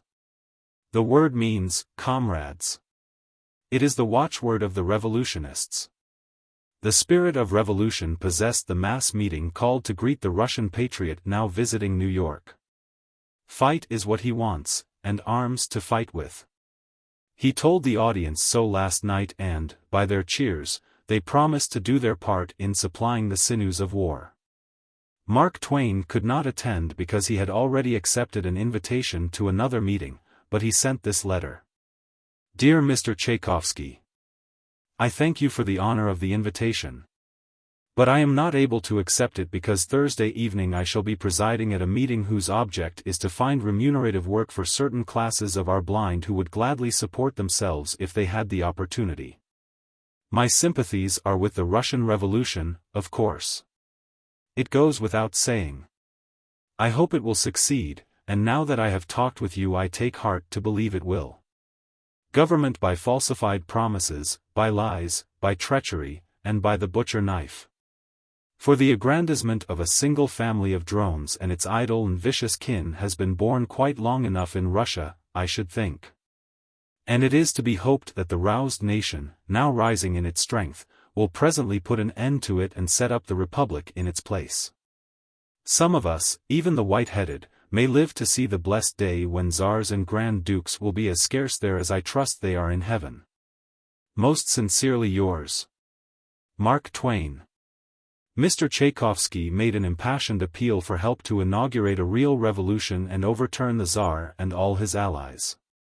The engagement which I spoke of to Tchaikovsky was to act as chairman at the first meeting of the association, which was formed 5 months ago in the interest of the adult blind. Joseph H. Choate and I had a very good time there, and I came away with the conviction that that excellent enterprise is going to flourish, and will bear abundant fruit. The state of New York contains 6,000 listed blind persons and also 1,000 or so who have not been searched out and listed. There are between 300 and 400 blind children. The state confines its benevolence to these. It confers upon them a book education. It teaches them to read and write. It feeds them and shelters them. And of course it pauperizes them, because it furnishes them no way of earning a living for themselves. The state's conduct toward the adult blind, and this conduct is imitated by the legislatures of most of the other states, is purely infamous. Outside of the blind asylums, the adult blind person has a hard time. He lives merely by the charity of the compassionate, when he has no relatives able to support him, and now and then, as a benevolence. The state stretches out its charitable hand and lifts him over to Blackwell's Island and submerges him among that multitudinous population of thieves and prostitutes. But in Massachusetts, in Pennsylvania, and in 2 or 3 other states, associations like this new one we have formed have been at work for some years, supported entirely by private subscriptions. And the benefits conferred and the work accomplished are so fine and great that their official reports read like a fairy tale. It seems almost proven that there are not so very many things accomplishable by persons gifted with sight which a blind person cannot learn to do and do as well as that other person. Helen Keller was to have been present last night, but she is ill in bed and has been ill in bed during several weeks, through overwork in the interest of the blind, the deaf, and the dumb. I need not go into any particulars about Helen Keller. She is fellow to Caesar, Alexander, Napoleon, Homer, Shakespeare, and the rest of the immortals. She will be as famous 1,000 years from now as she is today. I remember the first time I ever had the privilege of seeing her. She was 14 years old then. She was to be at Lawrence Hutton's house on a Sunday afternoon, and 12 or 15 men and women had been invited to come and see her. Henry Rogers and I went together. The company had all assembled and had been waiting a while. The wonderful child arrived now, with her about equally wonderful teacher, Miss Sullivan. The girl began to deliver happy ejaculations, in her broken speech. Without touching anything, and without seeing anything, of course, and without hearing anything, she seemed to quite well recognize the character of her surroundings.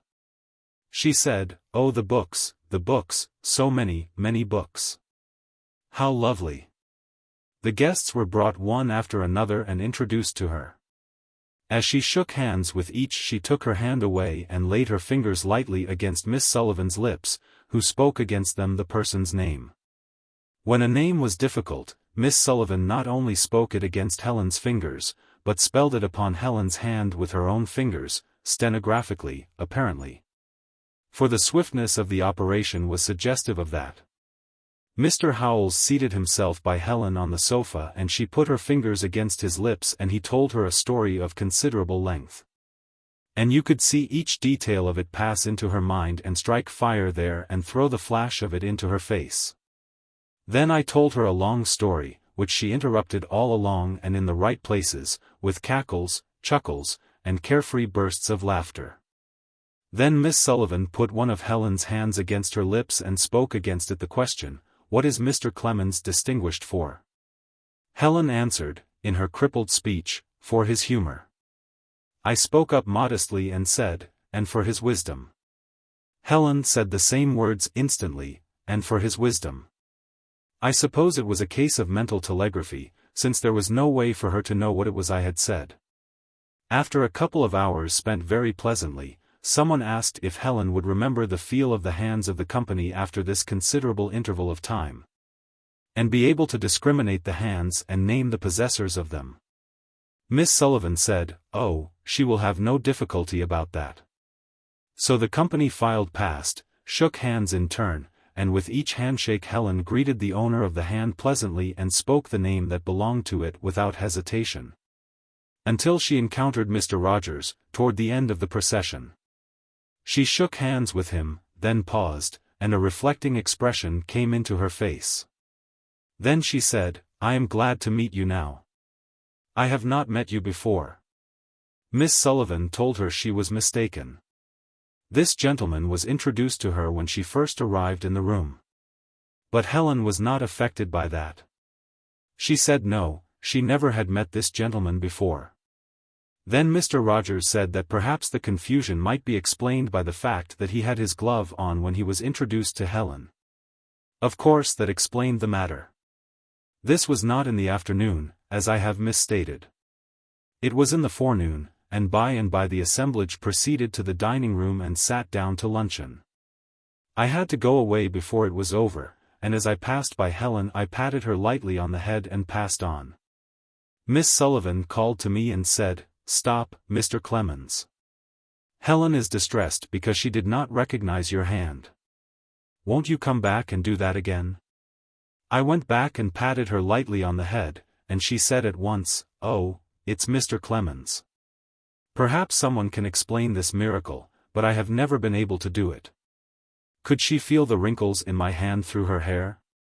Someone else must answer this. I am not competent. As I have said, Helen was not able to leave her sickbed, but she wrote a letter, 2 or 3 days ago, to be read at the meeting, and Miss Holt, the secretary, sent it to me by a messenger at mid-afternoon yesterday.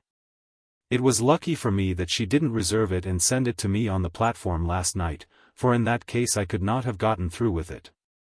I read it to the house without a break in my voice, and also without even a tremor in it that could be noticed, I think.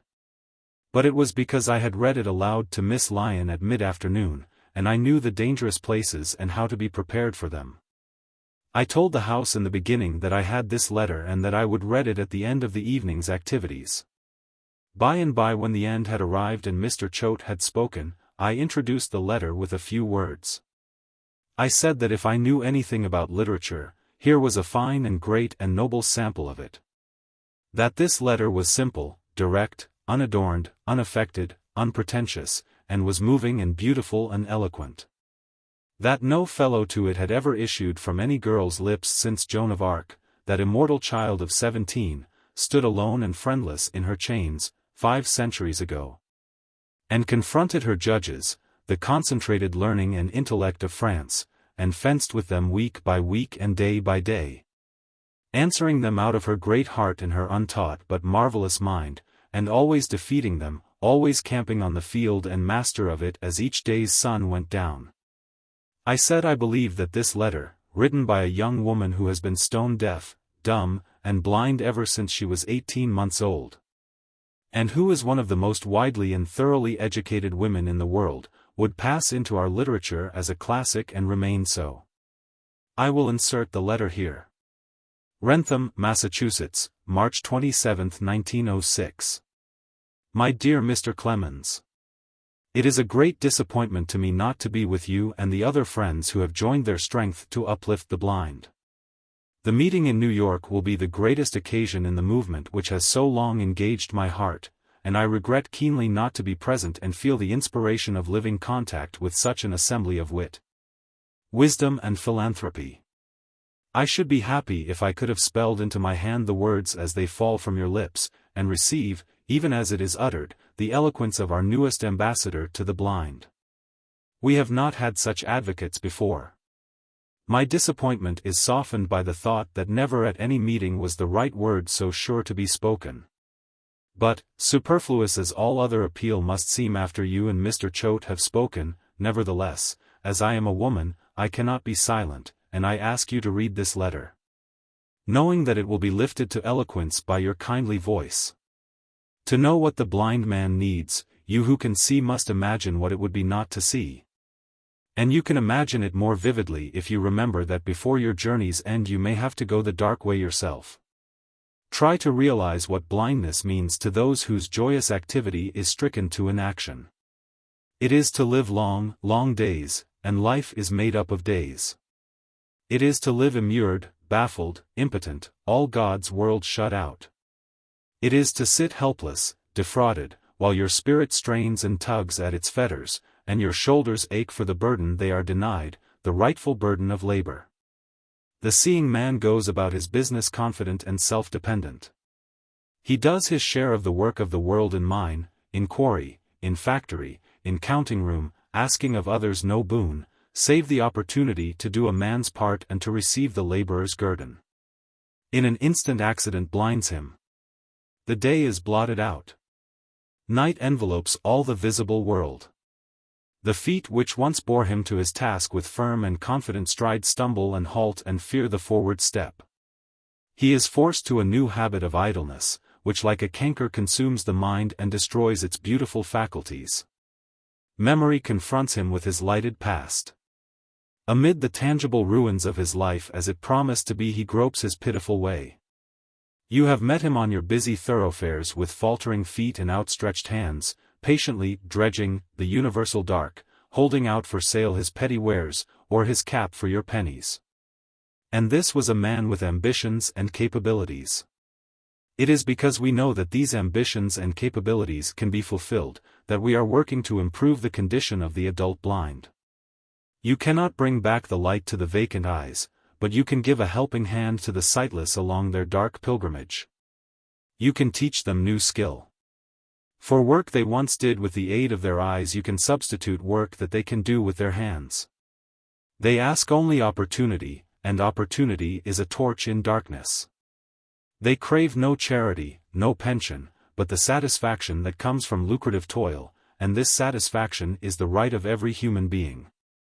At your meeting New York will speak its word for the blind, and when New York speaks, the world listens.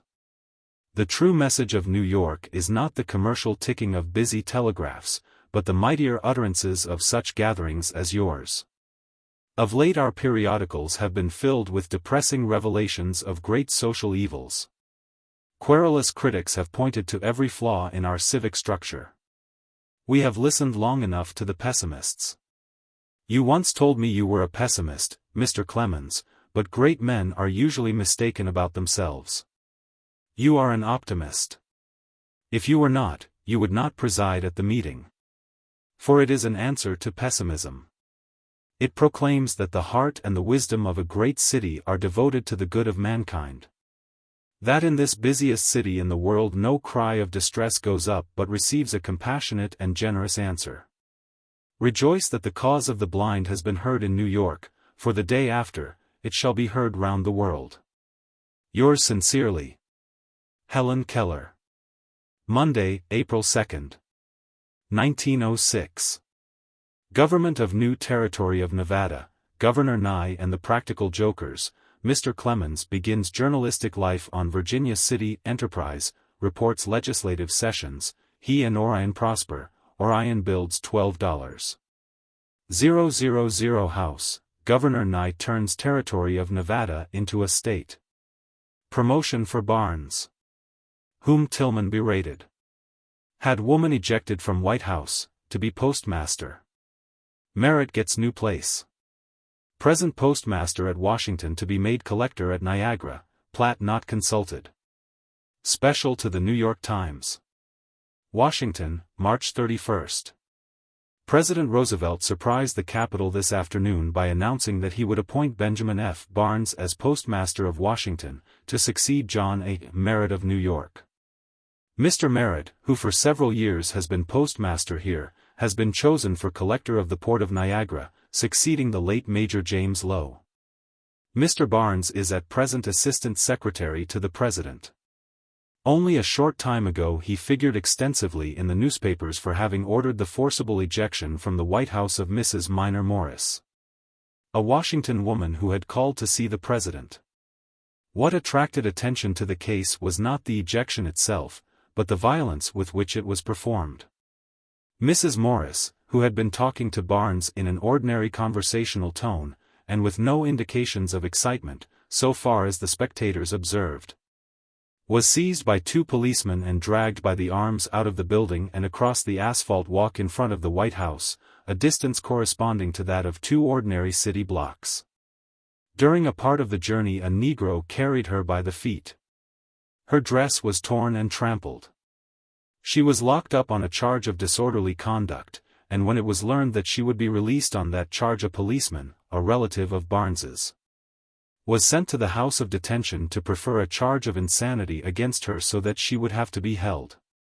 She was held accordingly until 2 physicians had examined her and pronounced her sane. He was denounced by Mrs. Morris, by various newspapers, and by Mr. Tillman in the Senate. The appointment of Barnes to be postmaster so soon after this incident has created endless talk here. It is taken to be the president's way of expressing confidence in Barnes and repaying him for the pain he suffered as a result of the newspaper criticisms of his course. Orion Clemens again. To continue. The government of the new territory of Nevada was an interesting menagerie. Governor Nye was an old and seasoned politician from New York, politician, not statesman. He had white hair. He was in fine physical condition. He had a winningly friendly face and deep lustrous brown eyes that could talk as a native language, the tongue of every feeling, every passion, every emotion. His eyes could out-talk his tongue, and this is saying a good deal, for he was a very remarkable talker, both in private and on the stump. He was a shrewd man. He generally saw through surfaces and perceived what might be going on inside without being suspected of having an eye on the matter. When grown-up persons indulge in practical jokes, the fact gauges them. They have lived narrow, obscure, and ignorant lives. And at full manhood they still retain and cherish a job lot of leftover standards and ideals that would have been discarded with their boyhood if they had then moved out into the world and a broader life. There were many practical jokers in the new territory. I do not take pleasure in exposing this fact, for I like those people, but what I am saying is true. I wish I could say a kindlier thing about them instead. If I could say they were burglars, or hat-rack thieves, or something like that, that wouldn't be utterly uncomplimentary. I would prefer it, but I can't say those things. They would not be true. These people were practical jokers, and I will not try to disguise it. In other respects they were plenty good enough people. Honest people, reputable and likable. They played practical jokes upon each other with success, and got the admiration and applause and also the envy of the rest of the community. Naturally they were eager to try their arts on big game, and that was what the governor was. But they were not able to score. They made several efforts, but the governor defeated these efforts without any trouble and went on smiling his pleasant smile as if nothing had happened. Finally the joker chiefs of Carson City and Virginia City conspired together to see if their combined talent couldn't win a victory, for the jokers were getting into a very uncomfortable place. The people were laughing at them, instead of at their proposed victim. They banded themselves together to the number of 10 and invited the governor to what was a most extraordinary attention in those days, pickled oyster stew and champagne, luxuries very seldom seen in that region, and existing rather as fabrics of the imagination than as facts. The governor took me with him. He said, disparagingly, "It's a poor invention. It doesn't deceive. Their idea is to get me drunk and leave me under the table, and from their standpoint this will be very funny. But they don't know me. I am familiar with champagne and have no prejudices against it." The fate of the joke was not decided until 2 o'clock in the morning. At that hour the governor was serene, genial, comfortable, contented, happy, and sober, although he was so full that he couldn't laugh without shedding champagne tears. Also, at that hour the last joker joined his comrades under the table, drunk to the last perfection. The governor remarked, "This is a dry place, Sam. Let's go and get something to drink and go to bed." The governor's official menagerie had been drawn from the humblest ranks of his constituents at home, harmless good fellows who had helped in his campaigns. And now they had their reward in petty salaries payable in greenbacks that were worth next to nothing. Those boys had a hard time to make both ends meet. Orion's salary was $1,800 a year, and he couldn't even support his dictionary on it. But the Irish woman who had come out on the governor's staff charged the menagerie only $10 a week apiece for board and lodging. Orion and I were of her boarders and lodgers. And so, on these cheap terms, the silver I had brought from home held out very well. At first I roamed about the country seeking silver, but at the end of '62 or the beginning of '63, when I came up from Aurora to begin a journalistic life on the Virginia City Enterprise, I was presently sent down to Carson City to report the legislative session. Orion was soon very popular with the members of the legislature, because they found that whereas they couldn't usually trust each other, nor anybody else, they could trust him. He easily held the belt for honesty in that country, but it didn't do him any good in a pecuniary way, because he had no talent for either persuading or scaring legislators. But I was differently situated. I was there every day in the legislature to distribute compliment and censure with evenly balanced justice and spread the same over half a page of the Enterprise every morning. Consequently, I was an influence. I got the legislature to pass a law requiring every corporation doing business in the territory to record its charter in full, without skipping a word, in a record to be kept by the secretary of the territory, my brother. All the charters were framed in exactly the same words. For this record service he was authorized to charge 40 cents a folio of 100 words for making the record, $5 for furnishing a certificate of each record, and so on. Everybody had a toll road franchise, but no toll road. But the franchise had to be recorded and paid for. Everybody was a mining corporation, and had to have himself recorded and pay for it. Very well, we prospered. The record service paid an average of $1,000 a month, in gold. Governor Nye was often absent from the territory. He liked to run down to San Francisco every little while and enjoy a rest from territorial civilization. Nobody complained, for he was prodigiously popular. He had been a stage driver in his early days in New York or New England, and had acquired the habit of remembering names and faces, and of making himself agreeable to his passengers. As a politician this had been valuable to him, and he kept his arts in good condition by practice. By the time he had been governor a year he had shaken hands with every human being in the territory of Nevada. And after that he always knew these people instantly at sight and could call them by name.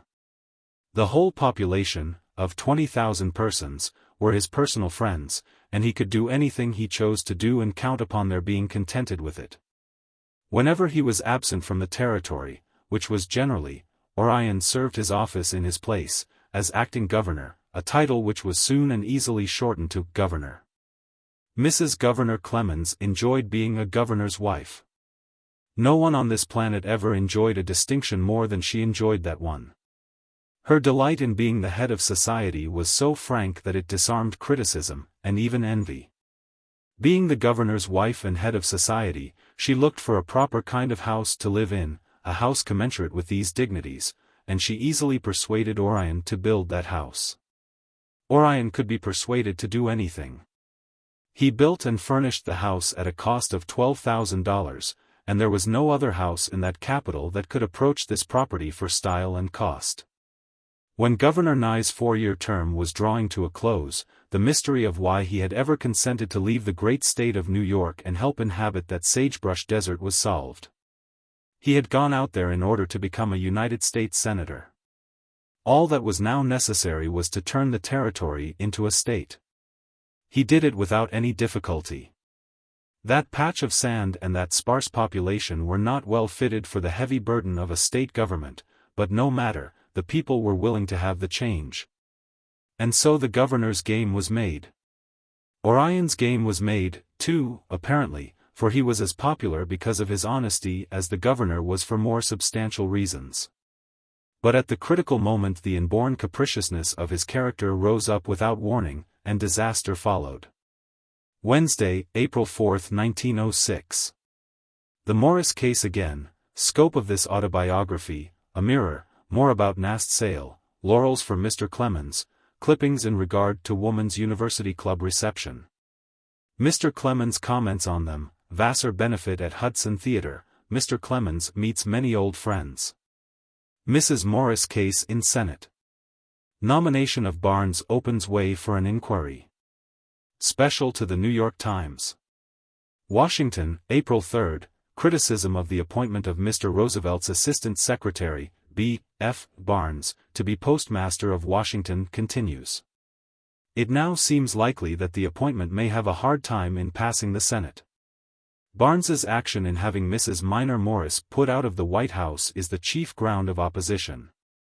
The Senate Committee on Post Offices and Post Roads has determined to investigate Barnes's action in the Morris case.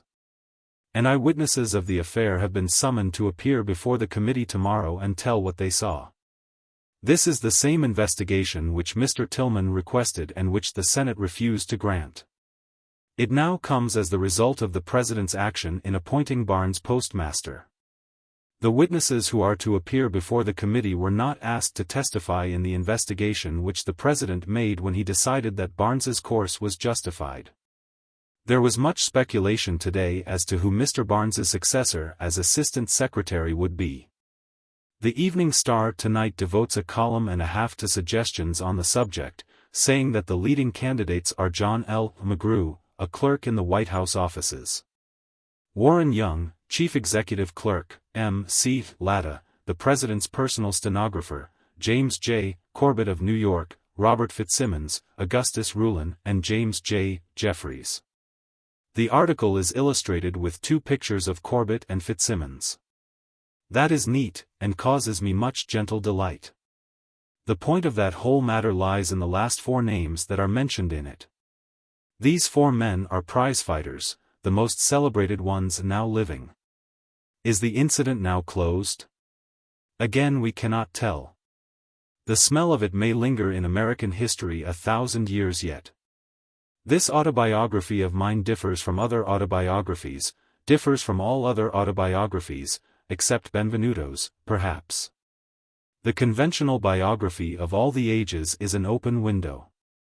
The autobiographer sits there and examines and discusses the people that go by, not all of them, but the notorious ones, the famous ones. Those that wear fine uniforms, and crowns when it is not raining, and very great poets and great statesmen, illustrious people with whom he has had the high privilege of coming in contact. He likes to toss a wave of recognition to these with his hand as they go by, and he likes to notice that the others are seeing him do this, and admiring. He likes to let on that in discussing these occasional people that wear the good clothes he is only interested in interesting his reader and is in a measure unconscious of himself. But this autobiography of mine is not that kind of an autobiography. This autobiography of mine is a mirror, and I am looking at myself in it all the time. Incidentally, I notice the people that pass along at my back. I get glimpses of them in the mirror, and whenever they say or do anything that can help advertise me and flatter me and raise me in my own estimation, I set these things down in my autobiography. I rejoice when a king or a duke comes my way and makes himself useful to this autobiography, but they are rare customers, with wide intervals between. I can use them with good effect as lighthouses and monuments along my way, but for real business I depend upon the common herd. Here is some more about the Nast sale. 30 cents for McCurdy poem. Other literary curiosities from the Nast collection at auction. The sale of autograph letters, wash drawings, pencil and pen and ink sketches, the property of the late Thomas Nast, the cartoonist, was continued yesterday by the Merwin Clayton Company. 5 letters from Theodore Roosevelt as police commissioner, colonel of the Rough Riders, governor, and president, to Mr. Nast, thanking him for sketches and expressing warm friendship for the cartoonist, brought prices ranging from $1.50 to $2.25. Richard A. McCurdy's autograph letter and original autograph poem addressed to Nast, with a typewritten copy of the poem, brought 30 cents the lot. The following letter written by Gen. Philip H. Sheridan to Nast was bid in at $12.25 by J. H. Manning, a son of the late Daniel Manning. May 12, 1875. Dear Nast, it is true. I will be married on the 30th of June coming unless there is a slip between the cup and the lip, which is scarcely possible. I will not have any wedding for many reasons, among them the recent death of my father. I am very happy, but wish the D thing was over. Yours truly, Sheridan. P.S. And am I send the enclosed for your oldest. Please send me yours to be kept for mine. P.H.S. A letter written by Lincoln, and which was laid over a piece of white silk bearing a faded red stain, sold for $38. The attached certificate stated that the silk was from the dress of Laura Keene, worn on the night of Lincoln's assassination, and that the stain was made by his blood. General W.T. Sherman's letter to Nast, dated March 9, 1879, endorsing a testimonial of the cartoonist's services to the Army and Navy, sold for $6. A scrapbook containing sketches of Lincoln, Sumner, Greeley, Walt Whitman, and many watercolor sketches, brought $75. A sketch of William M.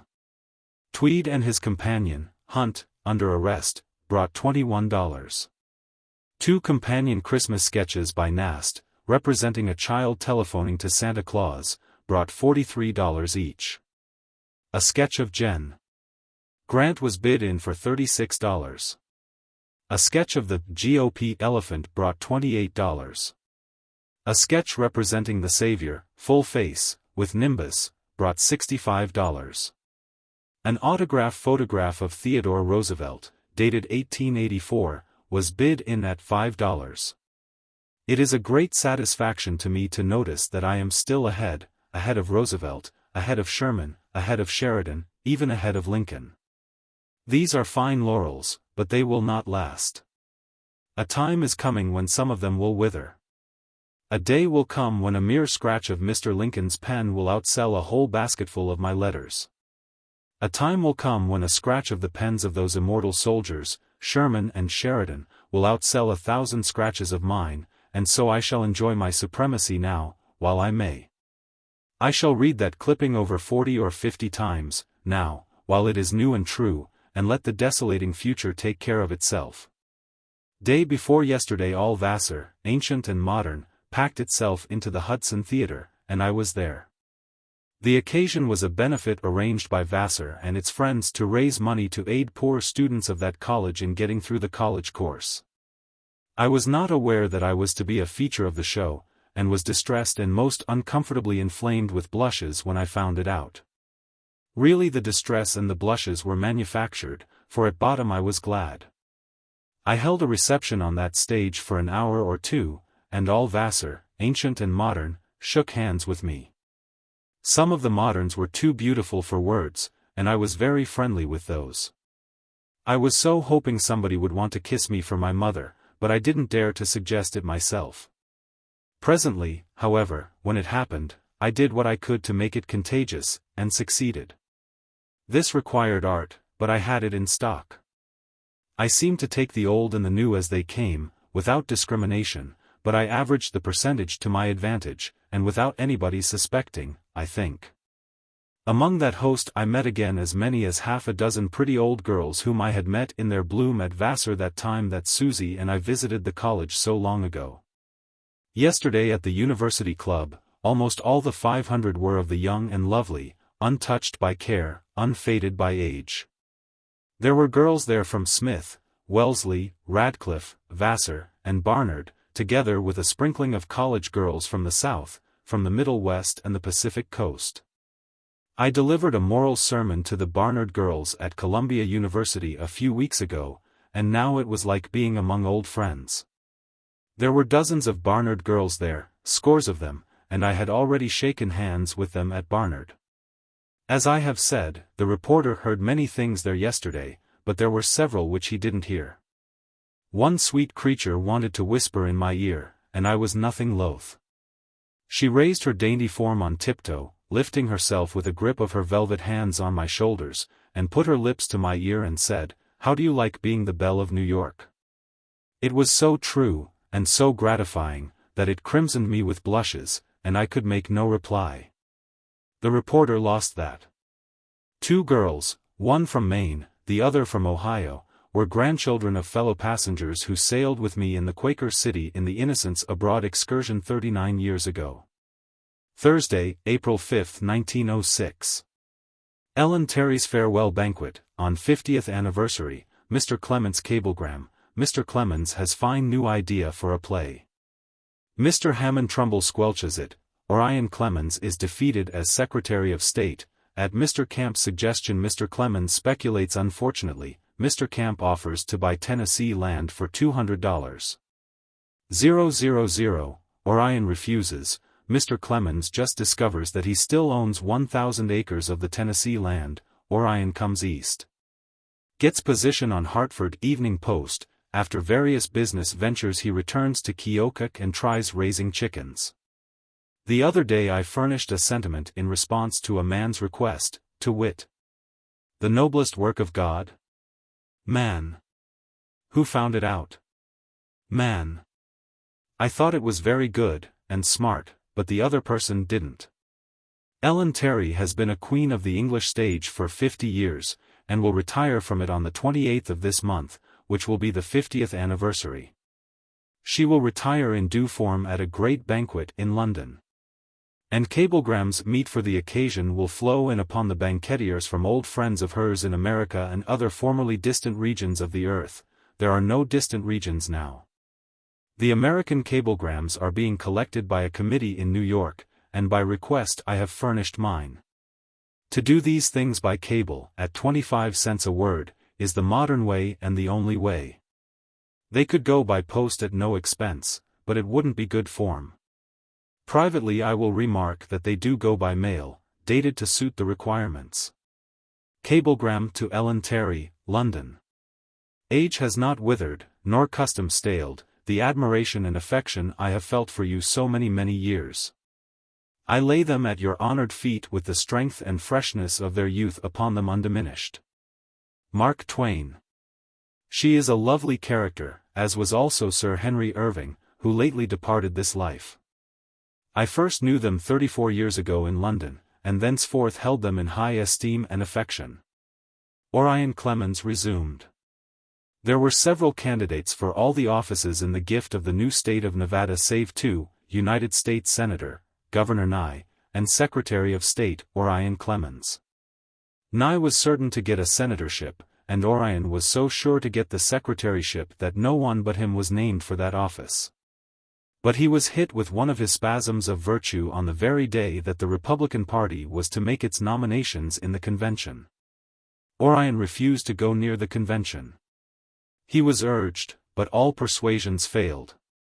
He said his presence there would be an unfair and improper influence, and that if he was to be nominated the compliment must come to him as a free and unspotted gift. This attitude would have settled his case for him without further effort, but he had another spasm of virtue on the same day, and that made it absolutely sure. It had been his habit for a great many years to change his religion with his shirt, and his ideas about temperance at the same time. He would be a teetotaler for a while and the champion of the cause, then he would change to the other side for a time. On nomination day he suddenly changed from a friendly attitude toward whiskey, which was the popular attitude, to uncompromising teetotalism, and went absolutely dry. His friends besought and implored, but all in vain. He could not be persuaded to cross the threshold of a saloon. The paper next morning contained the list of chosen nominees. His name was not in it. He had not received a vote. His rich income ceased when the state government came into power. He was without an occupation. Something had to be done. He put up his sign as attorney at law, but he got no clients. It was strange. It was difficult to account for. I cannot account for it, but if I were going to guess at a solution I should guess that by the make of him he would examine both sides of a case so diligently and so conscientiously that when he got through with his argument neither he nor a jury would know which side he was on. I think that his client would find out his make in laying his case before him, and would take warning and withdraw it in time to save himself from probable disaster. I had taken up my residence in San Francisco about a year before the time I have just been speaking of.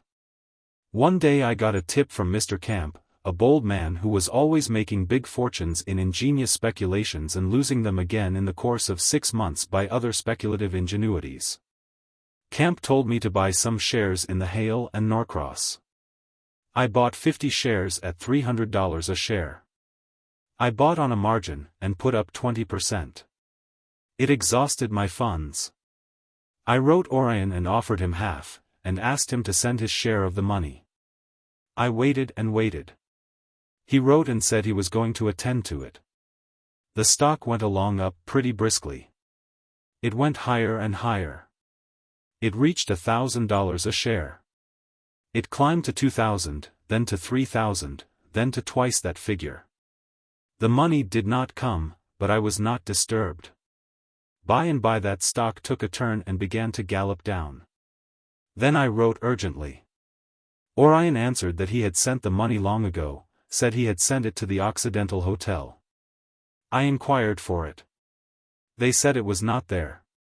To cut a long story short, that stock went on down until it fell below the price I had paid for it. Then it began to eat up the margin, and when at last I got out I was very badly crippled. When it was too late, I found out what had become of Orion's money. Any other human being would have sent a check, but he sent gold. The hotel clerk put it in the safe and never thought of it again, and there it reposed all this time, enjoying its fatal work, no doubt. Another man might have thought to tell me that the money was not in a letter, but was in an express package, but it never occurred to Orion to do that. Later, Mr. Camp gave me another chance. He agreed to buy our Tennessee land for $200,000, pay a part of the amount in cash and give long notes for the rest. His scheme was to import foreigners from grape-growing and wine-making districts in Europe, settle them on the land, and turn it into a wine-growing country. He knew what Mr. Longworth thought of those Tennessee grapes, and was satisfied. I sent the contracts and things to Orion for his signature, he being one of the 3 heirs. But they arrived at a bad time, in a doubly bad time, in fact. The temperance virtue was temporarily upon him in strong force, and he wrote and said that he would not be a party to debauching the country with wine. Also he said how could he know whether Mr. Camp was going to deal fairly and honestly with those poor people from Europe or not. And so, without waiting to find out, he quashed the whole trade, and there it fell, never to be brought to life again. The land, from being suddenly worth $200,000, became as suddenly worth what it was before, nothing, and taxes to pay. I had paid the taxes and the other expenses for some years, but I dropped the Tennessee land there, and have never taken any interest in it since, pecuniarily or otherwise, until yesterday. I had supposed, until yesterday, that Orion had frittered away the last acre, and indeed that was his impression. But a gentleman arrived yesterday from Tennessee and brought a map showing that by a correction of the ancient surveys we still own 1,000 acres, in a coal district. Out of the 100,000 acres which my father left us when he died in 1847. The gentleman brought a proposition, also he brought a reputable and well-to-do citizen of New York. The proposition was that the Tennessean gentleman should sell that land. That the New York gentleman should pay all the expenses and fight all the lawsuits, in case any should turn up. And that of such profit as might eventuate the Tennessean gentleman should take 1/3, the New Yorker 1/3, and Sam Moffett and his sister, Mrs. Charles L. Webster, and I, who are the surviving heirs, the remaining 1/3. This time I hope we shall get rid of the Tennessee land for good and all and never hear of it again. It was created under a misapprehension, my father loaded himself up with it under a misapprehension. He unloaded it onto us under a misapprehension, and I should like to get rid of the accumulated misapprehensions and what is left of the land as soon as possible. I came east in January, 1867. Orion remained in Carson City perhaps a year longer. Then he sold his $12,000 house and its furniture for $3,500 in greenbacks at about 30% discount. He and his wife took first-class passage in the steamer for New York. In New York they stopped at an expensive hotel, explored the city in an expensive way. Then fled to Keokuk, and arrived there about as nearly penniless as they were when they had migrated thence in July, '61. About 1871 or 72 they came to New York. They were obliged to go somewhere. Orion had been trying to make a living in the law ever since he had arrived from the Pacific coast, but he had secured only 2 cases. Those he was to try free of charge, but the possible result will never be known, because the parties settled the case out of court without his help. I had bought my mother a house in Keokuk. I was giving her a stated sum monthly, and Orion another stated sum. They all lived together in the house. But, as I say, they came east and Orion got a job as proofreader on the New York Evening Post at $10 a week. They took a single small room, and in it they cooked, and lived on that money. By and by Orion came to Hartford and wanted me to get him a place as reporter on a Hartford paper. Here was a chance to try my scheme again, and I did it. I made him go to the Hartford Evening Post, without any letter of introduction, and proposed to scrub and sweep and do all sorts of things for nothing, on the plea that he didn't need money. But only needed work, and that was what he was pining for.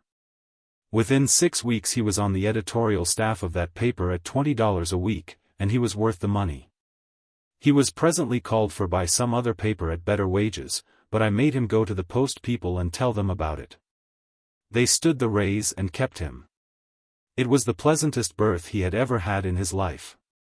It was an easy berth. He was in every way comfortable. But ill luck came. It was bound to come. A new Republican daily was to be started in Rutland, Vermont, by a stock company of well-to-do politicians, and they offered Orion the chief editorship at $3,000 a year. He was eager to accept. His wife was equally eager, no, twice as eager, 3 times as eager. My beseechings and reasonings went for nothing. I said, "You are as weak as water. Those people will find it out right away. They will easily see that you have no backbone, that they can deal with you as they would deal with a slave. You may last 6 months, but not longer. Then they will not dismiss you as they would dismiss a gentleman, they will fling you out as they would fling out an intruding tramp." It happened just so. Then Orion and his wife migrated to that persecuted and unoffending Keokuk once more. Orion wrote from there that he was not resuming the law. That he thought that what his health needed was the open air, in some sort of outdoor occupation. That his old father-in-law had a strip of ground on the river border a mile above Keokuk with some sort of a house on it. And his idea was to buy that place and start a chicken farm and provide Keokuk with chickens and eggs, and perhaps butter, but I don't know whether you can raise butter on a chicken farm or not. He said the place could be had for $3,000 cash, and I sent the money. Orion began to raise chickens, and he made a detailed monthly report to me, whereby it appeared that he was able to work off his chickens on the Keokuk people at $1.25 a pair. But it also appeared that it cost $1.60 to raise the pair. This did not seem to discourage Orion, and so I let it go. Meantime he was borrowing $100 per month of me regularly, month by month. Now to show Orion's stern and rigid business ways, and he really prided himself on his large business capacities, the moment he received the advance of $100 at the beginning of each month. He sent me his note for the amount, and with it he sent, out of that money, 3 months' interest on the $100 at 6% per annum, these notes being always for 3 months. I did not keep them, of course.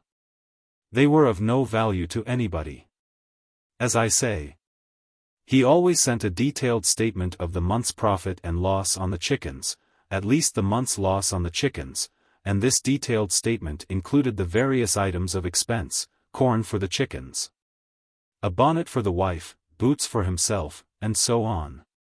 Even car fares, and the weekly contribution of 10 cents to help out the missionaries who were trying to damn the Chinese after a plan not satisfactory to those people. But at last, when among those details I found $25 for pew rent, I struck. I told him to change his religion and sell the pew. Friday, April 6, 1906. Mr. Clemens's present house unsatisfactory because of no sunshine. Mr. Clemens meets Etta in Washington Square. Recalls ballroom in Virginia City 44 years ago. Orion resumed, he invents wood sawing machine, invents steam canal boat, Orion's autobiography, his death. This house is No. 21 Fifth Avenue, and stands on the corner of 9th Street within a couple of hundred yards of Washington Square. It was built 50 or 60 years ago by Renwick, the architect of the Roman Catholic Cathedral. It is large, and every story has good and spacious rooms, but not enough sunshine. Yesterday I went down to Washington Square, turned out to the left to look at a house that stands on the corner of the square and University Place. Presently I stepped over to the corner of the square to take a general look at the frontage of the house. While crossing the street I met a woman, and was conscious that she recognized me, and it seemed to me that there was something in her face that was familiar to me. I had the instinct that she would turn and follow me and speak to me, and the instinct was right. She was a fat little woman, with a gentle and kindly but aged and homely face, and she had white hair, and was neatly but poorly dressed. She said, "Aren't you Mr. Clemens?" "Yes," I said, "I am." She said, "Where is your brother Orion?" "Dead," I said. "Where is his wife?" "Dead," I said, and added, "I seem to know you, but I cannot place you." She said, "Do you remember Etta Booth?" I had known only one Etta Booth in my lifetime, and that Etta rose before me in an instant, and vividly. It was almost as if she stood alongside of this fat little antiquated dame in the bloom and diffidence and sweetness of her 13 years. Her hair in plaited tails down her back and her fiery red frock stopping short at her knees. Indeed, I remembered Etta very well. And immediately another vision rose before me, with that child in the center of it and accenting its sober tint like a torch with her red frock. But it was not a quiet vision, not a reposeful one. The scene was a great ballroom in some ramshackle building in Gold Hill or Virginia City, Nevada. There were 200 or 300 stalwart men present and dancing with cordial energy. And in the midst of the turmoil Etta's crimson frock was swirling and flashing. And she was the only dancer of her sex on the floor. Her mother, large, fleshy, pleasant, and smiling, sat on a bench against the wall in lonely and honored state and watched the festivities in placid contentment. She and Etta were the only persons of their sex in the ballroom. Half of the men represented ladies, and they had a handkerchief tied around the left arm so that they could be told from the men. I did not dance with Etta, for I was a lady myself. I wore a revolver in my belt, and so did all the other ladies, likewise the gentlemen. It was a dismal old barn of a place, and was lighted from end to end by tallow candle chandeliers made of barrel hoops suspended from the ceiling, and the grease dripped all over us. That was in the beginning of the winter of 1862. It has taken 44 years for Etta to cross my orbit again. I asked after her father. "Dead," she said. I asked after her mother. "Dead," she said. Another question brought out the fact that she had long been married, but had no children. We shook hands and parted.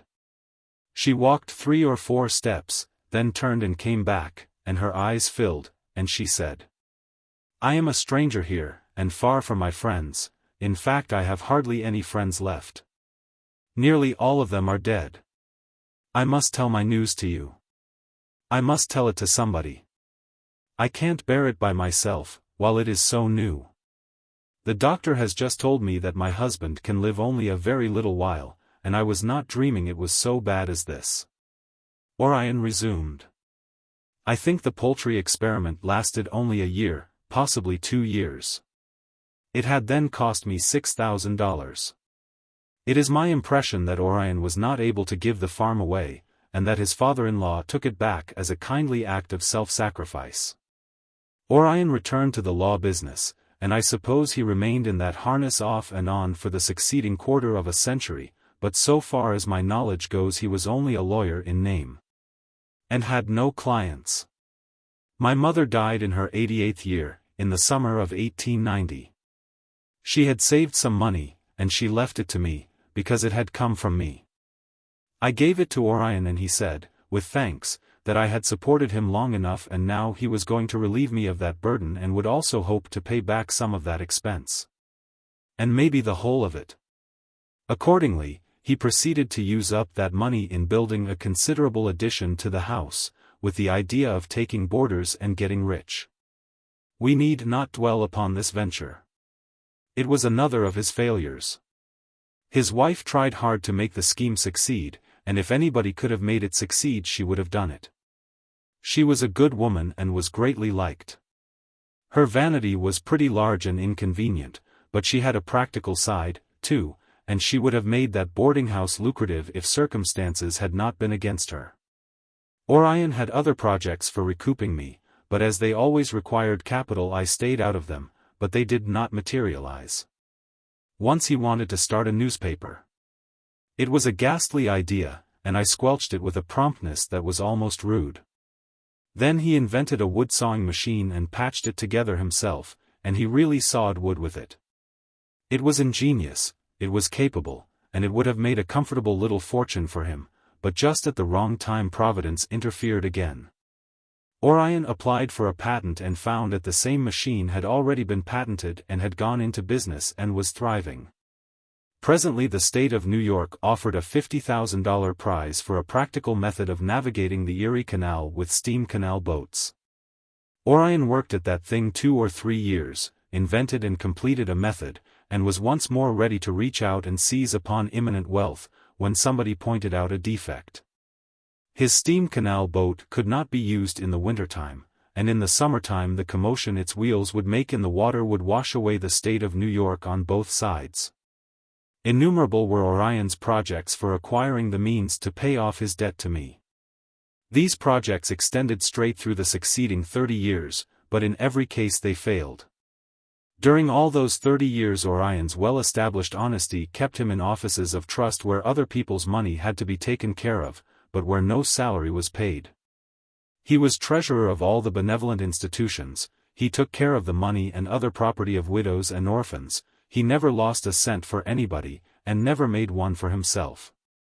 Every time he changed his religion the church of his new faith was glad to get him, made him treasurer at once, and at once he stopped the graft and the leaks in that church. He exhibited a facility in changing his political complexion that was a marvel to the whole community. Once this curious thing happened, and he wrote me all about it himself. One morning he was a Republican, and upon invitation he agreed to make a campaign speech at the Republican mass meeting that night. He prepared the speech. After luncheon he became a Democrat and agreed to write a score of exciting mottos to be painted upon the transparencies which the Democrats would carry in their torchlight procession that night. He wrote these shouting Democratic mottos during the afternoon, and they occupied so much of his time that it was night before he had a chance to change his politics again. So he actually made a rousing Republican campaign speech in the open air while his Democratic transparencies passed by in front of him, to the joy of every witness present. He was a most strange creature, but in spite of his eccentricities he was beloved, all his life, in whatsoever community he lived. And he was also held in high esteem, for at bottom he was a sterling man. About 25 years ago, along there somewhere, I wrote and suggested to Orion that he write an autobiography. I asked him to try to tell the straight truth in it. To refrain from exhibiting himself in creditable attitudes exclusively, and to honorably set down all the incidents of his life which he had found interesting to him. Including those which were burned into his memory because he was ashamed of them. I said that this had never been done, and that if he could do it his autobiography would be a most valuable piece of literature. I said I was offering him a job which I could not duplicate in my own case, but I would cherish the hope that he might succeed with it. I recognize now that I was trying to saddle upon him an impossibility. I have been dictating this autobiography of mine daily for 3 months. I have thought of 1,500 or 2,000 incidents in my life which I am ashamed of, but I have not gotten one of them to consent to go on paper yet. I think that stock will still be complete and unimpaired when I finish this autobiography, if I ever finish it. I believe that if I should put in all those incidents I would be sure to strike them out when I came to revise this book. While we were living in Vienna in 1898 a cablegram came from Keokuk announcing Orion's death. He was 72 years old. He had gone down to the kitchen in the early hours of a bitter December morning. He had built the fire, and then sat down at a table to write something, and there he died.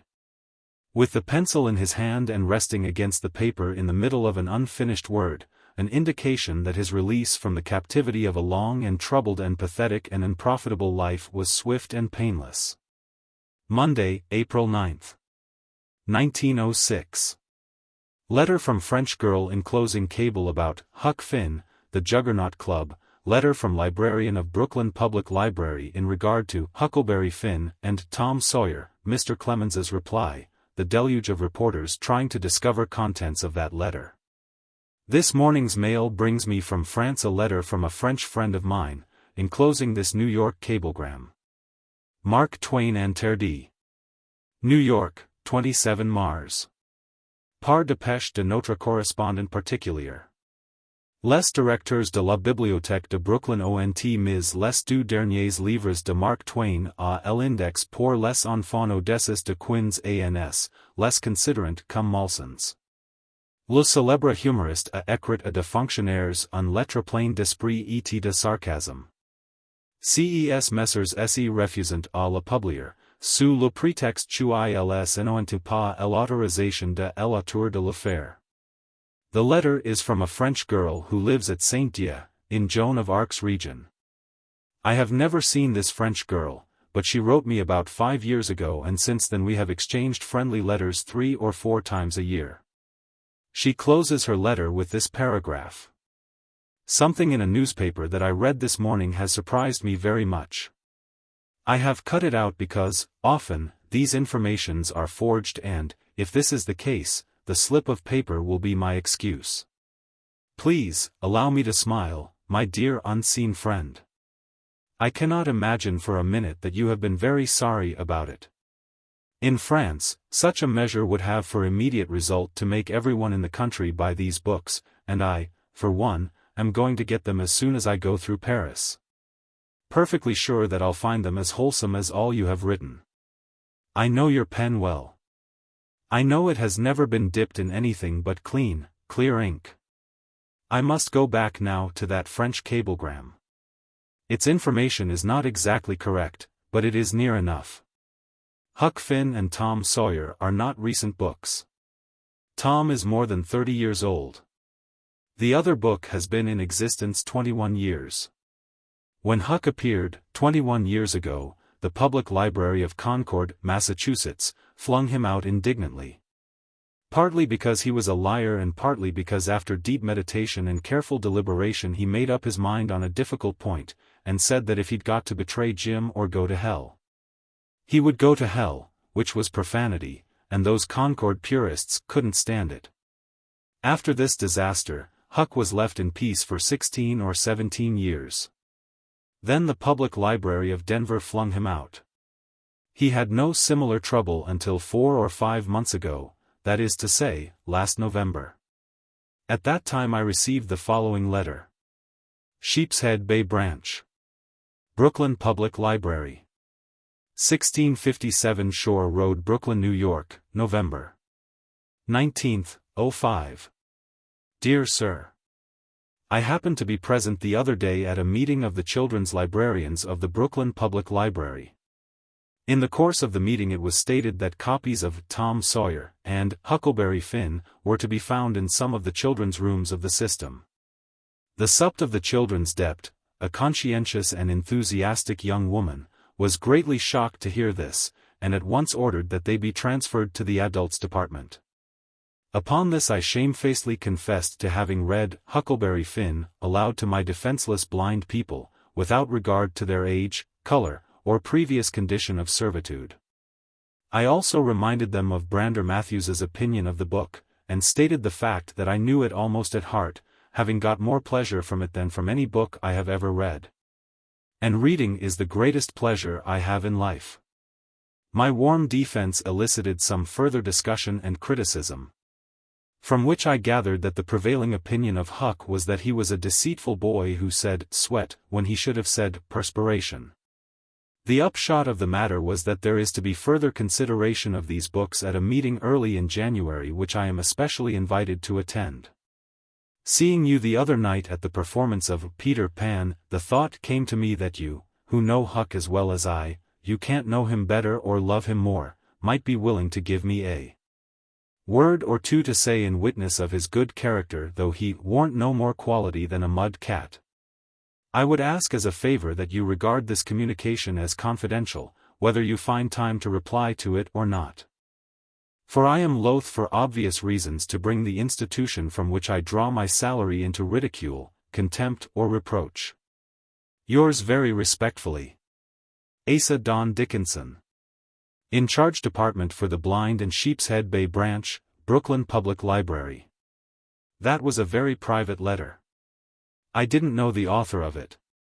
But I thought I perceived that he was a safe man and that I could venture to write a pretty private letter in return and trust that he would not allow its dreadful contents to leak out and get into the newspapers.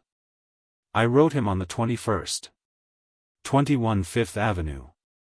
November 21, 1905. Dear Sir, I am greatly troubled by what you say. I wrote Tom Sawyer and Huck Finn for adults exclusively, and it always distresses me when I find that boys and girls have been allowed access to them. The mind that becomes soiled in youth can never again be washed clean. I know this by my own experience, and to this day I cherish an unappeasable bitterness against the unfaithful guardians of my young life, who not only permitted but compelled me to read an unexpurgated Bible through before I was 15 years old. None can do that and ever draw a clean sweet breath again this side of the grave. Ask that young lady, she will tell you so. Most honestly do I wish I could say a softening word or two in defense of Huck's character, since you wish it, but really in my opinion it is no better than those of Solomon, David, Satan, and the rest of the sacred brotherhood. If there is an unexpurgated in the children's department, won't you please help that young woman remove Huck and Tom from that questionable companionship? Sincerely yours. Signed, S. L. Clemens. I shall not show your letter to anyone, it is safe with me. A couple of days later I received this handsome rejoinder in return. Sheepshead Bay Branch. Brooklyn Public Library. 1657 Shore Road, Brooklyn, New York, November 23, 05. Dear Sir, your letter wrecked. I am surprised to hear that you think Huck and Tom would have an unwholesome effect on boys and girls, but relieved to hear that you would not place them in the same category with many of the scriptural reprobates. I know of one boy who made the acquaintance of Huck in 1884, at the age of 8, and who has known him intimately ever since.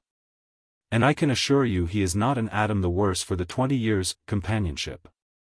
On the contrary, he will always feel grateful to Huck's father, I don't mean Pop, for the many hours spent with him and Jim, when sickness and sorrow were forgotten.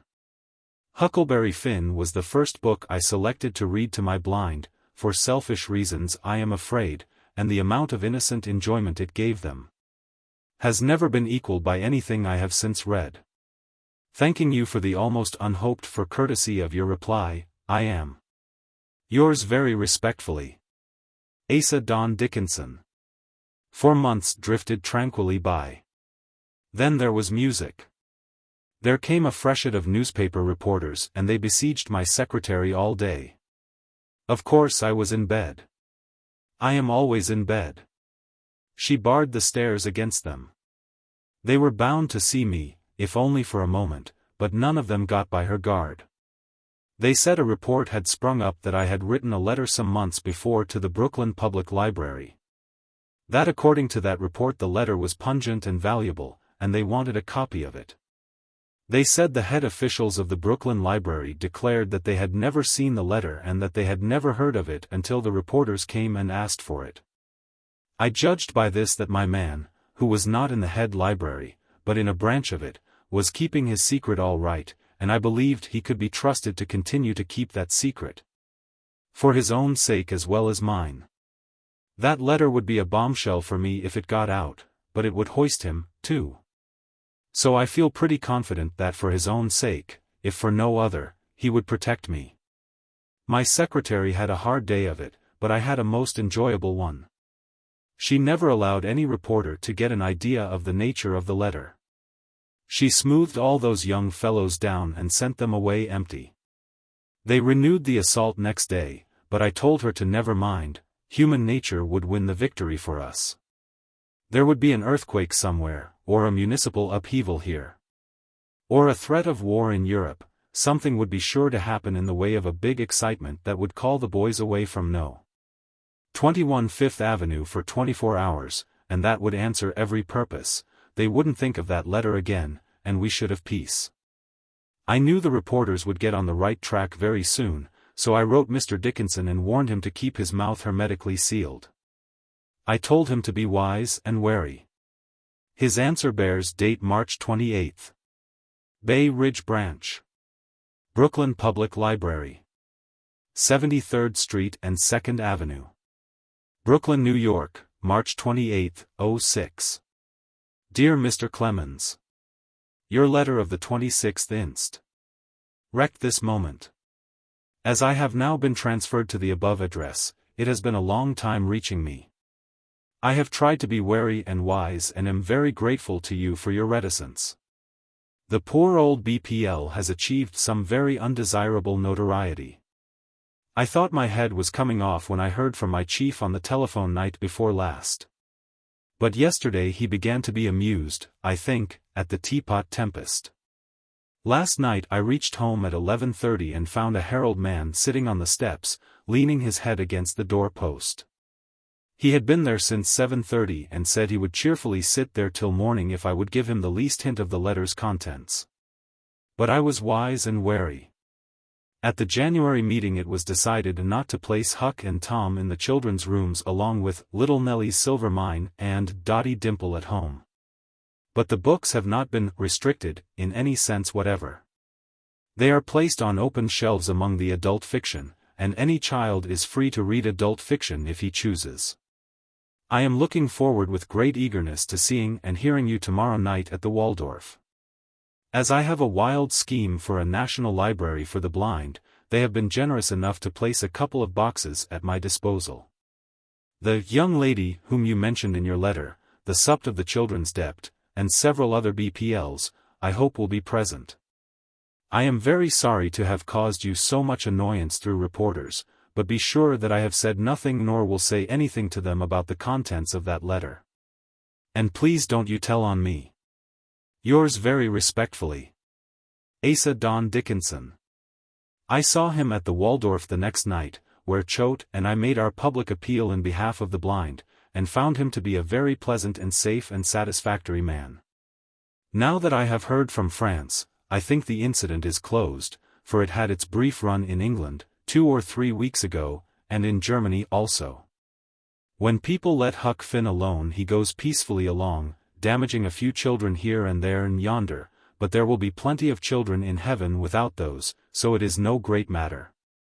It is only when well-meaning people expose him that he gets his real chance to do harm. Temporarily, then, he spreads havoc all around in the nurseries and no doubt does prodigious harm while he has his chance. By and by, let us hope, people that really have the best interests of the rising generation at heart will become wise and not stir Huck up. Tuesday, April 10, 1906. Child's letter about Huckleberry Finn being flung out of Concord Library, Ambassador White's autobiography, Mr. Clemens's version of the Fisk Cornell episode, another example of his great scheme for finding employment for the unemployed. This client wins the Fisk lawsuit. When Huck Finn was flung out of the Concord Public Library 21 years ago, a number of letters of sympathy and indignation reached me, mainly from children. I am obliged to admit, and I kept some of them so that I might reread them now and then and apply them as a salve to my soreness. I have overhauled those ancient letters this morning and among them I find one from a little girl who resents that library's treatment of Huck and then goes innocently along and gives me something more of a dig than even the library had done. She says, I am 11 years old, and I live on a farm near Rockville, Maryland. Once this winter we had a boy to work for us named John. We lent him Huck Finn to read, and one night he let his clothes out of the window and left in the night. The last we heard from him he was out in Ohio. And father says if we had lent him Tom Sawyer to read he would not have stopped on this side of the ocean. Bless her gentle heart, she was trying to cheer me up. And her effort is entitled to the praise which the country journalist conferred upon the Essex band after he had praised the whole 4th of July celebration in detail, and had exhausted his stock of compliments. But he was obliged to lay something in the nature of a complimentary egg, and with a final heroic effort he brought forth this: the Essex band done the best they could. I have been reading another chapter or two in Ambassador White's autobiography, and I find the book charming, particularly where he talks about me. I find any book charming that talks about me. I am expecting this one of mine to do something in that line, and it is my purpose that it shall not lose sight of that subject long at a time. Mr. White was the first president of Cornell University, and he gives the university's side of the Willard Fisk trouble. I stopped at that point.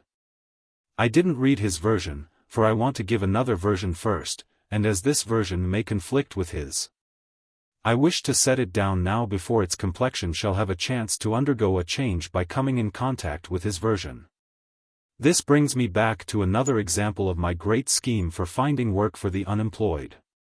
The famous Fisk-Cornell episode of a quarter of a century ago grew up in this way. About 50 years ago, when Willard Fisk was a poor and untaught and friendless boy of 13, he and Bayard Taylor took steerage passage in a sailing ship and crossed the ocean. They found their way to Iceland, and Willard Fisk remained there a year or two. He acquired the Norse languages and perfected himself in them. He also became an expert scholar in the literature of those languages. By and by he returned to America, and while still a very young man and hardly of age, he got a place as instructor in that kind of learning in the infant Cornell University. This seat of learning was at Ithaca, New York, and Mr. McGraw was a citizen of that little town. He had made a fortune in the electric telegraph, and it was his purpose to leave a large part of it to the university. He had a lovely young daughter, and she and young Fisk fell in love with each other. They were aware of this, the girl's parents were aware of it, the university was aware of it. Ithaca was aware of it. All these parties expected Fisk to propose, but he didn't do it. There was no way to account for it, and so all the parties, including the girl, went on from month to month and year to year in a condition of suppressed surprise, waiting for the mystery to solve itself. Which it still didn't do. At last Mr. McGraw died, and the fact developed that he had left no will. Therefore the daughter was sole heir. However, she knew what her father's intention had been, so she turned over to the university a good part of the fortune and thus made the intention good. The years drifted along and the relations between Fisk and Miss McGraw remained the same. But there was no proposal. Fisk had a quite definite reason for not proposing. It was that he was very poor and the girl very rich, and he was not willing to seem to marry her for her money. This was good morals, good principle, good sentiment, but it was not business. Things remained just in this way for years and years, and the devotion of the couple to each other went along unimpaired by time. At last, when they were well stricken in years, and when Miss McGraw had developed pulmonary consumption, she invited Fisk and Charles Dudley Warner and his wife to make a trip up the Nile with her in the old-fashioned dahabeah, a trip which occupied a matter of 3 months. Miss McGraw had already been on the other side of the ocean several months, and she had been buying all sorts of beautiful things, pictures, sculpture, costly rugs, and so on, wherewith to adorn a little palace which she was building in Ithaca. At last there on board the dahabeah a sorrowful time came, for Miss McGraw's malady was making great progress and it was manifest that she could not live long. Then she came out frankly and said she wanted to marry Fisk so that she could leave her fortune to him. Fisk wanted to marry her, but his ideas remained unimpaired in his heart and head and he was not willing to accept the fortune. The Warners wrought with him. They used their best persuasions. He was as anxious for the marriage as was Miss McGraw, but he wouldn't accept the fortune. At last he was persuaded to a modification of the terms. He was willing to accept the little palace and its furnishings and $300,000, he would accept nothing more. The marriage took place. Mrs. Fisk made a will, and in the will she left the palace and its furnishings and $300,000 to her husband, Willard Fisk. She left the residue of the fortune to Cornell University. By and by Fisk arrived at an understanding of the fact that he had not acted wisely. The income of $300,000 was wholly inadequate. He could not live in the Ithaca house on any such income as that. He did not try to live in it. There it stood, with all those beautiful things in it which Miss McGraw had gathered in her travels in Europe. And Fisk lived elsewhere, lived most comfortably elsewhere, lived where $300,000 was really a fortune, and he was entirely satisfied. He lived in Italy. He was as dear and sweet a soul as I have ever known. His was a character which won friends for him, and whoso became his friend remained so, ever afterward. Now followed this curious circumstance. Cornell had received by Mrs. Fisk's will a noble addition to its endowment, $2 million, if I remember rightly. No doubt Cornell University was satisfied. But the university's lawyers, picking and searching around through Mrs. Fisk's will, found a defect in it which neither Mrs. Fisk nor Charlie Warner, who drew the will, suspected was there. It was something about residue. It was the opinion of those lawyers that the university might claim the little palace and its rich equipment, and make the claim good in a court of law. The claim was put forward. Fisk and Warner were outraged by this insolence, this greed. Both knew that it was the desire of the dying wife that her husband should live in that house and have the sacred companionship of those things which had been selected by her own hands for its adornment. Both knew that but for Fisk's stubborn resistance he would have had not only the house, but a great sum of money besides. And now that the university proposed to take the house away from Fisk, well, it was time for the worm to turn. The worm turned. Fisk was the worm. Fisk resisted the university's claim and the university brought suit. Now then, I must go back to a point antedating the bringing of this suit 3 or 4 years. One day in Hartford a young fellow called and wanted to see me. I think he said he was from Canada. He said he had a strong desire, an irresistible desire, to become a lawyer, and he thought that if he could get some work to do that would support him, he could meantime use his off hours, if he had any, in studying Blackstone. He thought he could be a journalist. He thought he could at least become a good reporter, and his idea was to get me to use my influence with the Hartford newspaper people to the end that he might get the sort of chance he was after. I said, "Certainly, I will get you a berth in any newspaper in the town. Choose your own paper." He was very grateful. These clients of mine always are, until they learn the conditions. I furnished him the conditions in the same old way. He considered a moment and then said, "How simple that is, how sure it is, how certain it is. How actually infallible it is, human nature being constructed as it is, how is it that that has not been thought of before?" Then he added, as he went out of the door, "I choose the Courant, and I will have the job before night." About 3 months afterward he came out to report progress. He had moved along so briskly, from sweeper out, up through the several grades, that he was now on the editorial staff, and was very happy. Particularly as staff work allowed him a good deal of off time for the study of the law, and the law was where his high ambition lay. I come back now to that Fisk lawsuit. We had gone to Elmira one summer to spend the summer, as usual, at Quarry Farm, and we were visiting Mrs. Clemens's family down in the town for a while. A young man called and said he would like to see me. I went to the library and saw him there. It was the young man of whom I have been talking, but as I had not seen him for 3 or 4 years I did not at first recall him. He said that while he was on the Courant he saved all the money he could, and studied the law diligently in his off hours, that now, recently, he had given up journalism and was going to make a break into the law. That he had canvassed the field and had decided that he would become office assistant to David B. Hill of Elmira, New York, that is to say, he had decided to do this, evidently without requiring Mr. Hill to state whether he wanted it so or not. Hill was a very distinguished lawyer and a big politician, a man of vast importance and influence, and he is still that today, in his old age. The application was made and Hill said promptly that he didn't need anybody's assistance. But young Bacon said he didn't want any pay, he only wanted a chance to work, he could support himself. He would do anything that could be of any assistance to Mr. Hill, even to sweeping out the office. That he wanted to work, and he wanted to be near a man like Hill because he was determined to become a lawyer. Well, as he was not expensive and showed a determination that pleased Hill, Hill gave him office room. Very well, the usual thing happened, the thing that always happens. Little by little Bacon got to beguiling out of Hill things to do, and presently Hill was furnishing him the things to do without any beguilement.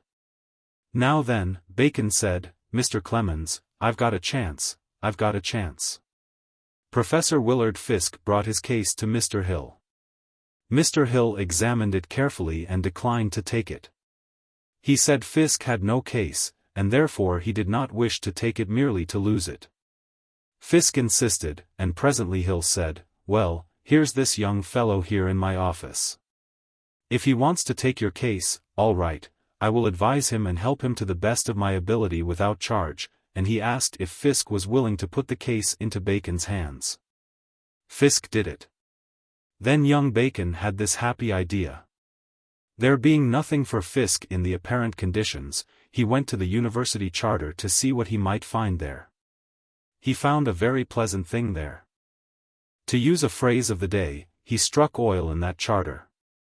He brought the charter to Mr. Hill and showed him this large fact, that Cornell University was not privileged to accept or to acquire any property if, at the time, it already possessed property worth $3 million.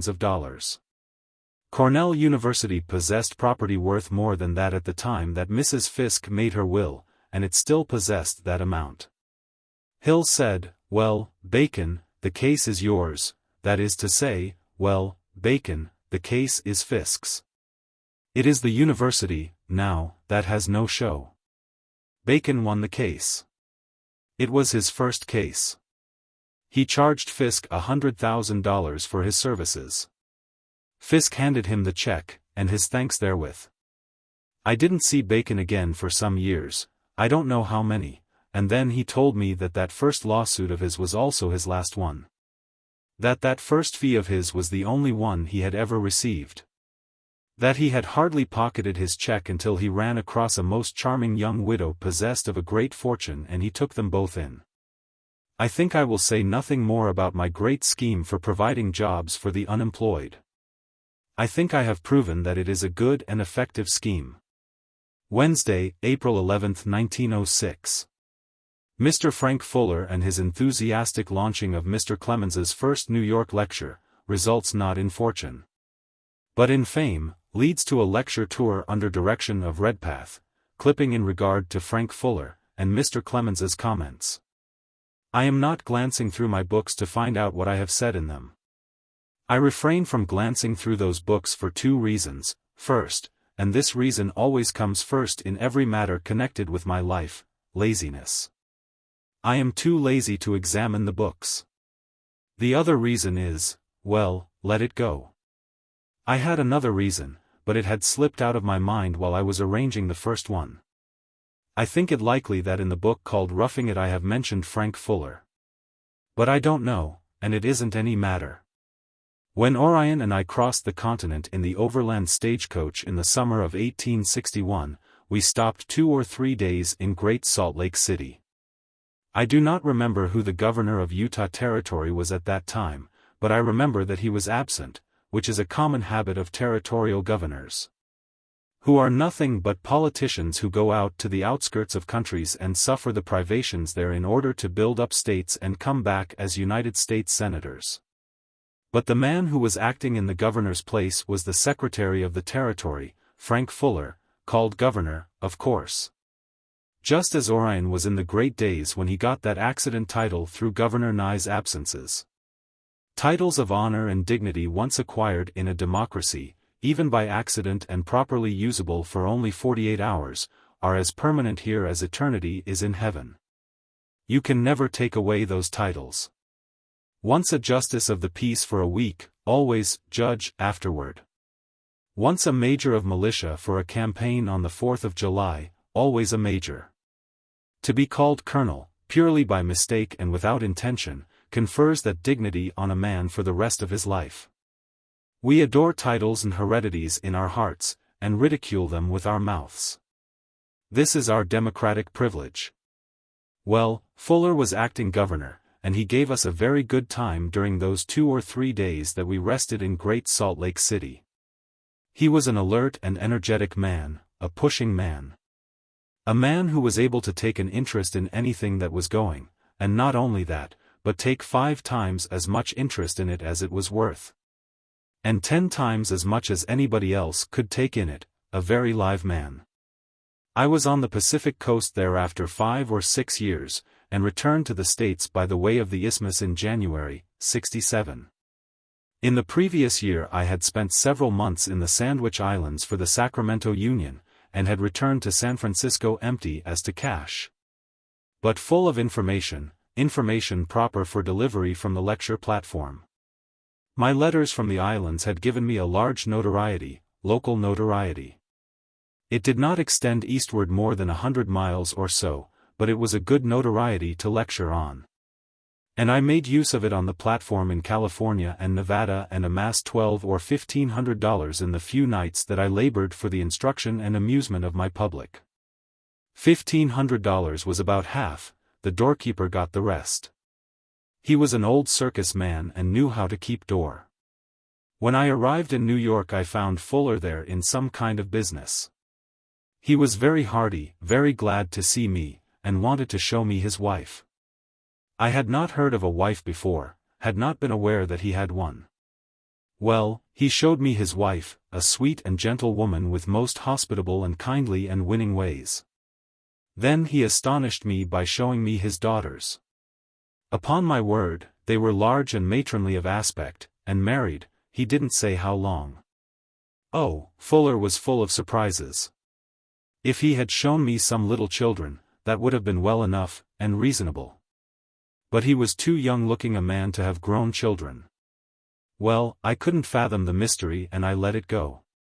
Apparently it was a case where a man was well along in life, but had a handsome gift of not showing his age on the outside.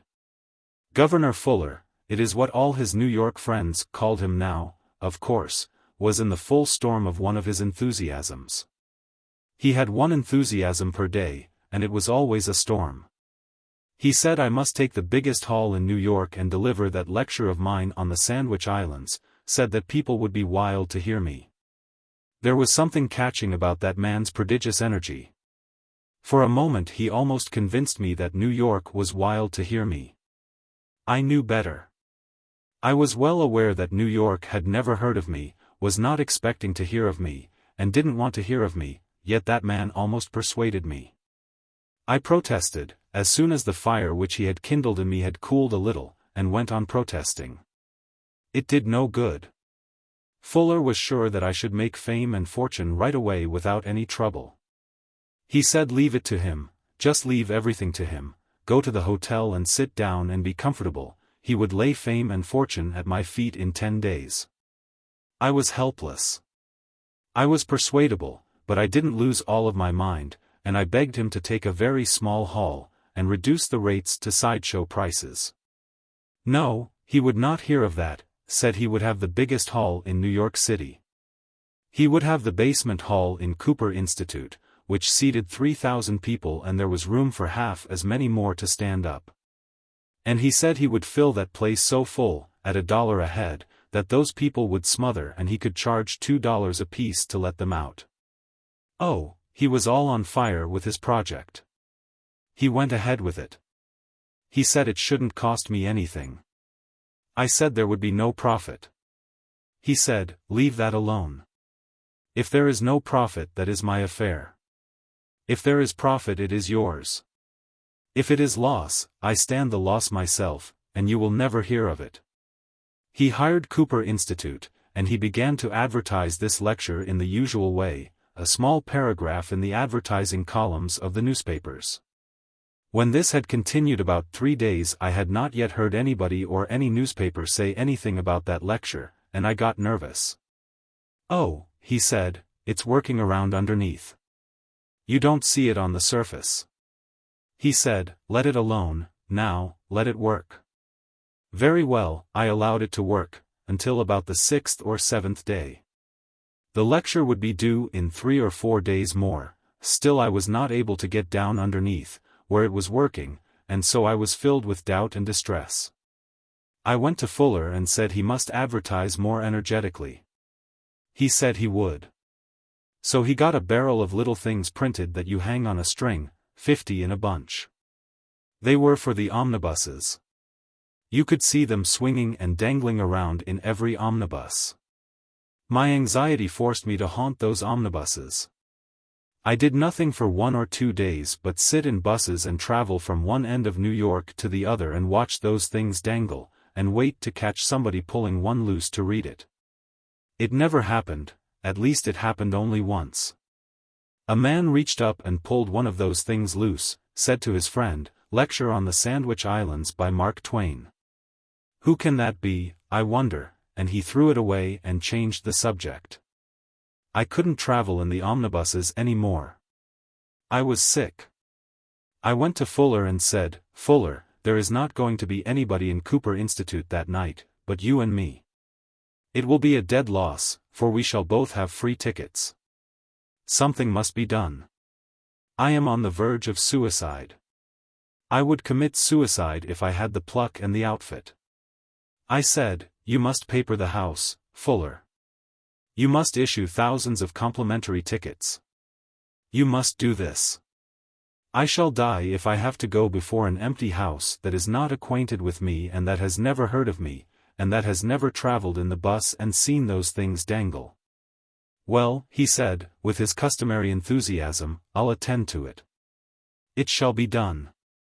I will paper that house, and when you step on the platform you shall find yourself in the presence of the choicest audience, the most intelligent audience that ever a man stood before in this world."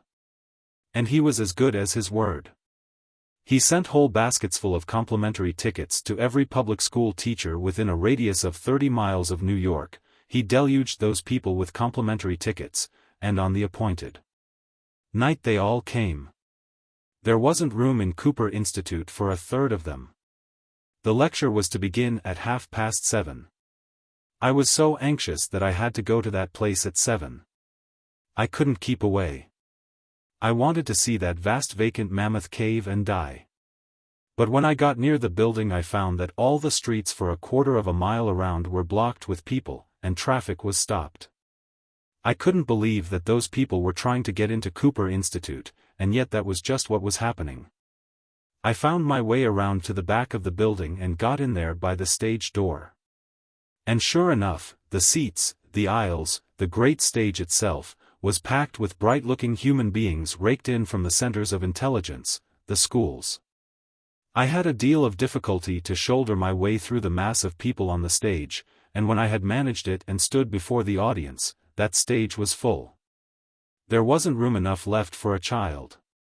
I was happy, and I was excited beyond expression. I poured the Sandwich Islands out onto those people with a free hand, and they laughed and shouted to my entire content. For an hour and 15 minutes I was in paradise. From every pore I exuded a divine delight, and when we came to count up we had $35 in the house. Fuller was just as jubilant over it as if it had furnished the fame and the fortune of his prophecy. He was perfectly delighted, perfectly enchanted. He couldn't keep his mouth shut for several days. "Oh," he said, "the fortune didn't come in, that didn't come in, that's all right. That's coming in later. The fame is already here, Mark. Why, in a week you'll be the best-known man in the United States. This is no failure. This is a prodigious success." That episode must have cost him $400 or $500, but he never said a word about that. He was as happy, as satisfied, as proud, as delighted, as if he had laid the fabled golden egg and hatched it. He was right about the fame. I certainly did get a working quantity of fame out of that lecture. The New York newspapers praised it. The country newspapers copied those praises. The lyceums of the country, it was right in the heyday of the old lyceum lecture system, began to call for me. I put myself in Redpath's hands, and I caught the tail end of the lecture season. I went west and lectured every night, for 6 or 8 weeks, at $100 a night, and I now considered that the whole of the prophecy was fulfilled. I had acquired fame, and also fortune. I don't believe these details are right, but I don't care a rap. They will do just as well as the facts. What I mean to say is, that I don't know whether I made that lecturing excursion in that year or whether it was the following year. But the main thing is that I made it, and that the opportunity to make it was created by that wild Frank Fuller and his insane and immortal project. All this was 38 or 39 years ago. 2 or 3 times since then, at intervals of years, I have run across Frank Fuller for a moment, only a moment, and no more. But he was always young. Never a gray hair, never a suggestion of age about him, always enthusiastic, always happy and glad to be alive. Last fall his wife's brother was murdered in a horrible way. Apparently a robber had concealed himself in Mr. Thompson's room, and in the night had beaten him to death with a club. A couple of months ago I ran across Fuller on the street, and he was looking so very, very old, so withered, so moldy, that I could hardly recognize him. He said his wife was dying of the shock caused by the murder of her brother, that nervous prostration was carrying her off, and she could not live more than a few days, so I went with him to see her. She was sitting upright on a sofa and was supported all about with pillows. Now and then she leaned her head for a little while on a support. Breathing was difficult for her. It touched me, for I had seen that picture so many, many times. During 2 or 3 months Mrs. Clemens sat up like that, night and day, struggling for breath. When she was made drowsy by opiates and exhaustion she rested her head a little while on a support, just as Mrs. Fuller was doing, and got naps of 2 minutes or 3 minutes duration. I did not see Mrs. Fuller alive again. She passed to her rest about 3 days later.